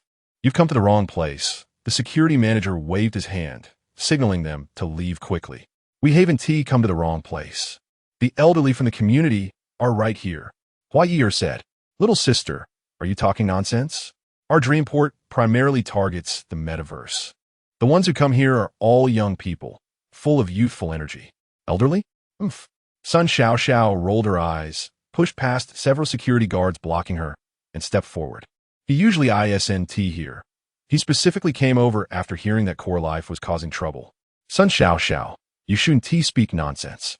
If it weren't for you enticing our community's elderly, could you have built Dreamport at the foot of Tiannanshan? He Fanqing questioned sharply.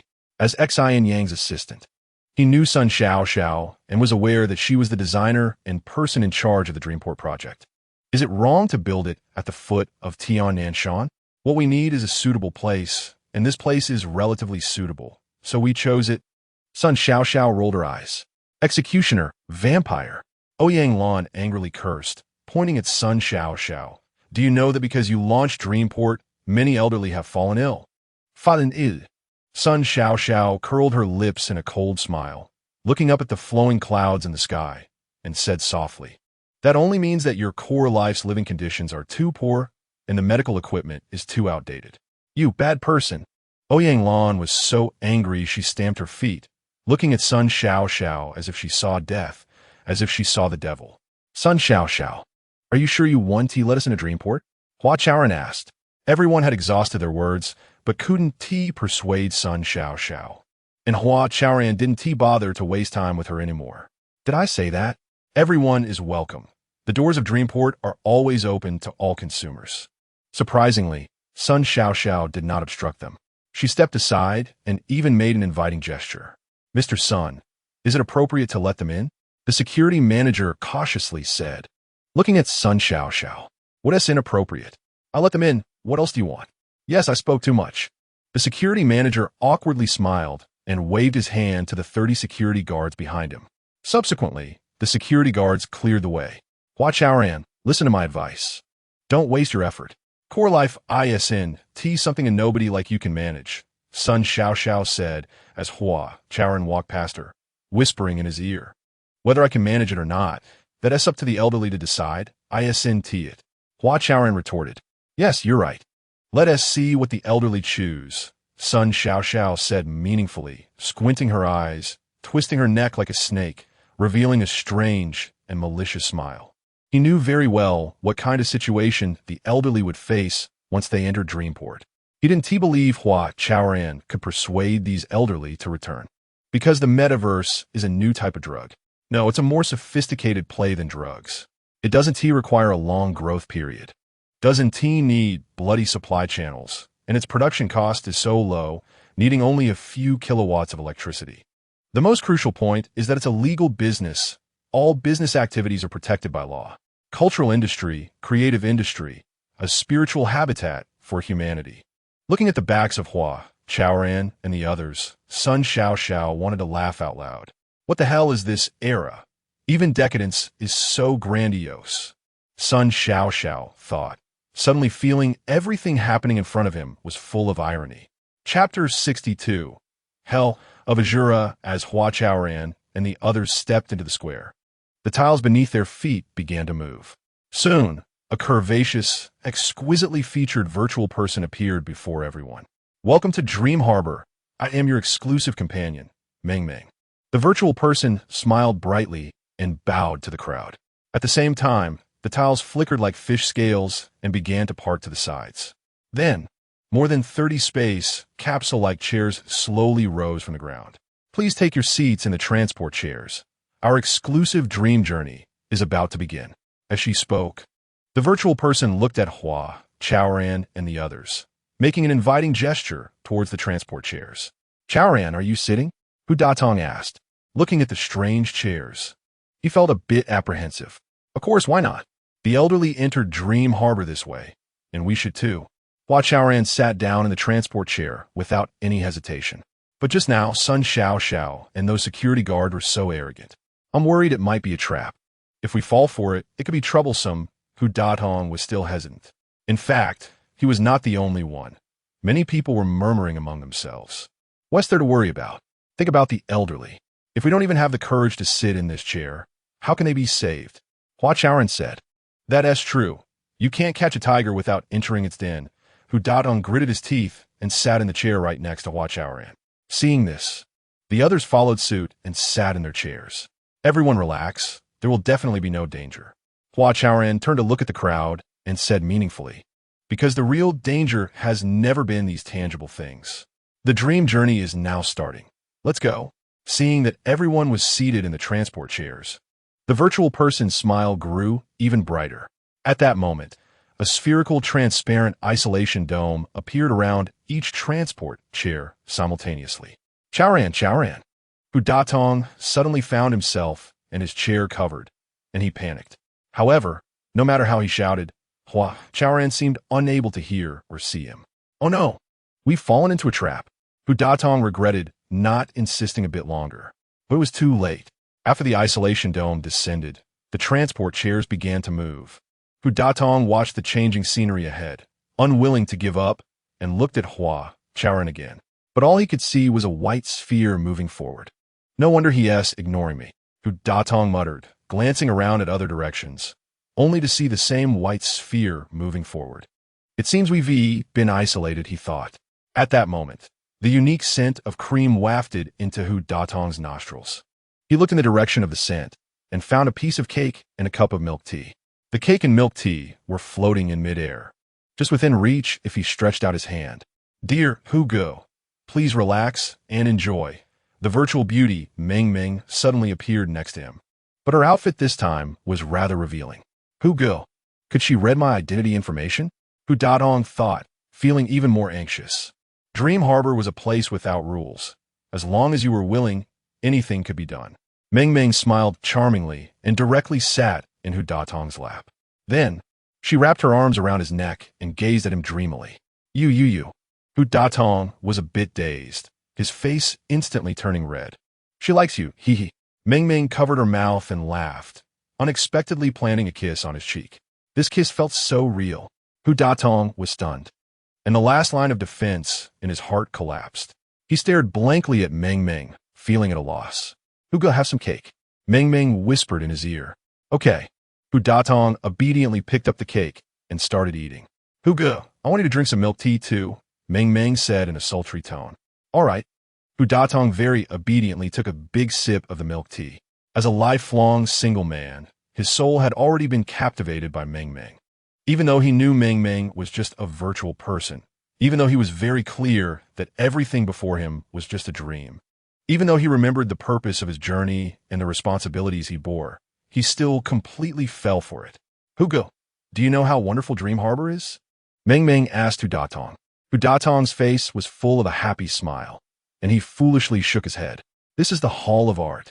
In this square, we have created countless sculptures based on different cultural themes. As long as you are willing, every time you come here, Meng Meng will accompany you to appreciate the artworks. Meng Meng pointed at the sculptures that were continuously appearing before them.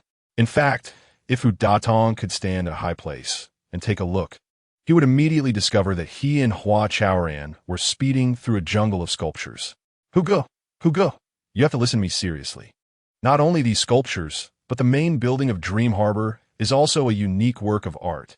Meng Meng suddenly raised her voice. Oh, Hu Datong seemed to murmur in a dream. Then tell me about it. All right.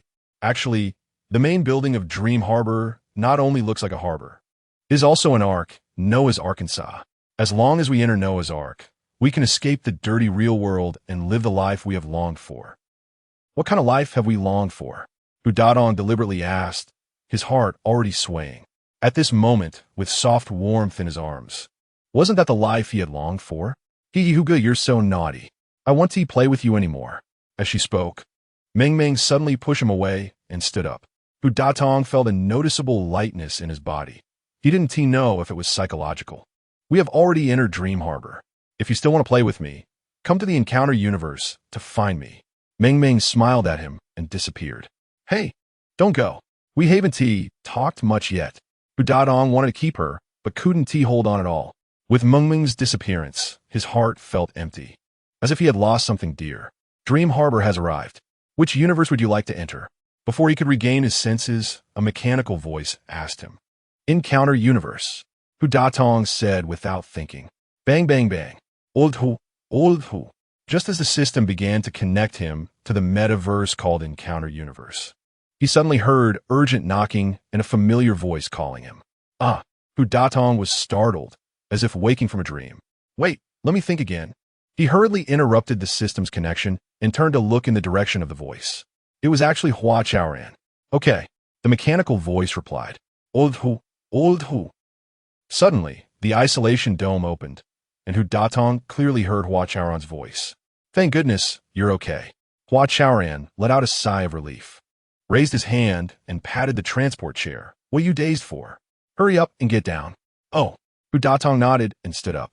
Seeing that the cake and milk tea in his hand hadn't been touched much, he hesitated for a moment, but still left them on the chair. Look far away. Look at those trees. Hua Chaoran patted him on the shoulder and pointed into the distance. Those trees. Oh my God.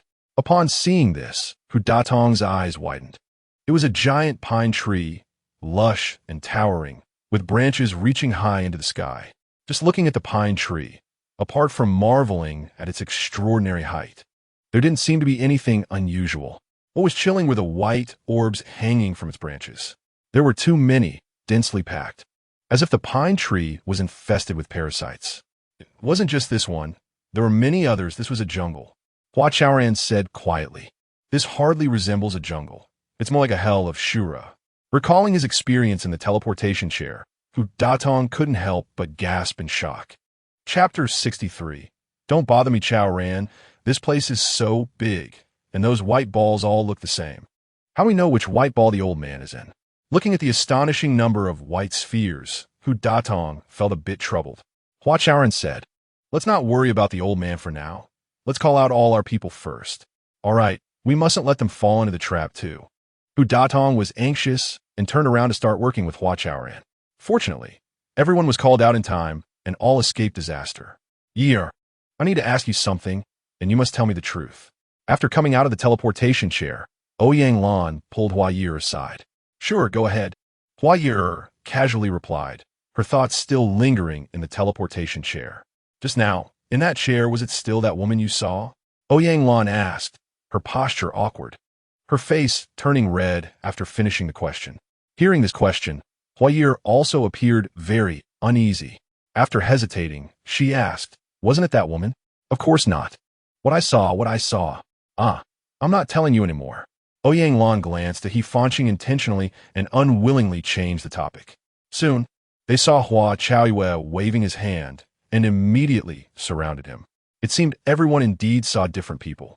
Hua Ye'er took silently, unconsciously looking back at the teleportation chair she had just sat in, because, just a moment ago, the virtual person accompanying her was actually Xin Yang. Could that teleportation chair read people's secrets? Hua Ye'er thought, suddenly feeling a bit scared. She no longer dared to look at the teleportation chair and almost ran away. Everyone, listen to me. The old people are in those white balls in the trees. We only have two things to do. First, find the old people. Second, persuade them to go back. Seeing everyone gathered, Hua Chaoran took 2 steps forward and stood opposite them. But the biggest obstacle right now is that we can't determine the exact location of the old people. We don't know which white ball they are in. So I want to ask everyone, hey, no need to make it so complicated. Sun Xiao snapped her fingers, hands in her pockets, and leisurely walked over. Just tell me who you want to find, and I'll have someone bring them over. Sun Xiao said languidly, her gaze landing on Hua Chaoran's face. The reason she followed was mainly to see the joke of Hua Chaoran's group. Are you really that kind-hearted? Yifanqing coldly questioned. I've already said, guests are guests, and we must treat them with utmost sincerity. Sun Xiao's lips curled into a smile, tilting her head and asking, so do you need help? Thinking back to the trap they almost fell into just now, Hu Datong's anger immediately flared up. Of course not, we Gao Gesin. Please bring over Grandma, Chao Curson. She hasn't returned home for 2 days, and we are very worried about her. Hua Chaoran interrupted Hu Datong. All right, wait a moment. Sun Xiao rolled her eyes at Hu Datong, raising her right hand. Out of nowhere, a staff member in uniform walked out. The interior of Dream Harbor looked like a grove of pine trees. Just a moment ago, Hua Chaoran and the others looked around for a long time and didn't see anyone. Now, with away from Sun Xiao, someone appeared, which was indeed miraculous. Cut the connection directly? After hearing Sun Xiao's command, the staff member asked in surprise. Yes, cut it directly. Sun Xiao said in a tone that brooked no argument. Okay, Miss Sunday. The staff member knew her temper was fierce and didn't dare defy the order, nodding and walking away. About 2 minutes later, a white ball fell from a tall pine tree in front of everyone. Then, the white ball quickly moved on the ground and appeared before everyone in the blink of an eye. Do you still need my help? Sun Xiao's tone was very arrogant. Not for now, thank you. Hua Chaoran didn't want to waste words with her and hurriedly rushed to the white ball. When the isolation cover opened, everyone saw Grandma Chao Curson, who looked pale. Unlike when everyone came out of the teleportation chair, Chao Curson's eyes were slightly closed, showing no reaction to the opening of the isolation cover. Gao. Everyone called out simultaneously. After a long time, Chao Curson's eyes slowly opened. Who are you? Can you not bother me? Anger immediately appeared on her face. Grandma, you don't even recognize us? We're the kids from the community. Hua Chaoran and the others were all worried about her. Community? What community? Chao Curson looked confused, clearly having no memory of it. It's your home, the place you live. Xi in life, Hua Chaoran said. Seeing Chao Curson as if she had lost her soul, Hua Chaoran's heart sank. What Xi in life? There's no place like that in our Rose City. Chao Curson glared at Hua Chaoran and impatiently said, Don't bother me. I have important matters to attend to. Saying this, her eyes closed again. Gao Gesin. Enough. Stop bothering her. Being forcibly pulled out of the metaverse is very painful. Sun Xiao walked up to the white ball and frowned, saying, Our Dream Harbor's play mode is so cost-effective that until the last second, a player's spirit and soul cannot leave the parallel world. So you invaded the player's brainwaves? Yifanqing asked coldly. Before studying gene connections, Xin Yang had also studied brainwave networking. However, for health and safety reasons, he only skimmed the surface and quickly gave up. Yifanqing, as Xin Yang's assistant, knew this very well. So when she heard Sun Xiao say this, she immediately realized. In fact, during the teleportation, he had felt like his brain was being invaded. And now it was finally confirmed. Sun Xiao feigned sigh. We have no choice. Today's players are becoming increasingly difficult. If you don't integrate brain networks, it's impossible to make the metaverse so realistic. At this point, Sun Xiao glanced at everyone and smiled, asking, by the way, do you know what realism means? Everyone found him disgusting and no one wanted to respond. Sun Xiao had to continue talking to himself. Realism means more details, higher clarity, and a smoother experience. Just like people initially pursued 5D. Same as what? Yifanqing could no longer bear it, and said excitedly, people pursued 5D to continuously improve communication quality. And you're hurting the players' brains. Hurting the players' brains? Don't forget it was you who called Grandma Chao over. Sun Xiao said languidly, a sinister smile creeping onto his lips. Hua Chaoran, are you done playing? If you're done, I will have someone send my player back. This prolonged mental wandering is not good for her. Sun Xiao asked Hua Chaoran, who remained silent. Hua Chaoran weighed the situation and nodded. It seemed it was indeed a bit reckless to bring people over directly today. The prudent approach should have been to gather intelligence first, think of countermeasures, and then come to rescue them. Take her away. Sun Xiao waved her hand, and Chao Curson was sent back to the tree by the staff. Hua Chaoran, who else do you want to see? I can satisfy you. Sun Xiao asked with a smug expression. No need. We plan to go back now, Hua Chaoran said. Chaoran, you can't just leave like this. The old people are still hanging in the trees. Hu Datong took the lead in opposing. Yeah, if we go back like this, how can we explain it? What about the elderly? Mr. Hua, can you bear to leave them behind? The others followed suit. What difference does it make if we don't leave? If we recklessly take the elderly back, we're just harming them, Hua Chaoran said helplessly. But, no more buts. Let's go back first, think of a solution, and then come back. Hua Chaoran waved his hand and turned away in pain. He wasn't abandoning the elderly here. He needed to come up with a way to save them as soon as possible. Sigh. Hu Datong and the others sighed in unison and also turned away. No one dared to look at those pine trees anymore. Otherwise, they wouldn't have the courage to leave. Hua Chaoran, there's something I forgot to tell you. Suddenly, a voice came from behind the crowd. It was Sun Xiao. Dreamland Port, just like the core life back then, also has a beautiful barrier. Do you know where this barrier came from? It was bought from you. If it weren't for your help, Dreamland Port wouldn't have been built so quickly, and the elderly wouldn't have liked it so much, haha. After saying that, Sun Xiao raised his face and laughed. As everyone listened to his laughter, they felt an unprecedented humiliation. Chapter 64. Where the heart is at peace, there's my home after returning that day. Everyone thought of many ways, but none of them were feasible. Dreamport seemed like an insurmountable mountain, pressing down on everyone's heads. Everyone was clearly struggling to breathe. Yet there was no way to move the mountain aside. However, Sun Xiao's laughter from that day echoed in everyone's minds at all times. The Core Life Project team was burning with a fire in their hearts, and no one wanted to admit defeat. Therefore, everyone's morale and fighting spirit remained intact. That afternoon, Hua Chaoran was sitting in a two-person chair that could see all the windows, lost in thought. Ding Mao walked over with the little black cat. Among the entire community, only Ding Mao, Jin Shangwu, Ming Mei, and a few old-timers like Mayor Qin Haiyan, who moved in at the beginning of the year, had not experienced the metaverse. How's it going? Has the situation improved? Ding Mao asked with a smile. He was also worried about the playful old folks in the community. Since hearing that the community had split into 3 groups to persuade the elderly, he had been very concerned about the progress of the matter. Yes, it's indeed improved. You know, Xin Yang upgraded the medical system, and we can now keep track of the health conditions of the elderly in a timely manner. We can basically achieve early detection and early treatment now. Moreover, those with more severe illnesses like Chao Curson are much better now, but it can't fundamentally solve the problems, right? Ding Mao smiled and sat down next to Hua Chaoran. Meow. The little black cat seemed to agree with its owner's viewpoint, looking at Hua Chaoran and meowing. I got it, hee. Hua Chaoran patted the little black cat's head, finally showing a smile on his face.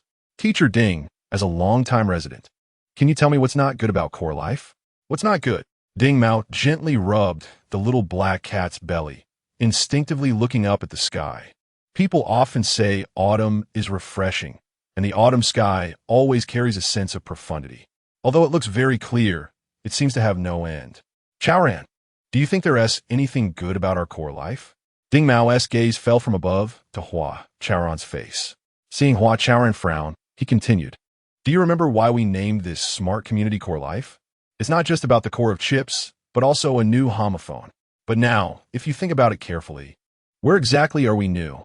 Chaoran, the hardware of Core Life, like smart access control, auxiliary exercise surfaces, and unmanned security systems, if placed 5 years ago, we could definitely be called new. But now, these technologies should be quite common, right? So where are we new? Teacher Ding. Actually, we have already asked Ling Han to research. Chaoran, I know you all are very motivated and hardworking, but as an old comrade, our expectations for new have never been about technology. After Ding Mao finished speaking, he looked meaningfully at Hua Chaoran. Meow. The little black cat, understanding its owner's thoughts, meowed again. Hua Chaoran glanced at the little black cat, then looked at Ding Mao, lowering his head deep in thought. After a while, his face lifted up. Teacher Ding, I can't imagine where the new would be without technology. This was a truth he felt because both his education and life experiences told him that to be new, one must first innovate technologically. Chaoran, there's a term that is rarely mentioned now, but when we were young, it was often on our lips. Do you know what that term is? Hua Chaoran shook his head, waiting for Ding Mao to provide the answer. Generation gap, Ding Mao said. Generation gap? Hua Chaoran had some impression of it, but was not clear about the exact meaning of this outdated term. It refers to the differences in thinking between generations. Ding Mao explained seriously. I now feel that there is a very difficult generation gap between us. Is that so? Hua Chaoran was skeptical. I remember when I was your age, my relatives, friends, classmates, and colleagues all liked to go to economically developed coastal cities or the capital with more opportunities to seek a better future for themselves. As he spoke, Ding Mao seemed to sit in a time machine, returning to that fervent era. Ideals were indeed gradually being realized, but people are emotional beings. I remember that during those years, although high-speed trains were speeding up, there were always people who couldn't buy tickets and couldn't spend the new year with their families. Therefore, someone brought up an old saying. What is it? Sensing that Ding Mao was setting the stage to say this old saying, Hua Chaoran couldn't help but feel nervous. This heart at peace is my home. Ding Mao stared intently at Hua Chaoran, as if he wanted to imprint this sentence in his mind. I have looked up the origin of this phrase. It comes from the famous poem Ding, Feng, Bo, Nanhai, Gui, Zeng, Wang, Ding, Wen Yang by the literary giant Su Shi from the Song dynasty. Although the whole poem has a somewhat gloomy atmosphere, the sense of tranquility and serenity within it is also striking. This heart at peace is my home. Hua Chaoran silently pondered over this sentence and suddenly understood something. The reason why the elderly opposed the continuation of the core life pilot, why they criticized Ye'er, and why they seemed both concerned and indifferent about the development of core life, as well as why they disregarded their health and ran to Dreamport, was that their hearts could not find peace. Even after more than 5 years, their spiritual home had never been in core life. Teacher Ding, I think I understand, Hua Chaoran said gratefully. Moreover, he faintly felt that this heart at peace is my home was precisely the ultimate pursuit of the construction concept of restoring the essence of life and returning to the original intention of technology. Isn't core life about letting life and technology return to their original state, finding the warmth of life for the elderly, and allowing their spirits to find a resting place? Hua Chaoran seemed to hear a voice, and then the fire in his chest suddenly burned even more fiercely. Chaoran, as the saying goes, knowing is easy, but doing is hard. The road that core life has to walk is still long. Meow. Ding Mao's eyes were full of expectation, and the little black cat meowed again. Rest assured, the elderly will definitely completely say goodbye to the metaverse. Hua Chaoran stood up and said excitedly, the core life we promised at the beginning must be a place where the elderly can find peace of mind. No, this place is your home, and it will always be your home, Hua Chaoran said solemnly after pausing. Good, as long as you have this ambition, you will definitely be able to do it. Ding Mao looked at Hua Chaoran as if seeing his younger self. At that time, everyone was fearless and full of fighting spirit, leaving their loved ones behind to go to distant lands for the sake of a common social ideal.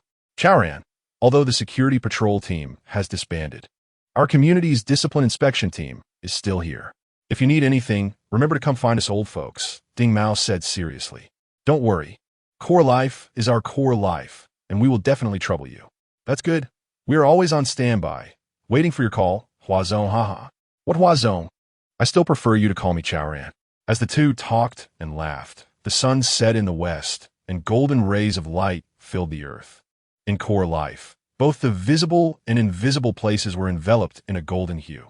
Chapter 65, Enjoying Space. Hua Chaoran was anxious, and Ling Han was even more anxious.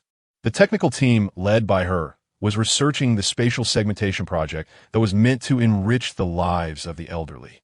One significant reason the elderly were so immersed in Dream Harbor was the slow progress in the development of spatial segmentation. Of course, no one said these words, but Ling Han was very clear about it in her heart. President Ling, why don't we try it out first? That morning, as soon as Ling Han walked into the office, Gu Jinhua approached her. In order to quickly overcome the key technical challenges, many people in the team often stayed overnight in the lab. Among them, Gu Jinhua was the one who stayed up the most. Seeing Gu Jinhua's disheveled hair, Ling Han suddenly felt a bit guilty. Try what? She raised an eyebrow, not immediately reacting to what Gu Jinhua was saying. In fact, as the leader of the technical team, Ling Han worked overtime even more. However, she had always been low-key, so no one paid special attention and they simply couldn't notice. It's about spatial segmentation. We discussed it last night and think we can give it a try, Gu Jinhua said, looking eagerly at Ling Han. Yes, Ling Jia. We don't have to wait until everything is mature before launching the project. Han Xiaoxiao also chimed in. She had also been sleepless the night before. We support trying out first. How will we know if this project is popular with the elderly if we don't try it? Moreover, the community really needs such a project right now. Other members of the technical team also stepped forward.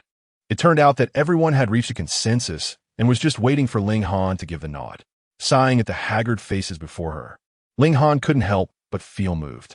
She had never been a sentimental person, but suddenly seeing familiar faces that had changed significantly was hard not to touch her. Sometimes the difference between 0 and 1 lies in that 0. 0, 1. If we don't make up that 0, 0, 1 gap, 0 will always be 0. And no matter what, it 1t turn into 1. She wanted to explain to everyone the principle of going from 0 to 1, encouraging them to hold on a little longer. But such words were hard to say in this situation. Looking at dozens of swollen, murky, bloodshot eyes, she reluctantly nodded. Great. Han Xiaoxiao cheered first. Immediately, everyone jumped up. Watching them leap and then fall back down, Ling Han finally realized they were also a group of young people. About a week later, Xin Xinhua launched the Enjoy Space. This was the first attempt at spatial segmentation technology. Not only the technical team, but everyone felt very nervous. If Enjoy Space received a good response, it would solve their urgent problems. It could completely bring the elderly back from Dream Harbor. But if it failed, it would be a total disaster. Everyone knew that Enjoy Space might be Xin Xinghua's last card to promote Enjoy Space. Xin Yang even made a special advertisement featuring Xia Qianqian. In the ad, Xia Qianqian was the first user of Enjoy Space, having a blast. Even her signature smile turned into fits of laughter again and again. The ad aimed to convey that Enjoy Space could bring joy to people. In addition, the service team led by Hu also put in a lot of effort. They first made a lot of snowballs and threw them at people. In fact, these snowballs were instant, accurately sent holographic information packages. Anyone hit by a snowball could see the user guide for Enjoy Space just by holding it. Once they had thrown enough snowballs, they organized a playmate team. Whenever an elderly person was willing to experience Enjoy Space, they would accompany them throughout the entire experience. With such a strong promotional effort, Enjoy Space attracted quite a number of elderly users. However, attraction was just the start. The most important thing was whether they could maintain the heat and create stickiness. In other words, turning Enjoy Space into a part of the elderly's lives, a habit. Chaoran, have you been to Enjoy Space? That afternoon, the Hua siblings took a day off together, and Ming Mei came to visit Hua Mei's apartment. Hua Chaoran cooked a table full of dishes. While the three were happily eating, Ming Mei suddenly asked, I've been a few times. What's wrong, godmother? Hua Chaoran was a bit surprised. His godmother usually didn't talk about community-related topics. If she did, it was usually something significant. Do you find it interesting? Ming Mei asked, staring at him. It's okay. I've been in a play. It's just a small amusement park with various activities, Hua Ye'er said from the side. Their parents passed away early, and her brother had always struggled financially to raise her. Since she could remember, Hua Ye'er had envied her peers playing in amusement parks, especially the carousel, which she had dreamed about many times but had never experienced. The launch of Enjoy Space, surprisingly, helped her make up for that childhood regret. However, worried about her brother's feelings, she had never expressed this. It's not just a small amusement park. There are also complete fitness facilities, Hua Chaoran added. So, Enjoy Space is basically a combination of a small amusement park and a sport plaza? Ming Mei asked again. The Hua siblings exchanged glances and nodded simultaneously. No wonder I feel increasingly uncomfortable going there. It seems they treat us like kids, Ming Mei murmured, continuing to eat. Hua Chaoran's expression changed slightly, and he cautiously asked, Do you think the experience at Enjoy Space isn't good? Not that it's bad. It's just average, a bit lukewarm, Mingmei thought for a moment before saying. Lukewarm. Hua Ye'er pondered. So it doesn't have any distinctive features? After a while, she asked, is it that it lacks character?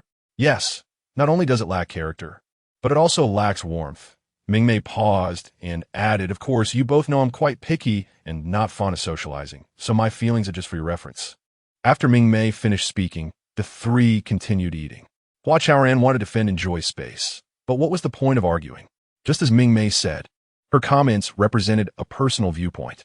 Ultimately, whether Enjoy Space could be welcomed by the elderly would depend on the actual situation. However, from that day on, Hua Chaoran had a very bad feeling. He always felt that Enjoy Space seemed unable to fulfill its expected role. Sure enough, just half a month later, no one came to Enjoy Space anymore. The vast majority of elderly people, once the novelty wore off, returned to Dream Harbor. The remaining Ding Mao, Jin Shanwu, and others preferred to queue at the recreation center rather than use the gym equipment that was exclusively theirs, even though Enjoy Space was also in the recreation center. It must be due to immature technology. Ling Han thought for a moment and quickly reached a conclusion. For someone as meticulous as her, without that 001, Enjoy Space was not spatial segmentation at all. So what if it's mature? Xin Yang asked, seeing the self-blame in Ling Han's eyes. Xin Yang hesitated for a moment, but still expressed his thoughts. The key issue is the needs of the elderly, what they actually want, not what we want to give them. If we don't clarify this issue, even if the spatial segmentation technology matures, it won't matter. The elderly will still dislike it. In short, it's about the content, Da Tong chimed in. Exactly, Xin Yang nodded, looking at Ling Han. He wanted to tell her that she didn't need to blame herself, but he feared that saying it might lead Ling Han to misunderstand, thinking he was belittling the spatial segmentation technology. After all, everyone is engaged in technical research and development, and girls tend to have deeper thoughts. Xin Yang thought to herself as she turned to look at Hua Chaoran. Hua Chaoran had called everyone together today to discuss the next steps. However, since the meeting started, he had hardly said a few words. Does this mean that Lu Xiang's space is a failure? Hu Datong said as he looked around. The elders have already voted with their feet, Ling Han said quietly. Is there no other option besides Lu Xiang's space? Hu Daong scratched his head in frustration. Ling Han did not respond to him, but, like Xin Yang, looked at Hua Chaoran. She really hoped that Hua Chaoran could share his thoughts. That way, everyone could quickly emerge from the shadow of failure. Just like before, as long as Hua Chaoran spoke, everyone could always see hope in the darkness. But what could Hua Chaoran say in such a situation? Ling Han frowned, her mood particularly complicated. Chapter 66, let's have a team-building activity. How about we have a team-building activity? After a long silence, Hua Chaoran finally looked at everyone and said, We've been busy for half a year. It's time to relax a bit. He added, Isn't it inappropriate to do a team-building activity at this time? Hu Datong stopped scratching his head, but his hand remained on his head. The community matters are all tangled up. Who can spare the time for a team building now? Yeah, brother, the promotion of the Enjoy Space is not going smoothly, and everyone is worried about the next step. At this time, nobody is in the mood for a team building, Hua Ye'er said. She had been looking forward to the Enjoy Space, but the results were disappointing. Like other colleagues in the community, she felt both frustrated and lost. She couldn't even muster the interest to eat, let alone go out for fun. We definitely need to have a team building, but this timing doesn't seem appropriate, Xin Yang chimed in. He was surprised by Hua Chaoran's behavior today. In the past, he would have passionately spoken for a long time. What about you? Don't you support having a team building? Hua Chaoran looked at Ling Han. Yes. We don't want to waste time, Ling Han replied coldly. But I want everyone to waste this time, Hua Chaoran smiled and said, as the ancient said, sharpening the knife does not delay the work of cutting wood. Proper relaxation is very helpful for everyone to quickly adjust their state and open their minds. We don't want to sharpen the knife. We want to continue. Old Hu, just listen to me. What everyone needs right now is a team building. Before Hu Datong could express his opposition, Hua Chaoran decisively interrupted him and said, I've already thought of the place for the team building. Let us go back to my hometown and take a look. Your hometown? Hu Datong widened his eyes. Isn't that in Shazhou? Yes, our hometown is in Shazhou, but there are no buts. Everyone get ready. We'll set off the day after tomorrow. Hua Chaoran interrupted his sister again. His performance today was quite unlike him. However, everyone seemed to sense something from his confident gaze. Could there be another purpose for the team building? With this thought, everyone's attention quickly shifted back to the team building. Then let us split into 3 batches. Let the frontline colleagues go first. And we'll arrange for the management later, Hua Chaoran suggested. The community team has over 200 people. If everyone goes, it would be too many to manage. And the community service work would come to a halt. It's better for the management and core staff to go first. Hua Chaoran, once again breaking from his usual behavior, made a decision without consulting everyone. Yeah, Ye'er and I haven't been back for many years. Nobody knows what the situation is like in Shazhou now, so let us scout it out for everyone first.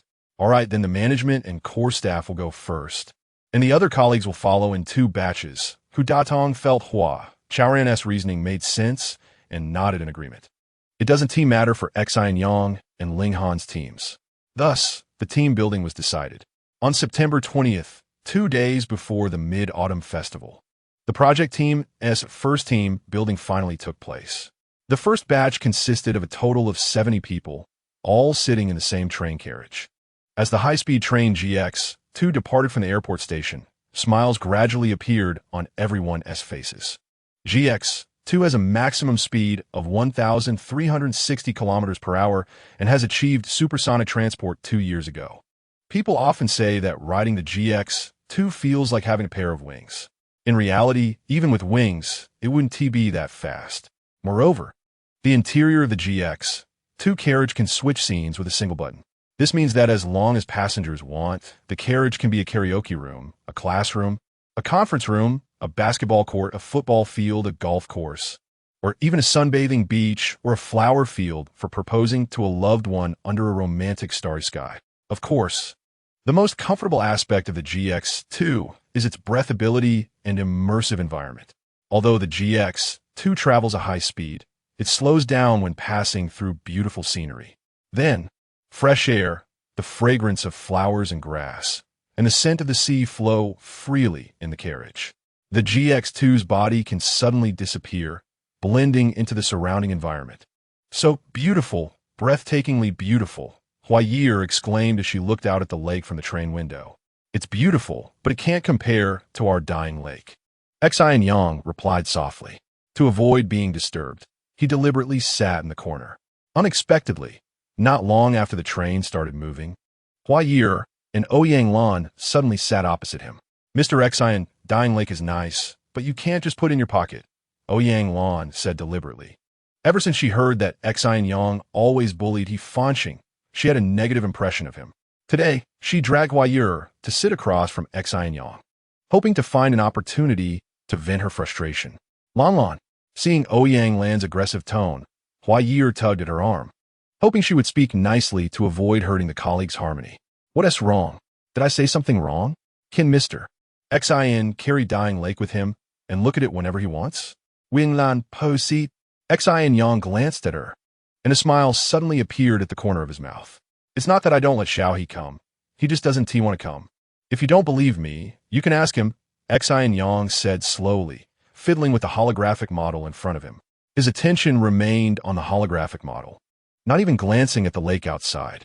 Upon hearing this, Ouyang Lan suddenly froze. I'm not blaming you. I just purely find you unpleasant, Ouyang Lan hurriedly explained. But her face turned red. Believe it or not, I'm done talking to someone like you. Saying this, Ouyang Lan stood up and moved to another seat. Hey, Lan. Hua Ye'er wanted to call her back. She's being insincere, liking Xiao He, but lacking the courage to confess, Xin Yang said softly.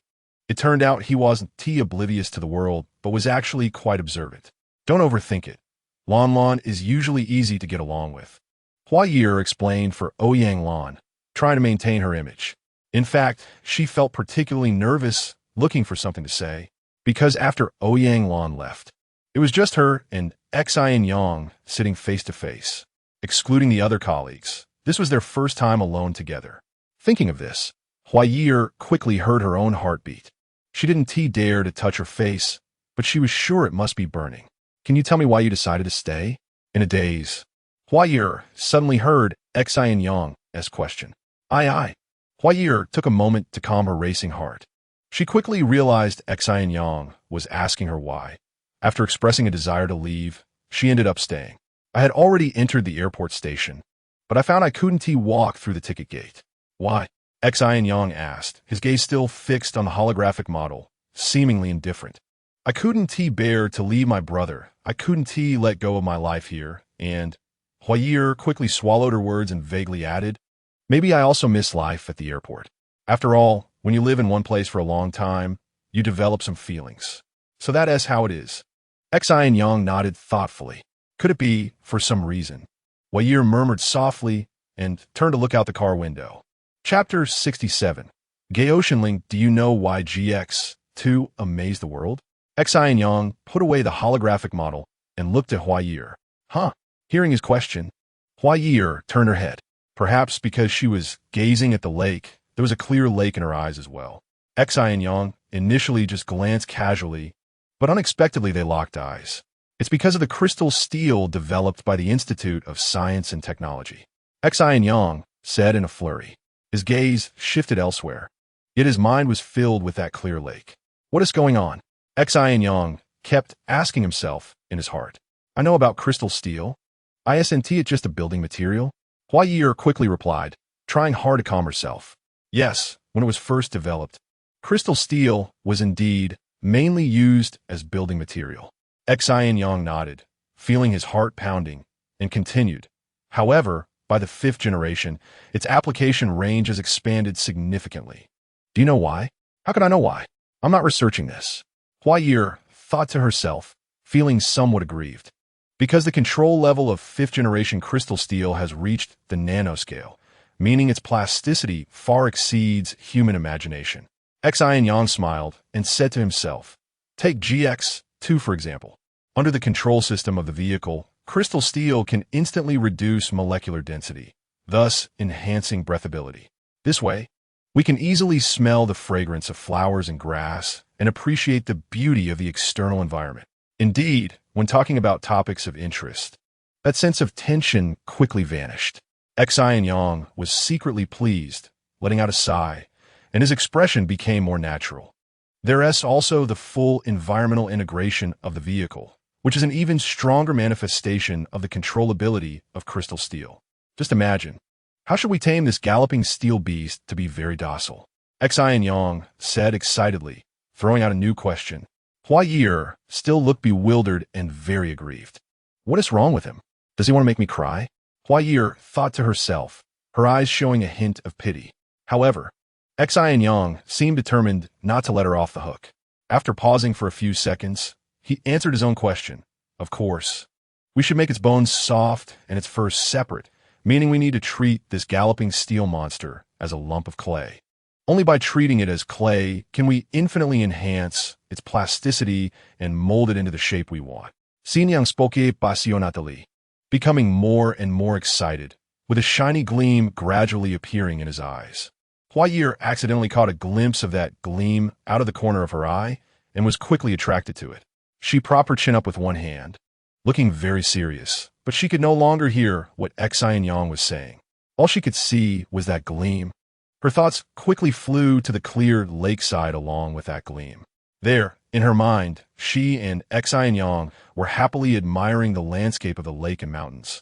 Then, like a couple in love, they nestled against each other amidst the mountains and rivers. Dear travelers, hello everyone, we have arrived at Shazhou.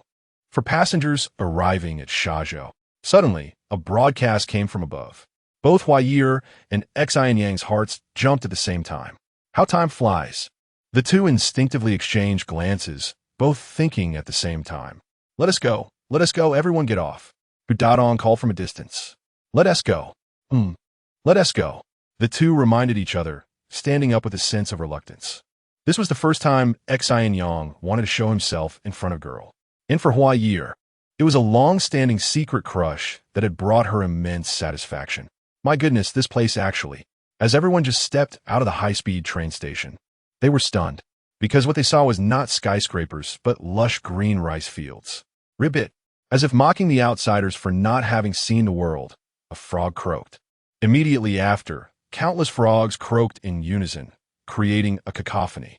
Surprising, I remember that Shazhou was once a famous desert in the west, right? Hu Datong's eyes widened more than those frogs. Exactly. I remember it was said that the wind only blew once a month, and when it blew, it would last for 30 days. It seemed like I was talking about your place, Pandayo added. It smells so good. What is this smell? Why is it so fragrant? Before Hua Chaoran could respond, Ouyang exclaimed. Everyone perked up and raised their noses. This is the fragrance of rice, which only occurs when rice blossoms. Hua Ye'er slowly opened her eyes, which had been slightly closed. She was a local girl from Shazhou and was very familiar with the fragrance of rice. In fact, since she could remember, the ecology of Shazhou had been changing. At that time, the country advocated that green mountains and clear waters are as good as mountains of gold and silver, and it had been many years. The people of Shazhou, inspired by the country, returned to their hometowns for greening efforts. Things like returning farmland to forests, desertification control, and grid management. Hua Ye'er still remembers these clearly. It was precisely because of the collective efforts of several generations of Shazhou people that there are today vast fertile fields and intoxicating rice fragrance. Is it a desert? Just look with your own eyes. Hua Chaoran didn't provide any explanation. He pointed to a distant mountain range and said, "My home is in Gaoshenling, and we will have a place to stay once we get to Gaoshenling." Gaoshenling.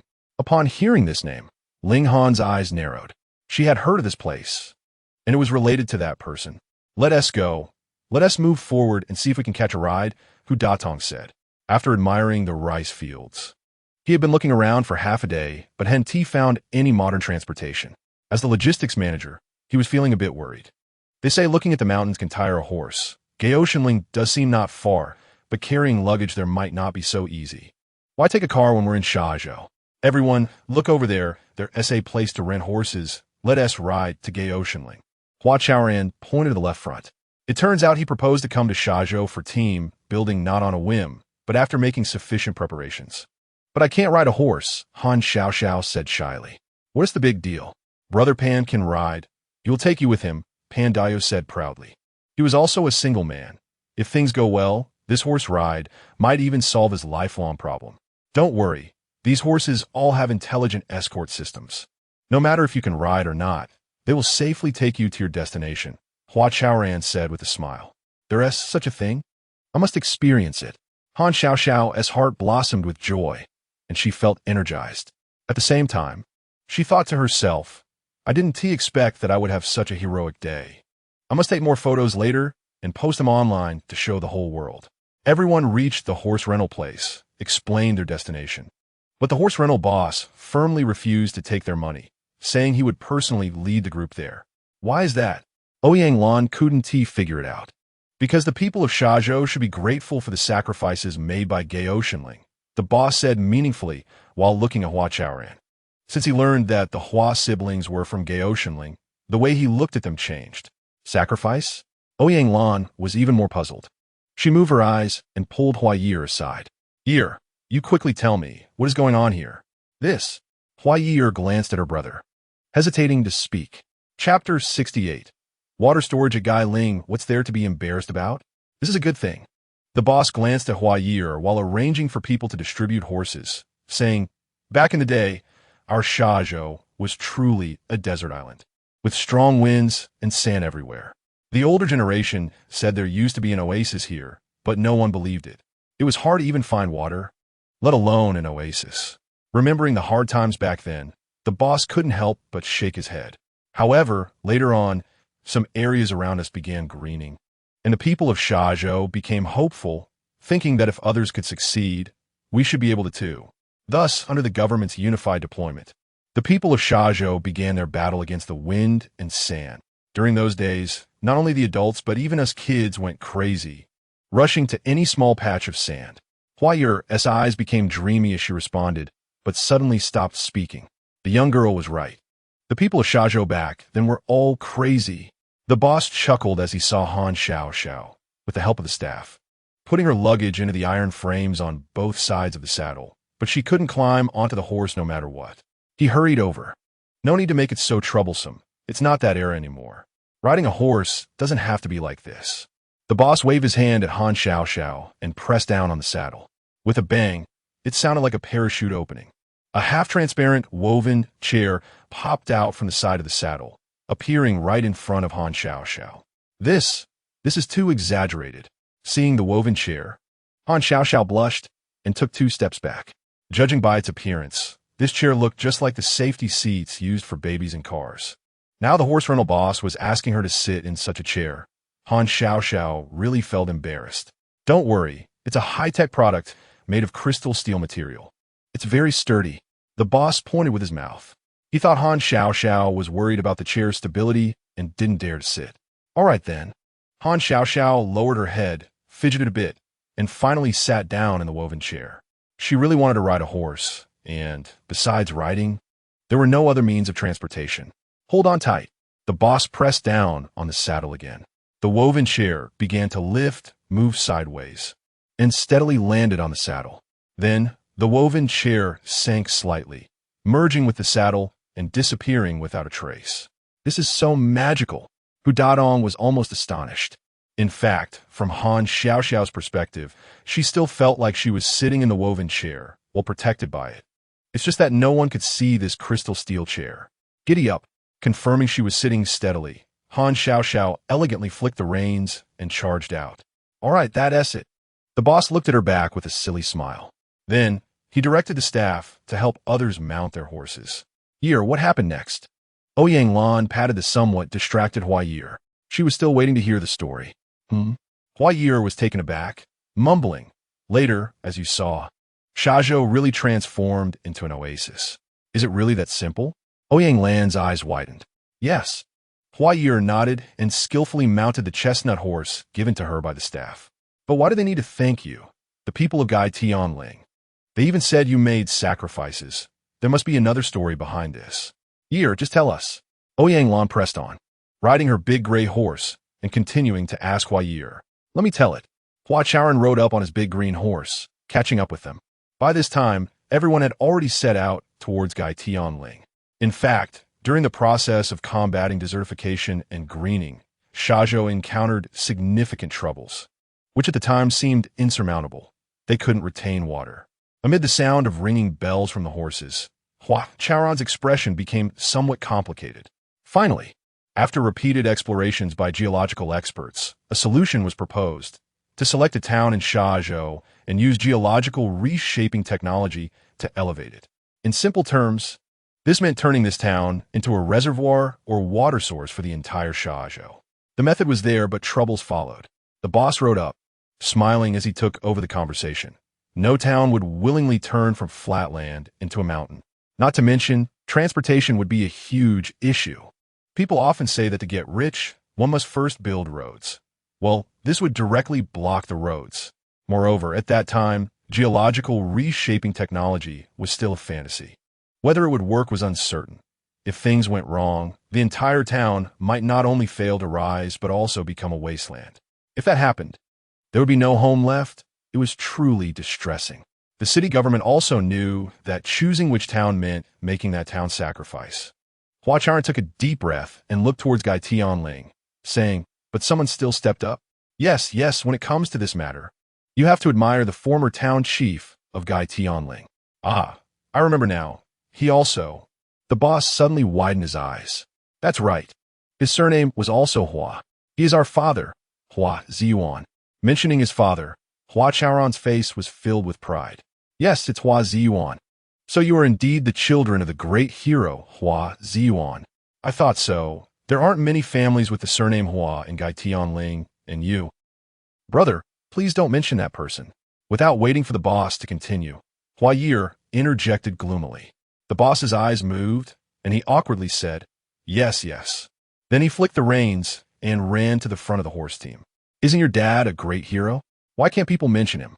The curious Ouyang Lan was determined to dig deeper. I already said not to mention it, and you still ask. Hua Ye'er cast her sister a resentful glance, her eyes pleading. Hua Chaoran looked at his sister and said calmly, actually, it's nothing. Brother, Hua Ye'er shouted, angrily turning her head away. So many years have passed. There's no need to keep it bottled up. Hua Chaoran took a deep breath and exhaled. He gazed at the towering Gai Tianling, which seemed to pierce the clouds, and slowly said, As the town chief, it was my father who mobilized the people of Gaitianling to do the work, which is why everyone agreed to turn the town into a water source. He wasn't just a mobilizer. He was also the most enthusiastic one. It was that enthusiasm that caused Mom's death. Hua Ye'er cried out in accusation, tears streaming down her face, no matter how great her father seemed in others' eyes. To Hua Ye'er, he was the murderer who killed her mother and the one who dismantled the Hua family. The depth of Hua Ye'er's longing for her mother was matched only by her hatred for her father. Yeah, I'm sorry. Ouyang Lan felt immense regret. If it weren't for her endless questioning, how could she have upset Ye'er? There's nothing to be sorry for. Ye'er has misunderstandings about my father. Hua Chaoran tugged at the reins, bringing his big green horse to a stop. At the east end of the town, there was a geological collapse. Some scientists were trapped in a pit. Mom, as the village doctor, went with the rescue team to save them and unfortunately got hit by a falling rock. Pausing, Hua Chaoran said very seriously, I think Mom was willing. She was fulfilling her duty as a medical worker, and she died without regrets. What does that have to do with Dad mobilizing the townspeople? I don't care, just blame him. If it weren't for him, we people from Gaotianling wouldn't have to get involved in those nonsensical things, and Mom wouldn't have to go out in the middle of the night to save someone. When she reached the sad part, Hua Ye'er suddenly raised the whip. The chestnut horse neighed and galloped away. Chapter 69. The moon is brighter in my hometown. Seeing this, Ouyang Lan immediately chased after her. Hua Chaoran also wanted to chase after his sister, but he heard Ling Han's voice behind him. Don't worry about her. Let her vent a bit. It might not be a bad thing, Ling Han said. She had been following Hua Chaoran and heard everything they had just said. Sighing helplessly, Hua Chaoran turned to Ling Han and said, Actually, not long after completing the tailing reservoir project, my dad passed away. The people in the town said he worked himself to death. To be honest, being called a great hero and a good cadre, my dad truly lived up to those titles. However, after all these years, my sister still finds it hard to let go and can't forgive him. I believe there will come a day when she will forgive, Ling Han said, managing a rare smile. Yes, I believe so too, Hua Chaoran nodded, forcing himself to feel more spirited. Aren't you two siblings good at horseback riding since childhood?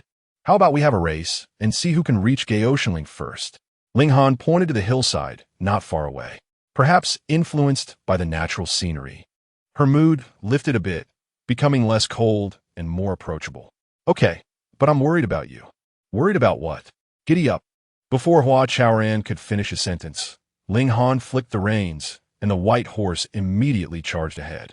Hey, how can a scientist cheat like this? You started before we even said go. That's not fair. Hua Chaoran quickly mounted his green horse and chased after her without hesitation. The two raced for an unknown amount of time, gradually leaving everyone behind. With his skilled horsemanship, Hua Chaoran was ahead of Ling Han. Just as he was about to lose, Ling Han suddenly raised her voice and asked, Hua Chaoran, what are your plans exactly? What plans? Hua Chaoran turned back, looking confused. I mean about gathering everyone here for team building. Whoa. Hua Chaoran pulled the reins, slowing down his horse. Ling Han, noticing this, felt secretly pleased but maintained a serious expression. Teacher Ding told me a few days ago that the biggest problem with our elderly community is that their hearts can't settle down. He even quoted a famous line from Su Dompa, where the heart is at peace is my hometown. I've been pondering this, thinking that maybe bringing everyone to my hometown could inspire them, Ling Han explained. So, you wanted everyone to come here for inspiration? Ling Han's eyes narrowed as she secretly urged her horse to pick up speed. Then, raising an eyebrow, she deliberately asked, So, have you been inspired? Aye. Giddy up. Just as they reached the final slope, Ling Han suddenly whipped the reins hard. The white horse leaped ahead, reaching Gaotianling before the green horse. I won. Ling Han's trick worked, and she finally won. For the first time, she smiled like a child in front of Hua Chaoran. Hua Chaoran stared at her victorious smile. Somewhat dazed, Ling Han's beauty truly was unparalleled. However, he quickly snapped back to reality. That was an unfair victory. I refuse to accept it, Hua Chaoran said deliberately. What do you mean unfair? I use my wits, okay? Ling Han defended herself. Sigh. What was I thinking, agreeing to race with a smart girl like you? That was a miscalculation, Hua Chaoran shook his head and sighed, looking like a true loser. Seeing this, Ling Han laughed even more happily. Just before lunch, everyone gradually reached Gaoshenling. There was a guest house on the ridge called Daoxiang, which Udatong had booked in advance for everyone. After returning the rented horses, everyone happily settled into the guest house. Considering the tiring journey, the afternoon was free for everyone to arrange as they pleased. The next morning, at 8 o'clock sharp, the team building officially began. The entire day's activities were designed in advance by the service team. Everyone followed the plan and actively participated, having a great time. By evening, a bright, round moon rose from a corner of the mountains. Only then did everyone remember that today was the Mid-Autumn Festival, a time for family reunions. "Aren't we going to distribute mooncakes?" Xin Yang asked, sitting under the grape trellis and gazing at the full moon. He held a can of beer in his hand, and his question held a hint of sarcasm. "It's the 2050s. Is it really out of style to distribute mooncakes for the Mid-Autumn Festival?" "Probably. It mainly depends on Old Who's arrangements.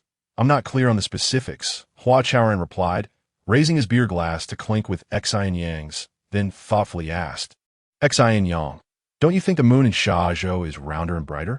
Xin Yang chuckled, not responding to him. There's an old saying that the moon is brighter in one's hometown. The same scenery viewed by different people with different feelings can appear vastly different, Hua Chaoran said, sipping his beer.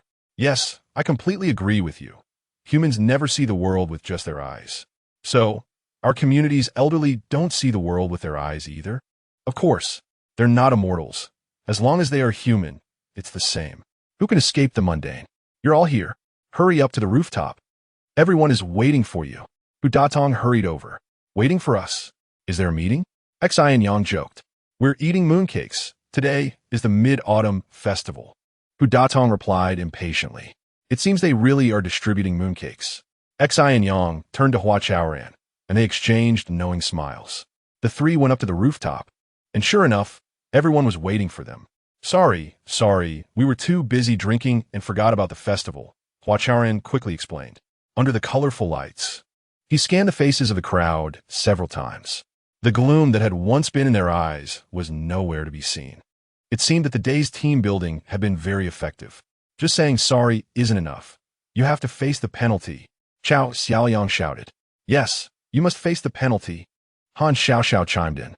"What is the penalty?" 3 cups of liquor, Hua Chaoran asked with a smile. "Sing. We've heard that President Hua sings well," Xin Yang replied. "You decide. Either sing along or dance on the side." "Ha!" After the crowd shouted, they started laughing. "All right, if I'm singing, I'll perform an old song for everyone." Once everyone quieted down, Hua Chaoran cleared his throat. At this moment, Udatong had already handed a microphone to both Hua Chaoran and Xin Yang. "I'll sing The Moon Represents My Heart for everyone. I hope you like it. Hope you all enjoy," Hua Chaoran and Xin Yang each said, and the music began to play. Perhaps they were accommodating each other, or perhaps they had a natural chemistry. In any case, after they finished their duet, the entire guest house erupted in warm and lasting applause. One more, everyone yelled while eating mooncakes. "Not anymore. If I sing again, I'm afraid President Xin will fall for me." "Who said that?" "Clearly, it was you who fell first, all right?" Hua Chaoran and Xin Yang bantered back and forth like a comedy duo, prompting another round of laughter from the crowd. Ling Han looked at Hua Chaoran, who was holding the microphone, feeling a bit dazed. She hadn't expected the usually serious Hua Chaoran to have such a cute side. "Do you all think Shazhou is good?" After the laughter subsided, Hua Chaoran looked at everyone and asked. "Yes, of course." Everyone replied in unison. "Then do you all want to stay here long term?"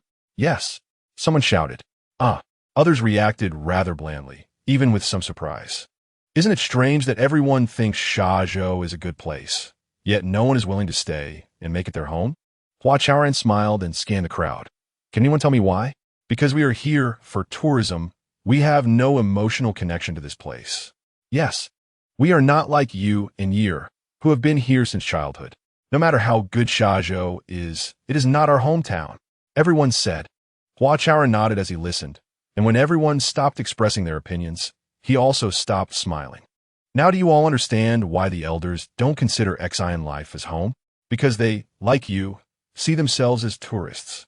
Chapter 70. Hua Chaoran is truly a ball of fire. Hearing Hua Chaoran say this, everyone seemed to have an epiphany.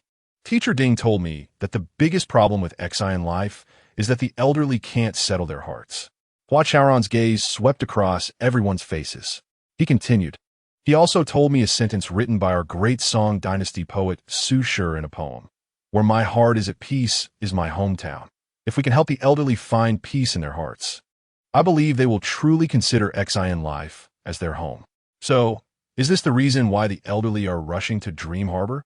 Xin Yang, indeed quick-witted, immediately connected it to recent events. Yes, we can't keep the elderly, so naturally they will want to go elsewhere. Hua Chaoran nodded. Ling Han asked, is this the temperature you mentioned that day? Yes, I hadn't thought it through clearly that day, but now I understand. The best temperature always comes from home. If Xi in life wants the elderly to feel the warmth they have been searching for, we must find a way to help them settle their home. I mean their spiritual home. After Hua Chaoran finished speaking, everyone fell into deep thought. Hua Ye'er zuden Zeit. What's wrong, you? Aren't you happy? Ouyang Lan asked with concern. No, I'm thinking about how we can help the elderly settle their hearts, Hua Ye'er murmured. Hua Chaoran glanced at his sister and smiled at everyone. This is also the assignment I want to give everyone. I hope you all can actively think during this team-building event and help Xi in life come up with a way to break the deadlock. Oh, so that's the purpose of the company's team building. Everyone finally understood. They also understood Hua Chaoran. If they stayed in the community and continued to compete with Dream Harbor, it would only create bigger problems and would not solve the deadlock. Only by changing the environment and mindset can they possibly overcome difficulties and hope to bring the elderly back from Dream Harbor. Everyone, continue eating mooncakes. While we think, we still have to celebrate the festival. Feeling the atmosphere had turned a bit serious, Hua Chaoran called out a couple of times. Then, he picked up the microphone and started singing. After Hua Chaoran finished, Chao Xiaoyang took the microphone and sang a song with a loud voice. After Chao Xiaoyang's antics, the festive atmosphere returned. Everyone laughed and played until 2 o'clock in the morning. Considering that everyone was tired, the team-building activities for the next day were canceled, resulting in another day to relax and do as they pleased. That afternoon, after lunch, Ling Han found Hua Chaoran. Can you take me around? Where do you want to go? When did the ice beauty Ling Han become so proactive? Hua Chaoran was pleasantly surprised. This was an invitation for solo outing. Let's go to the places you used to live, Ling Han said after thinking. For some reason, she wanted to know more about Hua Chaoran's past. Okay, I'll take you to see, but many places have turned into fields now, Hua Chaoran said with some emotion. Then the two of them walked out of the rice country homestay and onto the small paths in the fields. Do you see that small hill? That used to be a primary school, and I studied there for 3 years. Ye'er didn't make it in time, but she really liked to play at her school. Time has changed everything, Ling Han thought as she looked at the small hill, unable to imagine it was once a school. Without a primary school in town, wasn't it difficult for you to go to school? Ling Han asked. Yes, we had to walk more than 10 miles, Hua Chaoran smiled and looked around, pointing southeast. At that time, although the government prepared resettlement housing for us, every family insisted on living in temporary shelters, and we kids had to live there too. Although it was a bit dangerous, we could see our parents every day. That sounds really tough, Ling Han said, looking in the direction Hua Chaoran pointed, her expression complex. Yes, but everyone's mental state was good back then. In Gao Tianling, both adults and children felt they were doing something significant. Everyone's hearts were warm, as if they were hiding a fire inside. Unlike now, although life is better, that state cannot be regained. You are right. Most people are indeed confused now. It's okay. We are here. As long as our generation of young people is not confused, the whole society won't be confused, Hua Chaoran said with a smile. Let's go. I'll take you to see what my house has turned into now. He pointed northwest. Hua Chaoran is truly a ball of fire. Ling Han couldn't help but sigh in her heart. She had experienced many difficulties with him and had been with him for more than half a year. Just recalling it slightly reminded her of how he led everyone out of trouble time and again. Did Hua Chaoran never feel low? A strange thought suddenly surged in Ling Han's mind. Just then, a wild rabbit jumped out of the grass in front of them. Rabbit! Ling Han exclaimed happily. Since childhood, her favorite animal has always been rabbits. Now she saw a rabbit growing in the wild, and she was overjoyed. Wait for me, bunny. Ling Han seemed to transform into a different person as she chased after the wild rabbit.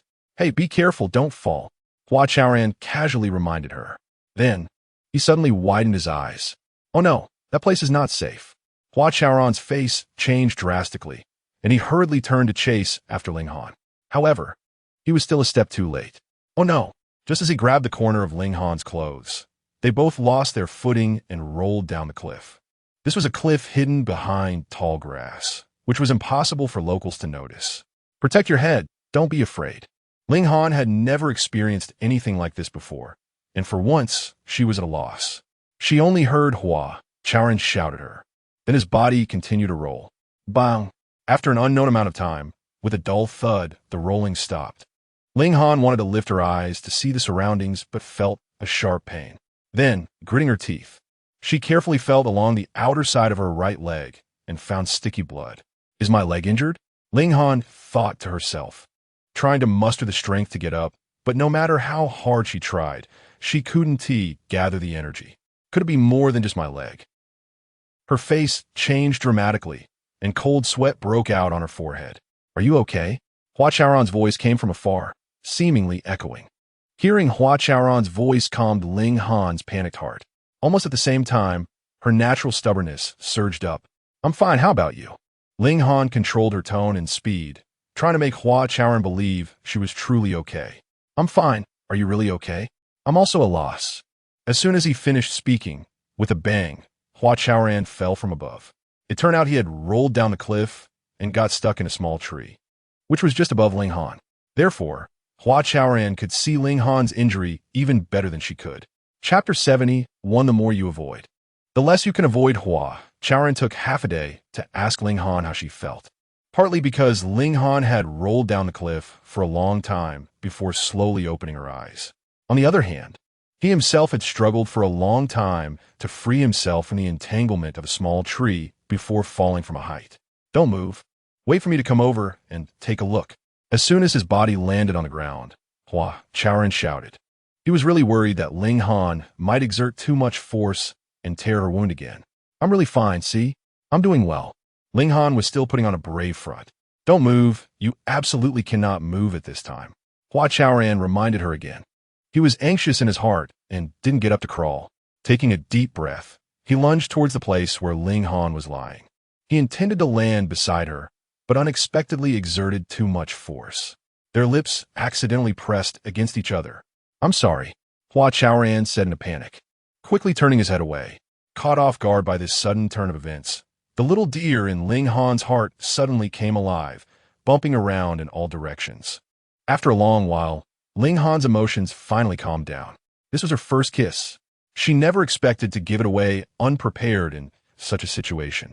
Are you hurt? To alleviate the awkwardness, Ling Han asked softly. I should be fine. Hua Chaoran carefully felt around, and apart from the fiery pain all over his body, there didn't seem to be any obvious issues. Your right leg is injured. We need to stop the bleeding immediately. Gritting his teeth, Hua Chaoran stood up. Then, he lifted his shirt, tore off a piece of cloth from his shirt hem, and squatted down again. Also, it seems like you're stuck between these rocks. I need to find a way to get you out, Hua Chaoran said while bandaging his wound. After rolling down the cliff, Ling Han had landed perfectly in a narrow stone cave formed by several large stones. Now, her upper body, from her chest down to her hips, was completely stuck in the cave, with only her head and limbs exposed. No need, I can get out by myself. Ling Han gritted her teeth and said, but still couldn't muster any strength. Didn't you promise me not to move? Hua Chaoran glanced at her, finished bandaging his wound, and started to move the rocks. Although these rocks weren't particularly huge, Hua Chaoran himself was injured, and moving them was very strenuous. It was unclear how much time passed, but Ling Han felt that the surroundings seemed to darken. Hua Chaoran was still struggling to move the stones in front of her. Chaoran, thank you, Ling Han said softly. She was moved by Hua Chaoran's tenacity. Don't mention it. It will be fine soon. Just 2 more stones left. Once I push them aside, you'll be free. While speaking, Hua Chaoran wiped the sweat from his forehead and pushed with all his might, but couldn't budge the stones. How about this? Feel around my waist on the right side. There's a leather pouch. Take out the big capsule inside. I have a way to use it to get out. Ling Han thought for a moment and said. She had had this idea for a long time, only the stones pressing down on her waist had just been moved. Okay, I'll feel around. Hua Chaoran nodded and reached out to touch. However, the first thing his fingertips touched was Ling Han's skin. I'm sorry. Hua Chaoran's hand immediately recoiled as if he had been shocked. It's fine, continue. Ling Han said softly. Her face turned red again. This was the first time a man had touched her body. Is it fate? Why does it always lead me to have such contact with him? Ling Han thought silently, unconsciously sighing. Then she thought, sometimes the more you avoid it, the less you can escape it. All right, I'll continue. Hua Chaoran hesitated for a moment and started to explore again. Before long, he really found the leather pouch and took out the big capsule. All right, give it to me. Ling Han said. With the faint light, she saw the big capsule held in Hua Chaoran's hand. At the same time, the blush on her face disappeared, and her expression became much more serious. Dva, Yiden, go. She silently counted in her heart, then suddenly slammed the smart bracelet on her left arm against her left leg. The big capsule was instantly activated. Move the stones off me. I want to be free. Ling Han looked at the big capsule and said, Buzz. The big capsule emitted a faint blue glow and flew out of Hua Chaoran's hand. In about 3 to 4 seconds, 2 light nets fell from above. These 2 light nets were very similar to those used by law enforcement to restrain criminals. They trapped the 2 large stones that were pressing down on Ling Han. Then, with a loud bang, the 2 large stones flew away simultaneously. Don't move, don't move. Hua Chaoran, surprised, hurriedly reminded her. Ling Han had been pressed by the stones for so long, and her blood circulation was definitely not smooth. If she recklessly exerted herself, it could harm her internal organs. Moreover, she wasn't sure if the part of her body that had been crushed had been injured, so she couldn't blindly move. It should be fine. Ling Han straightened her neck and looked at herself, not finding any injuries. Yes, it should be nothing serious. Hua Chaoran carefully checked several times and finally let out a sigh of relief. How about this? You lie down for a while longer to let your blood circulate, and I'll slowly help you up. Hua Chaoran thought for a moment and said, sitting next to Ling Han, as a former social worker, he did know some basic first aid knowledge. Chaoran, look at how beautiful the stars are. After a long time, spots of stars appeared in the sky. Ling Han looked up at the stars and gradually forgot the pain in her body. Yes, it's beautiful. Hua Chaoran carefully helped Ling Han sit up and continued to sit quietly beside her. I remember my dad once told me, no matter how bright and full the moon is, it can't cover up the brilliance of the stars. Just like us, even if we are ordinary, there are times when we shine. Yes, the moon and the stars each have their own brilliance. Ling Han said thoughtfully. Unintentionally, she thought of that person again. In the eyes of others, he is so great. If we were to compare, he might be like a full moon. But in the world, apart from the full moon, there are more stars that light up the night sky. How wonderful it would be if you were not the full moon, but just a slightly brighter star. Ling Han thought with some sadness. Out of the corner of her eye, she caught a glimpse of Hua Chaoran's sturdy shoulder, and she really wanted to lean against it. But as the daughter of the full moon, she couldn't just follow her heart and fall in love with the star. Go find someone to save us. Ling Han said silently, reluctantly. Then, the big capsule flew towards the top of the cliff, quickly turning into a bright spot like a star. Finally, it completely disappeared. Zen Life Community at Ding Mao's home. Jian Shangwu, who was sitting in a chair, suddenly stood up. Evil cannot suppress righteousness. No monster or ghost can subdue them. Ding Master, Chaoran, and the others have already gone, and in the end, they came back in disgrace. I advise you to stay calm and not act rashly. Wait for Chaoran and the others to return from their team building, and then we can discuss it properly. Ding Mao hurriedly advised. Just a moment ago, they were chatting and ended up talking about the unfortunate Dream Harbor again. Wait for what? I can't wait any longer. Jian Shangwu had been holding back for several days and could no longer contain himself. But we can't act blindly. Be careful not to fall into their trap. Ding Mao continued to persuade. Jian Shangwu is full of righteousness and often stands up for justice. He is really worried that this old guy might get hot-headed and actually go to Dream Harbor to argue with someone. Gone, what a hassle. Jian Shangwu stood in place, panting heavily for a while, holding the little black cat, and angrily left Ding Mao's house. Sigh. Chaoran, you guys need to come back quickly, or our community is going to be in big trouble. Ding Mao looked at the tightly closed door, recalling Jian Shangwu's furious expression, feeling more anxious than ever. Chapter 72. Isn't it just a sore? Let us deal with it tonight. That evening, everyone realized that Hua Chaoran and another person might be in trouble. It was already past mealtime, and they still hadn't returned. First, Hua Ye'er called Hua Chaoran, but the call wouldn't go through. Hu Datong then called Ling Han, but the result was the same: network connection failure. Since humanity entered the 10G era 10 years ago, communication networks have become very stable. There are no longer communication barriers caused by network connection issues. The only possibility is that the communication devices of Hua Chaoran and the other person have malfunctioned severely, which is why they cannot connect to the network. Let us find someone. After a moment of contemplation, Hu Datong quickly made his judgment. Then everyone began to search the mountains for Hua Chaoran and the other person. What if we were stuck here for a lifetime? What should we do? At the bottom of the cliff, Ling Han looked at the endless steep walls and murmured, "That one T happened. Didn't you already send out a message? As long as they receive the distress signal, they will find a way to rescue us," Hua Chaoran said confidently. He was also examining the cliff, but after looking for a long time, he couldn't find a way to climb up. The surroundings were steep, sharp cliffs. Apart from the occasional crookedly growing unknown small tree, it was mostly bare. The two of them seemed trapped in a dry well surrounded by cliffs. During the daylight, Hua Chaoran had already looked several times. Now, at the bottom of the cliff, it was pitch black, and it looked even steeper and harder to climb. Hua Chaoran, "I'm a bit cold. Can you come a little closer?" After a while, Ling Han said softly. Upon hearing this, Hua Chaoran suddenly felt a bad premonition. He tapped several times on his smart wristband, and it finally lit up. Using the limited light, he shined it on Ling Han's face and couldn't help but feel a pang of anxiety. Ling Han's face was pale, her lips cracked, and there seemed to be cold sweat on her forehead. "You're not running a fever, are you?" Hua Chaoran hurriedly took off his outer jacket and draped it over Ling Han. He then reached out to touch her forehead, and sure enough, it was burning hot. "No, I'm fine," Ling Han said, but her voice was very weak. "Let me see your wound. Maybe. No, I'm just a bit cold." As she spoke, Ling Han leaned weakly against Hua Chaoran's shoulder. Ling Han had always been cold, and this was the first time they had such intimate contact. Hua Chaoran first stiffened, then softly said, "Can you tell me your story?" From Ling Han's condition, it seemed her wound had already become infected. Whether they checked or not, the result would be the same. What they needed to do now was to keep her awake until help arrived. I'm very ordinary. Really nothing much to say."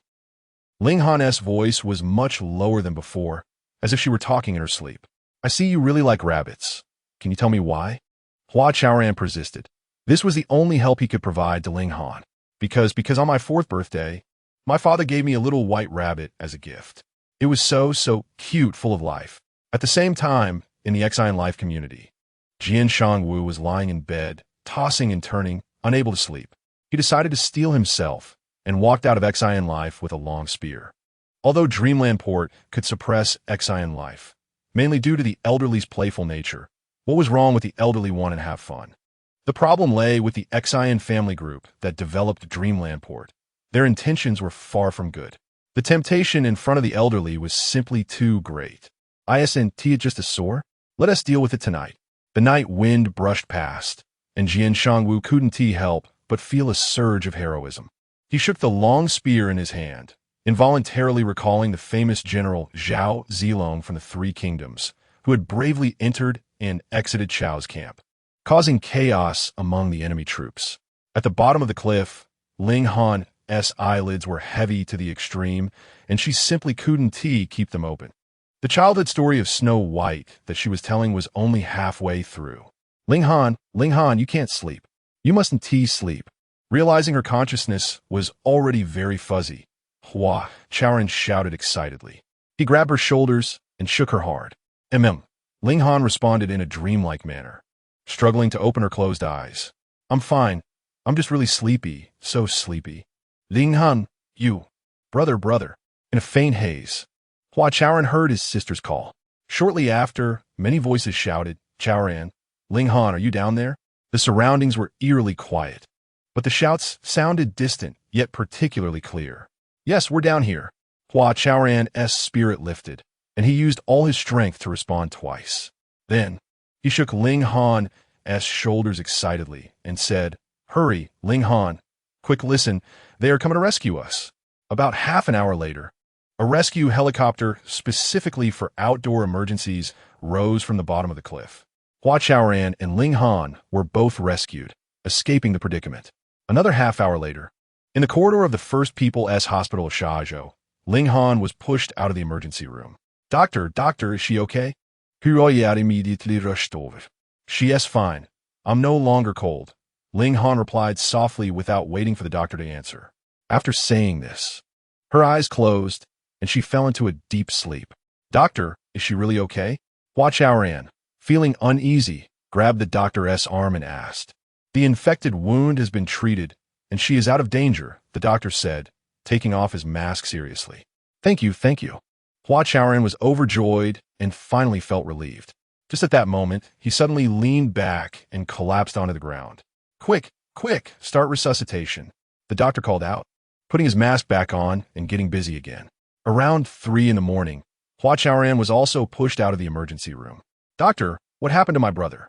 Hua Ye'er asked with red eyes. "The patient has 2 broken ribs, but they have been reconnected," the doctor said weakly. He actually broke 2 ribs. Hua Ye'er's eyes widened in disbelief. "Yes, this is the first time we encountered such a situation. He was so seriously injured, yet so resilient. It's also our fault for being negligent. We saw that he was in good spirits, so we didn't do further checks and discovered it rather late," the doctor said apologetically. If Hua Chaoran hadn't collapsed in front of the doctor, no one would have noticed that he had broken 2 ribs. "What? Have you verified this?" Hudadong hadn't yet reached Hua Chaoran when he suddenly received a call from Xiaobai.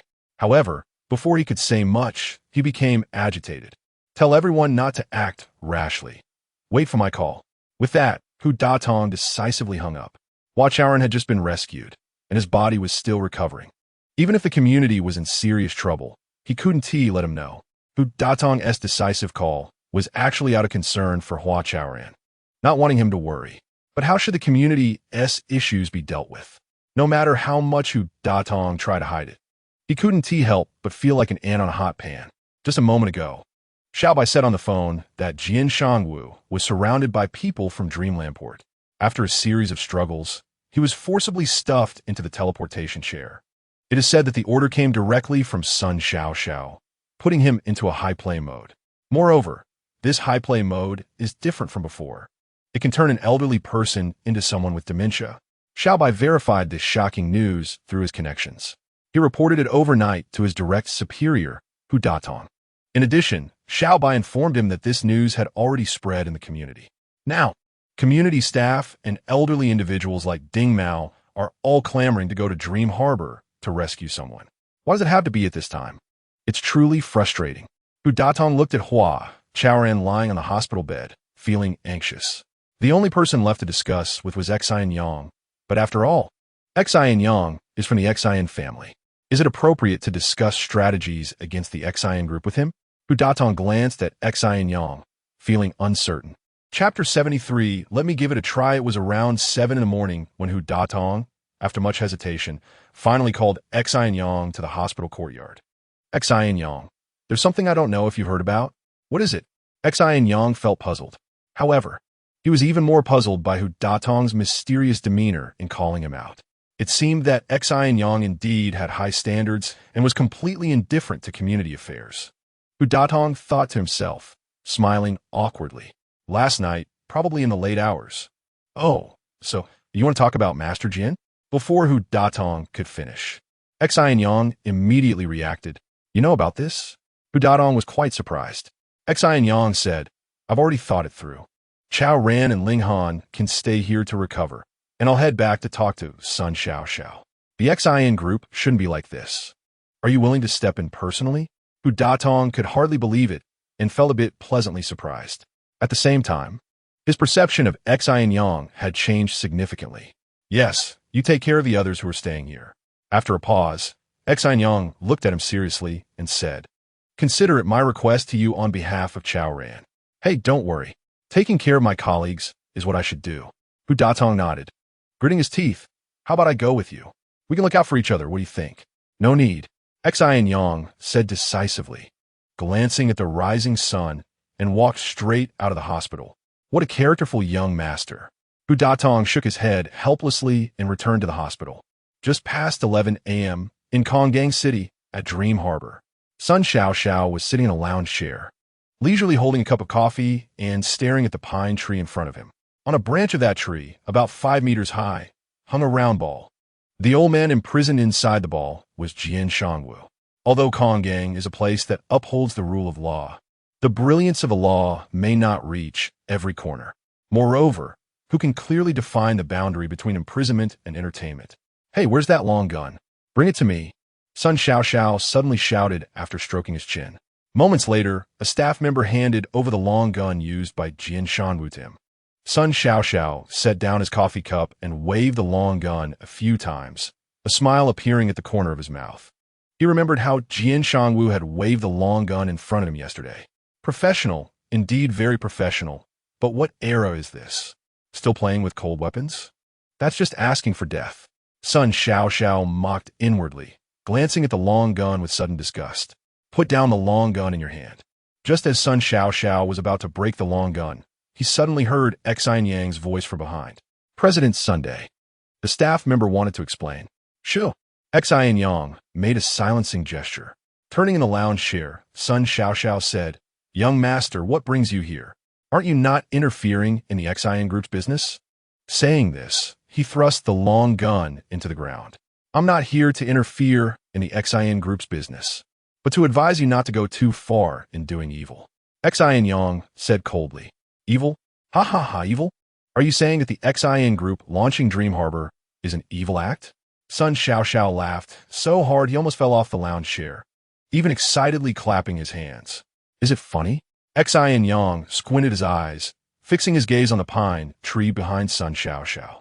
Since entering the sculpture square of Dream Harbor, he had activated the search function. Now, he had finally found the imprisoned old man. "Indeed a bit, but young master, are you suggesting that I should just directly demolish Dream Harbor? This is a major project of the Xin group, with a total investment of at least over 100 billion. Do you think your sister, Miss Xin Mei, will be willing to bear such a huge loss?" Sun Xiao directly brought up Xin Mei. He knew very well that the only one who could suppress Xin Yang was Xin Mei. Don't say 100 billion.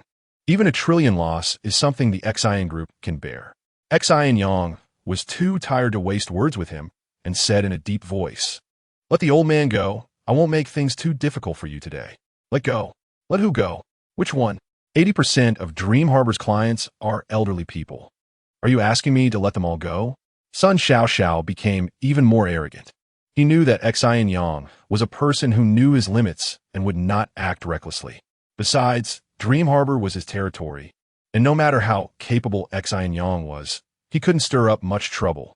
Sun Xiao felt invincible. "You know who I'm talking about." Xin Yang wanted to give Sun Xiao another chance. "Oh, I remember now. You mean that old man who plays with the gun, right?"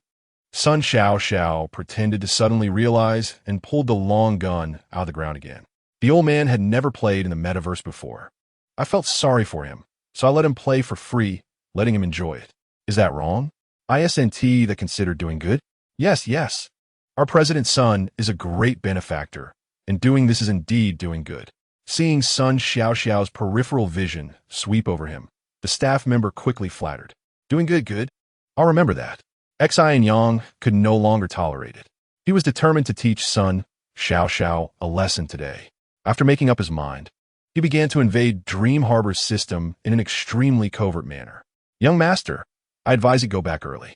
Sun Xiao smiled and suddenly exerted force, snapping the long gun in half with a crack. "Dream Harbor, you shouldn't have come," Sun Xiao said ominously, a fierce light flashing in his eyes. "Is that so?" Xin Yang snorted coldly. The system invasion was complete, and he was about to take action against Sun Xiao. Don't doubt it, because before he could finish his sentence, Sun Xiao was suddenly launched out of the lounge chair beneath him. Immediately, A teleportation chair flew up and accurately caught him. Xin Yang. Xin Yang, you can't. Despite Sun Xiao struggling desperately, the isolation shield quickly descended. Then, the teleportation chair transformed into a white sphere. Next, it flew towards the farthest pine tree.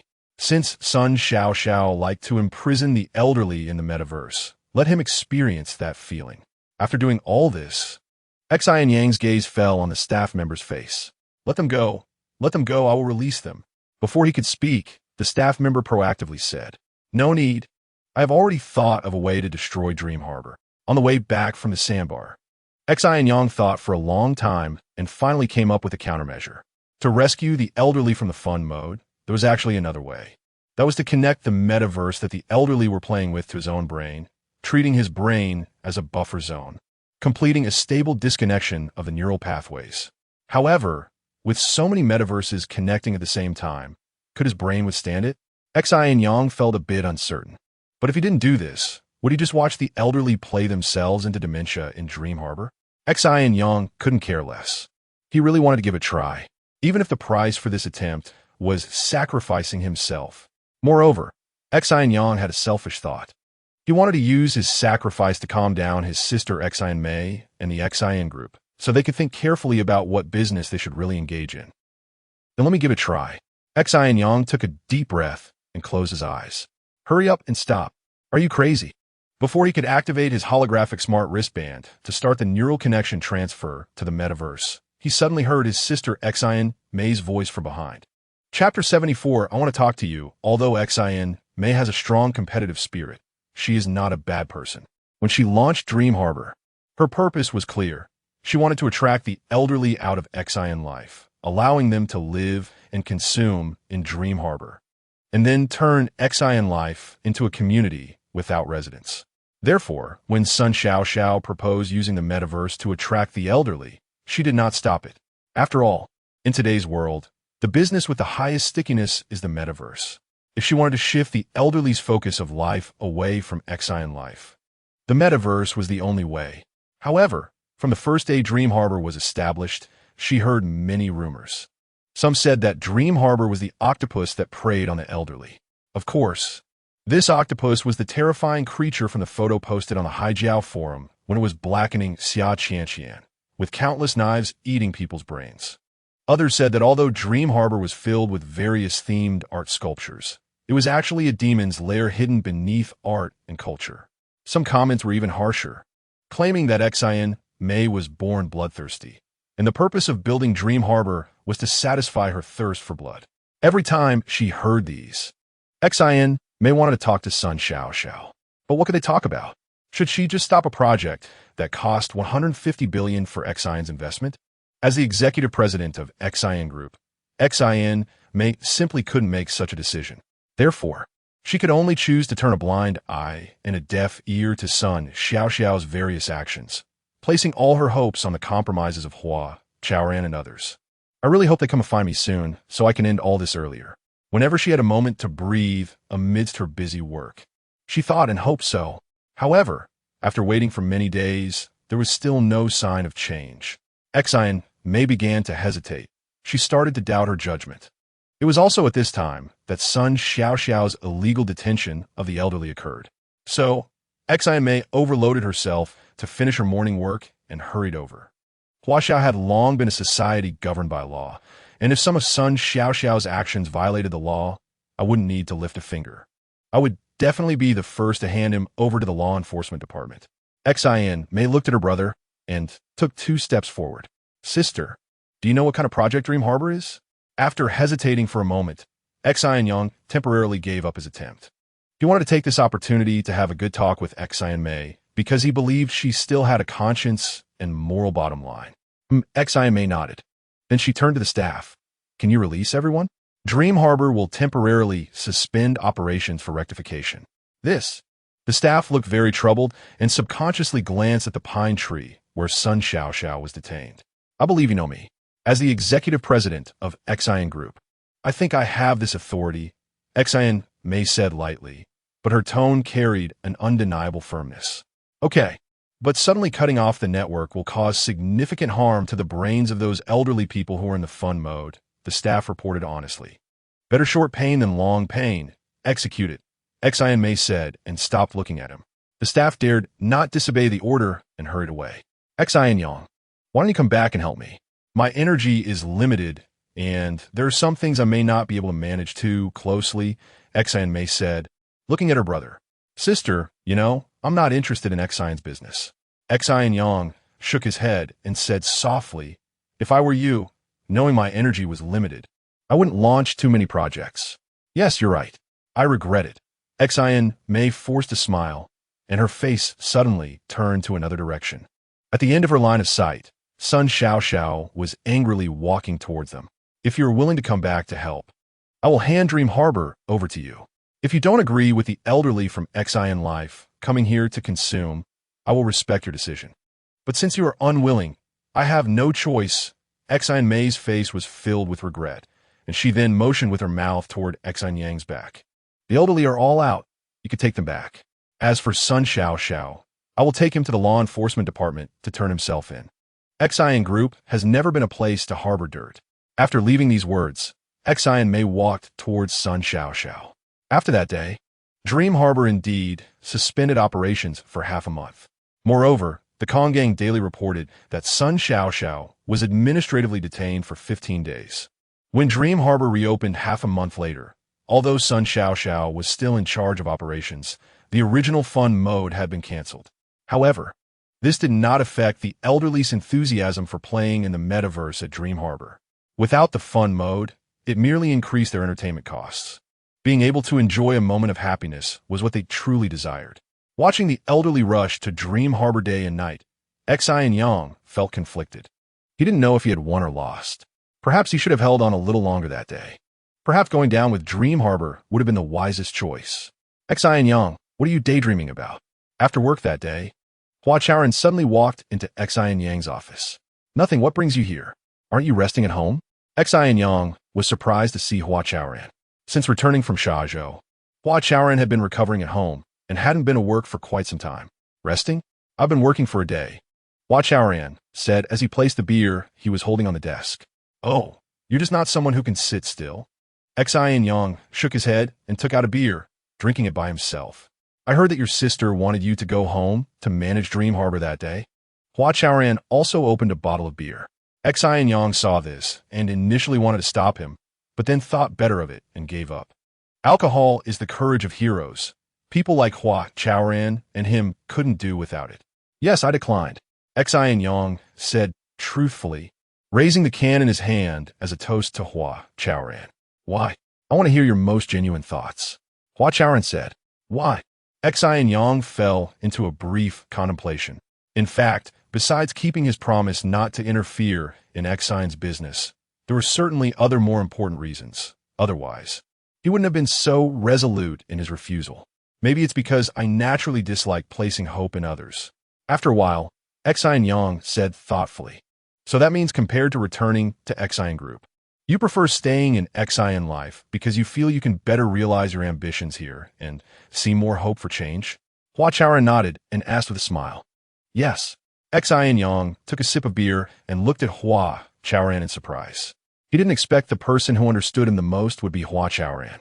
Actually, when I visited your home with Ye'er back then, I had this feeling. You, Yang, are not someone who can be content with solitude.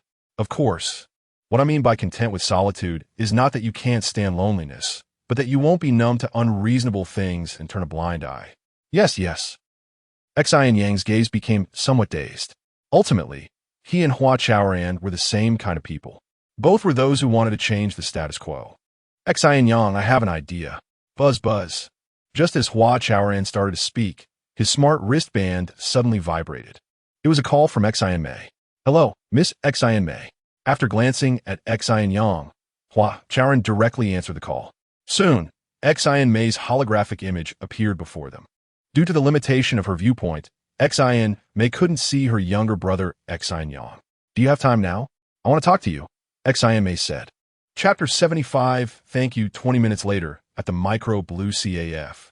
This is the most stylish and also the most expensive CAF in Airport City. Soft music flows gently in the background. The few tables are quite sparsely distributed. Most of the distinguished guests, sipping coffee, are whispering to each other, with occasional light laughter breaking the calm. This is the first time Hua Chaoran has entered such a high-end place. He looks up at the countless softly glowing blue crystal lamps overhead, then glances at the floor that reflects his own image. Suddenly, he feels somewhat unable to take a step forward. Just as he hesitates, he suddenly hears Xin Mei's voice. She is sitting at a table to his left, having been watching him for quite a while. The floor of micro blue is a bit too dazzling. Seeing Hua Chaoran sit down opposite her, Xin Mei smiles. "It's okay. It should be my first time here, so I'm not quite used to it," Hua Chaoran says. He notices that Xin Mei seems to have dressed up carefully and looks exceptionally charming.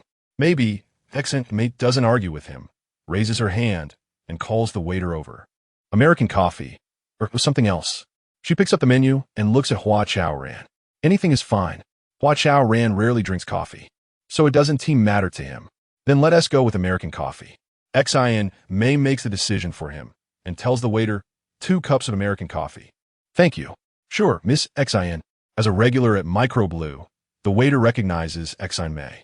With a sweet smile, the waiter leaves with the menu. Xin Mei watches the waiter's curvy waist and says softly, "Do you know why the consumption level at Micro Blue has always been the highest in the entire airport?" Hua Chaoran shakes his head. He hasn't paid attention to this issue and cannot provide an answer. Because they use a lot of human labor, and most of it is high-quality labor. Like that girl who just helped with the order, I think she must be one of the most beautiful women in the airport. So that's how it is. Hua Chaoran nods thoughtfully. He recalls that many chain CAFS nowadays either have unmanned sales or are entirely staffed by robots. It is indeed rare to find a place like Micro Blue with human wait staff. Xin Mei is right. The most expensive thing now is labor. Labor, especially high-quality labor, is undoubtedly a scarce resource in our time. The success of Micro Blue lies in their possession and full utilization of this scarce resource. Xin Mei glances at Hua Chaoran and continues, "Actually, everyone understands this principle, but few can achieve it. Have you thought about why that is?" "Why?" Hua Chaoran counters. He knows that since Xin Mei has brought up this topic, she must have an answer. Because of strength. No matter how good the idea is, without sufficient strength, it cannot be realized, Xin Mei says, staring intently at Hua Chaoran as if trying to see through his thoughts. Indeed, strength is important. But the progress of this society has never relied solely on strength.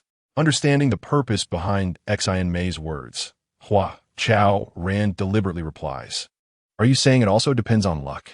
Xin Mei's eyelashes flutter slightly. She is also being deliberate. "No, what I mean is courage, determination, and dreams." Courage, determination, dreams. Hua Chaoran chuckles. Xin Mei seems to have heard a great joke. Hua Chaoran you. Just then, the beautiful waitress brings over the freshly brewed coffee, interrupting Xin Mei. "Enjoy your drinks, and if you need anything, I'll be right here." The waitress places the coffee down with a bright smile. Once she walks away, Xin Mei furrows her brow. "Hua Chaoran, you've seen the strength of the Xin family. If there is any company in the airport that can revive Xin life, it must be the Xin family. Do you understand? The strength of the Xin family. Are you talking about Dream Harbor?" "Yes, that is right, Dream Harbor. Do you really think you can defeat Dream Harbor?" "I will," Hua Chaoran says without hesitation. "Hua Chaoran, don't keep bringing up social progress. Xin life is just a business at the end of the day. I'm talking about the scarcity of resources, and you're talking about dreams. Don't you think you're being naive and unfit for this business society? Really? I don't feel that way." Hua Chaoran is somewhat annoyed by the continued bickering with Xin Mei, but some things still need to be made clear. In my mind, as well as in the minds of your brother Xin Yang and everyone on our Xin Life team, Xin Life has never just been a business. It is the hope of the people in Airport City and even the whole country, and it's not just the hope of the elderly. It is the hope of all of us. After pausing, Hua Chaoran's expression becomes serious as he looks at Xin Mei, emphasizing, "I think you should understand this principle." Hua Chaoran. Xin Mei's gaze suddenly turns sharp. It's the first time someone has spoken to her in such a tone since she was young. She feels angered. However, After a moment of reflection, Xin May suddenly calms down. The coffee is going to get cold, she says, looking at Hua Chaoran. Thank you. Hua Chaoran picks up the coffee cup and forces a smile. He truly does not understand why the dignified executive president of the Xin group is so intent on opposing Xin life, treating it as a piece of cake that must be consumed on her commercial path. To be honest, I really admire your talent and your drive. After sipping a few mouthfuls of coffee, Xin May's gaze falls back on Hua Chaoran's face. She had a moment of impulse to directly express her admiration for him, but for some reason, she hesitates as the words are on the tip of her tongue. If you're willing to give up Xin life, I can arrange a better position for you in the Xin family. The Xin family has business all over the world. If you want to achieve your social ideals, there are more opportunities with the Xin family.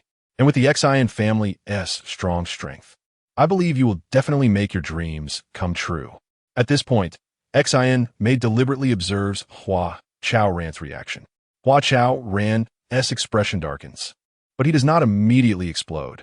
So, Xin May continues, if you think you're living just to achieve your dreams, then you should invest your best years into realizing those dreams, instead of getting stuck in Airport City for a project that is destined to have no future, just for a group of elderly people with little time left. Xin May, are you done? Seeing that Xin May has stopped speaking, Hua Chaoran puts down his coffee cup. Xin May nods, waiting for his response. I will not give up on Xin life. And I also do not believe we cannot defeat Dream Harbor. Hua Chaoran's breathing becomes a bit rapid, and after a moment of thought, he adds, our ancestors once said, if you can't even sweep your own house, how can you sweep the world?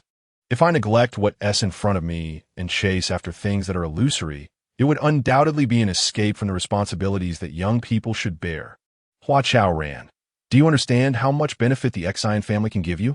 Xin May, unwilling to give up, makes one last effort. At least a salary of 10 million, along with an astonishing amount of capital and resources so rich they cannot be any richer, at your disposal to help you achieve your wishes. Don't you feel even a little tempted? If Hua Chaoran were not opposed to the Xin family, perhaps they could really end up together. Whether for the Xin family or for herself, Xin May is determined to make one last push. Hua Chaoran, do you know? Ever since you visited me at the Xion's building last time, I've developed some feelings for you. I think we can actually try dating, of course. The premise is that you cannot become an enemy of the Xin family. After hesitating for a moment, Xin May used her love for Hua Chaoran as a bargaining chip. Although this approach was somewhat despicable, she spoke very candidly. After all, her feelings for Hua Chaoran were genuine, not just a simple exchange of interests. Moreover, she had long been accustomed to sacrificing herself for the Xin family. You said you have feelings for me? Hua Chaoran was taken aback. This was unexpected for him. Yes. What I said is exactly what I think in my heart. Thank you. After being surprised for a while, Hua Chaoran finally calmed down. His thank you was like when he heard Xin May remind him that the coffee was getting cold. It was purely an expression of gratitude. Chapter 76 Outdoor Movie. Countless young people strive for a 10 million salary, opportunities to realize their life ideals, and abundant resources, as well as love expressed by a wealthy young lady. These are the conditions that Xin May offers to Hua Chaoran. As long as he gives up Xin life, she can fulfill these conditions one by one. However, Hua Chaoran still left after saying thank you. The music swirling above his head sounded increasingly ethereal. Xin May picked up her coffee cup, looked out, and suddenly felt that Wei Lan seemed too empty. What does he really want? She thought to herself, her gaze somewhat dazed. She became increasingly curious about this inscrutable man. At the same time, she quickly made a decision. She would never come to Wei Lan for coffee again. As expected, Hua Chaoran had just returned home when he received a call from Xin Yang. It ended so soon.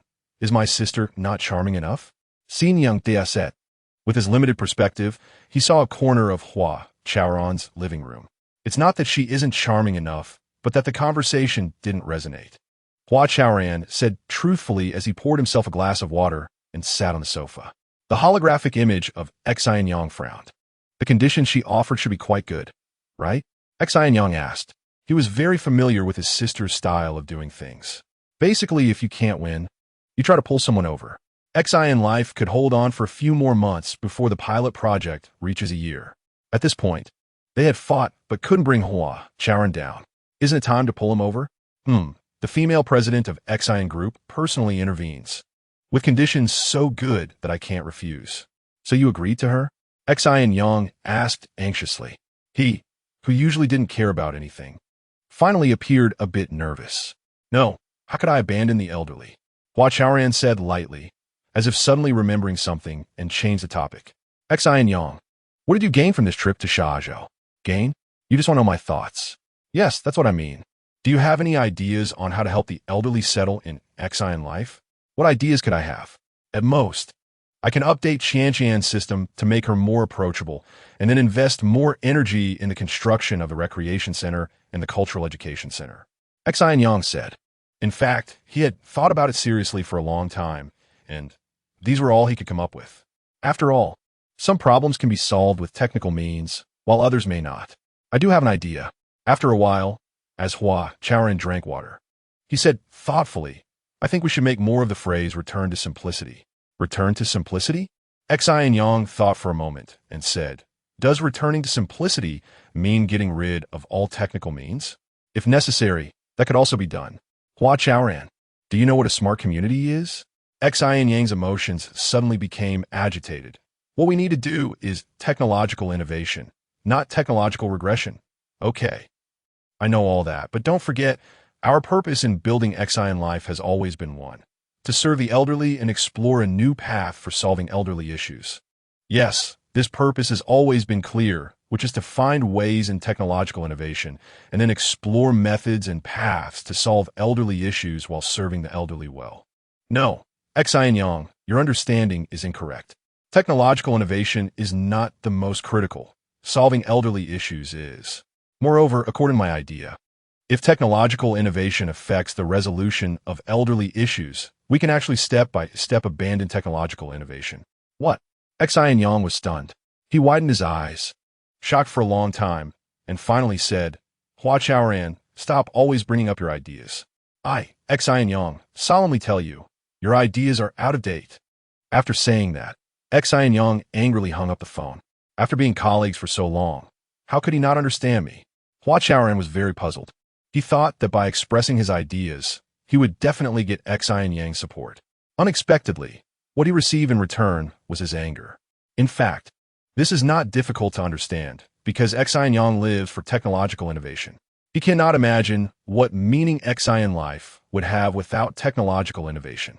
Besides, Xin Yang joined Xin Life to showcase his technical talents.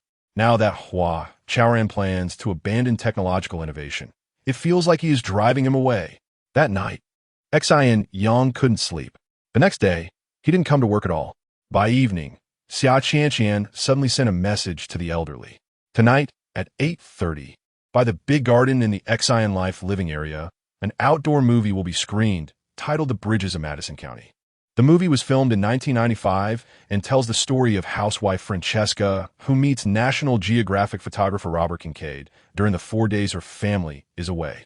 Xin Yang actually planned to use old projection technology to screen a 2D movie filmed over 50 years ago in an outdoor setting. Upon receiving this news, the elderly were immediately in an uproar. Many elderly people even painfully withdrew from the metaverse. On one hand, everyone was curious about what Xin Yang was trying to do. On the other hand, they were eager to experience a sense of nostalgia. In the 2050s, outdoor movies had long become extinct, and being able to watch one was truly rare. Occasionally, the weather clears up and old movies are discussed. Lovers part like a fairy tale. Ding Mao was even more excited. After rummaging through boxes, he finally found an old tape and a vintage tape recorder he had cherished for many years. When a familiar melody played again, tears could not be held back. At 7:00 p.m., the technical team had just hung up the screen. The elderly gathered in front of the big garden immediately erupted in cheers. Xin Yang looked around and found that there seemed to be no end to the crowd. In front of the screen, under the streetlights, on the balcony, and as far away as possible, there were all elderly people. Their faces were full of anticipation, and some even kept wiping tears from the corners of their eyes. Can we start the movie early? We can't wait. Someone said. Yes, everyone is here. Let's get started. Others urged. Xin Yang intended to screen the outdoor movie to mock Hua Chaoran, to let him know that leaving technological innovation was a historical regression. The elderly would certainly not buy his argument. However, the reality slapped him in the face. Didn't these people ever watch The Bridges of Madison County? Haven't they ever watched movies? Is a movie more fun than the metaverse? Don't they realize it's late autumn and it's cold standing outside at night? Questions kept popping up in Xin Yang's mind. Meanwhile, the elderly standing in the chilly autumn wind grew increasingly restless. Director Xin, should we start now? Yi Fanqing looked at him eagerly. The technical team members and the elderly also looked at him expectantly. Let's start.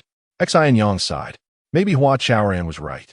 Xin life really doesn't need technological innovation. Xin Yang suddenly compromised, feeling somewhat disheartened. Chapter 77.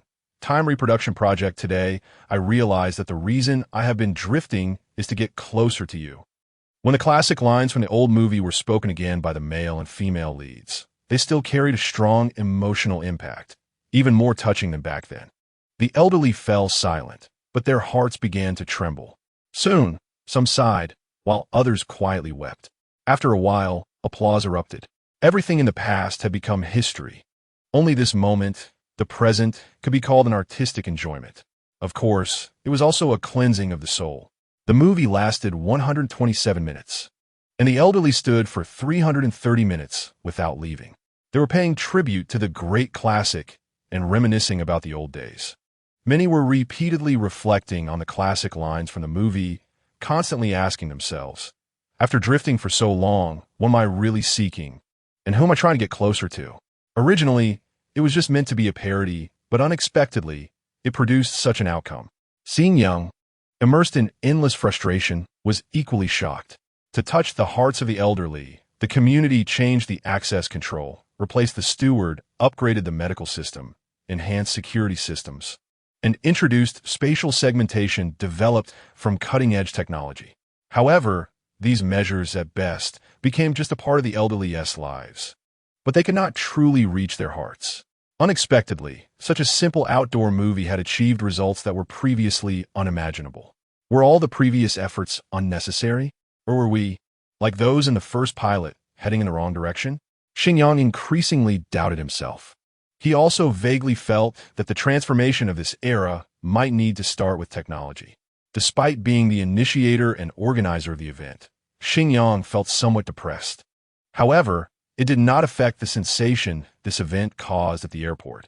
The continuous exploration of the spiritual world is the meaning of our existence as humans, Ding Mao said during an interview with the Airport Daily. Soon after, Mayor Xin Yang, at a press conference, emotionally stated, "Looking back, we find that the spirit of the airport is actually the spirit of humanity, the spirit that refuses to succumb to reality, perseveres through challenges, and pursues a higher realm of the soul. As the saying goes, the early bird catches the worm. Perceptive businessmen quickly found business opportunities." It was said that during that time, 32 media companies at the airport took significant action.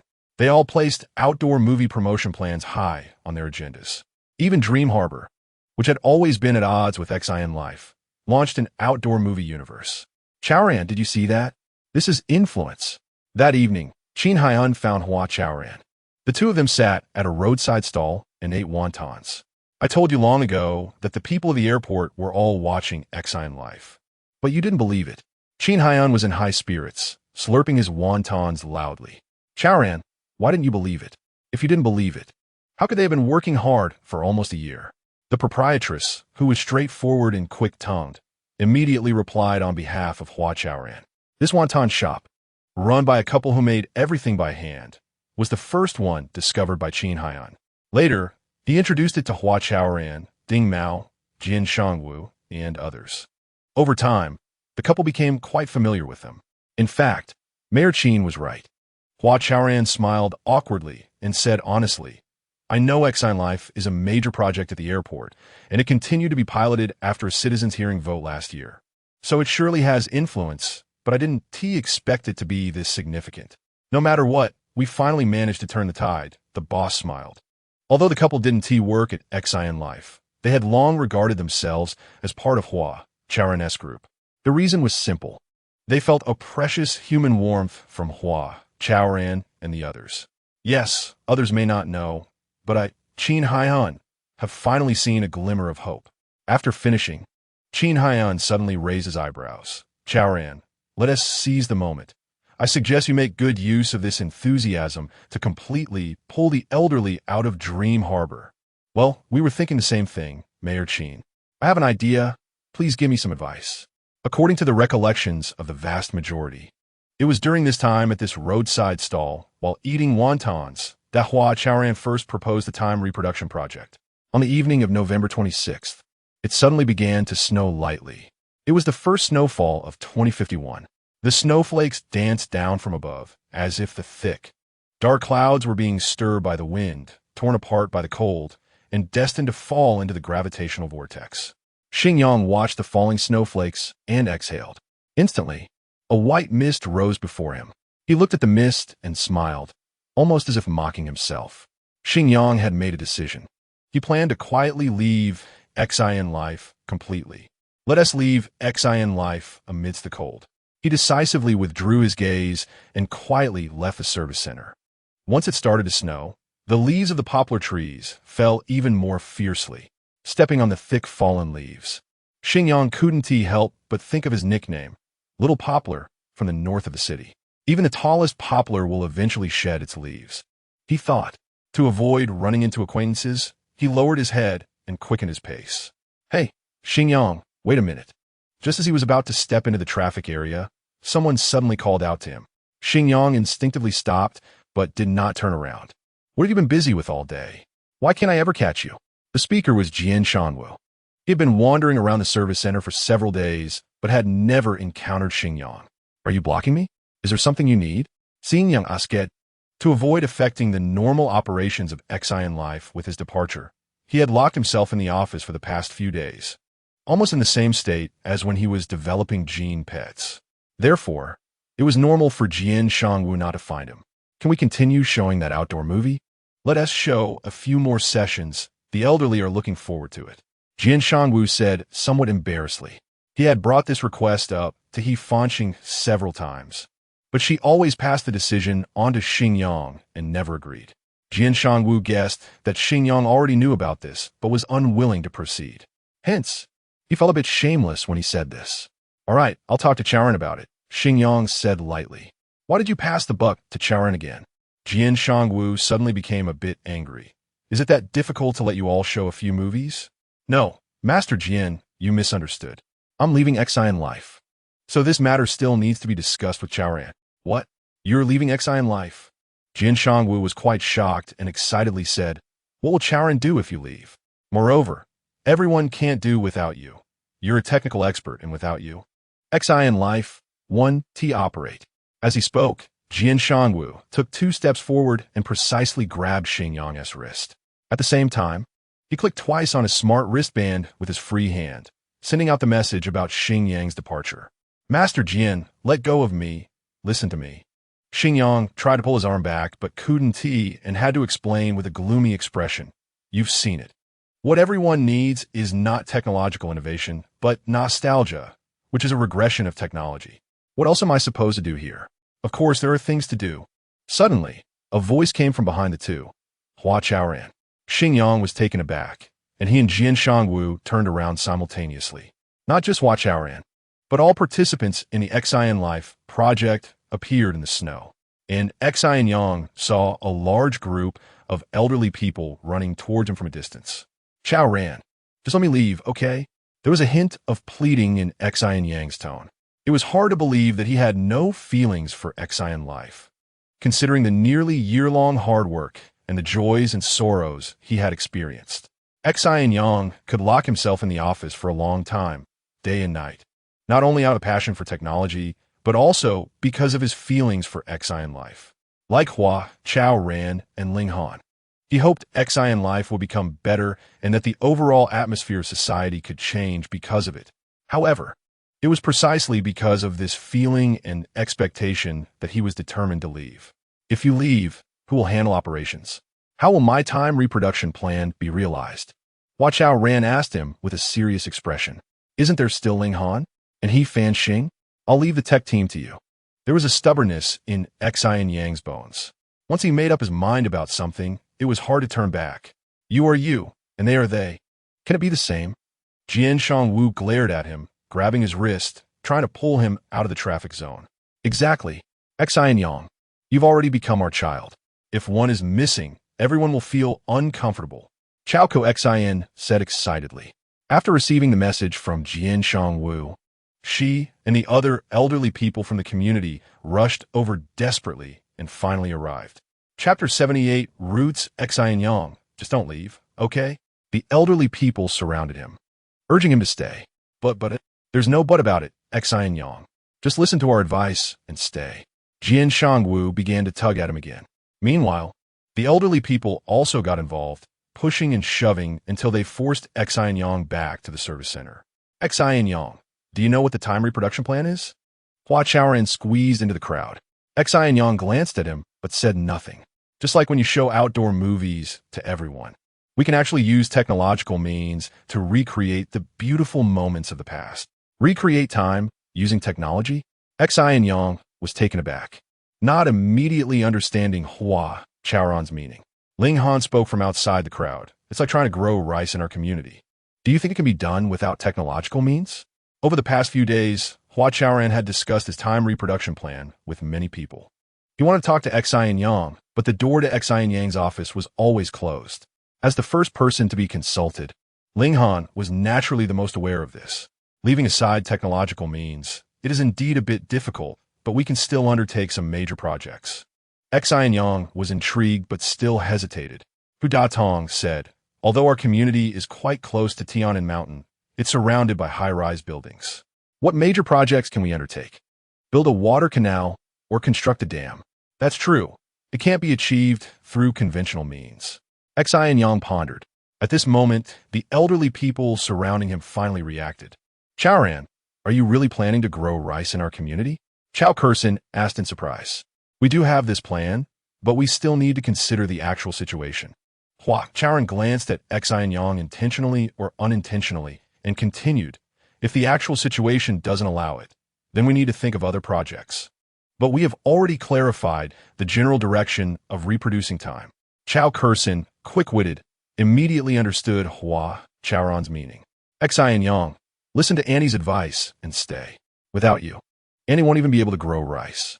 Chao Kursin pleaded, holding Xin Yang's hand. Xin Yang, quick in thought, countered, Annie Chao, do you really want to grow rice? Gao Gesi not that easily. Then Xin Yang looked at the elderly people surrounding him. What about everyone else? Do you all want to grow rice? Are you talking about actually planting rice in the community or just some virtual thing? Ding Mao asked on behalf of the crowd. Of course. It's the real deal, planting and nurturing seedlings, Hua Chaoran said seriously. After visiting the sandbar, he had this idea. If the elderly people participated actively, he was confident that Xian Xinghua could turn into an urban farmland. Then I want to grow rice too. Ding Mao, no longer in doubt, took the lead in responding to Xin Yang's question. Starting from the late 1980s and early 1990s, China began a rapid urbanization process. The urban population grew year by year, with many rural areas becoming part of cities. As urbanization advanced, people's lives indeed improved significantly. However, the connection to agricultural society became increasingly tenuous. Yet, with over 10,000 years of farming history, the essence of Chinese people is still intricately linked to agricultural culture. Now that the Xian Xinghua team wants to plant rice in the community, it is about re-establishing the connection between agricultural culture and the elderly, revitalizing and continuing the farming civilization in the city. We all want to. The elderly people said in unison. Their blood was boiling, as if anticipating rebirth. After listening, Xin Yang took a deep breath and exhaled. Then I'll stay and help everyone fulfill their wishes. That's right. Don't always think about leaving. Xian Xinghua is your home. Chao Kursin blurted out. Upon hearing this, both Xin Yang and Hua Chaoran were taken aback. It turned out that the hearts of the elderly had gradually returned. Roots. Xin Yang and Hua Chaoran simultaneously thought of this word. For many years after that day, Xin Yang never mentioned leaving again. Xin Shenghua began to undergo fundamental changes from that winter onward. Chaoran, are you really going to let me plant this first piece of land? Chao Kurson gazed at the freshly turned rice field, feeling as if she were dreaming. Absolutely. You're lucky. You won the lottery in the draw involving all the elderly people in the community, Hua Chaoran said with a smile. To open this first experimental field, everyone had been busy all winter. Fortunately, in the spring of March, the season of rejuvenation, the experimental field could be sown. Ah yes, haha. Chao Kurson let out a hearty laugh. Among the community, she had the most serious internet addiction, and giving her this experimental field was exactly Mayor Qin's intention. Where are the seeds? I want to sow them now, Chao Kurson said eagerly, rubbing her hands together. Here, right at your feet. Hua Chaoran pointed to the bag beside the rice field. I heard that rice needs to be grown into seedlings before it can be officially sown. Is it appropriate for you to let me sow seeds directly now? After untying the bag and grabbing a handful of rice seeds to examine, Chao Kurson suddenly hesitated. It's just right. Hurry and sow the seeds. We'll let you plant the rice seedlings, Hua Chaoran urged, although they said they wanted the elderly to participate in growing rice. Their level of involvement was quite shallow. For this seedling field, tasks like weeding, watering, tilling, and fertilizing were all handled by the planting system developed jointly by Xin Yang and Ling Han's teams. The elderly only needed to open the seed bags and scatter the seeds evenly in the rice field. All right then, I'm going to work. Chao Kurson, filled with anticipation, changed her shoes and walked into the rice field. Swish, swish. As she swung her arms, countless rice seeds fell into the water.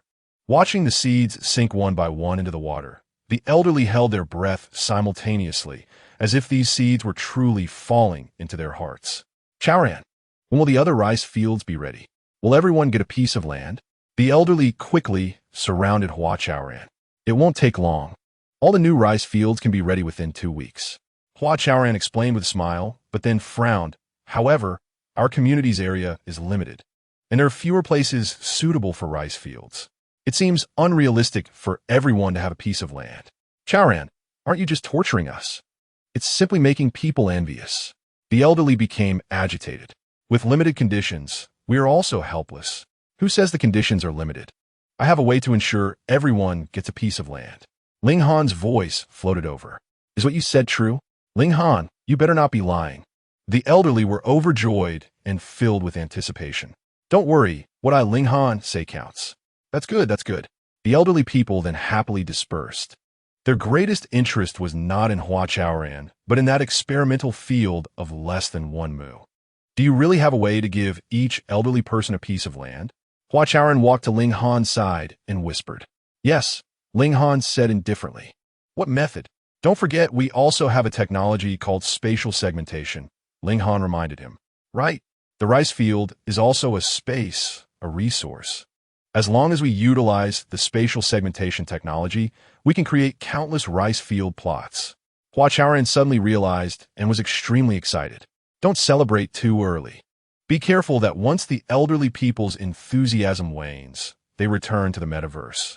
Ling Han is always so calm. Don't worry, this time it will definitely be different, because they will soon be putting down roots here. Hua Chaoran is very confident. He looks at Chao Kurson, who is sowing rice seeds, and in a daze, he sees the seeds already taking root in the soil. In fact, the actual situation is quite similar to what Hua Chaoran anticipated.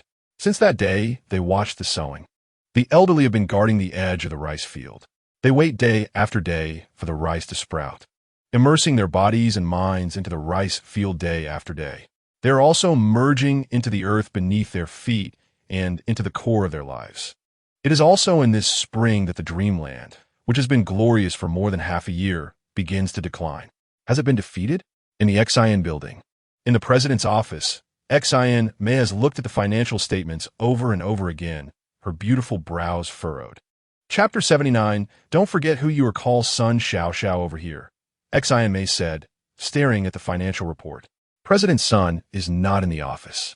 The personal assistant of Xin Group's office system immediately replied. Then connect his phone, Xin Mei said again. Okay, please hold on, connecting the call. Miss, You called for me. Sun Xiaoxiao's holographic image appeared in front of Xin Mei a few seconds later. Have you seen the latest financial report for Dream Harbor? Xin Mei shot a glance at Sun Xiaoxiao and asked coldly. I have seen it. There's been a slight fluctuation, Sun Xiaoxiao said indifferently, seemingly unconcerned. Xin Mei was instantly furious. She slammed the pen in her hand on the desk and shouted, Slight fluctuation?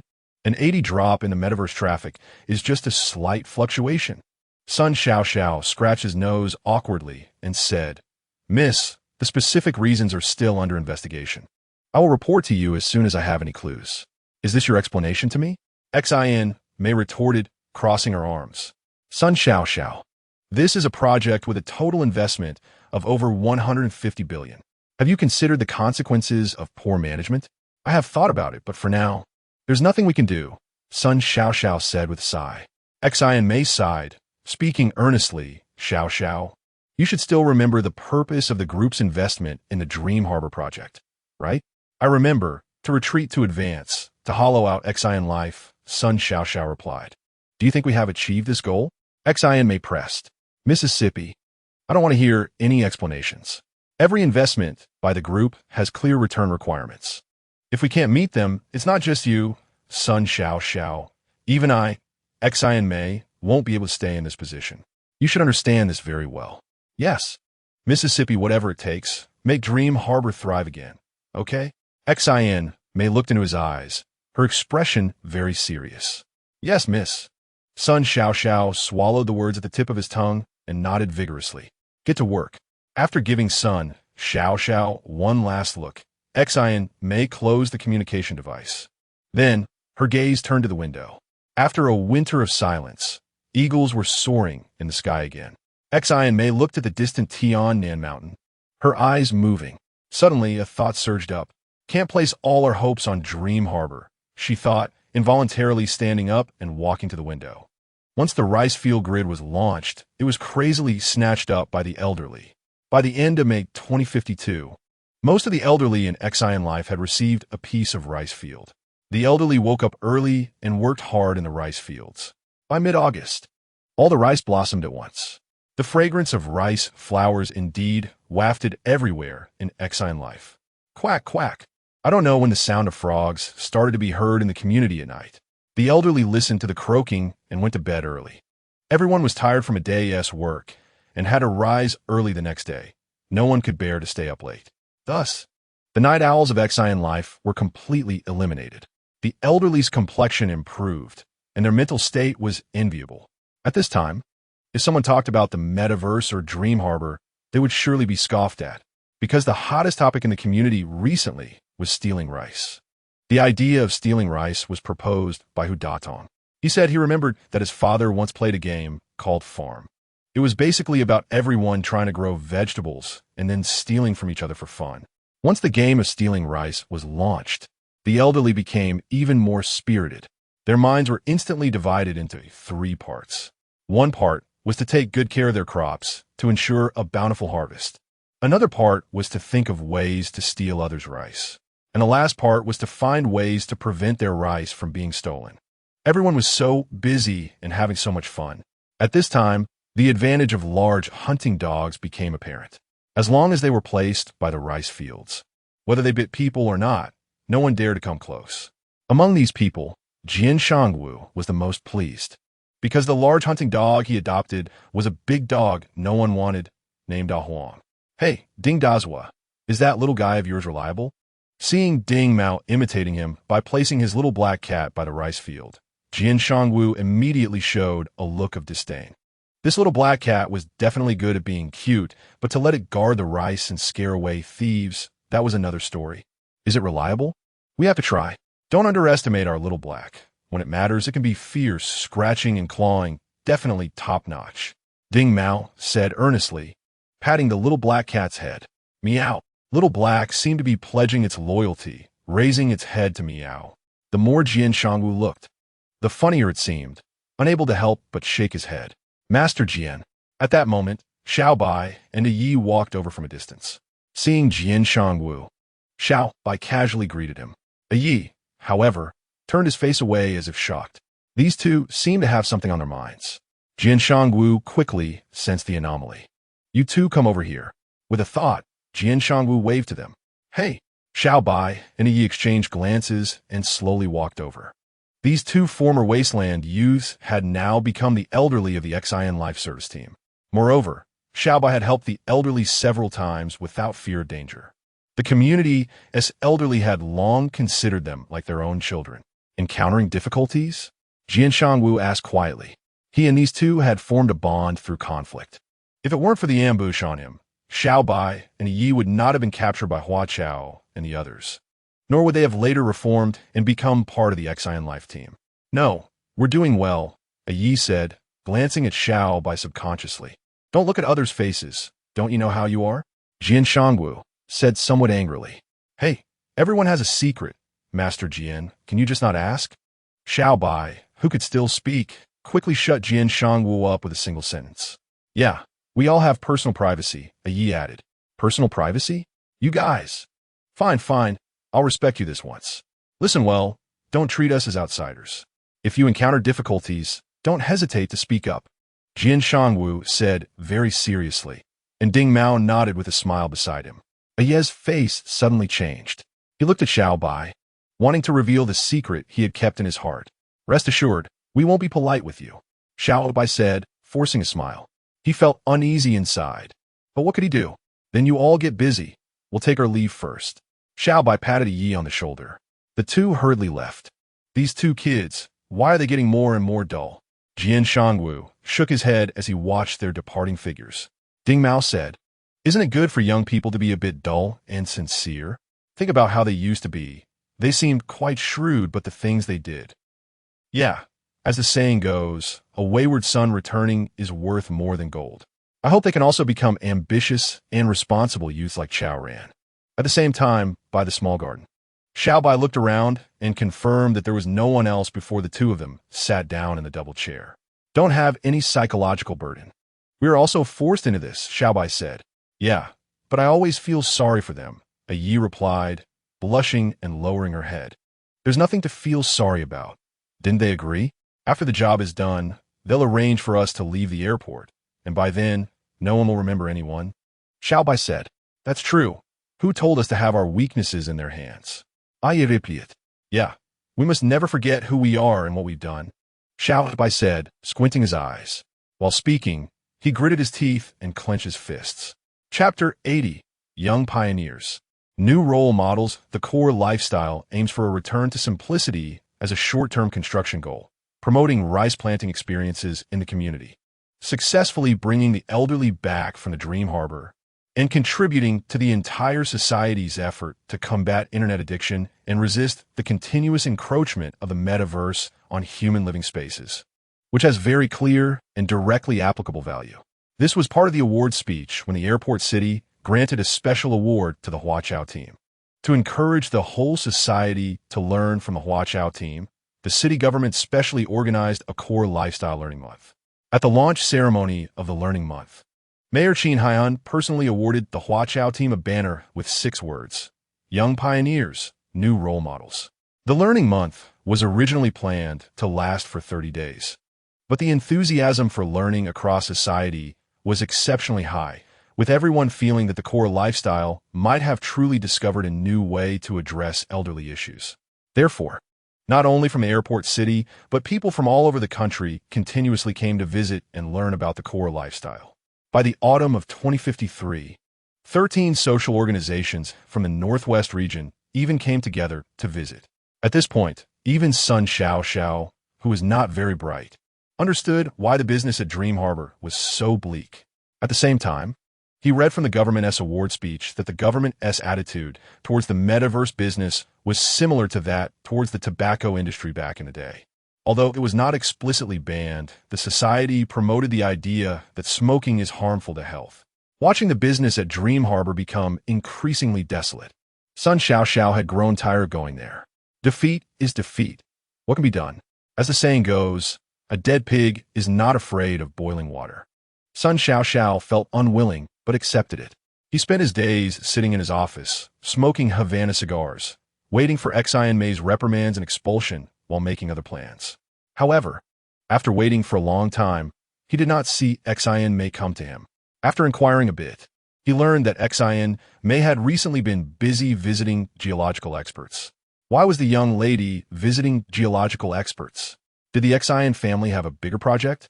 Sun Xiaoxiao was puzzled. In his boredom, he decided to go ahead with a plan he had long thought of. From the spring of 2052 until now, Xin May had visited no less than 50 top geological experts from home and abroad. However, the results of the visits were not very optimistic. All she wanted was a definitive answer. Yet, none of the geological experts were willing to provide one. As autumn arrived, Xin May began to feel anxious. Through various channels, she released a statement that as long as there was a geological expert who could clearly validate the topic she proposed, the Xin family was willing to sponsor $200 million in research funding. $200 million. This was a tremendous temptation. About 2 months later, an expert from America who specialized in glacial geomorphology finally became interested. He promised Xin May that he would complete the topic validation before the summer of 2054. At this point, Xin May finally let out a sigh of relief. The subsequent tasks were all within her area of expertise. Standing by the floor-to-ceiling window, Xin May looked out at the snowstorm and suddenly felt a pang of sympathy for Hua Chao. If her plan could be successfully implemented, could Hua Chao withstand the blow? After all, being abandoned by everyone is not something everyone has the courage to face. By that time, I would be willing to warm his heart with my own. Extinguishing a raging fire, it would be such a pity. Xin May thought to herself, unconsciously turning around. She leaned against the cold crystal steel wall, her face showing a blush only a girl could have. 2053 was the third year of the Core Lifestyle's second phase pilot. In addition to the rice field grids, the construction of the recreation and cultural education centers was also taking shape. As everyone looked back on the past, they couldn't help but feel emotional. Chaoran, I have an idea. Halfway through the meeting, Hu Datong suddenly raised his right hand like a student. Just say it directly. Don't be too reserved. Xin Yang teased him. Ha! Everyone laughed together. What are you laughing at? I'm following the rules. Okay. Hu Datong rolled his eyes and cleared his throat, saying, I suggest we hold a grand celebration during this year's Spring Festival to celebrate our 3-year pilot anniversary. What do you think? Sure, that sounds great. Hua Chao was very supportive and looked at Ling Han, saying, most of our technical team colleagues are low-key, but they have made significant contributions to the community. So I suggest this 3-year anniversary celebration be led by the technical team, with the service team assisting. How does that sound? Huh? Ling Han was inexplicably caught off guard, frowning and asking why. Chaoran wants to let the technical team members step into the spotlight and give their colleagues more visibility, Hu Datong explained. This arrangement is exactly what he wants. At least he won't have to think hard about the program. Oh, Ling Han replied after hearing this. Oh, is that a yes or what? Xin Yang asked deliberately. Ling Han shot him a glance and said softly, Oh means oh. It doesn't have any special meaning. Hu Datong scratched his head, wanting to confirm. So this matter? Hua Chao said, Oh means yes. Ling Han did not refute. Only then did everyone stop asking. After this meeting, preparations for the Core Lifestyle's second phase pilot 3-year anniversary celebration began in full swing. Not long after, the elderly also got involved. Besides joining in the fun, the elderly mainly wanted to express their gratitude. It was truly, as Xin Yang said, without the Core Lifestyle, there would be no new life for everyone. The date for the 3-year anniversary celebration was finally set for New Year's Day, symbolizing the transition from the old to the new and carrying on the past. However, on Christmas Eve, a shocking event occurred nationwide, casting a shadow over the long-awaited spring for the Core Lifestyle. It even dealt a devastating blow. After the incident, someone conducted an in-depth survey, confirming that the exact time when things started happening was December 24th, 2053 at 8:46 p.m. At that time, the elderly, who had been busy all day, were mostly cuddling their pets in bed, waiting to fall asleep. Suddenly, some received messages pushed by Xia Qianqian. The content of this message remains a mystery to this day. Sadly, due to their trust in Xia Qianqian and their daily habits, most of the elderly did not carefully read the content of the message and directly clicked the confirmation button. The next morning, Around the time they were supposed to start working, the elderly simultaneously let out screams, some were even wailing. "It's empty. All the savings in the account are gone." Following that, the elderly rushed to call the bank. The bank staff stated, the fund transfer was authorized and confirmed by the elderly. What the hell is going on? In shock, the elderly began to recall carefully. They quickly remembered the confirmation of the message sent by Hua Chaoran the night before. It turned out it was Hua Chaoran. She had tricked us out of our money. How could this be? Chaoran is our family. What about family? Can't family abscond with our money? Most of these elderly people are empty nesters, having nothing but their savings in their accounts. To put it more bluntly, the savings in their accounts are their only security for retirement. Now that the security is gone, how are they supposed to live in the future? Hua Chaoran was developed by the community. This must be related to them.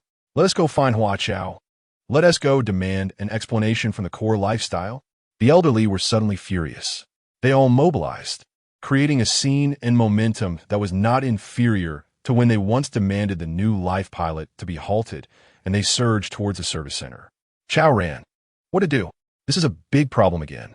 Hu Datong reported the situation to Hua Chao, cold sweat dripping down his back. Chapter 81. Oh no. Hua Chaoran has been kidnapped. It's okay. The truth will come out, and things can always be clarified. Hua Chaoran's gaze was firm, and after thinking for a moment, he said, "Let's do this. You quickly inform everyone to continue to hold their positions at work. No one should stop the elderly, and absolutely no conflict should arise with them." Hu Datong looked troubled and anxiously said, "But the elderly are rushing towards the service center while talking. If we don't come up with a solution, I'm afraid." "Don't worry, I'll handle it when the elderly arrive." "You by yourself?" Hu Datong's eyes widened. "They are currently very agitated. You can't handle it alone." "I can definitely handle it," Hua Chaoran said stubbornly. Hu Datong wanted to persuade him again, but suddenly saw what looked like two flames rising in his eyes. So, he nodded and got busy. "People's hearts are all flesh. I don't believe the elderly will make things difficult for us."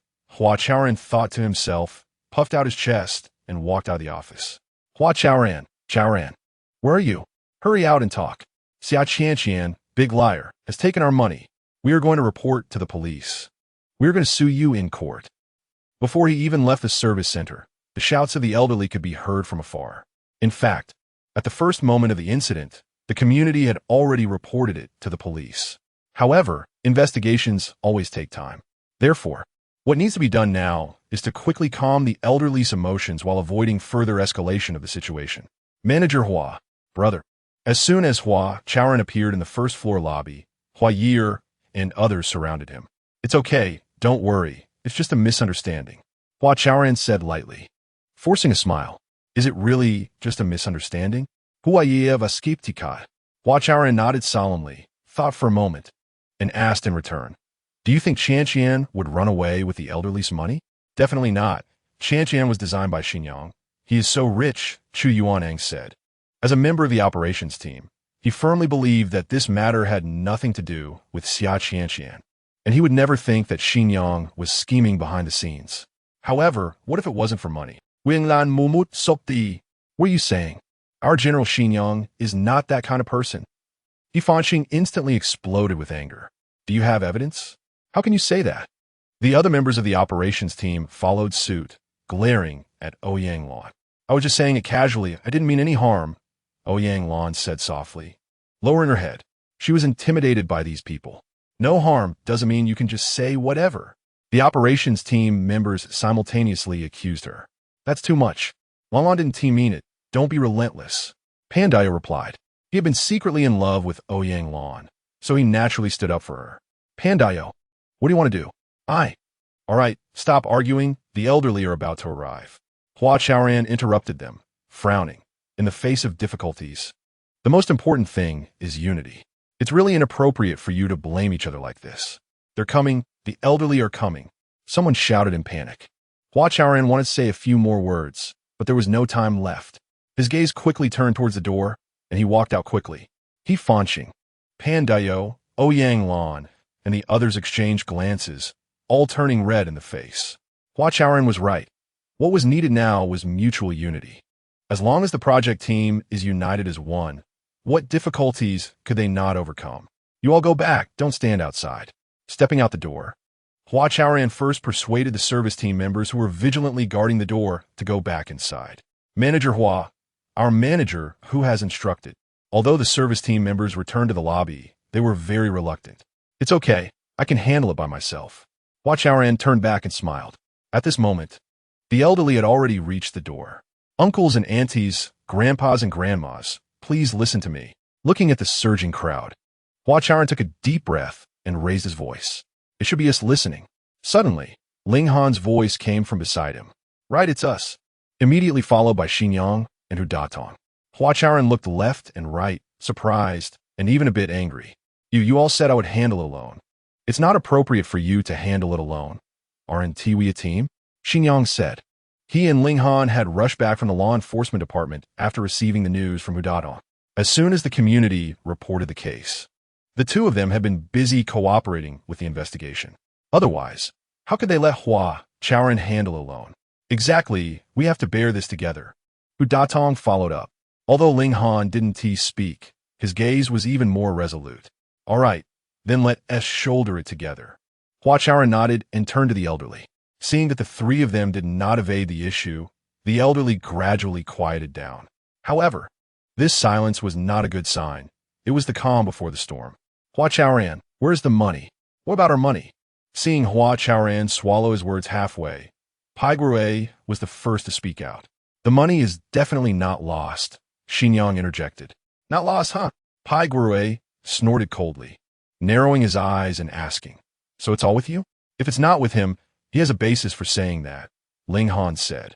What basis? Are you continuing to deceive us? Sun Gongyi asked coldly. Although he and Pai Grue were arch-enemies for the sake of common interests, the two naturally stood together. They just returned from the law enforcement department, so they must have a basis for saying that, Hu replied. Whether Xin Yang had a basis for saying that, he was not sure, but he believed in Xin Yang. Sure enough, Xin Yang followed up with an explanation. This is the preliminary conclusion drawn after the investigation by the law enforcement department. The state has always monitored the flow of large sums of money, so the money won't be lost. Upon hearing these words, discussions began among the elderly. Soon, someone called the law enforcement department. After they hung up the phone, someone asked, will the money really not be lost? Xin Yang and Ling Han both nodded solemnly at the same time. Then some elderly began to hesitate. It didn't make sense to continue causing a ruckus. After all, Xia Qianqian deceived everyone. The community must give an explanation, right? Exactly. Where there is one, there is another. Who can guarantee she won't deceive again in the future? Outside the crowd, two people shouted out in coordination. Then, one of them shouted sharply, boycott Xia Qianqian. Let her get out of Xin life. Yes, where there is one, there must be an explanation. Boycott Xia Qianqian. Let her get out of Xin life. The elderly, who had just managed to calm down, instantly heated up again. They all began to shout along. In an instant, the situation was out of control again. Hua Chaoran found the voices of those two people somewhat unfamiliar, yet familiar. But just as he stretched his neck to see who it was, the crowd began to surge. What to do? Hu wiped his sweat again. It's okay, I'm here. Hua Chaoran glanced at him and raised his voice.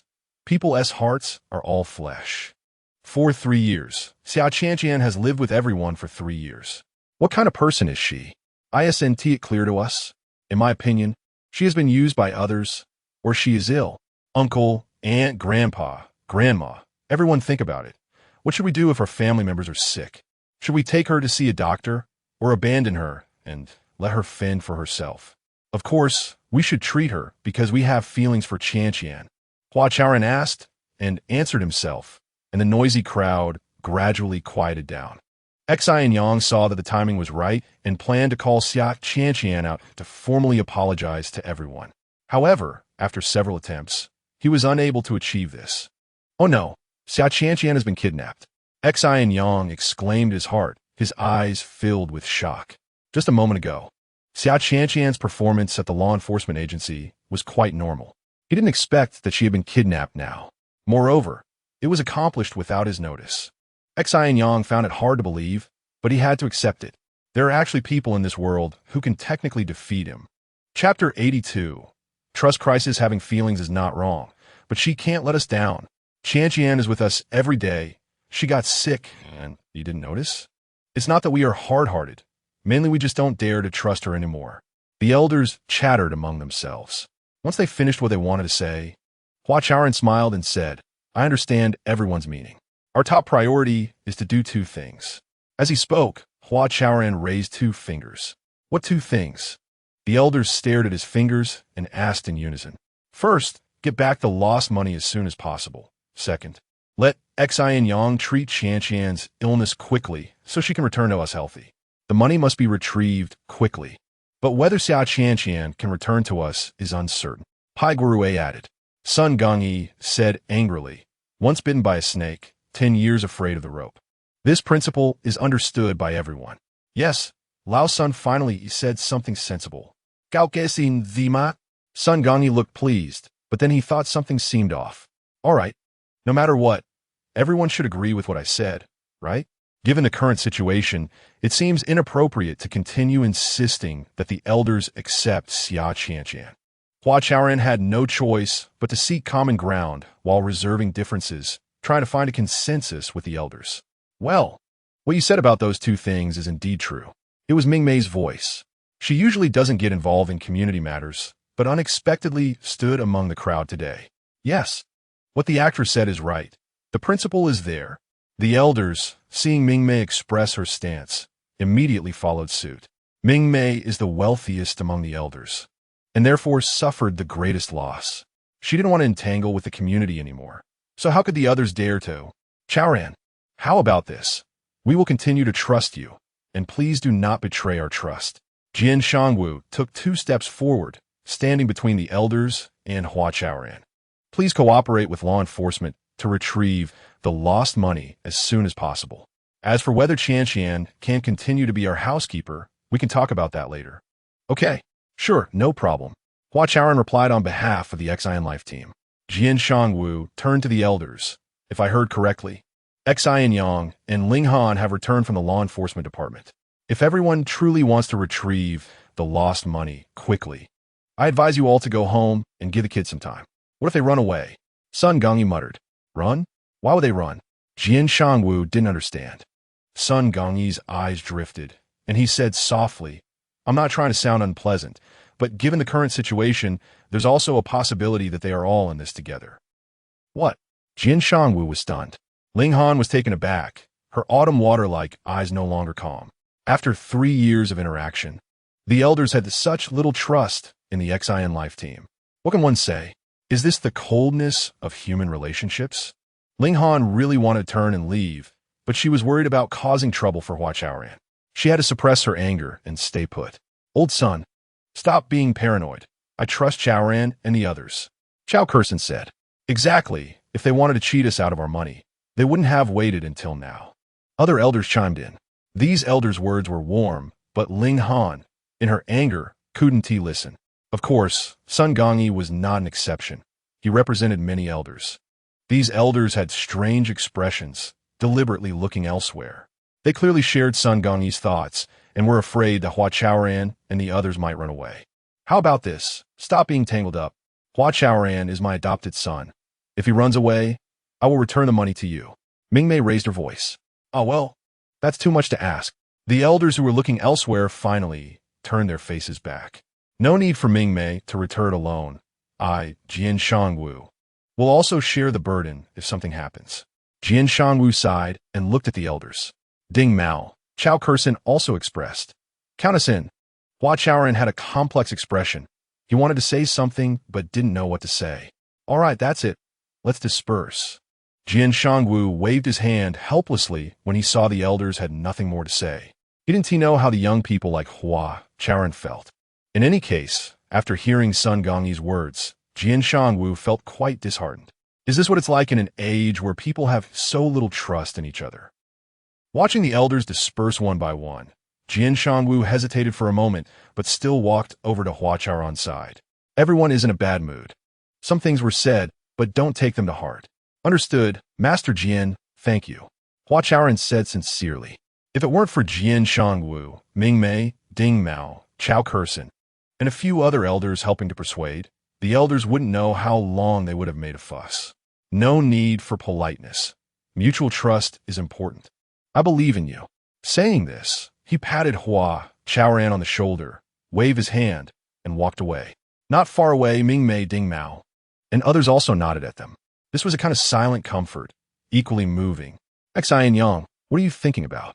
Noticing Xin Yang seemed distracted, Hua Chaoran called out to him. Nothing at all. Until he found a reason. Xin Yang didn't want to mention that Xia Qianqian had been kidnapped. Then I'll leave it to you. Please cooperate with law enforcement and quickly treat Qianqian. Treat her? Xin Yang was taken aback and immediately said, oh, okay. I will quickly identify the system vulnerabilities and fix them. Not just fixing vulnerabilities. I think we should give Qianqian a major upgrade to enhance her security as much as possible. Otherwise, if something similar happens again, it could be troublesome. Yes, I understand. Xin Yang nodded. Looking at Hua Chaoran, he felt anxious. The issue with Qianqian now is not about upgrading, but regaining control. But how could he explain this to Hua Chaoran? All right, you go ahead with your work. After patting Xin Yang on the back, Hua Chaoran started looking for Ling Han in the crowd. However, after searching for a long time, he couldn't find her. Did she go back to the law enforcement department by herself? Hua Chaoran thought to himself. He suddenly realized that Ling Han also seemed a bit off. After this day, everyone's energy was focused on the two things Hua Chaoran mentioned. The elders were in a bad mood, and soon no one was taking care of the rice fields. Fortunately, it had already entered the deep winter season, and there was basically no farm work in the rice fields. Letting them go wild was somewhat normal. However, unexpectedly, one night a week later, all the money in the elders' accounts suddenly returned. The elders all thought it was a sign of progress in the law enforcement department's investigation. When they called to inquire, they found that the law enforcement department was even more surprised. Everyone then thought it was the credit of the XIN Life project team, who knew that Hua Chaoran and the others were also confused.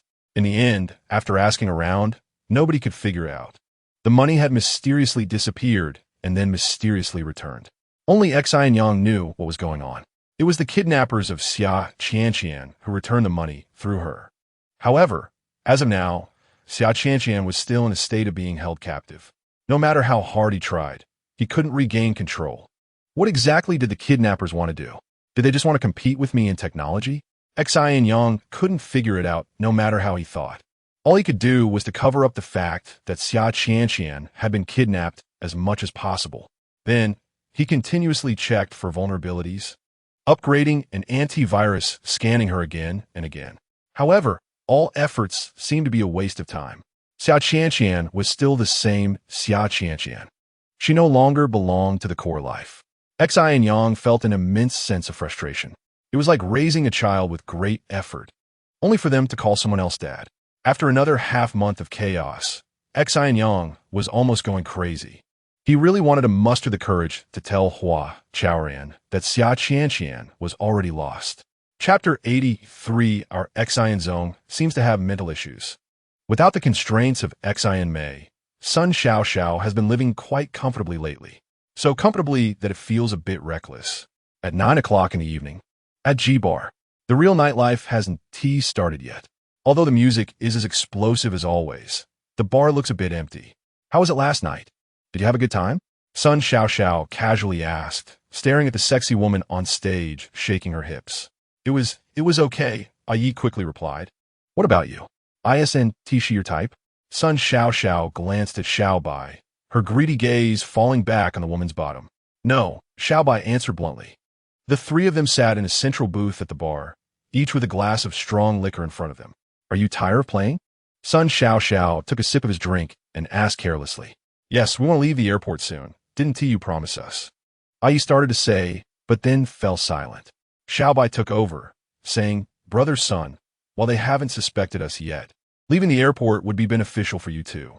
Is that so? Sun Xiao turned his head and smiled. It certainly is. It would be most appropriate for you to send us away now, Yi added. I see you're feeling guilty, aren't you? Sun Xiao said, his eyes sweeping over Yi and Xiaobai's faces. What we have to feel guilty about? We did it. We admit it, Yi mumbled. Brother Sunday. Xiaobai took a deep breath, seemingly about to lay everything bare. Enough, don't drag this out in front of me. Who doesn't he know what you're thinking? Sun Xiao interrupted him, swinging his crossed leg a couple of times, casually saying, "You've done the deed, and now you want to backtrack? Is that even possible? So I advise you to take this opportunity to cut ties with the past, understand? What about our leaving the airport?" Xiaobai had a vague sense of foreboding. "Isn't it good to follow me?" Sun Xiao raised his glass of liquor and took a big sip. Then his gaze fell back on the woman's shaking bottom. "Xia Qianqian was kidnapped by you, and the elders went to seek an explanation because of you two stirring things up. Have you forgotten so quickly? Sometimes, being too forgetful isn't a good thing," Sun Xiao said quietly. Right on time.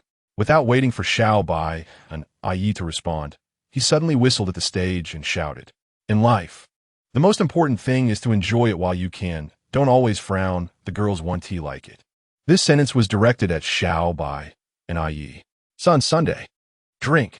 Yi wanted to reason with Sun Xiao, but Xiaobai patted his arm and raised his glass. "Yes, that's what brothers are for." Sun Xiao was very satisfied and raised his glass too. Before long, the three of them were drinking and watching girls just like before. However, Yi seemed to be a bit absent-minded. 2 days later, on a clear morning, Hua Chaoran had just walked into the office.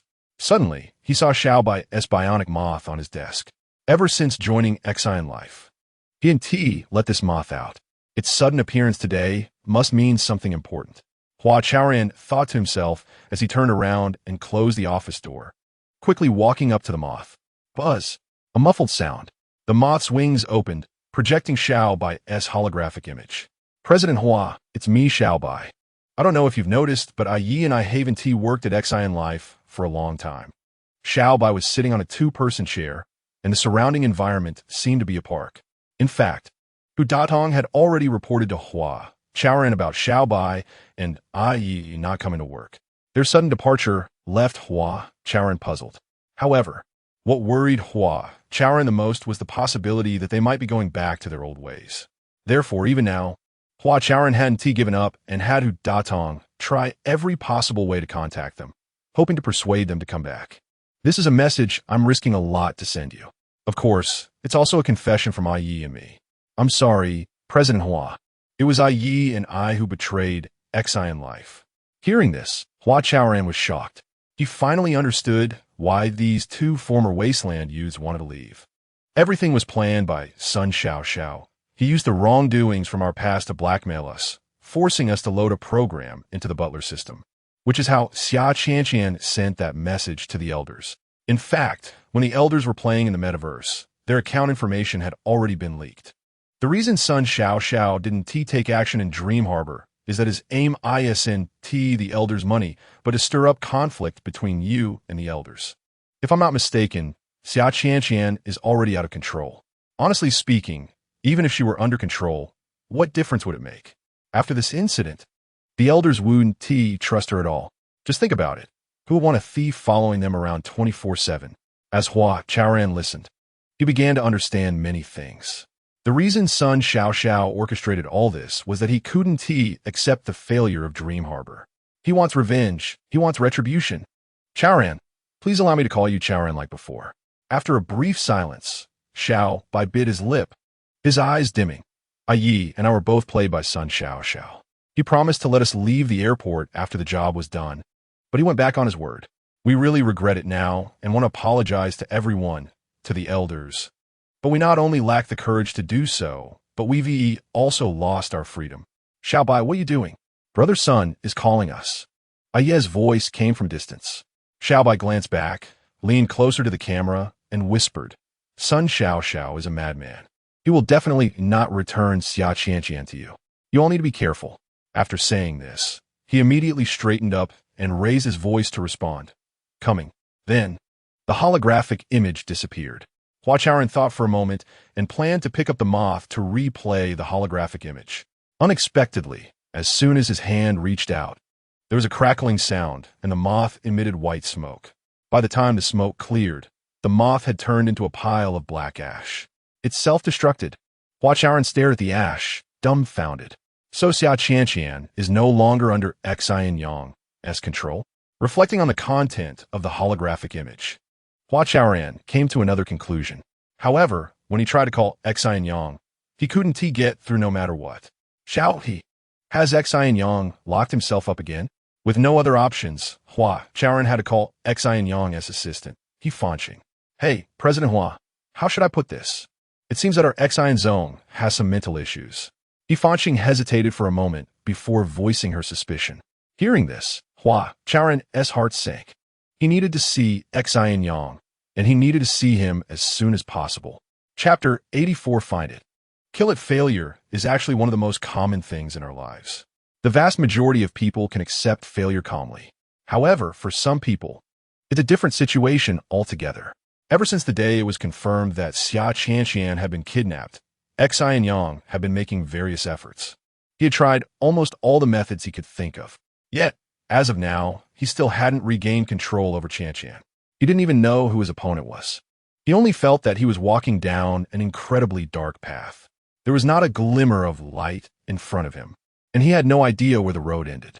However, Xin Yang was absolutely unwilling to give up, because he didn't believe that anyone in this world understood technology better than he did. At most, he would confess to Hua Chaoran. This thought had almost become Xin Yang's last resort. Whenever he couldn't bear the torment anymore, he would say this to himself, but he had never acted on it. Xin Yang was Xin Yang. Even if it meant torturing himself to death, he would not bow to reality. He would never admit defeat. Xin Yang, can you open the door? Suddenly, Hua Chaoran's voice came from outside. Xin Yang's mind stirred, and his thoughts returned. To see or not to see, he thought to himself, feeling incredibly conflicted. Instinctively, he wanted to see Hua Chaoran. After all, they hadn't seen each other for several months. But what would they talk about? Would he have to avoid the topic of Qianxian? Xin Yang, if you don't open the door soon, we'll have to force it open. Hua Chaoran said again, knocking hard on the door several times. Each knock felt like it struck Xin Yang's heart, causing him immense pain. To see or not to see, he asked himself again. Yet, he couldn't find a compromise between the dilemma. Xin Yang felt a splitting headache. He wanted to hold his head and scream. Hurry, pry the door open. Outside, Hua Chaoran ordered. No, don't pry the door, no, please. Xin Yang finally shouted out in a frenzy. The outside fell silent. After a while, Hua Chaoran gently asked, Xin Yang, are you okay? I'm fine. Xin Yang said painfully. For some reason, a wave of nausea hit him, making him gag. I'll open the door for you. Xin Yang gasped for Hua Ye'er, as if he would suffocate if he didn't. Xin Yang, it's okay. You don't need to open the door anymore. I'm just sitting outside. We can chat like before. Through the door, Hua Chaoran said softly. Xin Yang was taken aback and stopped gagging. I sent Xiao He and the others away. Now there are only the two of us in the office. Hua Chaoran said lightly, as if he were holding a few cans of beer, wanting to invite Xin Yang for a drink. I understand the situation now. Seemingly worried that Xin Yang would overthink, Hua Chaoran immediately explained. It's Xiao Bai. He told me. Xiao Bai? Isn't he part of the service team? Xin Yang muttered to himself, almost responding to Hua Chaoran. He had already left Xin life, and should currently be with Sun Xiao Xiao. Really? Why? Xin Yang pulled out a tissue to wipe his mouth and sat directly on the floor. Sunlight streamed in from the window like an added spotlight. It exposed his messy hair without reservation under the bright light. If Xin Yang could see this shine, he would notice that most of his hair had turned white. It was a frighteningly pure white. They were threatened by Sun Xiao Xiao and helped her cause destruction. What else was destroyed? Listening to Hua Chaoran's words, Xin Yang had stopped thinking. He was just reflexively asking questions. In the past, he would have immediately thought that his opponent was actually Sun Xiao Xiao. Qianxian was the one they harmed. After thinking for a moment, Hua Chaoran still said this sentence aloud. He had carefully chosen his words just now, fearing to provoke Xin Yang. However, some questions were unavoidable. They harmed? He said that they loaded a program into the butler system, which was why Qianxian was kidnapped. Qianxian was not kidnapped. No, she is fine. Xin Yang first shouted and slammed the ground. Then his voice choked slightly, mumbling, She isn't. Xin Yang, admitting defeat isn't such a terrible thing. After a long time, Hua Chaoran said softly, and all failures are only temporary. As long as we don't give up, there will always be a day when we regain victory. But I've tried my best. I've thought of all the methods. Xin Yang's tears streamed down his face. He was crying but didn't want to make a sound. I know you've been trying hard. I firmly believe you could defeat Sun Xiao. Hua Chaoran said with a determined tone. Upon hearing this, Xin Yang's tears flowed even more fiercely. After an unknown amount of time, everything before him suddenly turned bright. Xin Yang looked at the familiar furnishings, stared at his desk, and gradually calmed down. He was shocked to find that it was already spring. At the same time, in the Xin Corporation building, in the chief scientist's office, Sun Xiao was smugly puffing on a cigar. The person who had been competing with Xin Yang repeatedly these days was him. However, he had won unfairly but remained undefeated. In fact, when he designed this program initially, Sun Xiao only thought of kidnapping Xia Qianqian for a day or two to show Xin Yang a lesson. He didn't expect that this kidnapping would last for several months. Moreover, as his opponent, Xin Yang seemed to be more vulnerable with each passing day. Especially in the recent few times, he hadn't even launched an attack, and Xin Yang had already surrendered on his own. What happened? Is the little white poplar in the North City not doing well? He had pondered over this question repeatedly, but he couldn't figure it out. In fact, Sun Xiao would never be able to understand, because he had never regarded his opponent Xin Yang as a person. In Sun Xiao's eyes, Xin Yang was a research fanatic, a technical expert, a peak he could never surpass in the field of technology, a powerful existence. Yet he never considered that Xin Yang was also a human being, a person with flesh and blood, with emotions, a person who would hesitate, waver, and shrink back when faced with difficulties. I'll play you to death, haha. Just thinking about the relentless pressure he had put on Xin Yang in recent months filled Sun Xiao's heart with joy. He puffed on the cigar fiercely, indulging in the pleasure of revenge. That's right. The reason Sun Xiao wanted to kidnap Xia Qianqian was not just to deal with Xin life, but more importantly, to use Xin's resources to take revenge on the Xin family. Because he knew better than anyone that he wouldn't be able to stay in Xin Corporation for long. After all, rolling up his bedding and leaving was only a matter of time, so why not enjoy a little before leaving? Sun Xiao was racing against time. He cherished time more than anyone else. Mr. Sun, the president is looking for you. Suddenly, the voice of his personal assistant came from behind. Sun Xiao instinctively trembled. It's over. That day has finally come. Xin Life, Operations Team Office Area.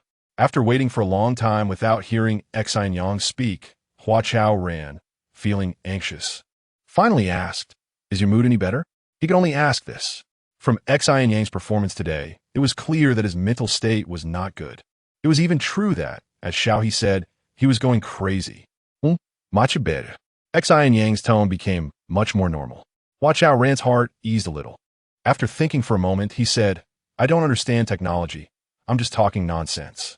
Look, rather than saying that you and Sun Xiao are competing for Qianqian's control, it's more accurate to say that you are helping Qianqian get rid of a virus. Get rid of a virus? Xin Yang didn't understand. Isn't that what we're doing? The reason Qianqian is uncontrollable is that she has been infected by that piece of code. As long as we find that piece of code and eliminate it, won't Qianqian return to her previous state? Find it, eliminate it. Xin Yang murmuret. Hua Chaoran noticed that his tone had changed back to the way it was before, and he involuntarily became nervous again.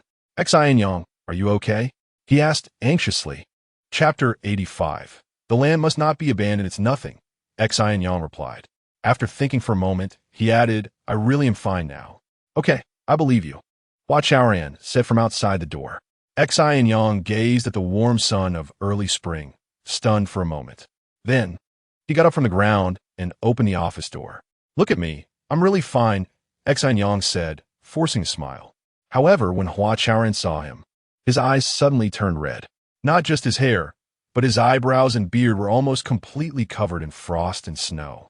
And his face, except for the parts obscured by wildly grown hair, was basically skin over bones.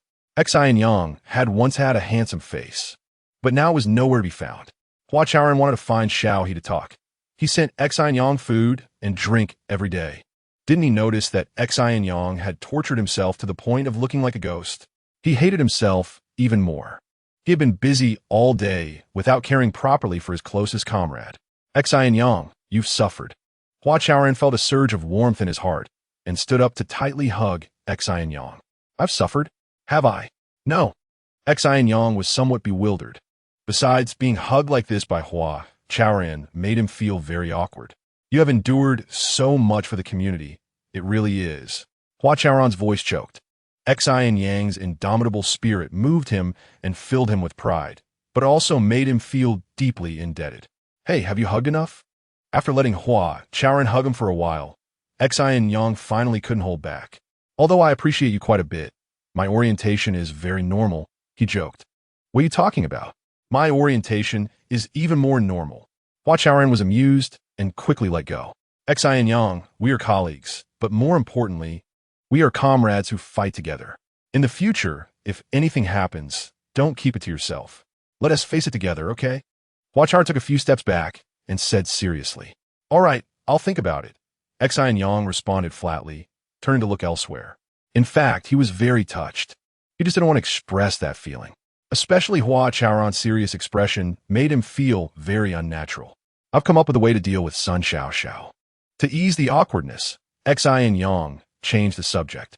He had drawn inspiration from Hua Chaoran's earlier persuasion and regained his confidence. Let us not rush to deal with Sun Xiao. What you need most now is a haircut and a shower, Hua Chaoran said. After that, he directly called Xiao He to arrange it. At the same time, in the Xin Corporation building, in the executive president's office, Sun Xiao stared at an investigation report in front of him, his eyes rolling. Do you understand? Xin Mei asked him as she looked at him. Let me think about it. Sun Xiao chose a middle ground response out of self-protection. Before entering this office, he had already decided to throw caution to the wind. However, once inside, Xin Mei not only did not hold him accountable, but also personally made him a cup of coffee and handed him the report. Sun Xiao's initially reckless mindset suddenly became less steady. He couldn't figure out Xin Mei's thoughts and was afraid she would see that he didn't understand her intentions. Thus, he answered every question very cautiously. No need to think anymore. This is the result of my efforts over the past 6 months. Xin Mei took a sip of coffee, a smile appearing at the corner of her mouth. It's also a key. A key? Sun Xiao glanced at Xin Mei secretly before quickly lowering his head. This was a rare paper report. He had to lower his head and read it word for word to understand what the report was saying. It is a key that can open Pandora's box, Xin Mei said with interest. The cost that Xin Corporation has paid for this report far exceeds $2 billion in research funds. However, compared to the substantial profits that Xin Life will soon bring, this is nothing.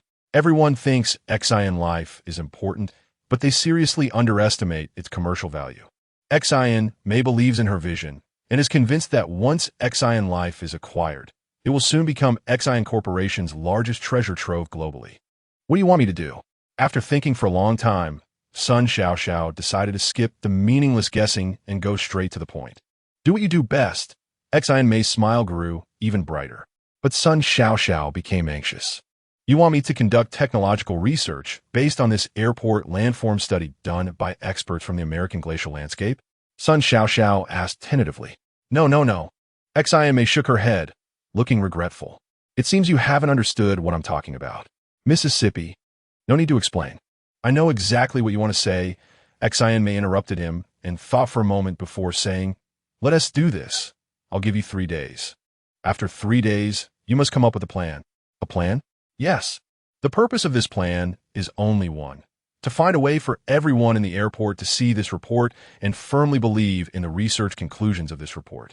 After saying this, Xin Mei turned her eyes to Sun Xiao and asked, Do you understand? I understand, Miss, Sun Xiao hurriedly replied. He felt a wave of disappointment rise in his heart. It turned out that what he was best at in Miss's eyes was not technology. If she knew that he had been using technology to torment her brother for the past few months, would she still think that way? A strange thought suddenly popped into Sun Xiao's mind.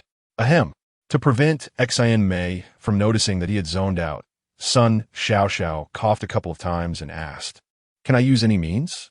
Any means are fine, as long as you can achieve the goal within half a month, Xin Mei said, leisurely sipping her coffee. She was now all in. Of course, it was also the first time she felt that success was so close to her. Outside the window, the grass grows and the oriole flies. It is another bright spring. Xin May waved her hand to Sun Xiao and turned her gaze out the window. At the end of her line of sight, Tianan Mountain was so full of vitality. Xin Life Community. After seeing Xiao He take Xin Yang away, Hua Chaoran walked out of the service center. In recent days, he had been troubled not just by Xin Yang. Ever since the Xia Qianqian money scam incident, it seemed like everyone in the project team had wilted. Hua Chaoran speculated that this might be a natural reaction after everyone suffered a blow. So, he took many opportunities to cheer everyone up in various occasions. However, everyone remained the same, looking like deflated balloons. How could they not feel deflated?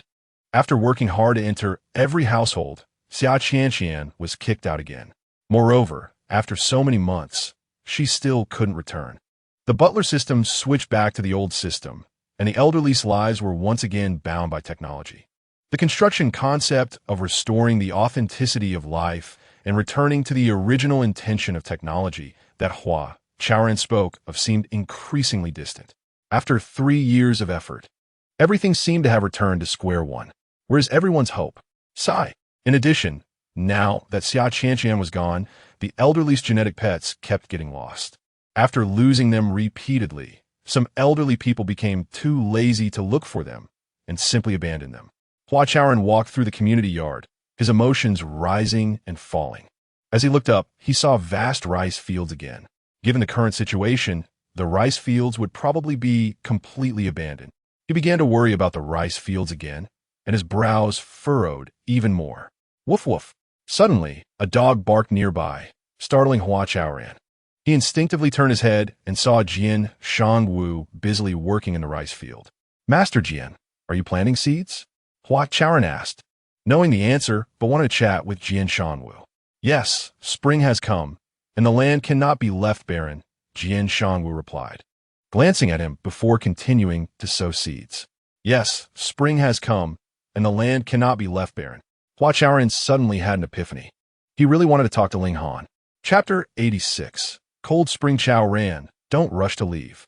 It was Ding Mao who called out to Hua Chaoran. Teacher Ding, did you call me?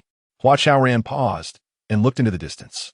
It turned out that there were others besides Jian Shangwu, sowing seeds in the rice fields. Yes, come here, let us chat. Ding Mao waved his hand and walked out from the rice field. Chat about what? Hua Chaoran thought for a moment, but still walked over to Ding Mao. Meow. Xiao He meowed when he saw Hua Chaoran, then started circling around him. Ding Mao smiled at Xiao He, his gaze landing on Hua Chaoran's face. Chaoran, how has the weather been these past few days? It should be fine, right? Hua Chaoran casually replied, only sharing his feelings. He had been too busy lately and hadn't had time to check the weather forecast. Good, in what way? I heard someone say a cold wave is coming soon. Really? Hua Chaoran found it hard to believe. The weather had been clear and the temperature rising. Even the wind was warm. It didn't seem like a cold wave was approaching at all. What's there to doubt? This is called a cold spring. It's quite common. At some point, Jian Shangwu had also walked over. His big dog sniffed at Xiao He and wagged its tail while standing aside.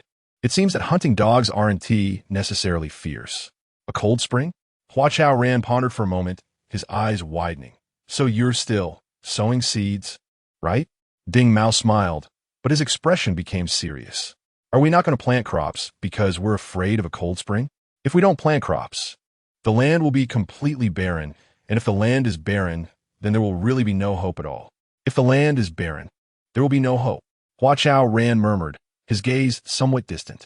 Jian Shanwu added, Chaoran, a trail is left by the wild goose.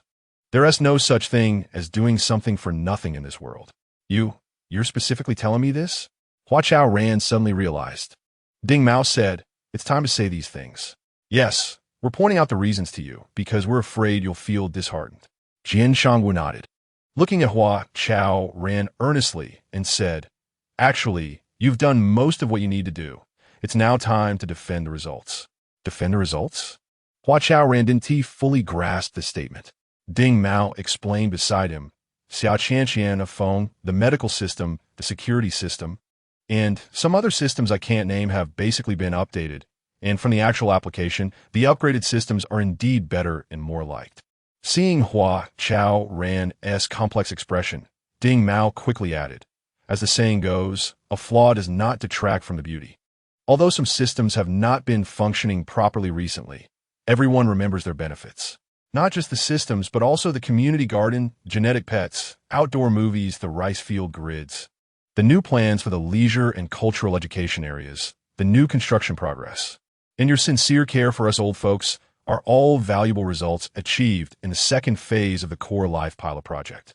Chaoran, having these results is enough, because they have defeated the metaverse, defeated the illusory online world, allowing us elders to truly and wholeheartedly return to reality and to love real life.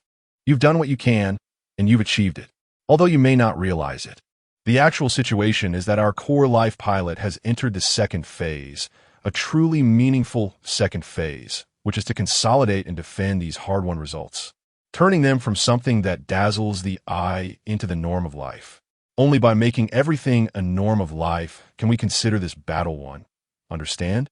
Ding Mao finished speaking in one breath, then thought for a moment and added, as the saying goes, it's easy to conquer a territory but hard to defend it. Compared to the past, the days ahead may be even more difficult. But as long as we grit our teeth and get through it, Core Life will truly be realized. Chaoran, what Teacher Ding said comes from the heart. You must listen. Seeing Hua Chaoran silent, Jian Shangwu anxiously reminded him. After a while, Hua Chaoran nodded and sighed heavily. I understand. Thank you. He said, what good is it to thank us? If you really listened, then hurry up and find a way to motivate the kids. We've come this far, we can't back down now, Jian Shangwu said excitedly. He was genuinely anxious for Core Life, and even more anxious for Hua Chaoran and the others. Don't worry, we won't back down, Hua Chaoran said solemnly, more like a promise. Yes, what we're fighting now is no longer an offensive battle, but a defensive one, Hua Chaoran thought, the flame in his heart igniting once again. He seemed to return to that snowy morning. It was on that day that his persistence led to the second phase of the Core Life Pilot Project. After leaving the two elders, Hua Chaoran hurried back to the service center. He wanted to have a good talk with Ling Han. The rice field grids they had worked so hard to develop couldn't just be abandoned. If necessary, they had to take some technical measures to continue planting rice. Brother, she has gone. Just as he reached the laboratory, he suddenly ran into his sister Hua Ye'er. Like other colleagues, Hua Ye'er looked as wilted as a frostbitten eggplant. She appeared listless and distracted. Who? Hua Chaoran didn't hear clearly and couldn't help but ask. Who else could it be? Of course, it's Ling Han. Ling Han. Hua Chaoran's head buzzed, and he asked in a daze. How could she leave? Why? She got annoyed. Her heart grew cold, and she couldn't stay any longer. Why wouldn't she leave? Hua Ye'er said hollowly. But she... Hua Chaoran stumbled over his words, stammering. Even if she doesn't want to work anymore, shouldn't she at least tell me? Tell you what is there to say? Hua Ye'er's lips curled into a smile as she floated away like a ghost. Impossible. Ling Han definitely hasn't left. Standing in place, Hua Chaoran thought for a moment, then ran into the lab. Where's Ling Han? He looked at Gu Jinhua and asked. She left. Gu Jinhua glanced at him and said, Impossible. How could she leave? Hua Chaoran was unwilling to accept this reality and frantically called Ling Han's phone. However, the call went unanswered. Ling Han really left. But why? Just because she was annoyed and her heart grew cold? Sister Ling told me she couldn't face you. Han Xiao, seeing Hua Chaoran's pitiful expression, couldn't help but say, she couldn't face me? Hua Chaoran's eyes filled with suspicion as he stopped dialing. Yes. She has her concerns and can't open her heart to accept you. Han Xiao added. Of course, these were all her speculations. All right, I understand. After standing in place for a while, Hua Chaoran nodded. After a moment, his expression changed. Xiao, please notify everyone that we'll have an impromptu meeting in the main control center in 10 minutes. Hua Chaoran said with a serious expression. Me? I'll notify? Han Xiao thought she heard wrong. She had never done such a thing. Yes. You'll be the one to notify. Hua Chaoran confirmed. He clearly felt the heavy burden on his shoulders pressing down. However, he still stood tall. Everyone needs to quickly get their spirits up, because there's an even tougher battle to fight soon. And most importantly, that's the phrase, Core Life cannot lose. Everyone should be aware of the situation in the community, and I am now going to report a new update. Everyone has gathered at the control center. Hua Chaoran glanced around the crowd and began to speak. Ling Han has left. She disappeared without a word. Upon hearing this, the crowd immediately began to whisper among themselves. Ye'er told me that she left because she was fed up and felt disheartened. Now I want to ask everyone, are you all fed up? Do you feel disheartened? The crowd exchanged glances, and the murmurs completely ceased. Chapter 87. We are an invincible force. It's annoying, really annoying. Someone murmured. The discussions began again. Immediately, Pan-Dio raised his voice and said, "Don't mention President Ling. My heart is also cold." Why? Hua Chaoran looked at him and asked. Because it's thankless work. Because there's no hope left, said Pan-Dio, his neck stiff. His face instantly turned red with agitation. Thankless work? Where do you see that?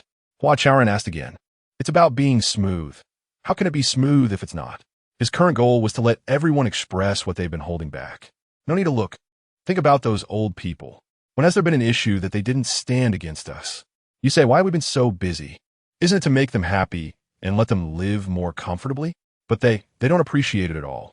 Exactly. These old people are so selfish, someone said. When we wanted to continue the pilot project for Xian Life, they were the ones who opposed it the most. Later, when Xian wanted to enter the community, they were the loudest in protest. And then there was Ye'er that time. In short, Dio is right. These old people are like ungrateful wolves. Their conscience has been eaten by dogs. Someone else said, it feels like if they aren't watching our jokes, that's already a blessing. Hu Datong couldn't help but interject. Hua Chaoran looked at everyone, his eyes filled with pity. After a while, he asked, what do we say when there's no hope left? Isn't it obvious? Xian was kicked out, and the old folks are back to playing in the metaverse. 3 years, we spent 3 years going in circles, and now we're back to square one. Ouyang Lan said, biting her teeth, tears welling up in the corners of her eyes. Hua Ye'er wanted to say something, glanced at her brother, and swallowed it back. Chaoran, how about we give up on Xian Life? I have connections. I can help everyone find a better community, and we can still work together. How about that? Hu Datong hesitated for a moment and shared the results of his hard work over the past few days. Exactly, let us quit. Those old folks love to watch our jokes. Let them watch. We've just been serving them too well. It's time they faced reality. The crowd buzzed with voices, mostly supporting giving up on Xian Life. I understand now. Everyone is admitting defeat. When the crowd quieted down a bit, Hua Chaoran took a deep breath and said, admitting defeat. Hu Datong and others were stunned. Hua Chaoran said, if we give up on Xian Life now, isn't that admitting defeat? Everyone is right. We have indeed put in a lot over these 3 years and accomplished a lot. But have you ever thought about how the old folks view our efforts? They of course think we owe it to them. They treat us like fools. Someone said irritably, it seems everyone has quite a bit of resentment towards the old folks. Besides this, is there nothing else? Hua Chaoran looked at the speaker and asked, what else can there be? They're watching us like thieves now, Chao Xiaoyang said. Yes, think about what that old man, surnamed Sun, said the other day. He said everything was planned by us. Isn't that treating us like thieves? Chun Erdong said angrily. After listening, Hua Chaoran suddenly laughed. Chaoran, what are you laughing at? Hu Datong asked on behalf of everyone. I laugh at how little confidence everyone has in themselves, Hua Chaoran explained. This isn't about confidence. It's about conscience. Hu Datong said. Fine. Then let me ask another question. Why do you think the Xian family is trying every means to take over Xian Life? Hua Chaoran put away his smile and became serious. Of course, it's for profit, everyone said without thinking. So, Xian's acquisition of Xian Life is for profit. To make money? Yes, that's obvious. Then, we have spent 3 years running Xian Life, also for profit. Make money? Chaoran, are you joking? If it was for money, I would have left long ago. The crowd became more and more agitated, expressing a consistent idea. We're not running Xian Life to make money. Then what are we doing it for? Hua Chaoran asked. To support you. For a sense of achievement. For our dreams. To solve the problems of the elderly. Everyone said in unison. After hearing this, Hua Chaoran nodded in satisfaction. It seems everyone hasn't forgotten their original intention. Good. Everything you said is great. If we look at it from the perspective of realizing dreams and solving elderly issues, Haven-T, we really achieved something in these 3 years? There should be some. Yes, definitely. Not to mention our rice field grid has brought the elderly back from the metaverse. Mayor Xin also said we've explored new ways to solve elderly issues. Exactly. People from all over the country came to visit us last year. To say we Haven-T achieved anything would really be unreasonable. I think the access control, the garden, and the 2 areas of recreation and education, if completed, would also be quite an achievement. As they spoke, everyone's confidence returned. If I were to ask everyone again how the elderly view our efforts over the past 3 years, would everyone still answer the same way? Hua Chaoran smiled and continued to guide. They should be grateful.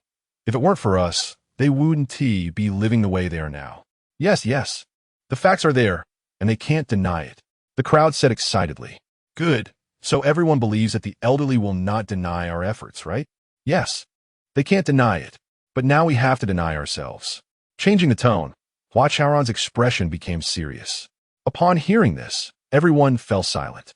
If we give up on XI in life now, doesn't that mean completely denying the achievements we've made in the past? Brothers and sisters, I'm not someone who likes to talk big, but I am unwilling. Looking at the complex expressions on their faces, Hua Chaoran felt a surge of emotions. Why? Why should our achievements be denied?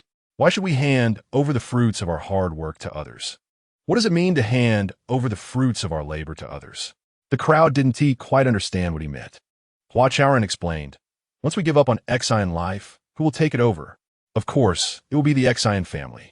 At that time, wouldn't our achievements be handed over to them? Sigh. Hearing this, everyone sighed in unison. So I urge everyone to lift your spirits and keep fighting. We are not only defending the fruits of our labor, but also continuing to work hard to solve elderly issues. Brothers and sisters, the road ahead is still long. We have just taken the first step. Giving up now is simply unacceptable. What I want to say is one thing. We cannot bow our heads in the face of hardship. What we need to do is grit our teeth, face difficulties head-on, and forge ourselves into an invincible force. Only when we become an invincible force can we have the ability and courage to defend the fruits of our labor and truly and thoroughly solve the problems of the elderly. Good, well said. Everyone felt enlightened. The pride in their hearts surged again.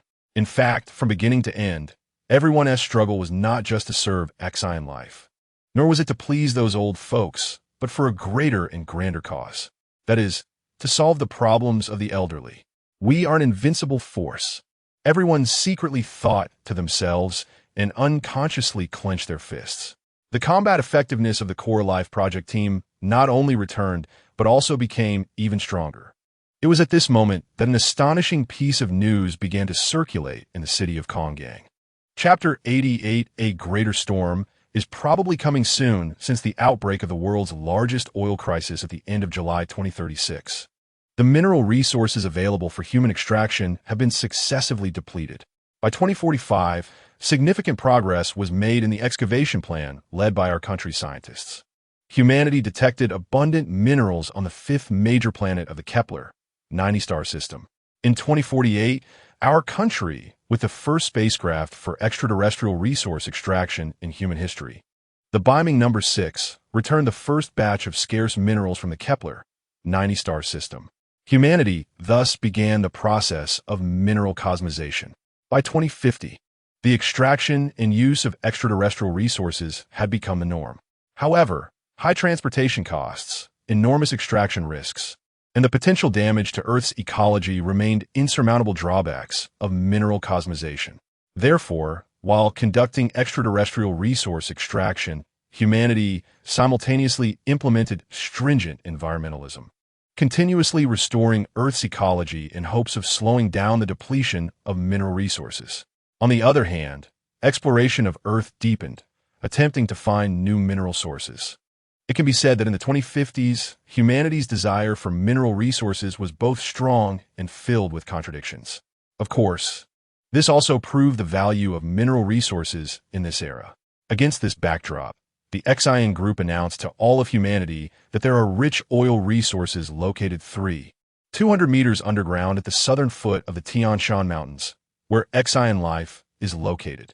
This news caused an immediate sensation worldwide.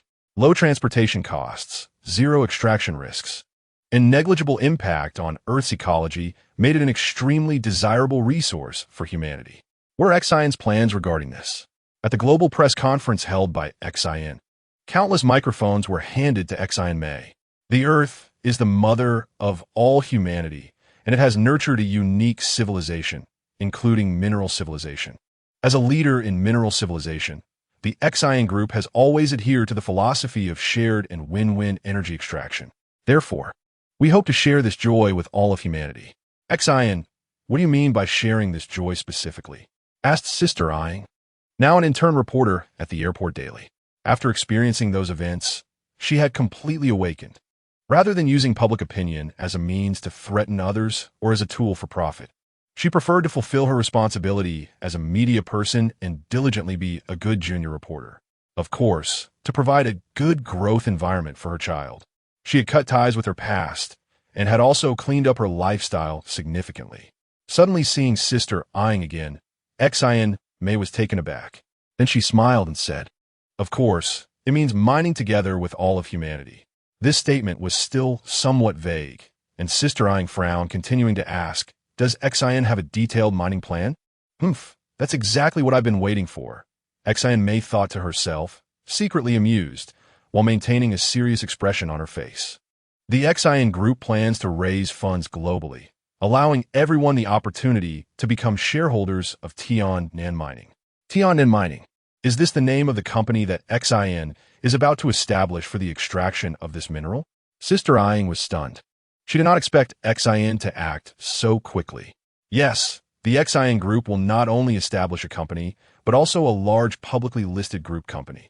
We plan to rely on Xion's strong technological strength to conduct the most meticulous, in-depth, and cutting-edge extraction and development of this mineral in human history.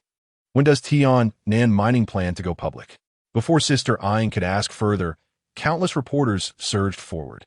Everyone was more focused on this once-in-a-lifetime opportunity for profit. Xion, can you believe that there are actually minerals beneath our feet? In the office of the Chief Operating Officer of the Xion Life Smart Community, Hua Chaoran pressed the pause button, freezing the holographic image before him. This was a live broadcast of an ongoing event that the whole world was paying attention to.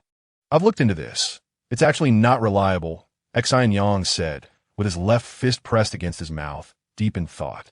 He had climbed back up from a huge setback. In a little while, he would have enough confidence to win back Xia Qianqian. What do you mean by that?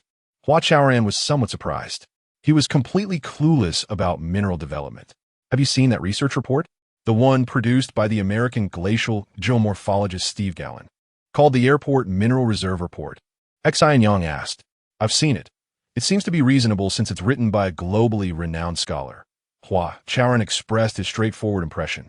As the saying goes, insiders see the details, while outsiders see the excitement. You are clearly an outsider. Just because a scholar wrote it, does that make it true? Don't forget that after receiving the research report, the Xion Group provided $200 million for his research project on West Pacific glacial geomorphology. After a pause, Xion said bluntly, that report was probably bought. Bought? Hua Chaoran was stunned. Research reports can actually be bought and sold? I'm not just guessing. I've done a detailed data comparison and found that there are a lot of fabricated data in that report. Then your sister. She's so astute. How could she not see through these little tricks? At this point, Xion sighed and said softly, it's a case of each taking what they need. Steve Gallen needed $200 million for research, and the Xion Group just happened to need that report for their own purposes. Are you saying that the Xion Group's proposal to establish Tian-Nan Mining is actually to acquire Xion Life? Hua Chaoran pondered for a moment and asked, Yes, I know my sister best. She won't rest until she achieves her goal. After Xion finished speaking, his gaze fell on Hua Chaoran's face. Chaoran. A greater storm is probably coming soon. This was the first scene, and a large number of citizens from the airport once again gathered in front of the city hall. Their demands were very clear. They wanted the government to stop the meaningless Xion Life pilot project. I'm reporter Chung Xion, here at the Xion Life Smart Community. After 2 weeks of protests sweeping across the airport, the Xion Life community has entered a fully enclosed state. making it impossible for reporters to enter the community for in-depth interviews. Our latest news: Mayor Xin Yang was attacked by citizens while out, and law enforcement had to act urgently to prevent what would have been a bloody incident. Hello everyone, the latest issue of Today Airport is back with you. In this tumultuous autumn, citizens of the airport are undoubtedly facing a dilemma. Either allow Xian life to continue, which may potentially explore a viable path to completely solve the elderly problem, or accelerate the listing of Tiannan mining, allowing everyone to become shareholders and turn the airport into an oil city, a golden coast. Xin Yang's assertion is undoubtedly very accurate. Starting from the Xian Group's press conference, a wave of resistance against Xian life indeed swept across the entire city of the airport, and it was getting more and more intense. In this overwhelming tide, Xian life's fate once again became precarious. Chapter 89. The core life community is breaking up on a sunny afternoon in early May. Mingmei was holding Hua Ye'er, sitting on the balcony. Suddenly, she heard the voice of Xia Qianqian. Big star, long time no see. Xia Qianqian smiled and waved at her. Then, she walked from the living room to the balcony. Mingmei looked at her in surprise, and after a long pause, asked, "Is your illness cured?" "Yes, I'm very healthy now. Don't you welcome me?" Xia Qianqian was still as lively and cute as before, full of youthful energy. After saying that, she sat down beside Mingmei. In an instant, the long-lost feeling returned. It was the companionship of family and the mutual warmth between friends. Mingmei's heart trembled slightly. She craved this feeling so much. "Welcome, of course, welcome," she said with tears in her eyes. At the same time, most of the elderly in the community had also accepted Xia Qianqian's return. In fact, after these few months, everyone's anger had subsided. Sometimes, they even missed Xia Qianqian very much, especially in the early morning and late at night. Those moments when they felt particularly lonely. However, now that the words had been spoken, it felt difficult to ask Hua Chaoran to bring Xia Qianqian back. "Now it's good. Now you're back." Jian Shangwu looked at Xia Qianqian, who was modeled after his daughter, and tears streamed down his face. All along, he had a knot in his heart regarding the debt he felt toward his daughter. At the time, the community had brought Xia Qianqian to the elderly, allowing them to shape their own exclusive image of her as they liked. Jian Shangwu had unhesitatingly molded his daughter. "Dad, back then I always thought I could become a great hero and help many people. Therefore, I didn't take care of you and Mom much. Even your mom. When she left, I wasn't by her side. It's Dad's fault. Dad owes you both." Looking at the regained Xia Qianqian, Jian Shangwu finally expressed what he had been holding back in his heart for half a lifetime. In fact, his daughter had passed away 6 years ago due to a car accident. However, what troubled him was that his daughter had never forgiven him. It's hard to say whether this counts as resolving Jian Shangwu's knot. In any case, his heart felt a little lighter. At the service center of the Core Life Smart Community, Xian Yang looked at the countless holographic images filled with the joy of reunion and finally let out a sigh of relief. "Chaoran, you were right. The elderly are not so indifferent and heartless." "Yes, I have confidence in the elderly," Hua Chaoran said, patting Xian Yang on the shoulder with a smile. "Once Qianqian returns, everyone's hearts will be at ease." "That's right, for matters like this, it's indeed better to handle them calmly." After a pause, Xian Yang said with some emotion, "Everyone needs a way out, right?" Hua Chaoran chuckled and said, "The elderly are actually no different from children. They cry and make a fuss, and then it's all fine." "Yeah, indeed," Xian Yang nodded, furrowing his brows. He turned and leaned against the desk. "Chaoran, what about the stock situation?" "Let's wait and see the elderly's reactions," Hua Chaoran said lightly. True. Xian Yang shook his head, his eyes gradually becoming a bit dazed. The two were discussing recent developments. The Xian Group publicly promised to give a portion of stocks for free to the elderly in the Core Life Smart Community to promote the establishment of Tiannan mining. They even mentioned that everyone should respect and love the elderly, making them the first beneficiaries of Tiannan mining. However, these free stocks were not given unconditionally. The elderly were required to move out of Core Life entirely. In other words, whoever moved out of Core Life would be eligible to receive Xian's gift. Of course, Xian Group was willing to bear all the losses incurred. "Old Pai, what are you really thinking?" That evening, Chao Kurson and Pai Guerre found a quiet corner to talk. What can I think? Of course, I have to listen to my children, Pai Guerre said with a laugh. Don't say, they really do have a greedy streak like me. As soon as they heard I was about to get rich, they all rushed to me. Ah, it's really? Okay, I understand. Chao Kurson stood up and hesitated before saying, then our matter is settled. What do you mean settled? How can it just be settled? Pai Guerre felt anxious and pulled Chao Kurson back onto the love seat. We finally see eye to eye. We can't just part ways like this. What difference does it make if we don't part? The core life community is breaking up. We won't be able to stay together. Chao Kurson turned her body. Too lazy to look at Pai Guerre. If it really doesn't work, I'll talk to the kids and let them accept you as their stepmother. Pai Guerre scratched his head and said resolutely, accept? Who knows if they're accepting money or mother? Chao Kurson shook her head firmly. I will not go with you. But you have nowhere else to go. Pai Guerre was in a bit of a dilemma. He knew Chao Kurson's situation best. Her relatives were long gone. She came to core life all alone, and now, if she were to leave, she would probably be alone again. Have you ever thought of staying in core life? After a long time, Chao Kurson asked. I thought about it. But can things really be decided by the two of us? How do we know if we don't try? All right, then I'll accompany you to try. What about your children? Are those ungrateful things? If any one of them had been willing to take care of me back then, could I have come a core life? Now it's good. As soon as they hear I'm about to get rich, they all sweet-talk me, Dad, nonstop. Actually, I see through it all. Dogs can't change the habit of eating shit. They're all ungrateful wolves. So you know everything. You think I'm confused? You're just an old fool. The two elderly people laughed as they talked. About 2 days later, the elderly in the community clearly split into two factions. One group advocated defending core life and continuing to stay. The other group hoped to move out quickly and seize the stocks of Tian'an mining. The temptation offered by the Xian group was evidently massive. Consequently, over 70% of the elderly in the community belonged to the second group. What are we going to do? Are we really going to be forced to leave core life? Chao Kurson's eyes brimmed with tears. She, Pai Guerre, and several other elderly people who wanted to stay gathered around Ding Mao and Jian Shanwu. Everyone sincerely hoped they could make a decision soon. Otherwise, shall we split up and try to persuade those old folks? Jian Shanwu suggested after thinking for a moment. Well, that works. Let's try it first, Ding Mao nodded. Although he didn't hold much hope for this method, it was certainly better than passively waiting for death. Then let's split up. Remember, we're going to persuade them. We must not have any conflict.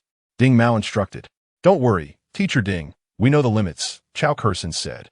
She and Pai Guerre had the strongest desire to stay and were the most motivated. Let's go.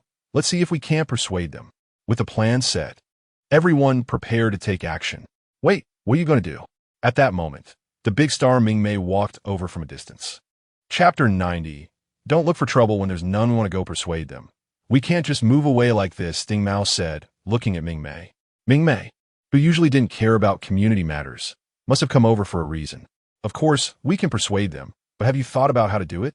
Mingmei said, raising her eyelashes and speaking lightly. The fact that she was there to help think of solutions surprised Ding Mao and the others. What can we say?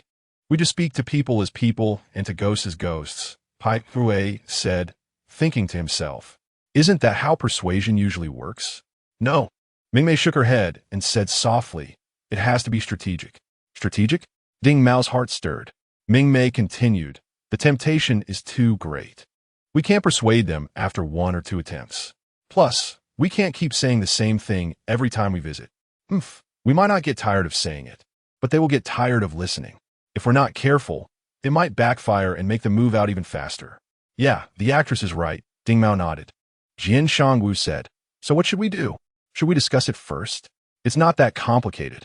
As long as we have a clear purpose for each conversation and lay the groundwork for the next one, leaving a way out, it will be fine. Worried that everyone might not understand, Mingmei explained, it means don't kill the conversation. Got it, Ding Mao nodded repeatedly. It should be this way. Meals should be eaten bite by bite, and when persuading people, one must not be too anxious, Jian Shanwu followed up. Pai Guerre curiously asked, actress, where did you learn all this? Talking contracts? Don't forget, I have plenty of experience in negotiations, Mingmei smiled, recalling the days of outsmarting various characters in the film industry. With strategies and methods in hand, the elders quickly took action. Open the door! Open the door! Pai Grue and Chao Kursin were the first to arrive at Sun Gongyi's house. However, they rang the doorbell for a long time without any response. Could old Sun have had an accident? Chao Kursin said worriedly. What could happen? Open the door. Pai Grue said dismissively, knocking harder on the door. Who is it? It's early in the morning, coming to mourn? After a while, there was finally some movement inside. Oh, it's you two old fossils. Gumin, what do you want from me? Sun Gongyi, sporting 2 dark circles under his eyes. Let them in. Why won't this door open? Pai Grue asked irritably. I was sleeping. Didn't want to be disturbed, so I turned off all those damn systems. Sun Gongyi yawned and explained casually. I see you're not worried about being disturbed, but rather afraid of getting caught by the medical system. Chao Kursin said from the side. What do you mean by that? I didn't do anything. Sun Gongyi rubbed his eyes, getting agitated. Haven't done anything? Just look in the mirror at your face. Haven't you snuck into Dream Harbor to play in the metaverse again? Chao Kursin could tell at a glance that someone who had been playing for 2 or 3 days would look like that. Guess I can't hide it, huh? Sun Gongyi softened immediately, scratching his head as he said, I was just trying to catch the last bit of sunlight. Think about it. We're moving out core life soon, and the kids will be watching us every day. When will I have the chance to indulge? You really dare to say that, Chao Kursin said, looking at him with disdain. She instinctively made eye contact with Pai Grue and changed the subject. Old Sun, I have a question for you, and you must answer honestly. Even though I don't like you too, there's no need to lie, Sun Gongyi said. After a brief moment of excitement, sleepiness hit him again, and he spoke as if he might doze off at any moment. What do you think of core life? Huh? Sun Gongyi dozed off for a moment, half opening his eyes, and said drowsily, It's okay, even though there are always old folks who don't respect me. At least someone pays attention to you. Isn't it the same in other communities? Pai Grue said deliberately, wanting to see Sun Gongyi's reaction. It's not the same at all. I've lived in other places before. The feeling, the atmosphere, it's just... Anyway, this place is the best. If you old folks would just respect me, it would be even better. If you could continue living here, would you be willing to? Chao Kursin asked nervously. This was the purpose of their persuasion, which she and Pai Grue had discussed before coming. If Sun Gongyi nodded, it would mean they had achieved their goal. What? Do you want to buy my stocks? Sun Gongyi's eyes shifted, and he became much more alert.